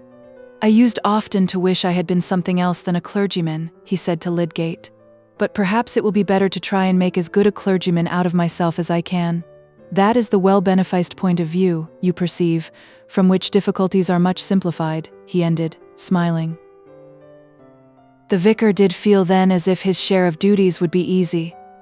But duty has a trick of behaving unexpectedly, something like a heavy friend whom we have amiably asked to visit us, and who breaks his leg within our gates. Hardly a week later, duty presented itself in his study under the disguise of Fred Vincy, now returned from Omnibus College with his bachelor's degree. "I am ashamed to trouble you, Mr. Fairbrother," said Fred, whose fair open face was propitiating, "but you are the only friend I can consult. I told you everything once before, and you were so good that I can't help coming to you again." "Sit down, Fred. I'm ready to hear and do anything I can," said the vicar, who was busy packing some small objects for removal, and went on with his work. "I wanted to tell you." Fred hesitated an instant and then went on plungingly. "I might go into the church now, and really look where I may, I can't see anything else to do. I don't like it, but I know it's uncommonly hard on my father to say so, after he has spent a good deal of money in educating me for it." Fred paused again an instant, and then repeated, "And I can't see anything else to do." "I did talk to your father about it, Fred, but I made little way with him. He said it was too late. But you have got over one bridge now. What are your other difficulties?" "Merely that I don't like it. I don't like divinity, and preaching, and feeling obliged to look serious. I like riding across country, and doing as other men do. I don't mean that I want to be a bad fellow in any way, but I've no taste for the sort of thing people expect of a clergyman. And yet what else am I to do? My father can't spare me any capital, else I might go into farming. And he has no room for me in his trade. And of course I can't begin to study for law or physic now when my father wants me to earn something. It's all very well to say I'm wrong to go into the church, but those who say so might as well tell me to go into the backwoods." Fred's voice had taken a tone of grumbling remonstrance, and Mr. Fairbrother might have been inclined to smile if his mind had not been too busy in imagining more than Fred told him. "Have you any difficulties about doctrines about the articles?" he said, trying hard to think of the question simply for Fred's sake. "No, I suppose the articles are right. I am not prepared with any arguments to disprove them, and much better, cleverer fellows than I am go in for them entirely. I think it would be rather ridiculous in me to urge scruples of that sort, as if I were a judge," said Fred, quite simply. "I suppose, then, it has occurred to you that you might be a fair parish priest without being much of a divine? Of course, if I am obliged to be a clergyman, I shall try and do my duty, though I mayn't like it. Do you think anybody ought to blame me for going into the church under the circumstances? That depends on your conscience, Fred. How far you have counted the cost, and seen what your position will require of you. I can only tell you about myself, that I have always been too lax, and have been uneasy in consequence." "But there is another hindrance," said Fred, coloring. "I did not tell you before, though perhaps I may have said things that made you guess it. There is somebody I am very fond of. I have loved her ever since we were children." "Miss Garth, I suppose?" said the vicar, examining some labels very closely. "Yes. I shouldn't mind anything if she would have me, and I know I could be a good fellow then." "And you think she returns the feeling?" "She never will say so, and a good while ago she made me promise not to speak to her about it again. And she has set her mind especially against my being a clergyman, I know that. But I can't give her up. I do think she cares about me. I saw Mrs. Garth last night, and she said that Mary was staying at LIII Rectory with Miss Fairbrother." "Yes, she is very kindly helping my sister. Do you wish to go there?" "No, I want to ask a great favor of you. I am ashamed to bother you in this way, but Mary might listen to what you said, if you mention the subject to her, I mean about my going into the church. That is rather a delicate task, my dear Fred. I shall have to presuppose your attachment to her, and to enter on the subject as you wish me to do, will be asking her to tell me whether she returns it." "That is what I want her to tell you," said Fred bluntly. "I don't know what to do unless I can get at her feeling." "You mean that you would be guided by that as to your going into the church? Mary said she would never have me, I might as well go wrong in one way as another." "That is nonsense, Fred. Men outlive their love, but they don't outlive the consequences of their recklessness. Not my sort of love. I have never been without loving Mary. If I had to give her up, it would be like beginning to live on wooden legs. Will she not be hurt at my intrusion? No, I feel sure she will not. She respects you more than anyone, and she would not put you off with fun as she does me. Of course, I could not have told anyone else or asked anyone else to speak to her, but you. There is no one else who could be such a friend to both of us." Fred paused a moment and then said, rather complainingly, "And she ought to acknowledge that I have worked in order to pass. She ought to believe that I would exert myself for her sake." There was a moment's silence before Mr. Fairbrother laid down his work, and putting out his hand to Fred said, "Very well, my boy. I will do what you wish." That very day Mr. Fairbrother went to LIII parsonage on the nag which he had just set up. "Decidedly I am an old stock," he thought. "The young growths are pushing me aside." He found Mary in the garden gathering roses and sprinkling the petals on a sheet. The sun was low, and tall trees sent their shadows across the grassy walks where Mary was moving without bonnet or parasol. She did not observe Mr. Fairbrother's approach along the grass, and had just stooped down to lecture a small black and tan terrier, which would persist in walking on the sheet and smelling at the rose leaves as Mary sprinkled them. She took his forepaws in one hand and lifted up the forefinger of the other, while the dog wrinkled his brows and looked embarrassed. "Fly, fly, I am ashamed of you," Mary was saying in a grave contralto. "This is not becoming in a sensible dog. Anybody would think you were a silly young gentleman." "You are unmerciful to young gentlemen, Miss Garth," said the vicar, within 2 yards of her. Mary started up and blushed. "It always answers to reason with Fly," she said laughingly. "But not with young gentlemen?" "Oh, with some, I suppose, since some of them turn into excellent men." "I am glad of that admission, because I want at this very moment to interest you in a young gentleman." "Not a silly one, I hope," said Mary, beginning to pluck the roses again and feeling her heart beat uncomfortably. "No, though perhaps wisdom is not his strong point, but rather affection and sincerity. However, wisdom lies more in those two qualities than people are apt to imagine. I hope you know by those marks what young gentleman I mean." "Yes, I think I do," said Mary, bravely, her face getting more serious, and her hands cold. "It must be Fred Vincy. He has asked me to consult you about his going into the church. I hope you will not think that I consented to take a liberty in promising to do so." "On the contrary, Mr. Fairbrother," said Mary, giving up the roses and folding her arms, but unable to look up. "Whenever you have anything to say to me, I feel honored. But before I enter on that question, let me just touch a point on which your father took me into confidence. By the way, it was that very evening on which I once before fulfilled a mission from Fred, just after he had gone to college. Mr. Garth told me what happened on the night of Featherstone's death, how you refused to burn the will, and he said that you had some heart-prickings on that subject, because you had been the innocent means of hindering Fred from getting his £10,000. I have kept that in mind, and I have heard something that may relieve you on that score, may show you that no sin offering is demanded from you there." Mr. Fairbrother paused a moment and looked at Mary. He meant to give Fred his full advantage, but it would be well, he thought, to clear her mind of any superstitions, such as women sometimes follow when they do a man the wrong of marrying him as an act of atonement. Mary's cheeks had begun to burn a little, and she was mute. "I mean that your action made no real difference to Fred's lot. I find that the first will would not have been legally good after the burning of the last. It would not have stood if it had been disputed, and you may be sure it would have been disputed.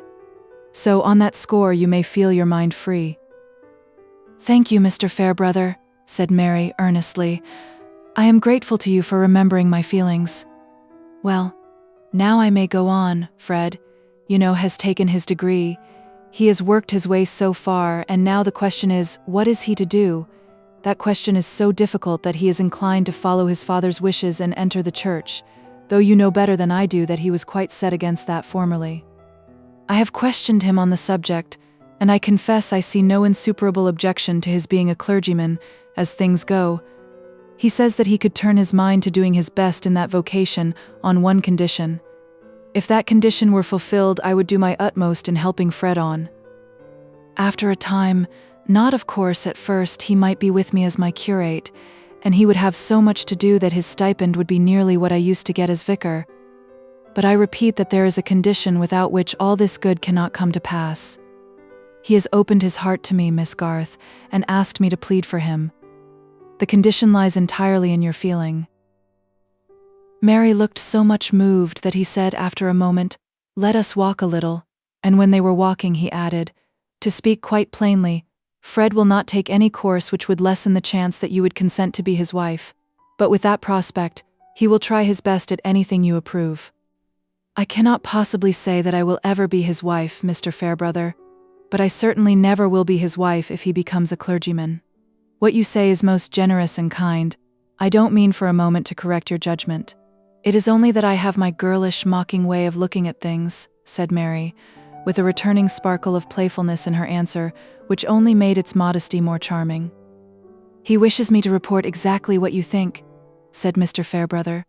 "I could not love a man who is ridiculous," said Mary, not choosing to go deeper. "Fred has sense and knowledge enough to make him respectable if he likes, in some good worldly business, but I can never imagine him preaching and exhorting, and pronouncing blessings and praying by the sick, without feeling as if I were looking at a caricature. His being a clergyman would be only for gentility's sake, and I think there is nothing more contemptible than such imbecile gentility.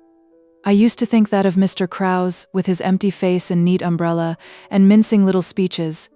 What right have such men to represent Christianity as if it were an institution for getting up idiots genteelly, as if—" Mary checked herself. She had been carried along as if she had been speaking to Fred instead of Mr. Fairbrother. "Young women are severe. They don't feel the stress of action as men do, though perhaps I ought to make you an exception there. But you don't put Fred Vincy on so low a level as that?" "No, indeed, he has plenty of sense, but I think he would not show it as a clergyman. He would be a piece of professional affectation." "Then the answer is quite decided. As a clergyman he could have no hope?" Mary shook her head. "But if he braved all the difficulties of getting his bread in some other way, will you give him the support of hope? May he count on winning you?" "I think Fred ought not to need telling again what I have already said to him," Mary answered, with a slight resentment in her manner. "I mean that he ought not to put such questions until he has done something worthy, instead of saying that he could do it." Mr. Fairbrother was silent for a minute or more, and then, as they turned and paused under the shadow of a maple at the end of a grassy walk, said, "I understand that you resist any attempt to fetter you, but either your feeling for Fred Vincy excludes your entertaining another attachment, or it does not. Either he may count on your remaining single until he shall have earned your hand, or he may, in any case, be disappointed. Pardon me, Mary, you know I used to catechize you under that name, but when the state of a woman's affections touches the happiness of another life, of more lives than one, I think it would be the nobler course for her to be perfectly direct and open." Mary, in her turn, was silent, wondering not at Mr. Fairbrother's manner but at his tone, which had a grave, restrained emotion in it. When the strange idea flashed across her that his words had reference to himself, she was incredulous and ashamed of entertaining it. She had never thought that any man could love her except Fred, who had espoused her with the umbrella ring when she wore socks and little strapped shoes. Still less that she could be of any importance to Mr. Fairbrother, the cleverest man in her narrow circle. She had only time to feel that all this was hazy and perhaps illusory, but one thing was clear and determined: her answer. "Since you think it my duty, Mr. Fairbrother, I will tell you that I have too strong a feeling for Fred to give him up for anyone else. I should never be quite happy if I thought he was unhappy for the loss of me. It has taken such deep root in me, my gratitude to him for always loving me best, and minding so much if I hurt myself, from the time when we were very little. I cannot imagine any new feeling coming to make that weaker. I should like better than anything to see him worthy of everyone's respect. But please tell him I will not promise to marry him till then. I should shame and grieve my father and mother. He is free to choose someone else." "Then I have fulfilled my commission thoroughly," said Mr. Fairbrother, putting out his hand to Mary, "and I shall ride back to Middlemarch forthwith. With this prospect before him, we shall get Fred into the right niche somehow, and I hope I shall live to join your hands. God bless you." "Oh, please stay and let me give you some tea," said Mary, her eyes filled with tears, for something indefinable, something like the resolute suppression of a pain in Mr. Fairbrother's manner, made her feel suddenly miserable, as she had once felt when she saw her father's hands trembling in a moment of trouble. "No, my dear, no. I must get back. In 3 minutes, the vicar was on horseback again, having gone magnanimously through a duty much harder than the renunciation of whist, or even than the writing of penitential meditations. Chapter 53. It is but a shallow haste which concludeth insincerity from what outsiders call inconsistency, putting a dead mechanism of ifs and therefores for the living myriad of hidden suckers, whereby the belief and the conduct are wrought into mutual sustainment. Mr. Bulstrode, when he was hoping to acquire a new interest in LIII, had naturally had an especial wish that the new clergyman should be one whom he thoroughly approved, and he believed it to be a chastisement and admonition directed to his own shortcomings and those of the nation at large, that just about the time when he came in possession of the deeds which made him the proprietor of Stone Court, Mr. Fairbrother read himself into the quaint little church and preached his first sermon to the congregation of farmers, labourers, and village artisans. It was not that Mr. Bulstrode intended to frequent LIII Church or to reside at Stone Court for a good while to come. He had bought the excellent farm and fine homestead simply as a retreat, which he might gradually enlarge as to the land and beautify as to the dwelling, until it should be conducive to the divine glory that he should enter on it as a residence, partially withdrawing from his present exertions in the administration of business, and throwing more conspicuously on the side of gospel truth the weight of local landed proprietorship, which Providence might increase by unforeseen occasions of purchase. A strong leading in this direction seemed to have been given in the surprising facility of getting Stone Court, when everyone had expected that Mr. Rig Featherstone would have clung to it as the Garden of Eden. That was what poor old Peter himself had expected, having often, in imagination, looked up through the sods above him, and, unobstructed by perspective, seen his frog-faced legatee enjoying the fine old place to the perpetual surprise and disappointment of other survivors.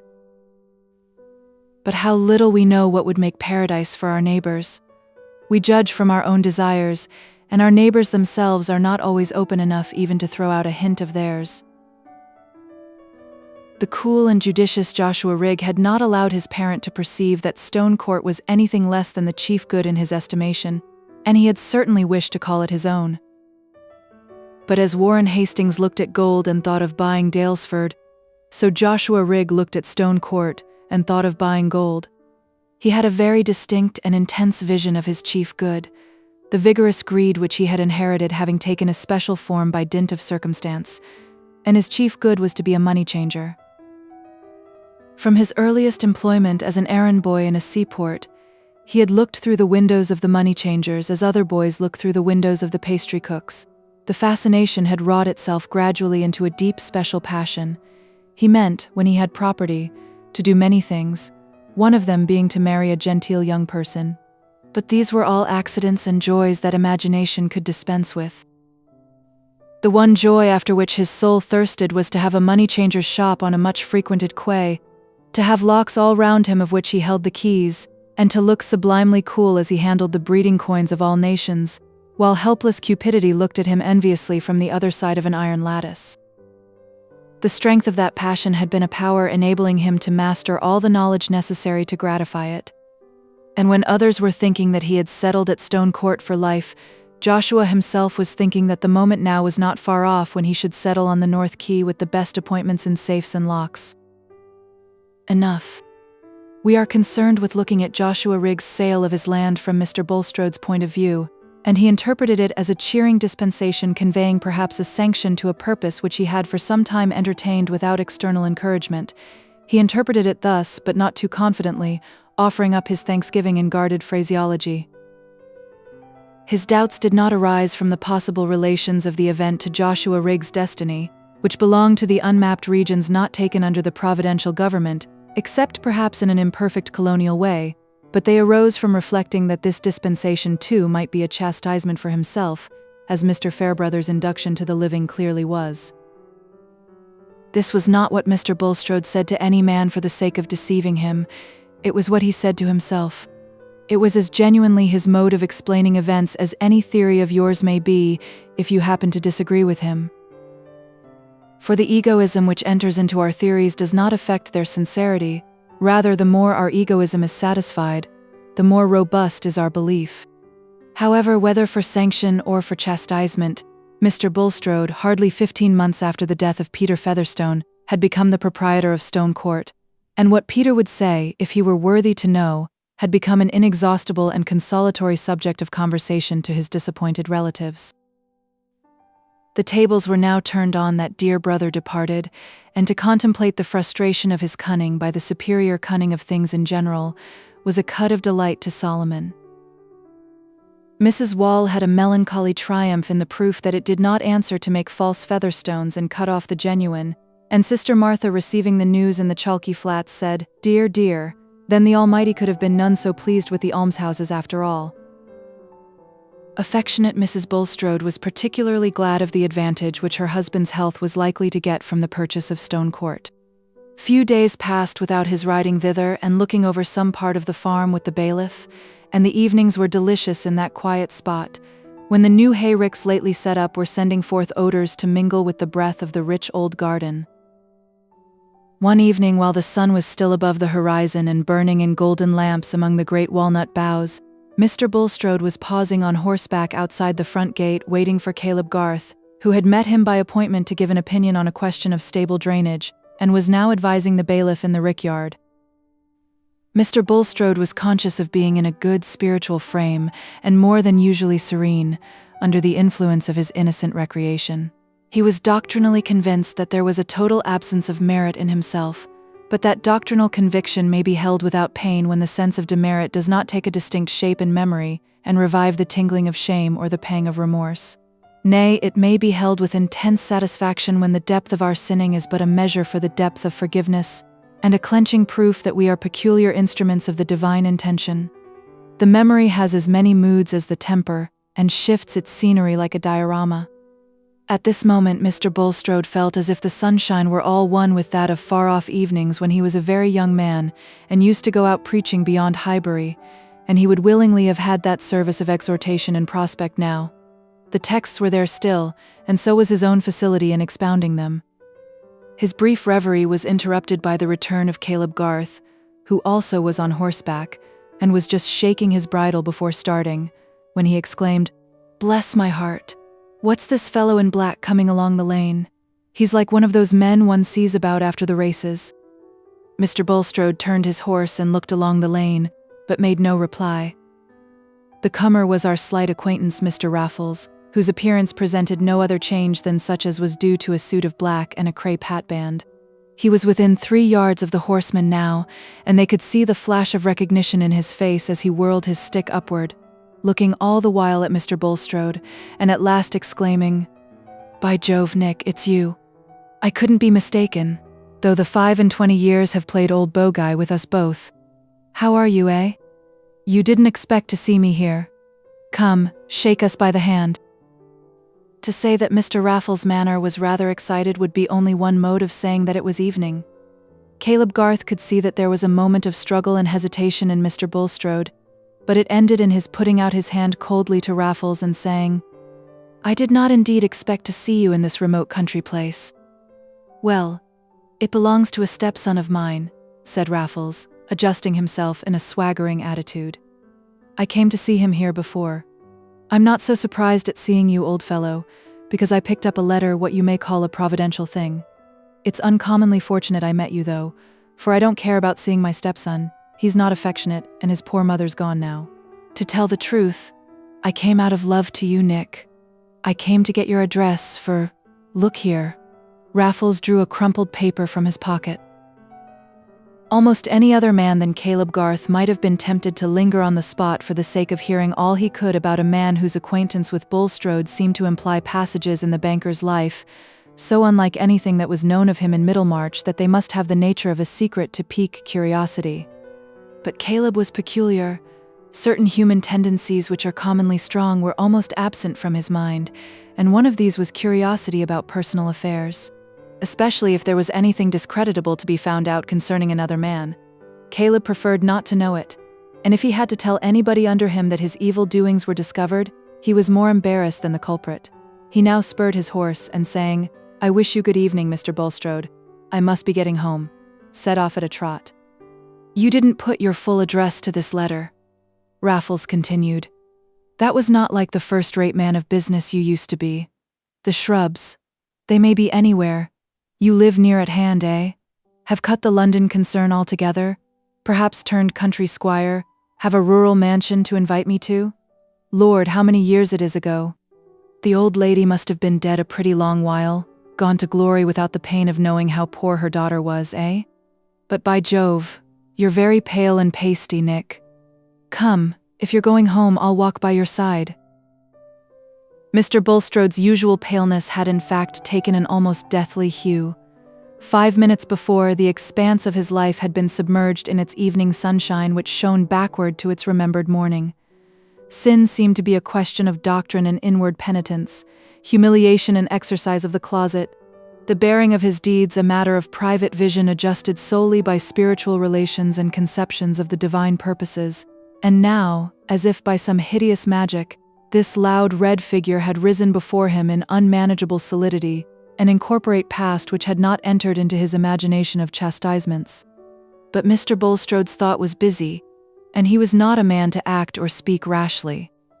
I was going home, he said, but I can defer my ride a little, and you can, if you please, rest here. Thank you, said Raffles, making a grimace. I don't care now about seeing my stepson. I'd rather go home with you. Your stepson, if Mr. Rig Featherstone was he, is here no longer. I am master here now. Raffles opened wide eyes and gave a long whistle of surprise before he said, Well then, I've no objection. I've had enough walking from the coach road. I never was much of a walker or rider either. What I like is a smart vehicle and a spirited cob. I was always a little heavy in the saddle. What a pleasant surprise it must be to you to see me, old fellow, he continued as they turned towards the house. You don't say so, but you never took your luck heartily. You were always thinking of improving the occasion. You'd such a gift for improving your luck. Mr. Raffles seemed greatly to enjoy his own wit, and swung his leg in a swaggering manner which was rather too much for his companion's judicious patience. If I remember rightly, Mr. Bulstrode observed with chill anger, our acquaintance many years ago had not the sort of intimacy which you are now assuming, Mr. Raffles. Any services you desire of me will be the more readily rendered if you will avoid a tone of familiarity which did not lie in our former intercourse, and can hardly be warranted by more than 20 years of separation. You don't like being called Nick? Why, I always called you Nick in my heart, and though lost to sight, to memory, dear. By Jove, my feelings have ripened for you like fine old cognac. I hope you've got some in the house now. Josh filled my flask well the last time.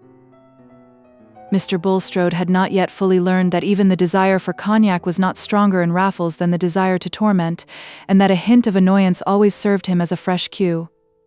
But it was at least clear that further objection was useless, and Mr. Bulstrode, in giving orders to the housekeeper for the accommodation of the guest, had a resolute air of quietude. There was the comfort of thinking that this housekeeper had been in the service of Rig also, and might accept the idea that Mr. Bulstrode entertained Raffles merely as a friend of her former master.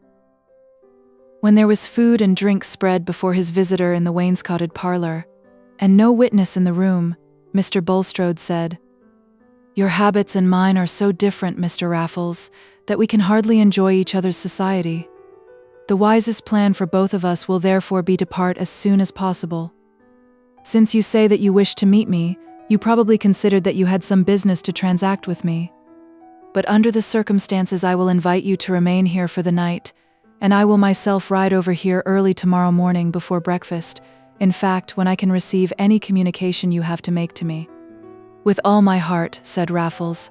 This is a comfortable place, a little dull for a continuance, but I can put up with it for a night, with this good liquor and the prospect of seeing you again in the morning. You're a much better host than my stepson was, but Josh owed me a bit of a grudge for marrying his mother, and between you and me there was never anything but kindness. Mr. Bulstrode, hoping that the peculiar mixture of joviality and sneering in Raffles' manner was a good deal the effect of drink, had determined to wait till he was quite sober before he spent more words upon him. But he rode home with a terribly lucid vision of the difficulty there would be in arranging any result that could be permanently counted on with this man.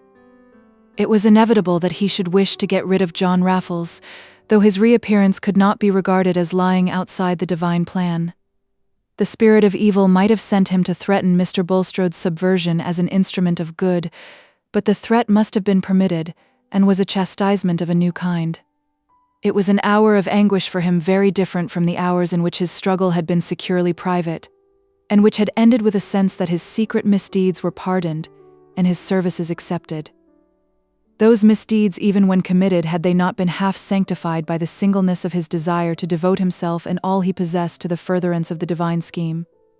And was he, after all, to become a mere stone of stumbling and a rock of offense? For who would understand the work within him? Who would not, when there was the pretext of casting disgrace upon him, confound his whole life and the truths he had espoused in one heap of obloquy? In his closest meditations, the lifelong habit of Mr. Bulstrode's mind clad his most egoistic terrors in doctrinal references to superhuman ends. But even while we are talking and meditating about the Earth's orbit and the solar system, what we feel and adjust our movements to is the stable Earth and the changing day. And now, within all the automatic succession of theoretic phrases, distinct and inmost as the shiver and the ache of oncoming fever when we are discussing abstract pain, was the forecast of disgrace in the presence of his neighbors and of his own wife.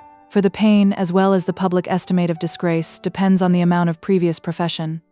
To men who only aim at escaping felony, nothing short of the prisoner's dock is disgrace, but Mr. Bulstrode had aimed at being an eminent Christian. It was not more than 7:30 in the morning when he again reached Stone Court. The fine old place never looked more like a delightful home than at that moment. The great white lilies were in flower, the nasturtiums, their pretty leaves all silvered with dew, were running away over the low stone wall. The very noises all around had a heart of peace within them. But everything was spoiled for the owner as he walked on the gravel in front and awaited the descent of Mr. Raffles, with whom he was condemned to breakfast. It was not long before they were seated together in the wainscoted parlor over their tea and toast, which was as much as Raffles cared to take at that early hour. The difference between his morning and evening self was not so great as his companion had imagined that it might be. The delight in tormenting was perhaps even the stronger because his spirits were rather less highly pitched. Certainly his manners seemed more disagreeable by the morning light. "As I have little time to spare, Mr. Raffles," said the banker, who could hardly do more than sip his tea and break his toast without eating it, "I shall be obliged if you will mention at once the ground on which you wish to meet with me. I presume that you have a home elsewhere and will be glad to return to it." "Why, if a man has got any heart, doesn't he want to see an old friend, Nick? I must call you Nick. We always did call you young Nick when we knew you meant to marry the old widow. Some said you had a handsome family likeness to old Nick, but that was your mother's fault, calling you Nicholas. Aren't you glad to see me again? I expected an invite to stay with you at some pretty place. My own establishment is broken up now my wife's dead. I've no particular attachment to any spot. I would as soon settle hereabout as anywhere. May I ask why you returned from America? I considered that the strong wish you expressed to go there, when an adequate sum was furnished, was tantamount to an engagement that you would remain there for life. Never knew that a wish to go to a place was the same thing as a wish to stay. But I did stay a matter of 10 years. It didn't suit me to stay any longer, and I'm not going again, Nick, here." Mr. Raffles winked slowly as he looked at Mr. Bulstrode. "Do you wish to be settled in any business? What is your calling now?" "Thank you, my calling is to enjoy myself as much as I can. I don't care about working anymore. If I did anything, it would be a little traveling in the tobacco line or something of that sort, which takes a man into agreeable company, but not without an independence to fall back upon. That's what I want. I'm not so strong as I was, Nick, though I've got more color than you. I want an independence. That could be supplied to you if you would engage to keep at a distance," said Mr. Bulstrode, perhaps with a little too much eagerness in his undertone. "That must be as it suits my convenience," said Raffles coolly. "I see no reason why I shouldn't make a few acquaintances hereabout. I'm not ashamed of myself as company for anybody. I dropped my portmanteau at the turnpike when I got down. Change of linen, genuine, honor bright, more than fronts and wristbands, and with this suit of mourning, straps and everything, I should do you credit among the nobs here." Mr. Raffles had pushed away his chair and looked down at himself, particularly at his straps. His chief intention was to annoy Bulstrode, but he really thought that his appearance now would produce a good effect, and that he was not only handsome and witty, but clad in a mourning style, which implied solid connections. "If you intend to rely on me in any way, Mr. Raffles," said Bulstrode, after a moment's pause, "you will expect to meet my wishes." "Ah, to be sure," said Raffles with a mocking cordiality. "Didn't I always do it? Lord, you made a pretty thing out of me and I got but little. I've often thought since I might have done better by telling the old woman that I'd found her daughter and her grandchild. It would have suited my feelings better. I've got a soft place in my heart. But you've buried the old lady by this time, I suppose. It's all one to her now. And you've got your fortune out of that profitable business which had such a blessing on it. You've taken to being a knob, buying land, being a country bashaw, still in the dissenting line, eh? Still godly, or taken to the church as more genteel?" This time Mr. Raffles' slow wink and slight protrusion of his tongue was worse than a nightmare, because it held the certitude that it was not a nightmare, but a waking misery. Mr. Bulstrode felt a shuddering nausea, and did not speak, but was considering diligently whether he should not leave Raffles to do as he would, and simply defy him as a slanderer. The man would soon show himself disreputable enough to make people disbelieve him.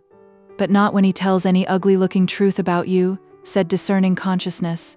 And again it seemed no wrong to keep Raffles at a distance, but Mr. Bulstrode shrank from the direct falsehood of denying true statements. It was one thing to look back on forgiven sins, nay, to explain questionable conformity to lax customs, and another to enter deliberately on the necessity of falsehood. But since Bulstrode did not speak, Raffles ran on, by way of using time to the utmost. "I've not had such fine luck as you, by Jove. Things went confoundedly with me in New York. Those Yankees are cool hands, and a man of gentlemanly feelings has no chance with them. I married when I came back, a nice woman in the tobacco trade, very fond of me. But the trade was restricted, as we say. She had been settled there a good many years by a friend, but there was a son too much in the case. Josh and I never hit it off. However, I made the most of the position, and I've always taken my glass in good company. It's been all on the square with me. I'm as open as the day. You won't take it ill of me that I didn't look you up before. I've got a complaint that makes me a little dilatory. I thought you were trading and praying away in London still, and didn't find you there. But you see, I was sent to you, Nick. Perhaps for a blessing to both of us." Mr. Raffles ended with a jocose snuffle. No man felt his intellect more superior to religious cant. And if the cunning which calculates on the meanest feelings in men could be called intellect, he had his share, for under the blurting, rallying tone with which he spoke to Bulstrode, there was an evident selection of statements, as if they had been so many moves at chess. Meanwhile Bulstrode had determined on his move, and he said, with gathered resolution, "You will do well to reflect, Mr. Raffles, that it is possible for a man to overreach himself in the effort to secure undue advantage. Although I am not in any way bound to you, I am willing to supply you with a regular annuity in quarterly payments so long as you fulfill a promise to remain at a distance from this neighborhood. It is in your power to choose. If you insist on remaining here even for a short time, you will get nothing from me.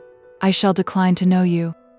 "Ha ha," said Raffles, with an affected explosion. "That reminds me of a droll dog of a thief who declined to know the constable." "Your illusions are lost on me, sir," said Bulstrode with white heat. "The law has no hold on me either through your agency or any other. You can't understand a joke, my good fellow. I only meant that I should never decline to know you. But let us be serious. Your quarterly payment won't quite suit me. I like my freedom." Here Raffles rose and stalked once or twice up and down the room, swinging his leg and assuming an air of masterly meditation. At last he stopped opposite Bulstrode, and said, "I'll tell you what. Give us a couple of hundreds, come, that's modest, and I'll go away, honor bright. Pick up my portmanteau and go away. But I shall not give up my liberty for a dirty annuity. I shall come and go where I like. Perhaps it may suit me to stay away, and correspond with a friend. Perhaps not. Have you the money with you?" "No. I have 100, said Bulstrode, feeling the immediate riddance too great a relief to be rejected on the ground of future uncertainties. "I will forward you the other if you will mention an address."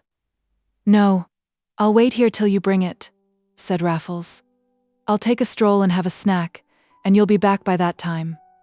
Mr. Bulstrode's sickly body, shattered by the agitations he had gone through since the last evening, made him feel abjectly in the power of this loud, invulnerable man. At that moment he snatched at a temporary repose to be won on any terms. He was rising to do what Raffles suggested, when the latter said, lifting up his finger as if with a sudden recollection, "I did have another look after Sarah again, though I didn't tell you. I'd a tender conscience about that pretty young woman. I didn't find her, but I found out her husband's name, and I made a note of it. But hang it, I lost my pocketbook. However, if I heard it, I should know it again.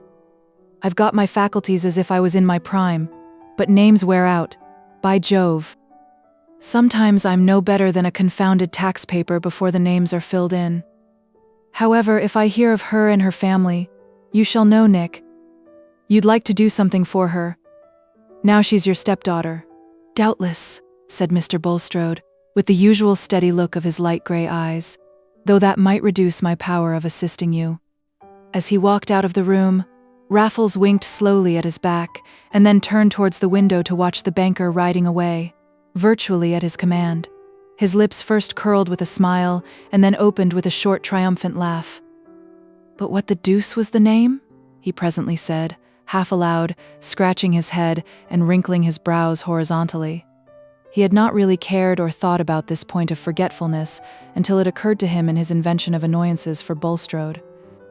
"It began with L. It was almost all L's, I fancy," he went on, with a sense that he was getting hold of the slippery name. But the hold was too slight, and he soon got tired of this mental chase. For few men were more impatient of private occupation, or more in need of making themselves continually heard than Mr. Raffles. He preferred using his time in pleasant conversation with the bailiff and the housekeeper, from whom he gathered as much as he wanted to know about Mr. Bulstrode's position in Middlemarch. After all, however, there was a dull space of time which needed relieving with bread and cheese and ale, and when he was seated alone with these resources in the wainscoted parlor, he suddenly slapped his knee and exclaimed, "Ladislaw!" That action of memory which he had tried to set going, and had abandoned in despair, had suddenly completed itself without conscious effort, a common experience. Agreeable as a completed sneeze, even if the name remembered is of no value. Raffles immediately took out his pocketbook and wrote down the name, not because he expected to use it, but merely for the sake of not being at a loss if he ever did happen to want it. He was not going to tell Bulstrode, there was no actual good in telling, and to a mind like that of Mr. Raffles there is always probable good in a secret. He was satisfied with his present success, and by 3 o'clock that day he had taken up his portmanteau at the turnpike, and mounted the coach, relieving Mr. Bulstrode's eyes of an ugly black spot on the landscape at Stone Court, but not relieving him of the dread that the black spot might reappear and become inseparable even from the vision of his hearth. Book 6. The Widow and the Wife. Chapter 54. Negli occhi porta la mia donna amore. Percesi fa gentil coa ce la mira. Ovella passa. Ogni ver lei si gira. E qui saluta fa tremar lo cor. Si che, passando il viso, tutto smore, ed ogni suo difetto allor sospira, fugon dinanzi a lei superbia ed ira, aiutatemi, donne, a farla onore. Ogni dolcezza, ogni pensiero umile, nasce nel cor a chi parlar la sente, onde beato chi prima la vide. Quel che la par quando un poco sorride, non si può dicer, né tenere a mente, si è nuovo miracolo gentile. Dante, La Vita Nuova. By that delightful morning when the hayricks at Stone Court were scenting the air quite impartially, as if Mr. Raffles had been a guest worthy of finest incense, Dorothea had again taken up her abode at LIII Manor. After 3 months fresh it had become rather oppressive. To sit like a model for St. Catherine looking rapturously at Celia's baby would not do for many hours in the day, and to remain in that momentous babe's presence with persistent disregard was a course that could not have been tolerated in a childless sister. Dorothea would have been capable of carrying baby joyfully for a mile if there had been need, and of loving it the more tenderly for that labor, but to an aunt who does not recognize her infant nephew as Buddha and has nothing to do for him but to admire, his behavior is apt to appear monotonous, and the interest of watching him exhaustible. This possibility was quite hidden from Celia, who felt that Dorothea's childless widowhood fell in quite prettily with the birth of little Arthur. Baby was named after Mr. Brooke. Dodo is just the creature not to mind about having anything of her own children or anything, said Celia to her husband. And if she had had a baby, it never could have been such a dear as Arthur. Could it, James? Not if it had been like Casaubon, said Sir James, conscious of some indirectness in his answer, and of holding a strictly private opinion as to the perfections of his firstborn. No, just imagine. Really, it was a mercy, said Celia, and I think it is very nice for Dodo to be a widow. She can be just as fond of our baby as if it were her own, and she can have as many notions of her own as she likes. It is a pity she was not a queen, said the devout Sir James. But what should we have been then? We must have been something else, said Celia, objecting to so laborious a flight of imagination. I like her better as she is. Hence, when she found that Dorothea was making arrangements for her final departure to LIII, Celia raised her eyebrows with disappointment, and in her quiet, unemphatic way shot a needle arrow of sarcasm. What will you do at LIII, Dodo? You say yourself there is nothing to be done there.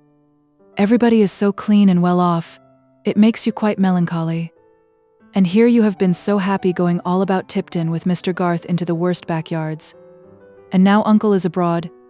You and Mr. Garth can have it all your own way, and I am sure James does everything you tell him. I shall often come here, and I shall see how baby grows all the better, said Dorothea. But you will never see him washed, said Celia, and that is quite the best part of the day. She was almost pouting. It did seem to her very hard in Dodo to go away from the baby when she might stay. Dear Kitty, I will come and stay all night on purpose, said Dorothea. But I want to be alone now, and in my own home. I wish to know the Fairbrothers better, and to talk to Mr. Fairbrother about what there is to be done in Middlemarch. Dorothea's native strength of will was no longer all converted into resolute submission. She had a great yearning to be at LIII, and was simply determined to go, not feeling bound to tell all her reasons, but everyone around her disapproved. Sir James was much pained and offered that they should all migrate to Cheltenham for a few months with the Sacred Ark, otherwise called a cradle. At that period a man could hardly know what to propose if Cheltenham were rejected. The Dowager Lady Chettam, just returned from a visit to her daughter in town, wished, at least, that Mrs. Vigo should be written to, and invited to accept the office of companion to Mrs. Casaubon. It was not credible that Dorothea as a young widow would think of living alone in the house at LIII. Mrs. Vigo had been reader and secretary to royal personages, and in point of knowledge and sentiments even Dorothea could have nothing to object to her. Mrs. Cadwallader said, privately, "You will certainly go mad in that house alone, my dear. You will see visions. We have all got to exert ourselves a little to keep sane, and call things by the same names as other people call them by. To be sure, for younger sons and women who have no money, it is a sort of provision to go mad. They are taken care of then. But you must not run into that. I dare say you are a little bored here with our good dowager, but think what a bore you might become yourself to your fellow creatures if you were always playing tragedy queen and taking things sublimely. Sitting alone in that library at LIII, you may fancy yourself ruling the weather. You must get a few people round you who wouldn't believe you if you told them. That is a good lowering medicine. I never called everything by the same name that all the people about me did," said Dorothea stoutly. "But I suppose you have found out your mistake, my dear," said Mrs. Cadwallader, "and that is a proof of sanity." Dorothea was aware of the sting, but it did not hurt her. "No," she said, "I still think that the greater part of the world is mistaken about many things. Surely one may be sane and yet think so, since the greater part of the world has often had to come round from its opinion." Mrs. Cadwallader said no more on that point to Dorothea, but to her husband she remarked, "It will be well for her to marry again as soon as it is proper, if one could get her among the right people. Of course the Chettams would not wish it, but I see clearly a husband is the best thing to keep her in order. If we were not so poor I would invite Lord Triton. He will be Marquis some day, and there is no denying that she would make a good Marchioness. She looks handsomer than ever in her mourning. My dear Eleanor, do let the poor woman alone. Such contrivances are of no use," said the easy rector. "No use? How are matches made except by bringing men and women together? And it is a shame that her uncle should have run away and shut up the Grange just now. There ought to be plenty of eligible matches invited to Freshitt and the Grange. Lord Triton is precisely the man, full of plans for making the people happy in a soft-headed sort of way. That would just suit Mrs. Casaubon. Let Mrs. Casaubon choose for herself, Eleanor. That is the nonsense you wise men talk. How can she choose if she has no variety to choose from? A woman's choice usually means taking the only man she can get. Mark my words, Humphrey. If her friends don't exert themselves, there will be a worse business than the Casaubon business yet. For heaven's sake, don't touch on that topic, Eleanor. It is a very sore point with Sir James. He would be deeply offended if you entered on it to him unnecessarily. I have never entered on it, said Mrs. Cadwallader, opening her hands. Celia told me all about the will at the beginning, without any asking of mine. Yes, but they want the thing hushed up, and I understand that the young fellow is going out of the neighborhood. Mrs. Cadwallader said nothing but gave her husband 3 significant nods, with a very sarcastic expression in her dark eyes. Dorothea quietly persisted in spite of remonstrance and persuasion. So by the end of June the shutters were all opened at LIII Manor, and the morning gazed calmly into the library, shining on the rows of notebooks as it shines on the weary waste planted with huge stones, the mute memorial of a forgotten faith. And the evening laden with roses entered silently into the blue-green boudoir where Dorothea chose oftenest to sit. At first she walked into every room, questioning the 18 months of her married life, and carrying on her thoughts as if they were a speech to be heard by her husband. Then, she lingered in the library and could not be at rest till she had carefully ranged all the notebooks as she imagined that he would wish to see them, in orderly sequence. The pity which had been the restraining, compelling motive in her life with him still clung about his image, even while she remonstrated with him in indignant thought and told him that he was unjust. One little act of hers may perhaps be smiled at as superstitious. The synoptical tabulation for the use of Mrs. Casaubon, she carefully enclosed and sealed, writing within the envelope, "I could not use it. Do you not see now that I could not submit my soul to yours by working hopelessly at what I have no belief in, Dorothea?" Then she deposited the paper in her own desk. That silent colloquy was perhaps only the more earnest because underneath and through it all, there was always the deep longing which had really determined her to come to LIII. The longing was to see Will Ladislaw. She did not know any good that could come of their meeting. She was helpless. Her hands had been tied from making up to him for any unfairness in his lot. But her soul thirsted to see him. How could it be otherwise? If a princess in the days of enchantment had seen a 4-footed creature from among those which live in herds come to her once and again with a human gaze which rested upon her with choice and beseeching, what would she think of in her journeying? What would she look for when the herds passed her? Surely for the gaze which had found her and which she would know again. Life would be no better than candlelight tinsel and daylight rubbish if our spirits were not touched by what has been, to issues of longing and constancy. It was true that Dorothea wanted to know the Fairbrothers better, and especially to talk to the new rector, but also true that remembering what Lydgate had told her about Will Ladislaw and little Miss Noble, she counted on Will's coming to LIII to see the Fairbrother family. The very first Sunday before she entered the church, she saw him as she had seen him the last time she was there, alone in the clergyman's pew, but when she entered his figure was gone. In the weekdays when she went to see the ladies at the rectory, she listened in vain for some word that they might let fall about Will, but it seemed to her that Mrs. Fairbrother talked of everyone else in the neighborhood and out of it. Probably some of Mr. Fairbrother's Middlemarch hearers may follow him to LIII sometimes. Do you not think so? Said Dorothea, rather despising herself for having a secret motive in asking the question. If they are wise they will, Mrs. Casaubon, said the old lady. I see that you set a right value on my son's preaching. His grandfather on my side was an excellent clergyman, but his father was in the law, most exemplary and honest nevertheless, which is a reason for our never being rich. They say fortune is a woman and capricious. But sometimes she is a good woman and gives to those who merit, which has been the case with you, Mrs. Casaubon, who have given a living to my son. Mrs. Fairbrother recurred to her knitting with a dignified satisfaction in her neat little effort at oratory. But this was not what Dorothea wanted to hear. Poor thing! She did not even know whether Will Ladislaw was still at Middlemarch, and there was no one whom she dared to ask unless it were Lydgate. But just now she could not see Lydgate without sending for him or going to seek him. Perhaps Will Ladislaw, having heard of that strange ban against him left by Mr. Casaubon, had felt it better that he and she should not meet again, and perhaps she was wrong to wish for a meeting that others might find many good reasons against. Still, I do wish it came at the end of those wise reflections as naturally as a sob after holding the breath. And the meeting did happen, but in a formal way quite unexpected by her. One morning about 11, Dorothea was seated in her boudoir with a map of the land attached to the manor and other papers before her, which were to help her in making an exact statement for herself of her income and affairs. She had not yet applied herself to her work, but was seated with her hands folded on her lap, looking out along the avenue of limes to the distant fields. Every leaf was at rest in the sunshine. The familiar scene was changeless, and seemed to represent the prospect of her life, full of motiveless ease, motiveless, if her own energy could not seek out reasons for ardent action. The widow's cap of those times made an oval frame for the face, and had a crown standing up. The dress was an experiment in the utmost laying on of crape, but this heavy solemnity of clothing made her face look all the younger, with its recovered bloom, and the sweet, inquiring candor of her eyes.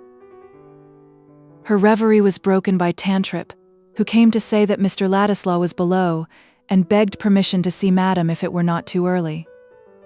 "I will see him," said Dorothea, rising immediately. "Let him be shown into the drawing-room."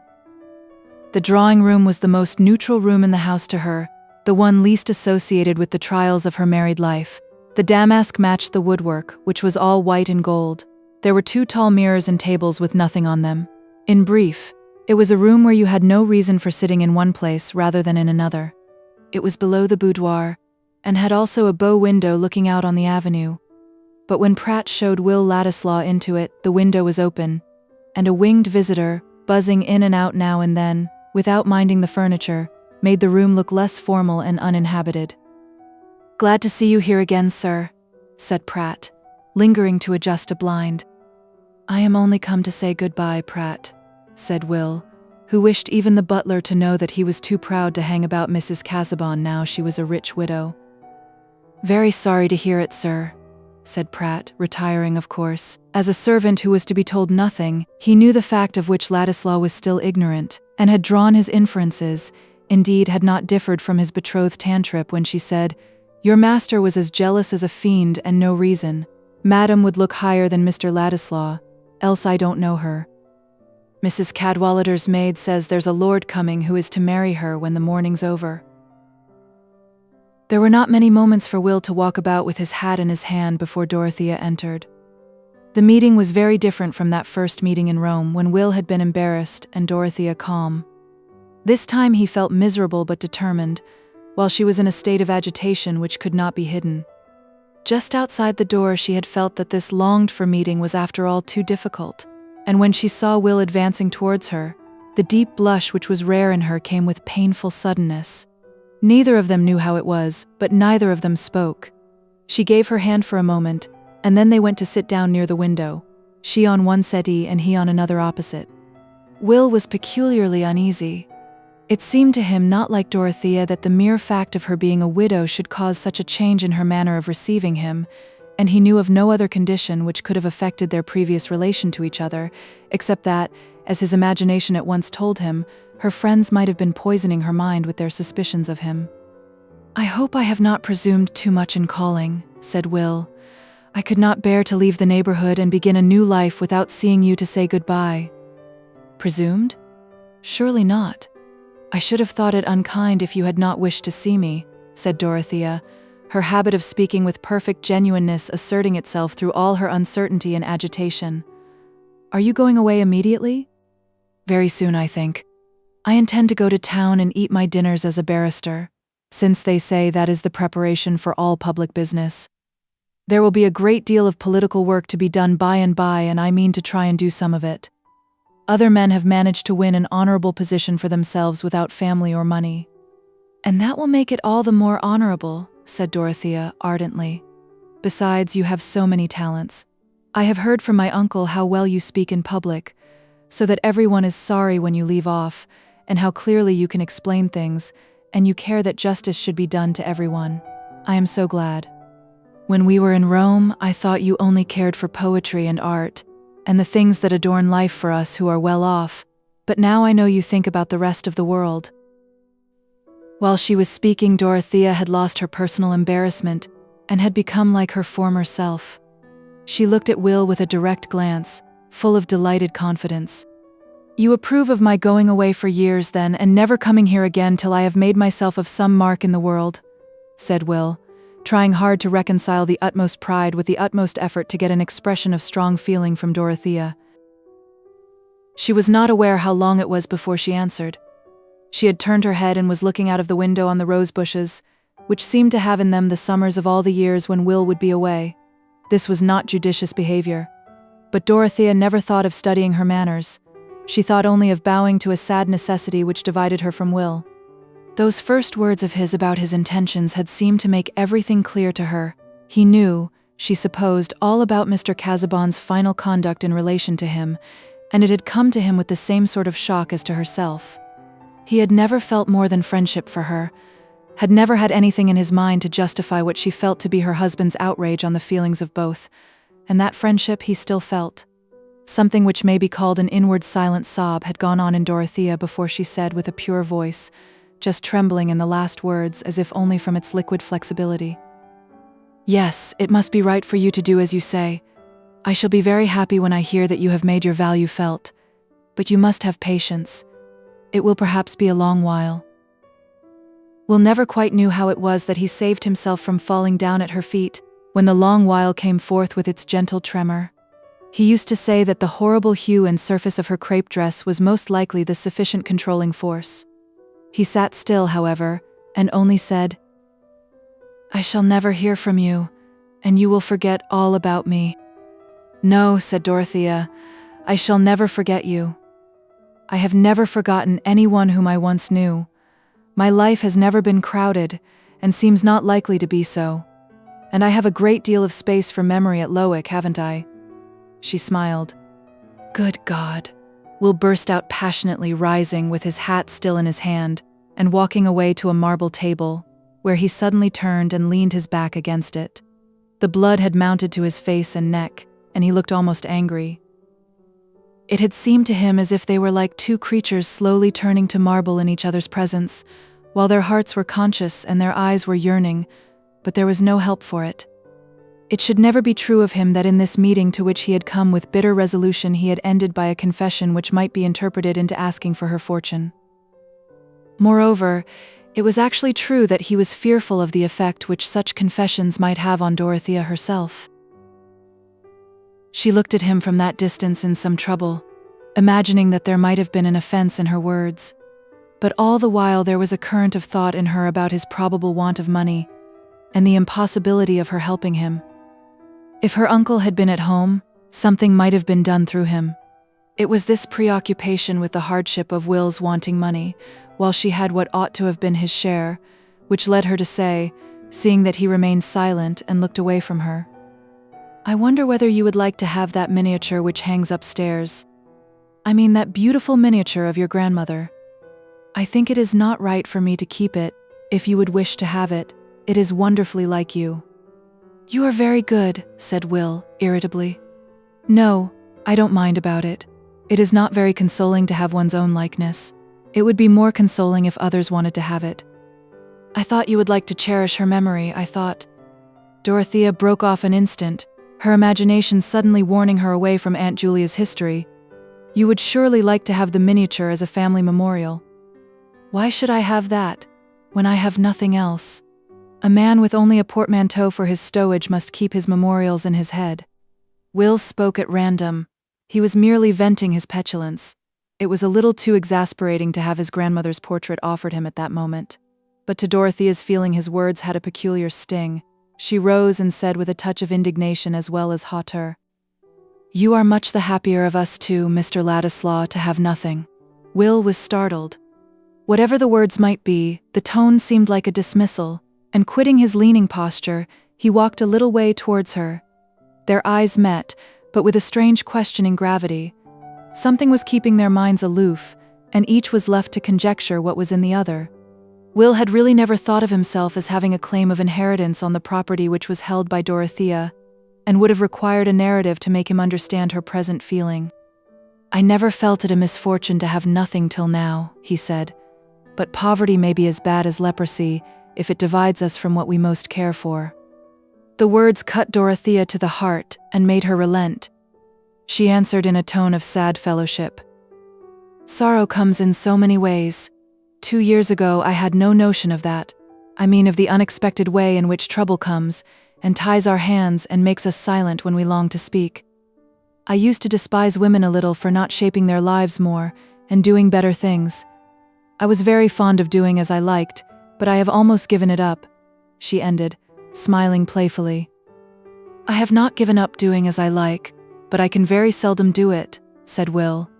He was standing 2 yards from her with his mind full of contradictory desires and resolves, desiring some unmistakable proof that she loved him, and yet dreading the position into which such a proof might bring him. The thing one most longs for may be surrounded with conditions that would be intolerable. At this moment Pratt entered and said, "Sir James Chettam is in the library, madam." "Ask Sir James to come in here," said Dorothea, immediately. It was as if the same electric shock had passed through her and Will. Each of them felt proudly resistant, and neither looked at the other while they awaited Sir James's entrance. After shaking hands with Dorothea, he bowed as slightly as possible to Ladislaw, who repaid the slightness exactly, and then going towards Dorothea said, "I must say goodbye, Mrs. Casaubon, and probably for a long while." Dorothea put out her hand and said her goodbye cordially. The sense that Sir James was depreciating Will and behaving rudely to him roused her resolution and dignity. There was no touch of confusion in her manner, and when Will had left the room she looked with such calm self-possession at Sir James, saying, "How is Celia?" that he was obliged to behave as if nothing had annoyed him. And what would be the use of behaving otherwise? Indeed, Sir James shrank with so much dislike from the association even in thought of Dorothea with Ladislaw as her possible lover, that he would himself have wished to avoid an outward show of displeasure which would have recognized the disagreeable possibility. If anyone had asked him why he shrank in that way, I am not sure that he would at first have said anything fuller or more precise than that Ladislaw, though on reflection he might have urged that Mr. Casaubon's codicil, barring Dorothea's marriage with Will, except under a penalty, was enough to cast unfitness over any relation at all between them. His aversion was all the stronger because he felt himself unable to interfere. But Sir James was a power in a way unguessed by himself. Entering at that moment, he was an incorporation of the strongest reasons through which Will's pride became a repellent force, keeping him asunder from Dorothea. Chapter 55. Hath she her faults? I would you had them too. They are the fruity must of soundest wine, or say they are regenerating fire, such as hath turned the dense black element into a crystal pathway for the sun. If youth is the season of hope, it is often so only in the sense that our elders are hopeful about us. For no age is so apt as youth to think its emotions, partings, and resolves are the last of their kind. Each crisis seems final, simply because it is new. We are told that the oldest inhabitants in Peru do not cease to be agitated by the earthquakes, but they probably see beyond each shock, and reflect that there are plenty more to come. To Dorothea, still in that time of youth when the eyes with their long full lashes look out after their rain of tears unsoiled and unwearied as a freshly opened passion flower, that morning's parting with Will Ladislaw seemed to be the close of their personal relations. He was going away into the distance of unknown years, and if ever he came back he would be another man. The actual state of his mind, his proud resolve to give the lie beforehand to any suspicion that he would play the needy adventurer seeking a rich woman, lay quite out of her imagination, and she had interpreted all his behavior easily enough by her supposition that Mr. Casaubon's codicil seemed to him, as it did to her, a gross and cruel interdict on any active friendship between them. Their young delight in speaking to each other, and saying what no one else would care to hear, was forever ended, and become a treasure of the past. For this very reason she dwelt on it without inward check. That unique happiness too was dead, and in its shadowed silent chamber she might vent the passionate grief which she herself wondered at. For the first time she took down the miniature from the wall and kept it before her, liking to blend the woman who had been too hardly judged with the grandson whom her own heart and judgment defended. Can anyone who has rejoiced in woman's tenderness think it a reproach to her that she took the little oval picture in her palm and made a bed for it there, and leaned her cheek upon it, as if that would soothe the creatures who had suffered unjust condemnation? She did not know then that it was love who had come to her briefly, as in a dream before awaking, with the hues of morning on his wings, that it was love to whom she was sobbing her farewell, as his image was banished by the blameless rigor of irresistible day. She only felt that there was something irrevocably amiss and lost in her lot, and her thoughts about the future were the more readily shapen into resolve. Ardent souls, ready to construct their coming lives, are apt to commit themselves to the fulfillment of their own visions. One day that she went to Freshitt to fulfill her promise of staying all night and seeing baby washed, Mrs. Cadwallader came to dine, the rector being gone on a fishing excursion. It was a warm evening, and even in the delightful drawing room, where the fine old turf sloped from the open window towards a lilied pool and well-planted mounds, the heat was enough to make Celia in her white muslin and light curls reflect with pity on what Dodo must feel in her black dress and close cap. But this was not until some episodes with baby were over and had left her mind at leisure. She had seated herself and taken up a fan for some time before she said, in her quiet guttural, "Dear Dodo, do throw off that cap. I am sure your dress must make you feel ill."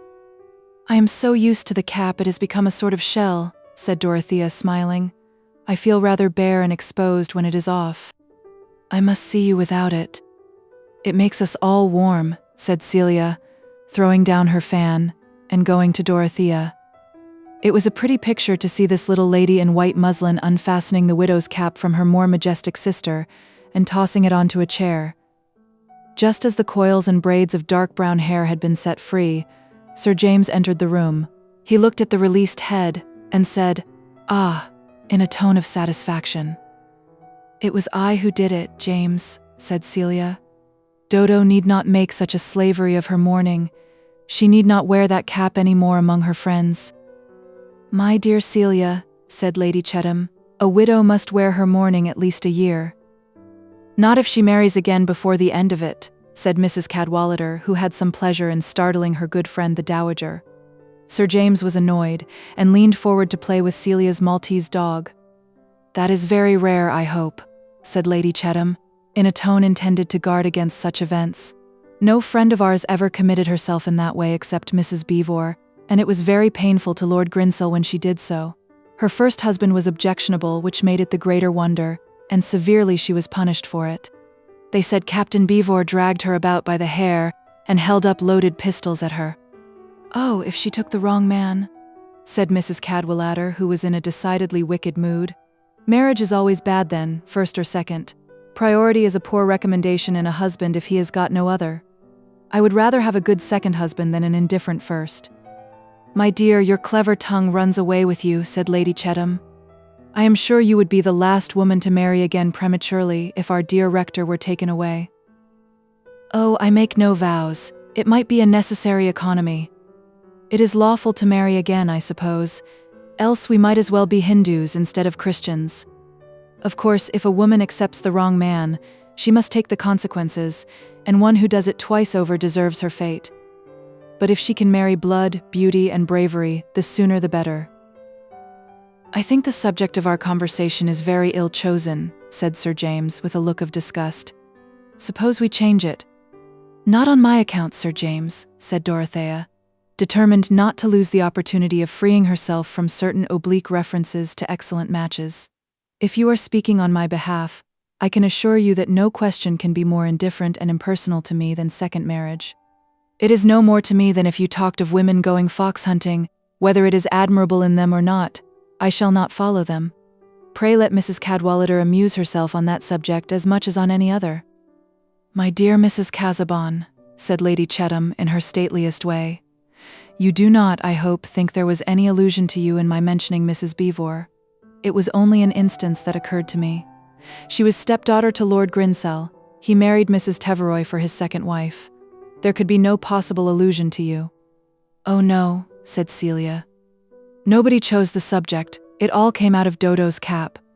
Mrs. Cadwallader only said what was quite true. A woman could not be married in a widow's cap, James." "Hush, my dear," said Mrs. Cadwallader. "I will not offend again. I will not even refer to Dido or Zenobia. Only what are we to talk about? I, for my part, object to the discussion of human nature, because that is the nature of rectors' wives." Later in the evening, after Mrs. Cadwallader was gone, Celia said privately to Dorothea, "Really, Dodo? Taking your cap off made you like yourself again in more ways than one? You spoke up just as you used to do, when anything was said to displease you, but I could hardly make out whether it was James that you thought wrong, or Mrs. Cadwallader." "Neither," said Dorothea. "James spoke out of delicacy to me, but he was mistaken in supposing that I minded what Mrs. Cadwallader said. I should only mind if there were a law obliging me to take any piece of blood and beauty that she or anybody else recommended.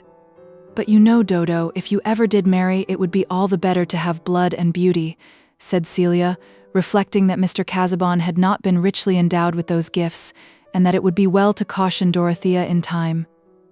"Don't be anxious, Kitty. I have quite other thoughts about my life.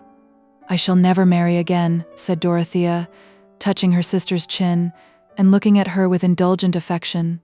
Celia was nursing her baby, and Dorothea had come to say good night to her. "Really quite?" said Celia. "Not anybody at all if he were very wonderful indeed?" Dorothea shook her head slowly. "Not anybody at all. I have delightful plans. I should like to take a great deal of land and drain it, and make a little colony where everybody should work and all the work should be done well. I should know every one of the people and be their friend. I am going to have great consultations with Mr. Garth. He can tell me almost everything I want to know." "Then you will be happy if you have a plan, Dodo," said Celia. "Perhaps little Arthur will like plans when he grows up, and then he can help you." Sir James was informed that same night that Dorothea was really quite set against marrying anybody at all, and was going to take to all sorts of plans, just like what she used to have. Sir James made no remark. To his secret feeling there was something repulsive in a woman's second marriage, and no match would prevent him from feeling it a sort of desecration for Dorothea. He was aware that the world would regard such a sentiment as preposterous, especially in relation to a woman of 21, the practice of the world being to treat of a young widow's second marriage as certain and probably near, and to smile with meaning if the widow acts accordingly. But if Dorothea did choose to espouse her solitude, he felt that the resolution would well become her. Chapter 56. How happy is he born and taught that serveth not another's will, whose armor is his honest thought, and simple truth his only skill. This man is freed from servile bands of hope to rise or fear to fall, lord of himself though not of lands, and having nothing yet hath all. Sir Henry Wotton.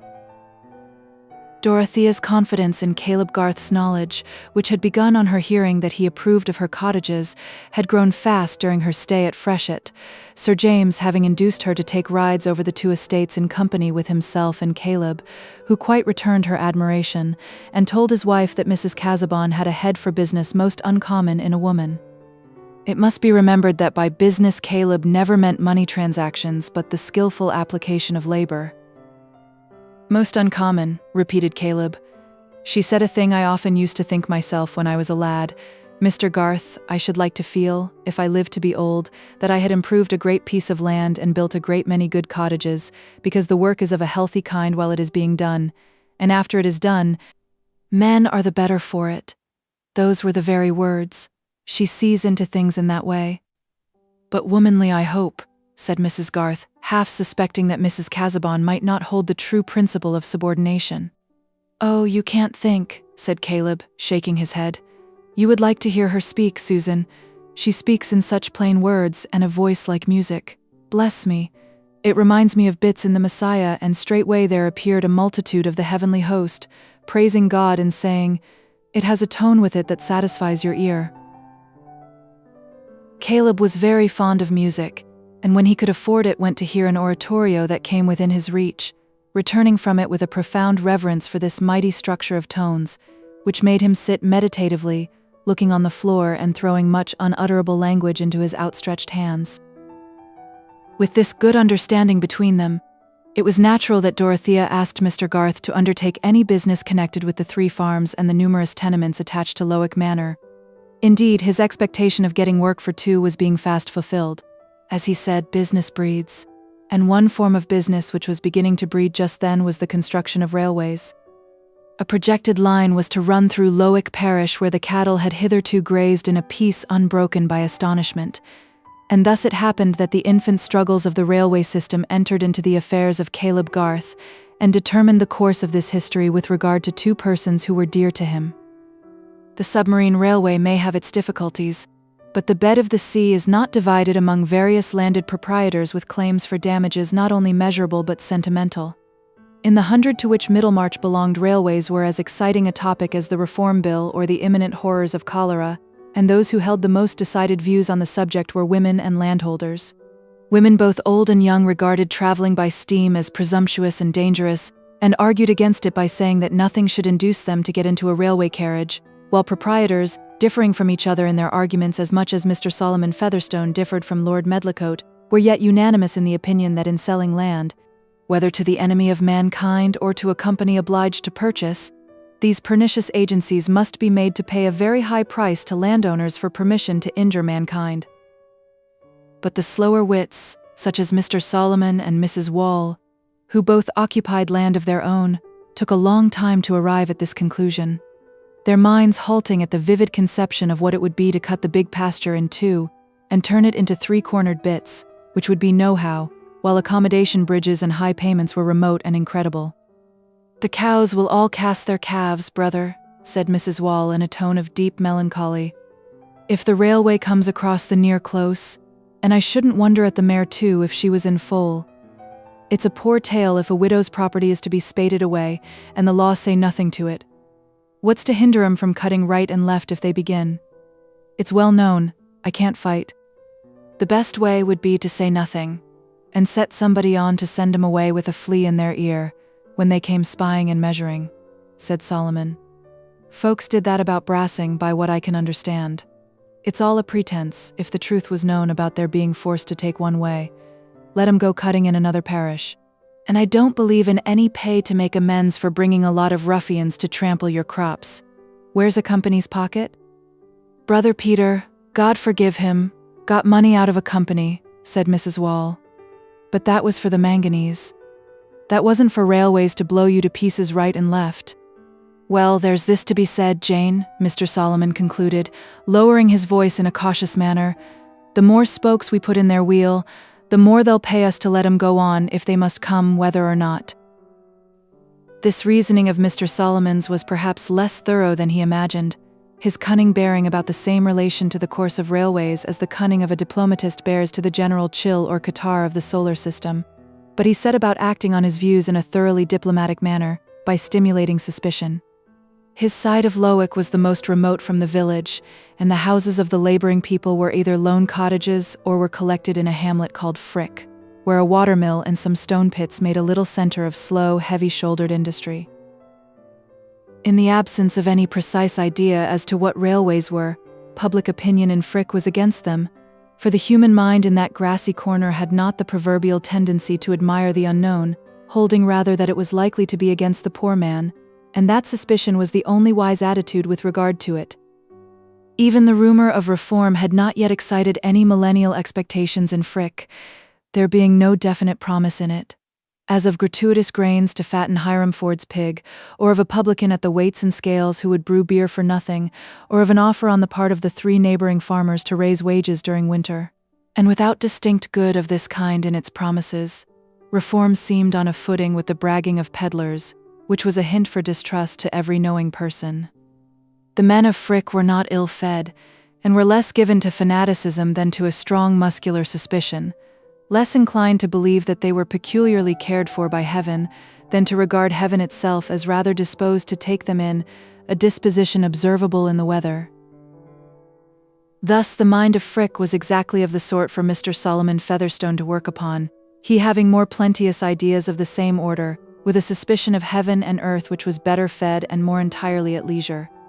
Solomon was overseer of the roads at that time, and on his slow-paced cob often took his rounds by Frick to look at the workmen getting the stones there, pausing with a mysterious deliberation, which might have misled you into supposing that he had some other reason for staying than the mere want of impulse to move.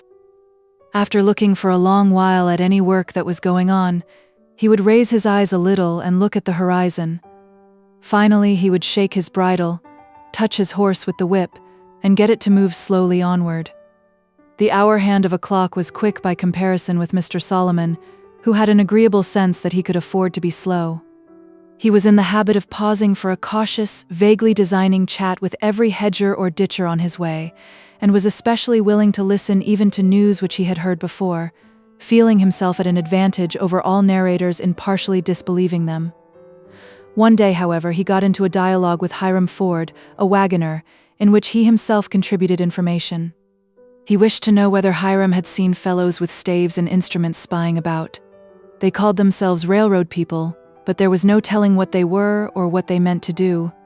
The least they pretended was that they were going to cut LIII parish into sixes and sevens. "Why, there'll be no stirrin' from one place to another," said Hiram, thinking of his wagon and horses. "Not a bit," said Mr. Solomon. "And cutting up fine land such as this parish. Let 'em go into Tipton, say I. But there's no knowing what there is at the bottom of it. Traffic is what they put for'ard, but it's to do harm to the land and the poor man in the long run." "Why, they're Lunnon chaps, I reckon," said Hiram, who had a dim notion of London as a centre of hostility to the country. "Aye, to be sure. And in some parts against Brassing, by what I've heard say, the folks fell on 'em when they were spying, and broke their peepholes as they carry, and drove 'em away so as they knew better than come again. It wore good foon, I'd be bound," said Hiram, whose fun was much restricted by circumstances. "Well, I wouldn't meddle with 'em myself," said Solomon. "But some say this country's seen its best days, and the sign is, as it's being overrun with these fellows trampling right and left and wanting to cut it up into railways, and all for the big traffic to swallow up the little, so as there shan't be a team left on the land, nor a whip to crack." "I'll crack my whip about their earn, afore they bring it to that, though," said Hiram, while Mr. Solomon, shaking his bridle, moved onward. Nettle seed needs no digging. The ruin of this countryside by railroads was discussed, not only at the weights and scales, but in the hayfield, where the muster of working hands gave opportunities for talk such as were rarely had through the rural year. One morning, not long after that interview between Mr. Fairbrother and Mary Garth, in which she confessed to him her feeling for Fred Vincy, it happened that her father had some business which took him to Yodrell's farm in the direction of Frick. It was to measure and value an outlying piece of land belonging to LIII Manor, which Caleb expected to dispose of advantageously for Dorothea. It must be confessed that his bias was towards getting the best possible terms from railroad companies. He put up his gig at Yodrell's, and in walking with his assistant and measuring chain to the scene of his work, he encountered the party of the company's agents, who were adjusting their spirit level. After a little chat he left them, observing that by and by they would reach him again where he was going to measure. It was one of those grey mornings after light rains, which become delicious about 12 o'clock, when the clouds part a little, and the scent of the earth is sweet along the lanes and by the hedgerows. The scent would have been sweeter to Fred Vincy, who was coming along the lanes on horseback, if his mind had not been worried by unsuccessful efforts to imagine what he was to do, with his father on one side expecting him straightway to enter the church, with Mary on the other threatening to forsake him if he did enter it, and with the working-day world showing no eager need whatever of a young gentleman without capital and generally unskilled. It was the harder to Fred's disposition because his father, satisfied that he was no longer rebellious, was in good humor with him, and had sent him on this pleasant ride to see after some greyhounds.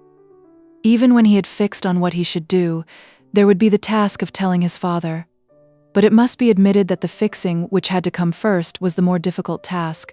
What secular avocation on earth was there for a young man, whose friends could not get him an appointment, which was at once gentlemanly, lucrative, and to be followed without special knowledge? Riding along the lanes by Frick in this mood, and slackening his pace while he reflected whether he should venture to go round by LIII Parsonage to call on Mary, he could see over the hedges from one field to another. Suddenly a noise roused his attention, and on the far side of a field on his left hand he could see 6 or 7 men in smock frocks with hayforks in their hands making an offensive approach towards the 4 railway agents who were facing them, while Caleb Garth and his assistant were hastening across the field to join the threatened group. Fred, delayed a few moments by having to find the gate, could not gallop up to the spot before the party in smock frocks, whose work of turning the hay had not been too pressing after swallowing their midday beer, were driving the men in coats before them with their hayforks, while Caleb Garth's assistant, a lad of 17, who had snatched up the spirit level at Caleb's order, had been knocked down and seemed to be lying helpless. The coated men had the advantage as runners, and Fred covered their retreat by getting in front of the smock frocks and charging them suddenly enough to throw their chase into confusion. "What do you confounded fools mean?" shouted Fred, pursuing the divided group in a zigzag and cutting right and left with his whip. "I'll swear to every one of you before the magistrate. You've knocked the lad down and killed him, for what I know. You'll every one of you be hanged at the next assizes if you don't mind," said Fred, who afterwards laughed heartily as he remembered his own phrases. The laborers had been driven through the gateway into their hayfield, and Fred had checked his horse, when Hiram Ford, observing himself at a safe, challenging distance, turned back and shouted a defiance which he did not know to be Homeric. "You're a coward, yo are. Yo get off your horse, young meester, and I'll have a round wi' ye, I wull. Yo daredn't come on wi'out your hoss and whip. I'd soon knock the breath out on ye. I would. Wait a minute, and I'll come back presently and have a round with you all in turn, if you like," said Fred, who felt confidence in his power of boxing with his dearly beloved brethren, but just now he wanted to hasten back to Caleb and the prostrate youth. The lad's ankle was strained, and he was in much pain from it, but he was no further hurt, and Fred placed him on the horse that he might ride to Yodrell's and be taken care of there. "Let them put the horse in the stable and tell the surveyors they can come back for their traps," said Fred. "The ground is clear now." No, said Caleb. "Here's a breakage. They'll have to give up for today, and it will be as well. Here, take the things before you on the horse, Tom. They'll see you coming, and they'll turn back." "I'm glad I happened to be here at the right moment, Mr. Garth," said Fred, as Tom rode away. No knowing what might have happened if the cavalry had not come up in time. Aye, it was lucky," said Caleb, speaking rather absently and looking towards the spot where he had been at work at the moment of interruption. "But deuce take it, this is what comes of men being fools. I'm hindered of my day's work. I can't get along without somebody to help me with the measuring chain." However, he was beginning to move towards the spot with a look of vexation, as if he had forgotten Fred's presence, but suddenly he turned round and said quickly, "What have you got to do today, young fellow?" "Nothing, Mr. Garth. I'll help you with pleasure, can I?" said Fred, with a sense that he should be courting Mary when he was helping her father. "Well, you mustn't mind stooping and getting hot." "I don't mind anything. Only I want to go first and have a round with that hulky fellow who turned to challenge me. It would be a good lesson for him. I shall not be 5 minutes." "Nonsense," said Caleb, with his most peremptory intonation. "I shall go and speak to the men myself. It's all ignorance. Somebody has been telling them lies. The poor fools don't know any better." "I shall go with you then," said Fred. No, stay where you are. I don't want your young blood. I can take care of myself." Caleb was a powerful man and knew little of any fear except the fear of hurting others and the fear of having to speechify, but he felt it his duty at this moment to try and give a little harangue. There was a striking mixture in him which came from his having always been a hard-working man himself, of rigorous notions about workmen and practical indulgence towards them. To do a good day's work and to do it well, he held to be part of their welfare, as it was the chief part of his own happiness. But he had a strong sense of fellowship with them. When he advanced towards the laborers, they had not gone to work again, but were standing in that form of rural grouping, which consists in each turning a shoulder towards the other, at a distance of 2 or 3 yards. They looked rather sulkily at Caleb, who walked quickly with one hand in his pocket, and the other thrust between the buttons of his waistcoat, and had his everyday mild air when he paused among them. "Why, my lads, how's this?" he began, taking as usual to brief phrases, which seemed pregnant to himself, because he had many thoughts lying under them, like the abundant roots of a plant that just manages to peep above the water. "How came you to make such a mistake as this? Somebody has been telling you lies. You thought those men up there wanted to do mischief?" "Ah," was the answer, dropped at intervals by each according to his degree of unreadiness. "Nonsense, no such thing. They're looking out to see which way the railroad is to take. Now, my lads, you can't hinder the railroad. It will be made whether you like it or not, and if you go fighting against it, you'll get yourselves into trouble. The law gives those men leave to come here on the land.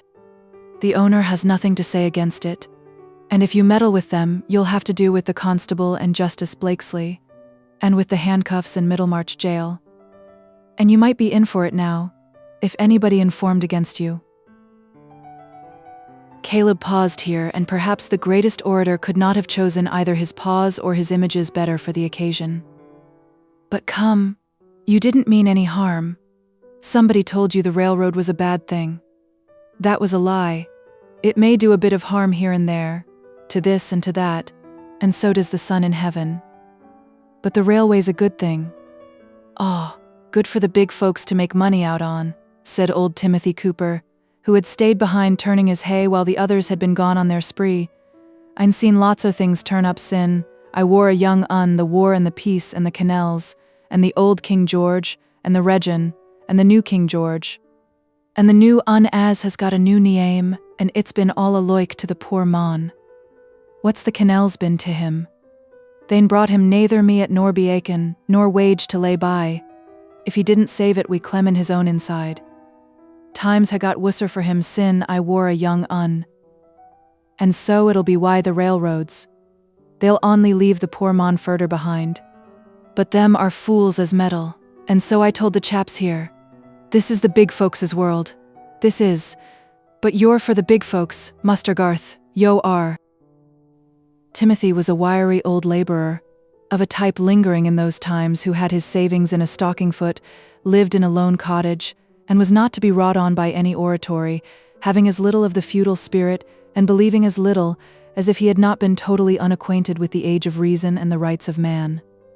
Caleb was in a difficulty known to any person attempting in dark times and unassisted by miracle to reason with rustics who are in possession of an undeniable truth which they know through a hard process of feeling, and can let it fall like a giant's club on your neatly carved argument for a social benefit which they do not feel. Caleb had no cant at command, even if he could have chosen to use it, and he had been accustomed to meet all such difficulties in no other way than by doing his business faithfully. He answered, "If you don't think well of me, Tim, never mind. That's neither here nor there now. Things may be bad for the poor man, bad they are, but I want the lads here not to do what will make things worse for themselves. The cattle may have a heavy load, but it won't help 'em to throw it over into the roadside pit when it's partly their own fodder." "We war on why for a bit o' foon," said Hiram, who was beginning to see consequences. "That war all we war arter. Well, promise me not to meddle again, and I'll see that nobody informs against you." "In near meddled, and I no call to promise," said Timothy. "No, but the rest. Come, I'm as hard at work as any of you today, and I can't spare much time. Say you'll be quiet without the constable." "Ah, we woo'n't meddle. They may do as they loik for ooze," were the forms in which Caleb got his pledges, and then he hastened back to Fred, who had followed him, and watched him in the gateway. They went to work, and Fred helped vigorously. His spirits had risen, and he heartily enjoyed a good slip in the moist earth under the hedgerow, which soiled his perfect summer trousers. Was it his successful onset which had elated him, or the satisfaction of helping Mary's father? Something more. The accidents of the morning had helped his frustrated imagination to shape an employment for himself, which had several attractions. I'm not sure that certain fibers in Mr. Garth's mind had not resumed their old vibration towards the very end which now revealed itself to Fred. For the effect of accident is but the touch of fire where there is oil and tow, and it always appeared to Fred that the railway brought the needed touch. But they went on in silence except when their business demanded speech. At last, when they had finished and were walking away, Mr. Garth said, "A young fellow needn't be a Bachelor of Arts to do this sort of work, eh, Fred?" "I wish I had taken to it before I had thought of being a Bachelor of Arts," said Fred. He paused a moment, and then added, more hesitatingly, "Do you think I am too old to learn your business, Mr. Garth?" "My business is of many sorts, my boy," said Mr. Garth, smiling. "A good deal of what I know can only come from experience. You can't learn it off as you learn things out of a book. But you are young enough to lay a foundation yet." Caleb pronounced the last sentence emphatically, but paused in some uncertainty. He had been under the impression lately that Fred had made up his mind to enter the church. "You do think I could do some good at it, if I were to try?" said Fred, more eagerly. "That depends," said Caleb, turning his head on one side and lowering his voice, with the air of a man who felt himself to be saying something deeply religious. You must be sure of two things. You must love your work and not be always looking over the edge of it, wanting your play to begin. And the other is, you must not be ashamed of your work, and think it would be more honorable to you to be doing something else. You must have a pride in your own work and in learning to do it well, and not be always saying, there's this and there's that, if I had this or that to do, I might make something of it. No matter what a man is, I wouldn't give 2p for him. Here Caleb's mouth looked bitter, and he snapped his fingers. Whether he was the Prime Minister or the Rick Thatcher, if he didn't do well what he undertook to do? I can never feel that I should do that in being a clergyman, said Fred, meaning to take a step in argument. Then let it alone, my boy, said Caleb abruptly. Else you'll never be easy. Or if you are easy, you'll be a poor stick. That is very nearly what Mary thinks about it, said Fred, coloring. I think you must know what I feel for Mary, Mr. Garth. I hope it does not displease you that I have always loved her better than anyone else, and that I shall never love anyone as I love her. The expression of Caleb's face was visibly softening while Fred spoke, but he swung his head with a solemn slowness and said, That makes things more serious, Fred, if you want to take Mary's happiness into your keeping. I know that, Mr. Garth, said Fred eagerly, and I would do anything for her. She says she will never have me if I go into the church, and I shall be the most miserable devil in the world if I lose all hope of Mary. Really, if I could get some other profession, business, anything that I am at all fit for, I would work hard, I would deserve your good opinion. I should like to have to do with outdoor things. I know a good deal about land and cattle already. I used to believe, though you will think me rather foolish for it, that I should have land of my own. I am sure knowledge of that sort would come easily to me, especially if I could be under you in any way. Softly, my boy, said Caleb, having the image of Susan before his eyes. What have you said to your father about all this? Nothing yet, but I must tell him. I am only waiting to know what I can do instead of entering the church. I am very sorry to disappoint him, but a man ought to be allowed to judge for himself when he is 24. How could I know when I was 15 what it would be right for me to do now? My education was a mistake. But hearken to this, Fred, said Caleb. Are you sure Mary is fond of you, or would ever have you? I asked Mr. Fairbrother to talk to her, because she had forbidden me. I didn't know what else to do, said Fred apologetically. And he says that I have every reason to hope, if I can put myself in an honorable position, out of the church. I dare say you think it unwarrantable in me, Mr. Garth, to be troubling you and obtruding my own wishes about Mary before I have done anything at all for myself. Of course, I have not the least claim, indeed. I have already a debt to you which will never be discharged, even when I have been able to pay it in the shape of money. Yes, my boy, you have a claim, said Caleb, with much feeling in his voice. The young ones have always a claim on the old to help them forward. I was young myself once and had to do without much help, but help would have been welcome to me if it had been only for the fellow feeling's sake. But I must consider. Come to me tomorrow at the office at 9 o'clock. At the office, mind. Mr. Garth would take no important step without consulting Susan, but it must be confessed that before he reached home he had taken his resolution. With regard to a large number of matters about which other men are decided or obstinate, he was the most easily manageable man in the world. He never knew what meat he would choose, and if Susan had said that they ought to live in a 4-roomed cottage, in order to save, he would have said, "Let us go," without inquiring into details. But where Caleb's feeling and judgment strongly pronounced he was a ruler, and in spite of his mildness and timidity in reproving, everyone about him knew that on the exceptional occasions when he chose, he was absolute. He never indeed chose to be absolute except on someone else's behalf. On 99 points Mrs. Garth decided, but on the 100th she was often aware that she would have to perform the singularly difficult task of carrying out her own principle, and to make herself subordinate. "It has come round as I thought, Susan," said Caleb, when they were seated alone in the evening. He had already narrated the adventure which had brought about Fred's sharing in his work, but had kept back the further result. "The children are fond of each other, Fred and Mary." Mrs. Garth laid her work on her knee, and fixed her penetrating eyes anxiously on her husband.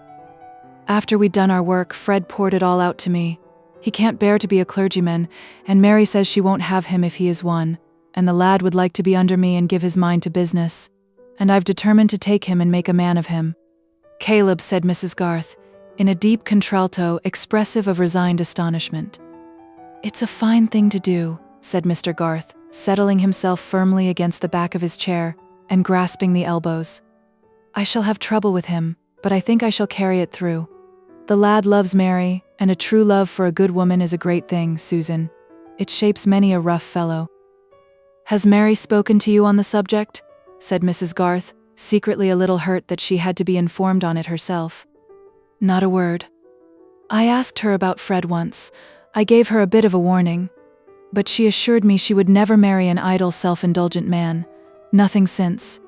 But it seems Fred set on Mr. Fairbrother to talk to her, because she had forbidden him to speak himself, and Mr. Fairbrother has found out that she is fond of Fred, but says he must not be a clergyman. Fred's heart is fixed on Mary, that I can see. It gives me a good opinion of the lad, and we always liked him, Susan." "It is a pity for Mary, I think," said Mrs. Garth. "Why, a pity?" "Because, Caleb, she might have had a man who is worth 20 Fred Vincy's." "Ah!" said Caleb, with surprise.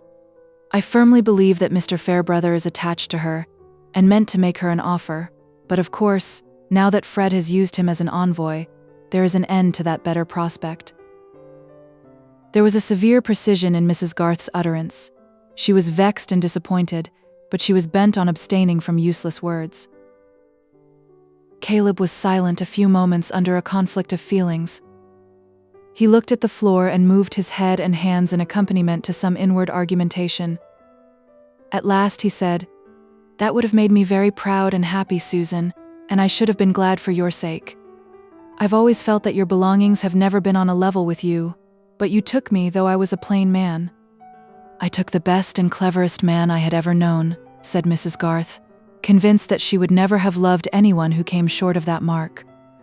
"Well, perhaps others thought you might have done better, but it would have been worse for me. And that is what touches me close about Fred. The lad is good at bottom, and clever enough to do if he's put in the right way, and he loves and honors my daughter beyond anything, and she has given him a sort of promise according to what he turns out. I say, that young man's soul is in my hand, and I'll do the best I can for him. So help me God. It's my duty, Susan." Mrs. Garth was not given to tears, but there was a large one rolling down her face before her husband had finished. It came from the pressure of various feelings in which there was much affection and some vexation. She wiped it away quickly, saying, "Few men besides you would think it a duty to add to their anxieties in that way, Caleb. That signifies nothing, what other men would think. I've got a clear feeling inside me, and that I shall follow, and I hope your heart will go with me, Susan, in making everything as light as can be to Mary, poor child." Caleb, leaning back in his chair, looked with anxious appeal towards his wife.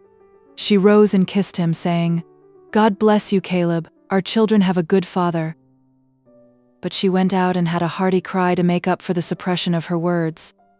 She felt sure that her husband's conduct would be misunderstood, and about Fred she was rational and unhopeful. Which would turn out to have the more foresight in it, her rationality or Caleb's ardent generosity? When Fred went to the office the next morning, there was a test to be gone through which he was not prepared for. "Now, Fred," said Caleb, "you will have some desk work. I have always done a good deal of writing myself, but I can't do without help, and as I want you to understand the accounts and get the values into your head, I mean to do without another clerk, so you must buckle to. How are you at writing and arithmetic?" Fred felt an awkward movement of the heart. He had not thought of desk work, but he was in a resolute mood, and not going to shrink. "I'm not afraid of arithmetic, Mr. Garth. It always came easily to me. I think you know my writing." "Let us see," said Caleb, taking up a pen, examining it carefully and handing it, well dipped, to Fred with a sheet of ruled paper. "Copy me a line or two of that valuation, with the figures at the end." At that time the opinion existed that it was beneath a gentleman to write legibly, or with a hand in the least suitable to a clerk. Fred wrote the lines demanded in a hand as gentlemanly as that of any viscount or bishop of the day, The vowels were all alike and the consonants only distinguishable as turning up or down. The strokes had a blotted solidity and the letters disdained to keep the line. In short, it was a manuscript of that venerable kind easy to interpret when you know beforehand what the writer means. As Caleb looked on, his visage showed a growing depression. But when Fred handed him the paper, he gave something like a snarl and rapped the paper passionately with the back of his hand. Bad work like this dispelled all Caleb's mildness. "The deuce!" he exclaimed, snarlingly. "To think that this is a country where a man's education may cost hundreds and hundreds, and it turns you out this." Then, in a more pathetic tone, pushing up his spectacles and looking at the unfortunate scribe, "The Lord have mercy on us, Fred. I can't put up with this." "What can I do, Mr. Garth?" said Fred, whose spirits had sunk very low not only at the estimate of his handwriting, but at the vision of himself as liable to be ranked with office clerks. "Do? Why, you must learn to form your letters and keep the line. What's the use of writing at all if nobody can understand it?" asked Caleb energetically, quite preoccupied with the bad quality of the work. "Is there so little business in the world that you must be sending puzzles over the country? But that's the way people are brought up." "I should lose no end of time with the letters some people send me if Susan did not make them out for me. It's disgusting." Here Caleb tossed the paper from him. Any stranger peeping into the office at that moment might have wondered what was the drama between the indignant man of business and the fine-looking young fellow whose blonde complexion was getting rather patchy as he bit his lip with mortification. Fred was struggling with many thoughts. Mr. Garth had been so kind and encouraging at the beginning of their interview that gratitude and hopefulness had been at a high pitch, and the downfall was proportionate. He had not thought of desk work, in fact. Like the majority of young gentlemen, he wanted an occupation which should be free from disagreeables. I cannot tell what might have been the consequences if he had not distinctly promised himself that he would go to LIII to see Mary and tell her that he was engaged to work under her father. He did not like to disappoint himself there. "I am very sorry," were all the words that he could muster. But Mr. Garth was already relenting. "We must make the best of it, Fred," he began, with a return to his usual quiet tone. "Every man can learn to write. I taught myself. Go at it with a will, and sit up at night if the daytime isn't enough. We'll be patient, my boy. Callum shall go on with the books for a bit while you are learning. But now I must be off," said Caleb, rising. "You must let your father know our agreement. You'll save me Callum's salary, you know, when you can write, and I can afford to give you £80 for the first year and more after." When Fred made the necessary disclosure to his parents, the relative effect on the two was a surprise which entered very deeply into his memory. He went straight from Mr. Garth's office to the warehouse, rightly feeling that the most respectful way in which he could behave to his father was to make the painful communication as gravely and formally as possible. Moreover, the decision would be more certainly understood to be final if the interview took place in his father's gravest hours, which were always those spent in his private room at the warehouse. Fred entered on the subject directly and declared briefly what he had done and was resolved to do, expressing at the end his regret that he should be the cause of disappointment to his father and taking the blame on his own deficiencies. The regret was genuine and inspired Fred with strong, simple words. Mr. Vincey listened in profound surprise without uttering even an exclamation, a silence which in his impatient temperament was a sign of unusual emotion. He had not been in good spirits about trade that morning, and the slight bitterness in his lips grew intense as he listened. When Fred had ended, there was a pause of nearly a minute, during which Mr. Vincey replaced a book in his desk and turned the key emphatically. Then he looked at his son steadily and said, "So you've made up your mind at last, sir?" "Yes, father." "Very well, stick to it. I've no more to say. You've thrown away your education and gone down a step in life, when I had given you the means of rising, that's all." "I am very sorry that we differ, father. I think I can be quite as much of a gentleman at the work I have undertaken, as if I had been a curate, but I am grateful to you for wishing to do the best for me." "Very well, I have no more to say. I wash my hands of you. I only hope when you have a son of your own he will make a better return for the pains you spend on him." This was very cutting to Fred. His father was using that unfair advantage possessed by us all when we are in a pathetic situation and see our own past as if it were simply part of the pathos. In reality, Mr. Vinci's wishes about his son had had a great deal of pride, inconsiderateness, and egoistic folly in them.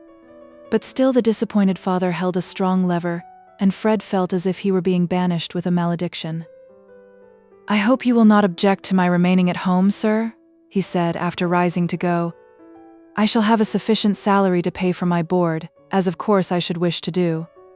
"Board be hanged," said Mr. Vincey, recovering himself in his disgust at the notion that Fred's keep would be missed at his table. "Of course your mother will want you to stay, but I shall keep no horse for you, you understand, and you will pay your own tailor. You will do with a suit or two less, I fancy, when you have to pay for 'em." Fred lingered. There was still something to be said. At last it came. "I hope you will shake hands with me, father, and forgive me the vexation I have caused you." Mr. Vincey from his chair threw a quick glance upward at his son, who had advanced near to him, and then gave his hand, saying hurriedly, "Yes, yes, let us say no more." Fred went through much more narrative and explanation with his mother, but she was inconsolable, having before her eyes what perhaps her husband had never thought of, the certainty that Fred would marry Mary Garth, that her life would henceforth be spoiled by a perpetual infusion of Garths and their ways, and that her darling boy, with his beautiful face and stylish air beyond anybody else's son in Middlemarch, would be sure to get like that family in plainness of appearance and carelessness about his clothes. To her it seemed that there was a Garth conspiracy to get possession of the desirable Fred, but she dared not enlarge on this opinion, because a slight hint of it had made him fly out at her as he had never done before. Her temper was too sweet for her to show any anger, but she felt that her happiness had received a bruise, and for several days merely to look at Fred made her cry a little as if he were the subject of some baleful prophecy. Perhaps she was the slower to recover her usual cheerfulness because Fred had warned her that she must not reopen the sore question with his father, who had accepted his decision and forgiven him. If her husband had been vehement against Fred, she would have been urged into defense of her darling.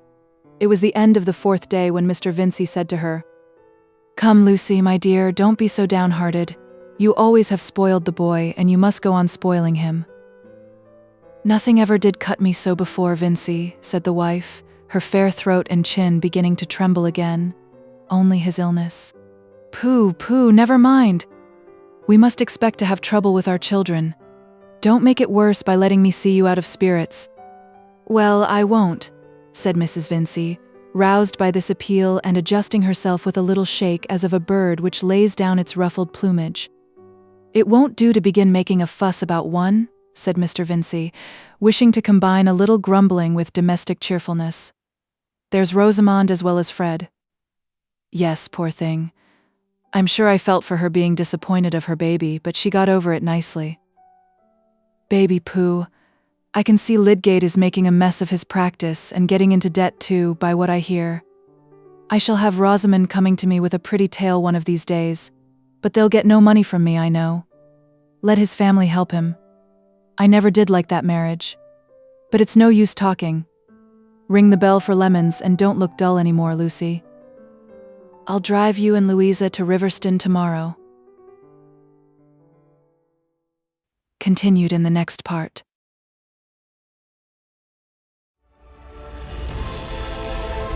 A whole galaxy to go.